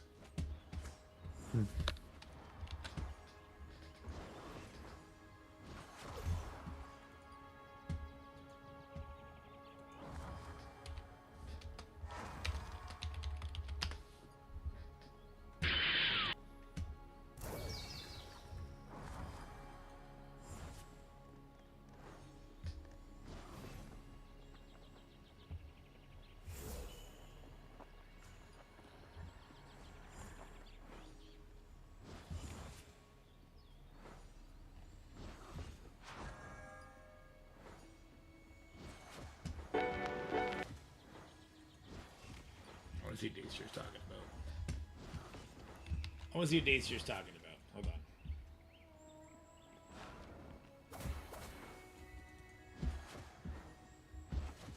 Can I mute this?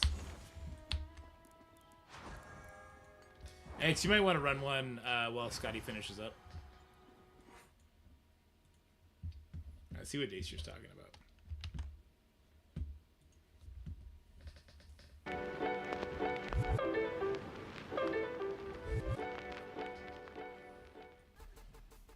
How's it going, everybody? The Seer here, and I want to discuss with you guys what the future of Cosmic Crucible looks to be heading. Currently, as we said, Lalandra's at around 50 out of 100 shards, and we should be getting her unlocked probably within about a week and a half, and the Starjammer teams will start coming out. For the current Cosmic Crucible season, it does feel like it's going to be more of an offensive meta, but I don't think that's going to end up game's a little bit lasting, too sensitive. because once the Starjammer team comes out, I do feel they're going to put a huge rift in Cosmic Crucible, whether that's on the offense or what I think is going to happen, the defensive side. If we end up looking at Howard the Duck's passive, it's very powerful. In Crucible, before this character takes a turn, speed bar cannot be filled or reduced by any enemy for themselves, allies, or enemies. This does end up shutting down that speed that Mephisto gives, to where he's able to do that empowered move, and then from there kind of set the tone for the battlefield on Cosmic Crucible, unless he has those 2 exhaust points. Now, there's really nothing in the Starjammer kits that talks about being exhausted, so even though they do get the lower stats for each exhaust, I think they're going to be kind of a problematic team if they go on the defensive side. The reason I think it's going to be on the defense is if we end up pulling up the MSF counter spreadsheet, we currently have Odin on defense or Mephisto on defense. We rarely see both of them on defense because of trying to get that higher efficiency from your opponent. Odin, you're able to either get a one-shot on him or basically kill everybody besides Odin or Captain Britain, and then you go in for the kill, making it much more bearable. You could end up going with like an Infinity Watch sack where you kill the Captain Britain and then you go in, clear the rest of the way, or you kill everybody off besides Odin. Then you can do like a New Wars into Odin, or just go for the one shot. There's a lot of different ways to kind of approach the Odinati. For Mephisto, it really depends who he's with. If he's with a Annihilators type of team, you can go in with like a Phoenix Force and maybe some other Annihilator characters. Kill everybody off besides a few of the members, because I've done it a few times where I was able to take out Mephisto and friends, and then I just have to go in to clean up the Annihilators portion of it. It's really not that bad. Now, I did end up facing a Mephisto with Orcus and Groot team. That team was a nightmare. I've also heard that Mephisto with Night Stalkers in stage 1 right now can be a nightmare as well, as far as trying to get the one shot. Now, if we end up throwing in Starjammers on defense, we don't know what can really take that team out right now, but I do feel if you try to go for one shot on them, you're going to lose very high value characters, which makes it to where the other two teams are going to be tougher to take out.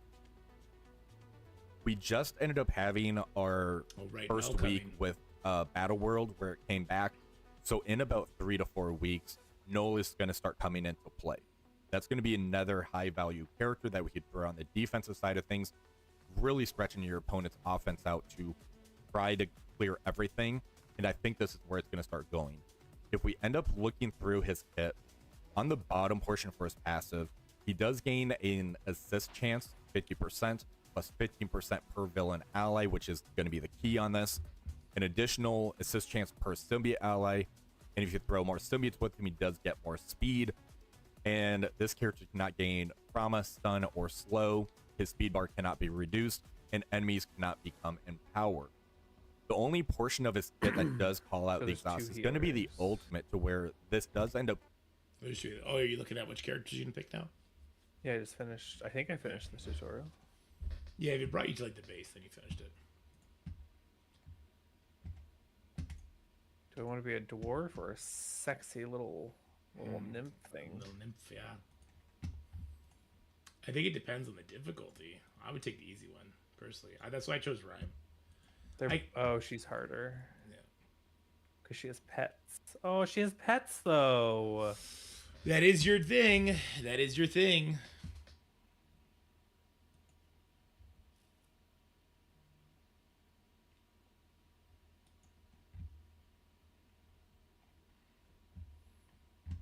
Oh, so to add me, well, once you're done that, I'll tell you where to go.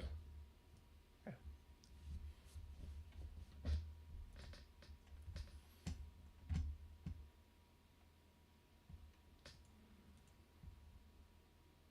Mission and perfect for anyone new to the game. Quick play match to be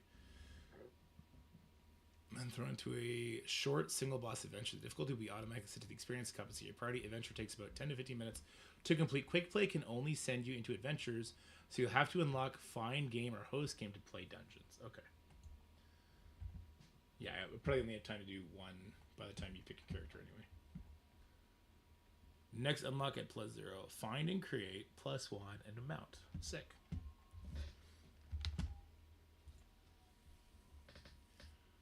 The elf girl is hots like a druid. I don't know if you want to play that then, Scotty. Why? Well, have you ever healed on a druid? You were healing on a paladin before, right? Yeah. So you'd probably want to be the dwarf, I would think.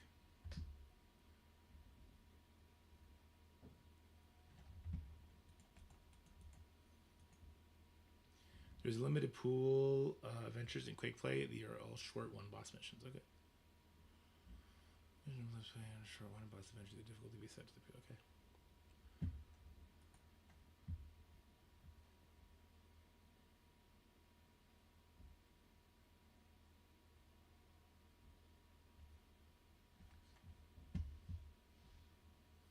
As far as what Dacier was saying, yeah, I think we're probably heading to a defensive meta. with null coming, because no one's gonna know what's going on, they'll probably be a very defensive meta. But I mean, didn't we just exit a defense meta too? They come and they go so fast. Okay, where do I add you as a friend? Okay, bottom right, the 3 green benums. You're gonna click that, and then I sent you a link in Discord. You just copy, paste that. The whole link or just like part of it? I think the whole link. I think.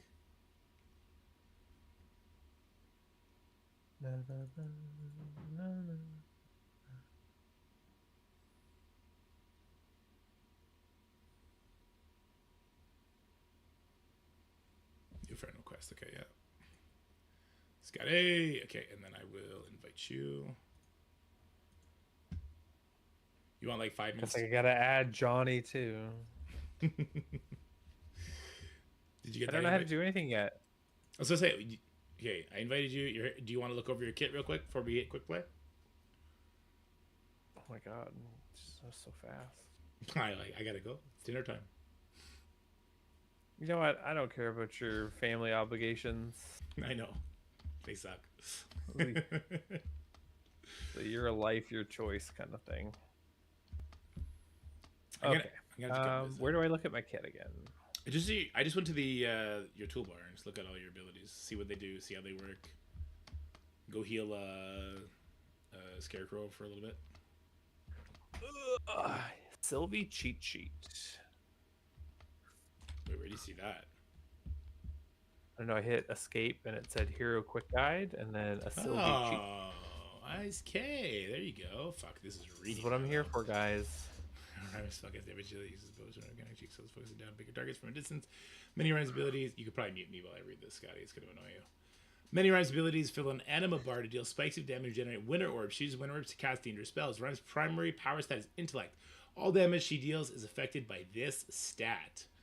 Role mechanics are damage dealers are primarily responsible for the following mechanics. Crowd control. Every damage hero has abilities that can interrupt, slow, stun, and or reposition enemies. These should be used frequently to increase your party's chance of survival. More of these abilities unlock upon completing higher mission difficulties. Enemy ability that are interruptible are indicated by yellow cast bars underneath the enemy health bars. Dealing damage. Every hero has a core rotation, which is usually the optimal use of several abilities for best effect. For damage dealers especially, learning their core rotation and when to deviate is key to mastery. Damage dealer heroes define the duration of combat as they generally deal the majority of the damage. Keep an eye on the damage meter. It helps to compare the damage across the group. The damage meter is also a good indicator to understand how well you are playing. Somebody just died. What the fuck? Wiener just died? Wow. How do you die in this area? What the fuck? What's the name? Wiener. Okay, let me turn the music back on. My own thoughts are going to drive me crazy here. Okay. There's fall damage? Okay. Many enemy abilities excel at a single target damage or dealing damage to groups of enemies. Yes, survival. Keep it on the battlefield to avoid dangerous enemy attacks. Dead damage dealer kills nothing. I like the way that they talk, these developers. They're clearly Mythic Plus players that talk shit. And I'm here for it. Finish off enemies with low health will support your tank and healer. Hero mechanics. Rhyme is a ranged hero and can cast spells from a distance. Enemies need to be selected within range in front of her. Is there tab targeting in this game? I actually didn't check. Rhyme's unique hero mechanics. Anima fills up your anima bar. Anima is generated when you use certain abilities such as Frost, Freeze, and Torrent. When the anima becomes full, Rhyme gains a Winter Orb and summons anima spikes to strike her target. After the Winter Orb or anima spikes have been summoned, the anima bar resets back to 0. Winter Orbs are your build expenders, max 5.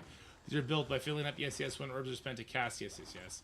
Spirit ability, Wrath of Winter. Rhyme passively shoots anima spikes at enemies and generates a Winter Orb every 2 seconds for 20 seconds. All damage dealt is increased by Spirit ability, Wrath of Winter. Why don't I see what this is? Oh, your Spirit ability unlocks after your first adventure. Okay. Rhyme tips. Use Winter Orb spenders before you generate more than you could use. Of course. Change what ability you spend Winter Orbs based on the counter. Single target. Yes, yes, yes. Use Ice Dash, Frost Raid, and Winter's Blessing to survive dangers. Okay, so I pretty much knew what I was going to do. Good. When Scotty's ready, we ball. Oh, it wants me to visit the door. Wants me to visit the doors up here to change heroes for some sort of thing.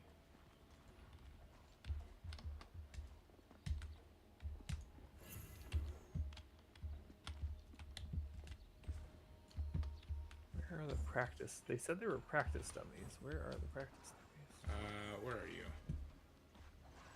What's your name? Do I see you on here, maybe? Are you Waffle Stomper? Oh, that's a gross name. I learned what that was the other day. In the bottom left, there's trading dummies. The red ones are to damage against, the green ones are to heal.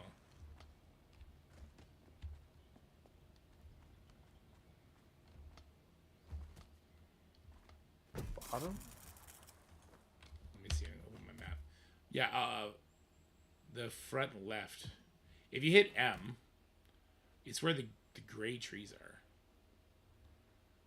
Gray trees. Or like beige trees, brown trees. The big brown tree. Wait, is that where I am? Wait, no, that's not where I am at all, is it? Oh, that's not. I'm like. No, that's not where. I don't even know where I am on this map. Oh, there I am. What up, Okay. Dad? What up, Dad? What's up? We are at 79%. Nice. Are you gonna skip the tutorial? You know how to play WoW. I know how to play WoW. I don't need to learn how my A and D button works. Perfect. So you just skip the tutorial and jump Whoa! straight away. Shots fired! Shots fired! I'm just glad that I know how to move on a keyboard. Oh yeah, you got all that Rivals training in you now. Well, technically, WoW trained me for Rivals. That's true. So are you gonna skip the tutorial and come with us right away, Dad? Yes. Okay, perfect. Did we figure out how leveling works yet? I think you just go in and do stuff and you level up. That sounds like a good way to make the game work. I think so. Just play the game to excel in the game. Yeah, I think it's literally just do dungeons, get stuff, set yourself up outside of dungeons, do more dungeons. Yeah. That's literally all I want to be doing. So like, kind of perfect, right? I'm in. Yeah. I told you, it's just Mythic Plus the game. Yeah, which is great. Did we ever get Scotty to the Mythic Plusing? No, never. I did some Mythics. Mythic Plus. Not together though. He did some Mythic Plus, but not with us. He never did like the cutting edge Mythic Plus. Skip tutorial. All right. What's this one? Oh, it's a monk. Nah, fuck you. We're going with the guy with the sword or guy with the shield. Nope. You gotta be a DPSer. Nope. Okay, X. You gotta be a DPSer. What is Dead doing? Tanking. Tanking. Oh boy. Always. First I gotta turn everything graphics. Borderless, max FPS, epic. Sweet. Okay, everything looks as good as it gets. Are you down to DPSX? All right, there you go. He's gonna play the warrior. Cool. Can we both play the warrior? Where's my mana? I don't know if you have any. It might just be straight cooldowns. No, it says I have mana. That might be what you build up into. Just because I haven't done it. All my stuff costs mana, so I assume I have it. Let me take a look. To move stuff on your bar, you have to right click it, center click it. I just dragged it. To unlock your bar somehow? No, I was just dragging. I think I was shift clicking like I would just instinctively do with WoW. Yeah, it is shift click. Can I change my stuff? So your mana is your blue bar, Scotty, underneath your thing, but it doesn't seem to move very much. Well, I have 3 white circles and an empty one. Yeah, I see that too. I don't know what's happening, but Can you get more bars? Can I change the abilities? Like what keys they're on? yeah, shift and drag. Oh yes. Nameplates. Wait, I did like they to not have my have... healings on one top and one. Oh, Dad, let me send you my thingy, my doodle. Thingy-madoodle? Can you add new rows and stuff to the abilities? Don't know. Couldn't tell you. That's my code. You're gonna need that. Oh, is there like a recruiter friend? No, it's like you have to add me in this game, not on Steam, to join my group. Okay. Hold on. Is it O? It's not O. Bottom right, there's 2 green people. Yes, sweetie. It's supper time, but I've been waiting so long to try this. Tell them I'll be up soon, okay? No, have come up. I can't come up right now. You got boogers. Onion burgers. I'm gonna be up in 10 minutes. Okay. Okay, buddy. I'll be up there soon. Can you give me a hug? Okay. So I can't come up right now. I've been waiting to do something. I gotta do something before. I'll be up soon. I promise. You want my phone? Here, take my phone. Love you, bud. Love you, kiddo. God. Okay, Dad. Learn on the fly. Let's go. It's gonna be difficulty 1. You're a veteran. Yeah, give me 1 second. I just gotta like.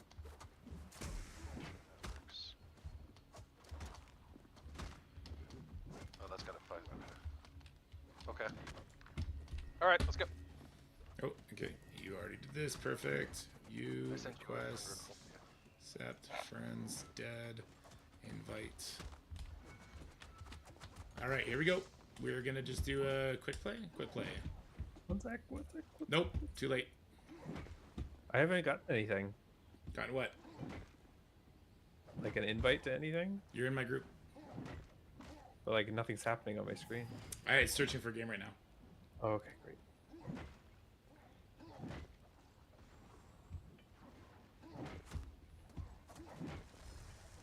It's still searching. It's weird.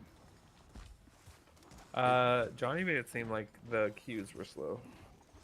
How can it be slow if we have a full group? I don't know. Do we find target dummies? Yeah, top left of the map. Okay. How can the queue be slow if we have a full group? Is there only so many dungeons that can be doing at the same time? Limited servers? That would be it. Yeah. I don't have much time. my wife will kill me. Color Scotty is more important. That's not gonna happen.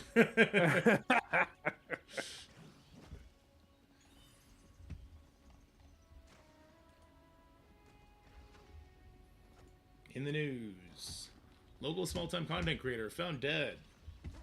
Stabbed multiple places.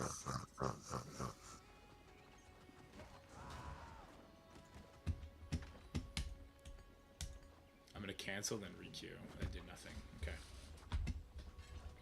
Can we duel?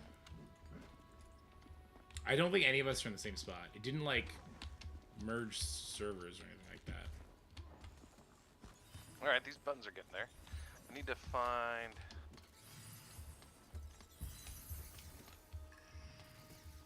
G-Hub. It says waiting for host. For what? Up at the top of my game.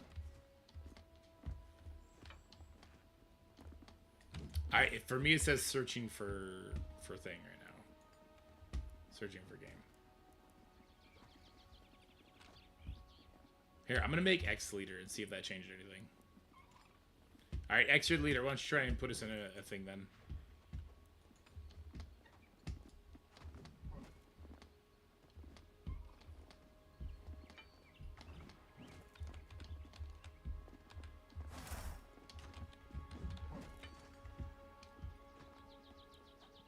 I don't even see the waiting for host thing. Oh, now I do. You up at the top? Yeah. Oh, it worked for him. There you go. It's amazing what happens when you actually, click the button. I did. X can tell you. Yeah, I think we're all here now.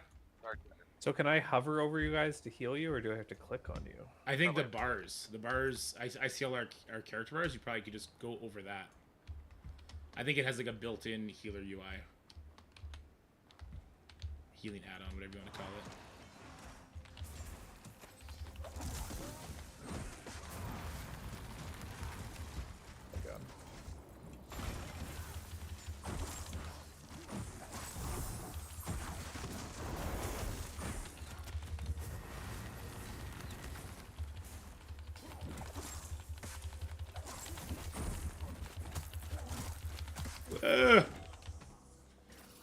Oh, I don't have to click on you.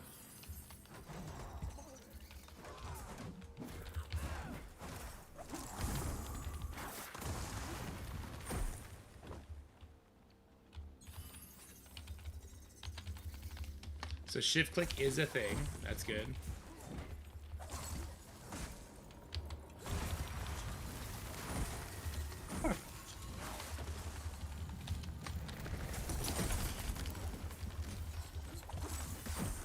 Okay, I'm seeing how to min-max better already. There's definitely like full min-maxing that we're gonna end up needing to do at some point. Yeah.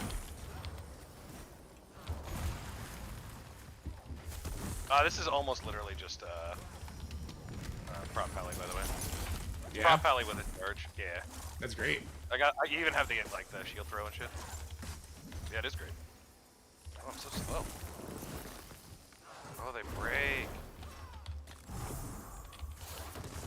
Single target? Oh, I should.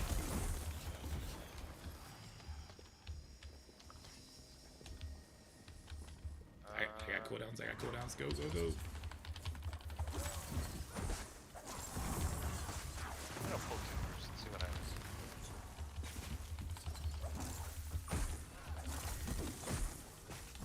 I have no idea how like survivable will work. Probably not safe. Oh! You're okay. Just mostly I just couldn't get out of the effect. Yeah, the slow is super annoying. Limit test, Scotty. Let's go. I don't even know what I'm doing. That's why it's a limit test. Ooh, okay.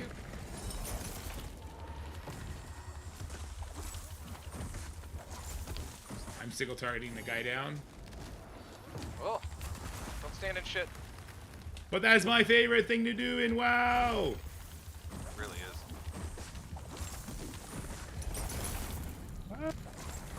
Oh, it's on me. Oh.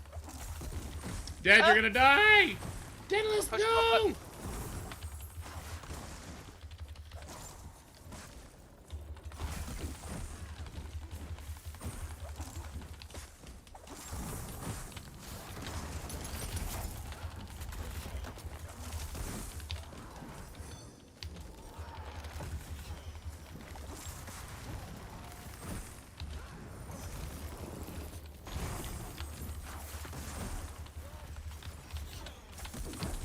Never in doubt. Never in doubt. Scotty had us the whole time. Hey, is that flower thing next to... There's no drops or anything. Okay. No, it's just a chest at the end. It's like the best of greater rifts meet Mythic Plus.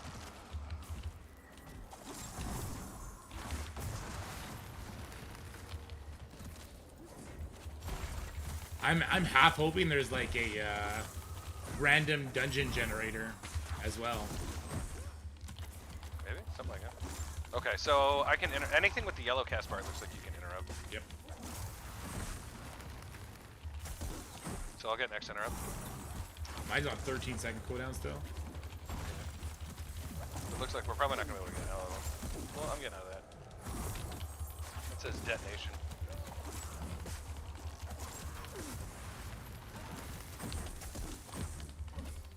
Think we need to clear everything? Probably not, right?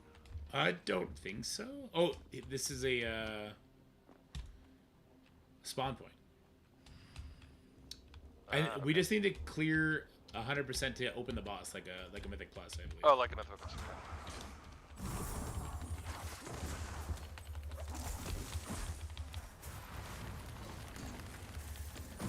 I'm getting ripped apart by something. What do I have here?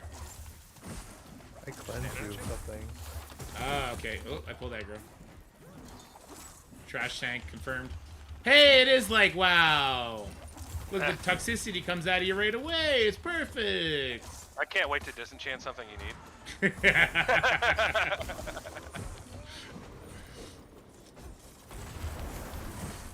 I wish I could use my gap closer offensively, though.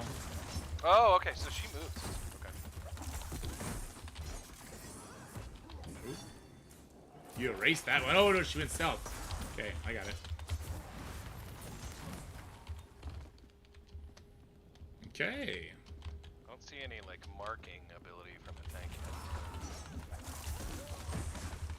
yet. We may get some friends. Just be aware. I'm building up cooldown.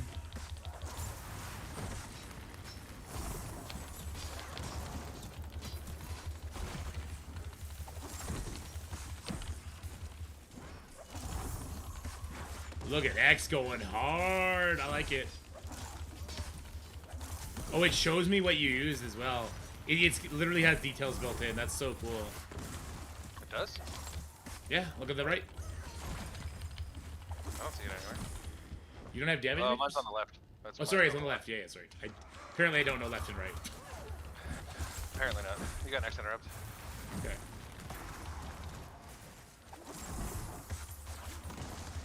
Does everybody get? Yeah, get this one. Everyone gets an interrupt, yeah. I don't have one. Or healers don't? Makes sense. I'm getting demolished. I need help. Okay. What are you getting demolished by? I think they do an aggro drop, and then they come over, they stun you, and start beating you up. I don't think it's an aggro drop. I think you just they may just drop because I don't see their name changes. Oh, okay. I think it may just be like a non-targeted, non-on-tank ability. Oh, okay. Maybe, yeah. That makes sense. Oh shit, we didn't need to kill these guys. Okay. Why not? We get 100%. Oh, that's true. I think if we get 100%, maybe everything goes away, maybe? I don't know. We'll see. It's definitely, like, I don't know what you're talking about. The AD feels the same, but it feels more floaty. Yeah? Yeah. Like, more wiggly. It's hard to explain.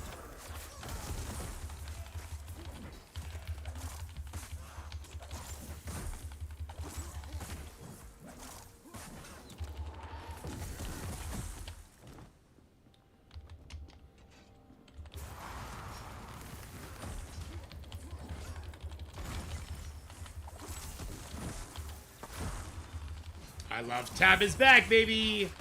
Tab target is back, guys, in a big way. Oh, is that a whirlwind they're doing you're trying to stay out of? Yep. Yeah, the two-bladed guys do it. The blade of Sithriel or whatever.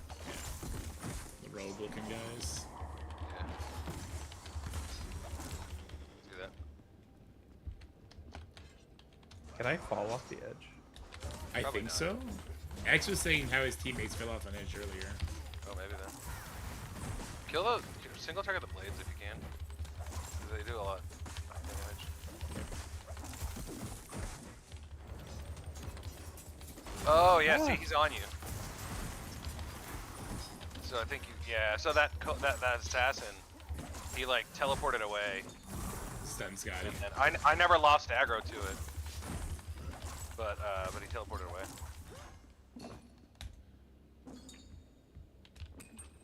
Alright, cool, cool. Oh, we've completed the kill score. Well, they're not all gone, so okay. Yeah. There was a spawn thing here. Yeah, I touched it. Okay.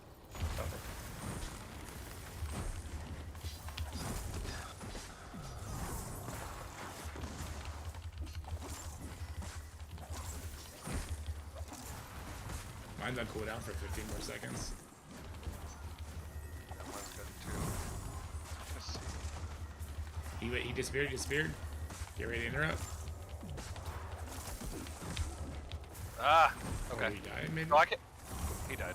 Okay. I can walk away and walk in. The charge is a stun too, so I can walk away and stun him, but I have to walk out of range.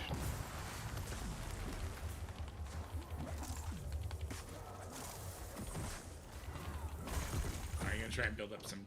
So it doesn't look like my frost balls run out of steam either. So I think I could just like hoard up for certain big pulls.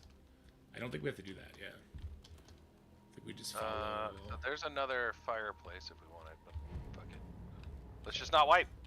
Just don't wait. Boss mechanics. Let's see what happens. Let's go. This guy's Magistrate Varus. I like that name. It's a hype name. You are blessed to witness her ascension. Single target. Your intrusion cannot go unpunished. Icy death. What do we do? I got it. You got next one? Okay.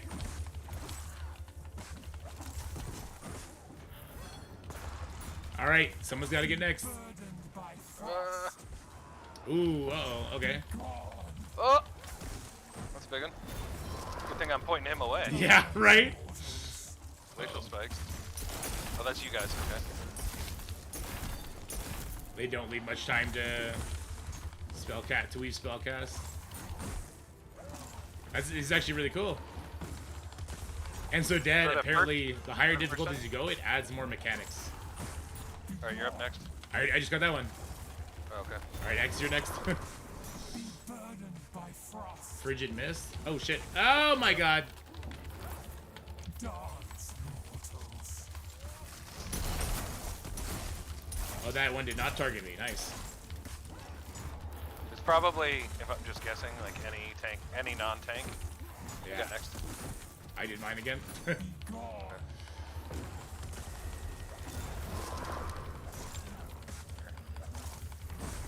Good job, good job. I'll save mine. You call it when you want me to do it. Okay. Be burdened by frost. You got next. Okay. Dance, mortals. Oh, it can go on the tank. That's fun.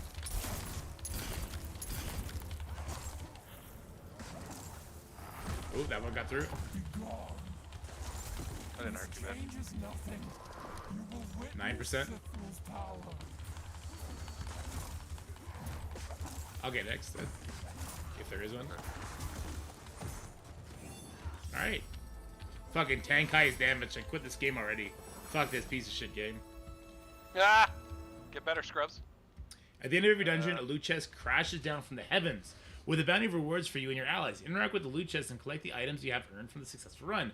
Return to the stronghold and open your stash to equip your new gear. If for any reason you leave the mission before they pick up your loot, it will automatically be deposited in your stash. Or sent to your mailbox. Okay, cool. Oh, I see you guys picking up gear. That's what we get. Yeah. Oh, is it like shared? No, maybe? So do we just I leave saw- now? Oh, we're ready I to saw exit. Legos. I got a headscarf. Okay, so it is individual. Yeah, I think we all get a piece of gear. I don't think you ever get nothing. Congratulations, you completed your first adventure. After each sales run, you can head to your stash to equip your new gear. Armor, jewelry, relics are the primary source of stats that improve your hero's performance. Every time a hero completes a new difficulty level, they will unlock access to the next difficulty. There's also rewards account-wide unlocks like mounts, and hero-specific unlocks like new abilities and talents. You have unlocked this hero's spirit ability. This is a powerful ability that slowly charges over time. Spirit abilities charge faster from defeating enemies based on their kill score value. Spirit generated this way is evenly distributed throughout your party. Equipment granting the spirit stat increases the charge speed of your spirit ability. Okay. Lastly, you've unlocked additional features in the Game Finder. Find Game is great for players who are interested in playing specific dungeons or battles but don't want to pressure of creating a party. Create Game is ideal for playing a specific dungeon and difficulty. Quick play is always accessible. Okay. For complete difficulty 0, you've unlocked the Vidahallen Cursor mount. To access ride your new mount, head on over to the stables and equip your mount. Once equipped, you can mount up anytime you're out of combat. Sick! This is kind of really cool. No, okay. So I just equipped it. It gave me stamina, intellect, expertise. Don't know what that does. Oh, hold on. Each hero has every skill upgrade. The leftmost tab is the stash, allows you to upgrade your equipment. Hold on. Oh, it costs resources though. Okay. All equipment besides your starting gear can be upgraded to raise stats. Unwanted gear can be scrapped at the artifactor by the forge in exchange for gold and other upgrade materials. The second tab on the left is viewing gems. Hold on. This one, okay. Is viewing gems. These drop in higher difficulties. Once you begin to collect these, we'll introduce how to add gems to equipment and sockets. This game's kind of sick. Did that give me a new look? Oh, it does. It's a new look on your character and everything. That's awesome. I kind of dig this game. It's straightforward. It seems fun. They seem to know how to copy a game, which is all you really need to do to make good games these days. And I like how you feel rewarded for every dungeon so far. I gotta run. Especially Go ahead. One of this game. Yeah. Like all you gotta do is like play the dungeons. Just play the game. No, I mean like if you're making it. Yes, true. You don't need to reinvent any wheels here. Yeah. Make dungeons, introduce new mechanics to it, make a new character every like 6 months or something like that for people to play around with. That's all you got to do. I think you need more than that, but yeah, at least initially.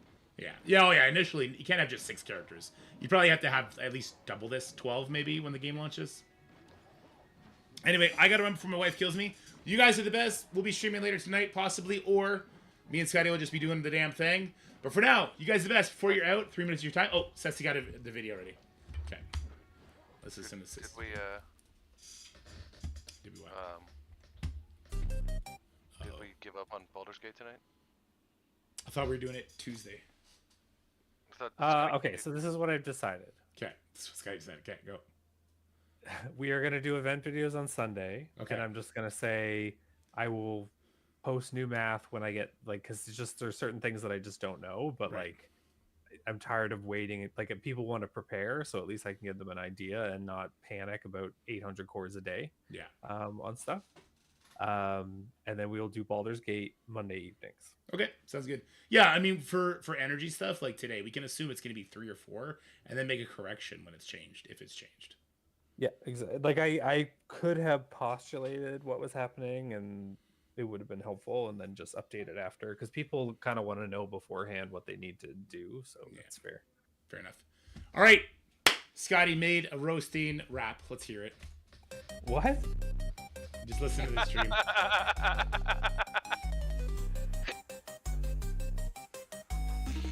What is happening in my hands in this, Essie? You know what's infuriating? What? This gate doesn't close the map. Also, there does not seem to be any levels, just item levels. There's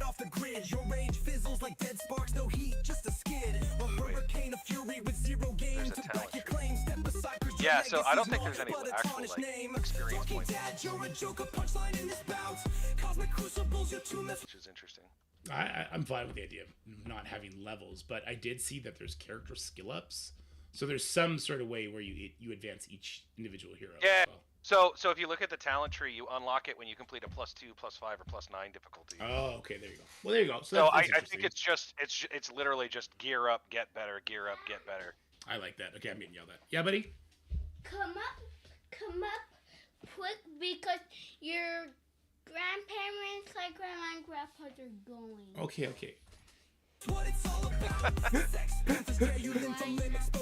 I'm coming. Okay, sorry, Ceci. I'm gonna listen to this later. It sounds like fire. We heard the opening version. It sounds like this is gonna be great.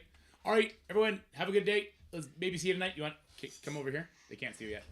Okay, come. You want to do thumbs up? Each time we do thumbs up, he wants to do it too. No, up there to that.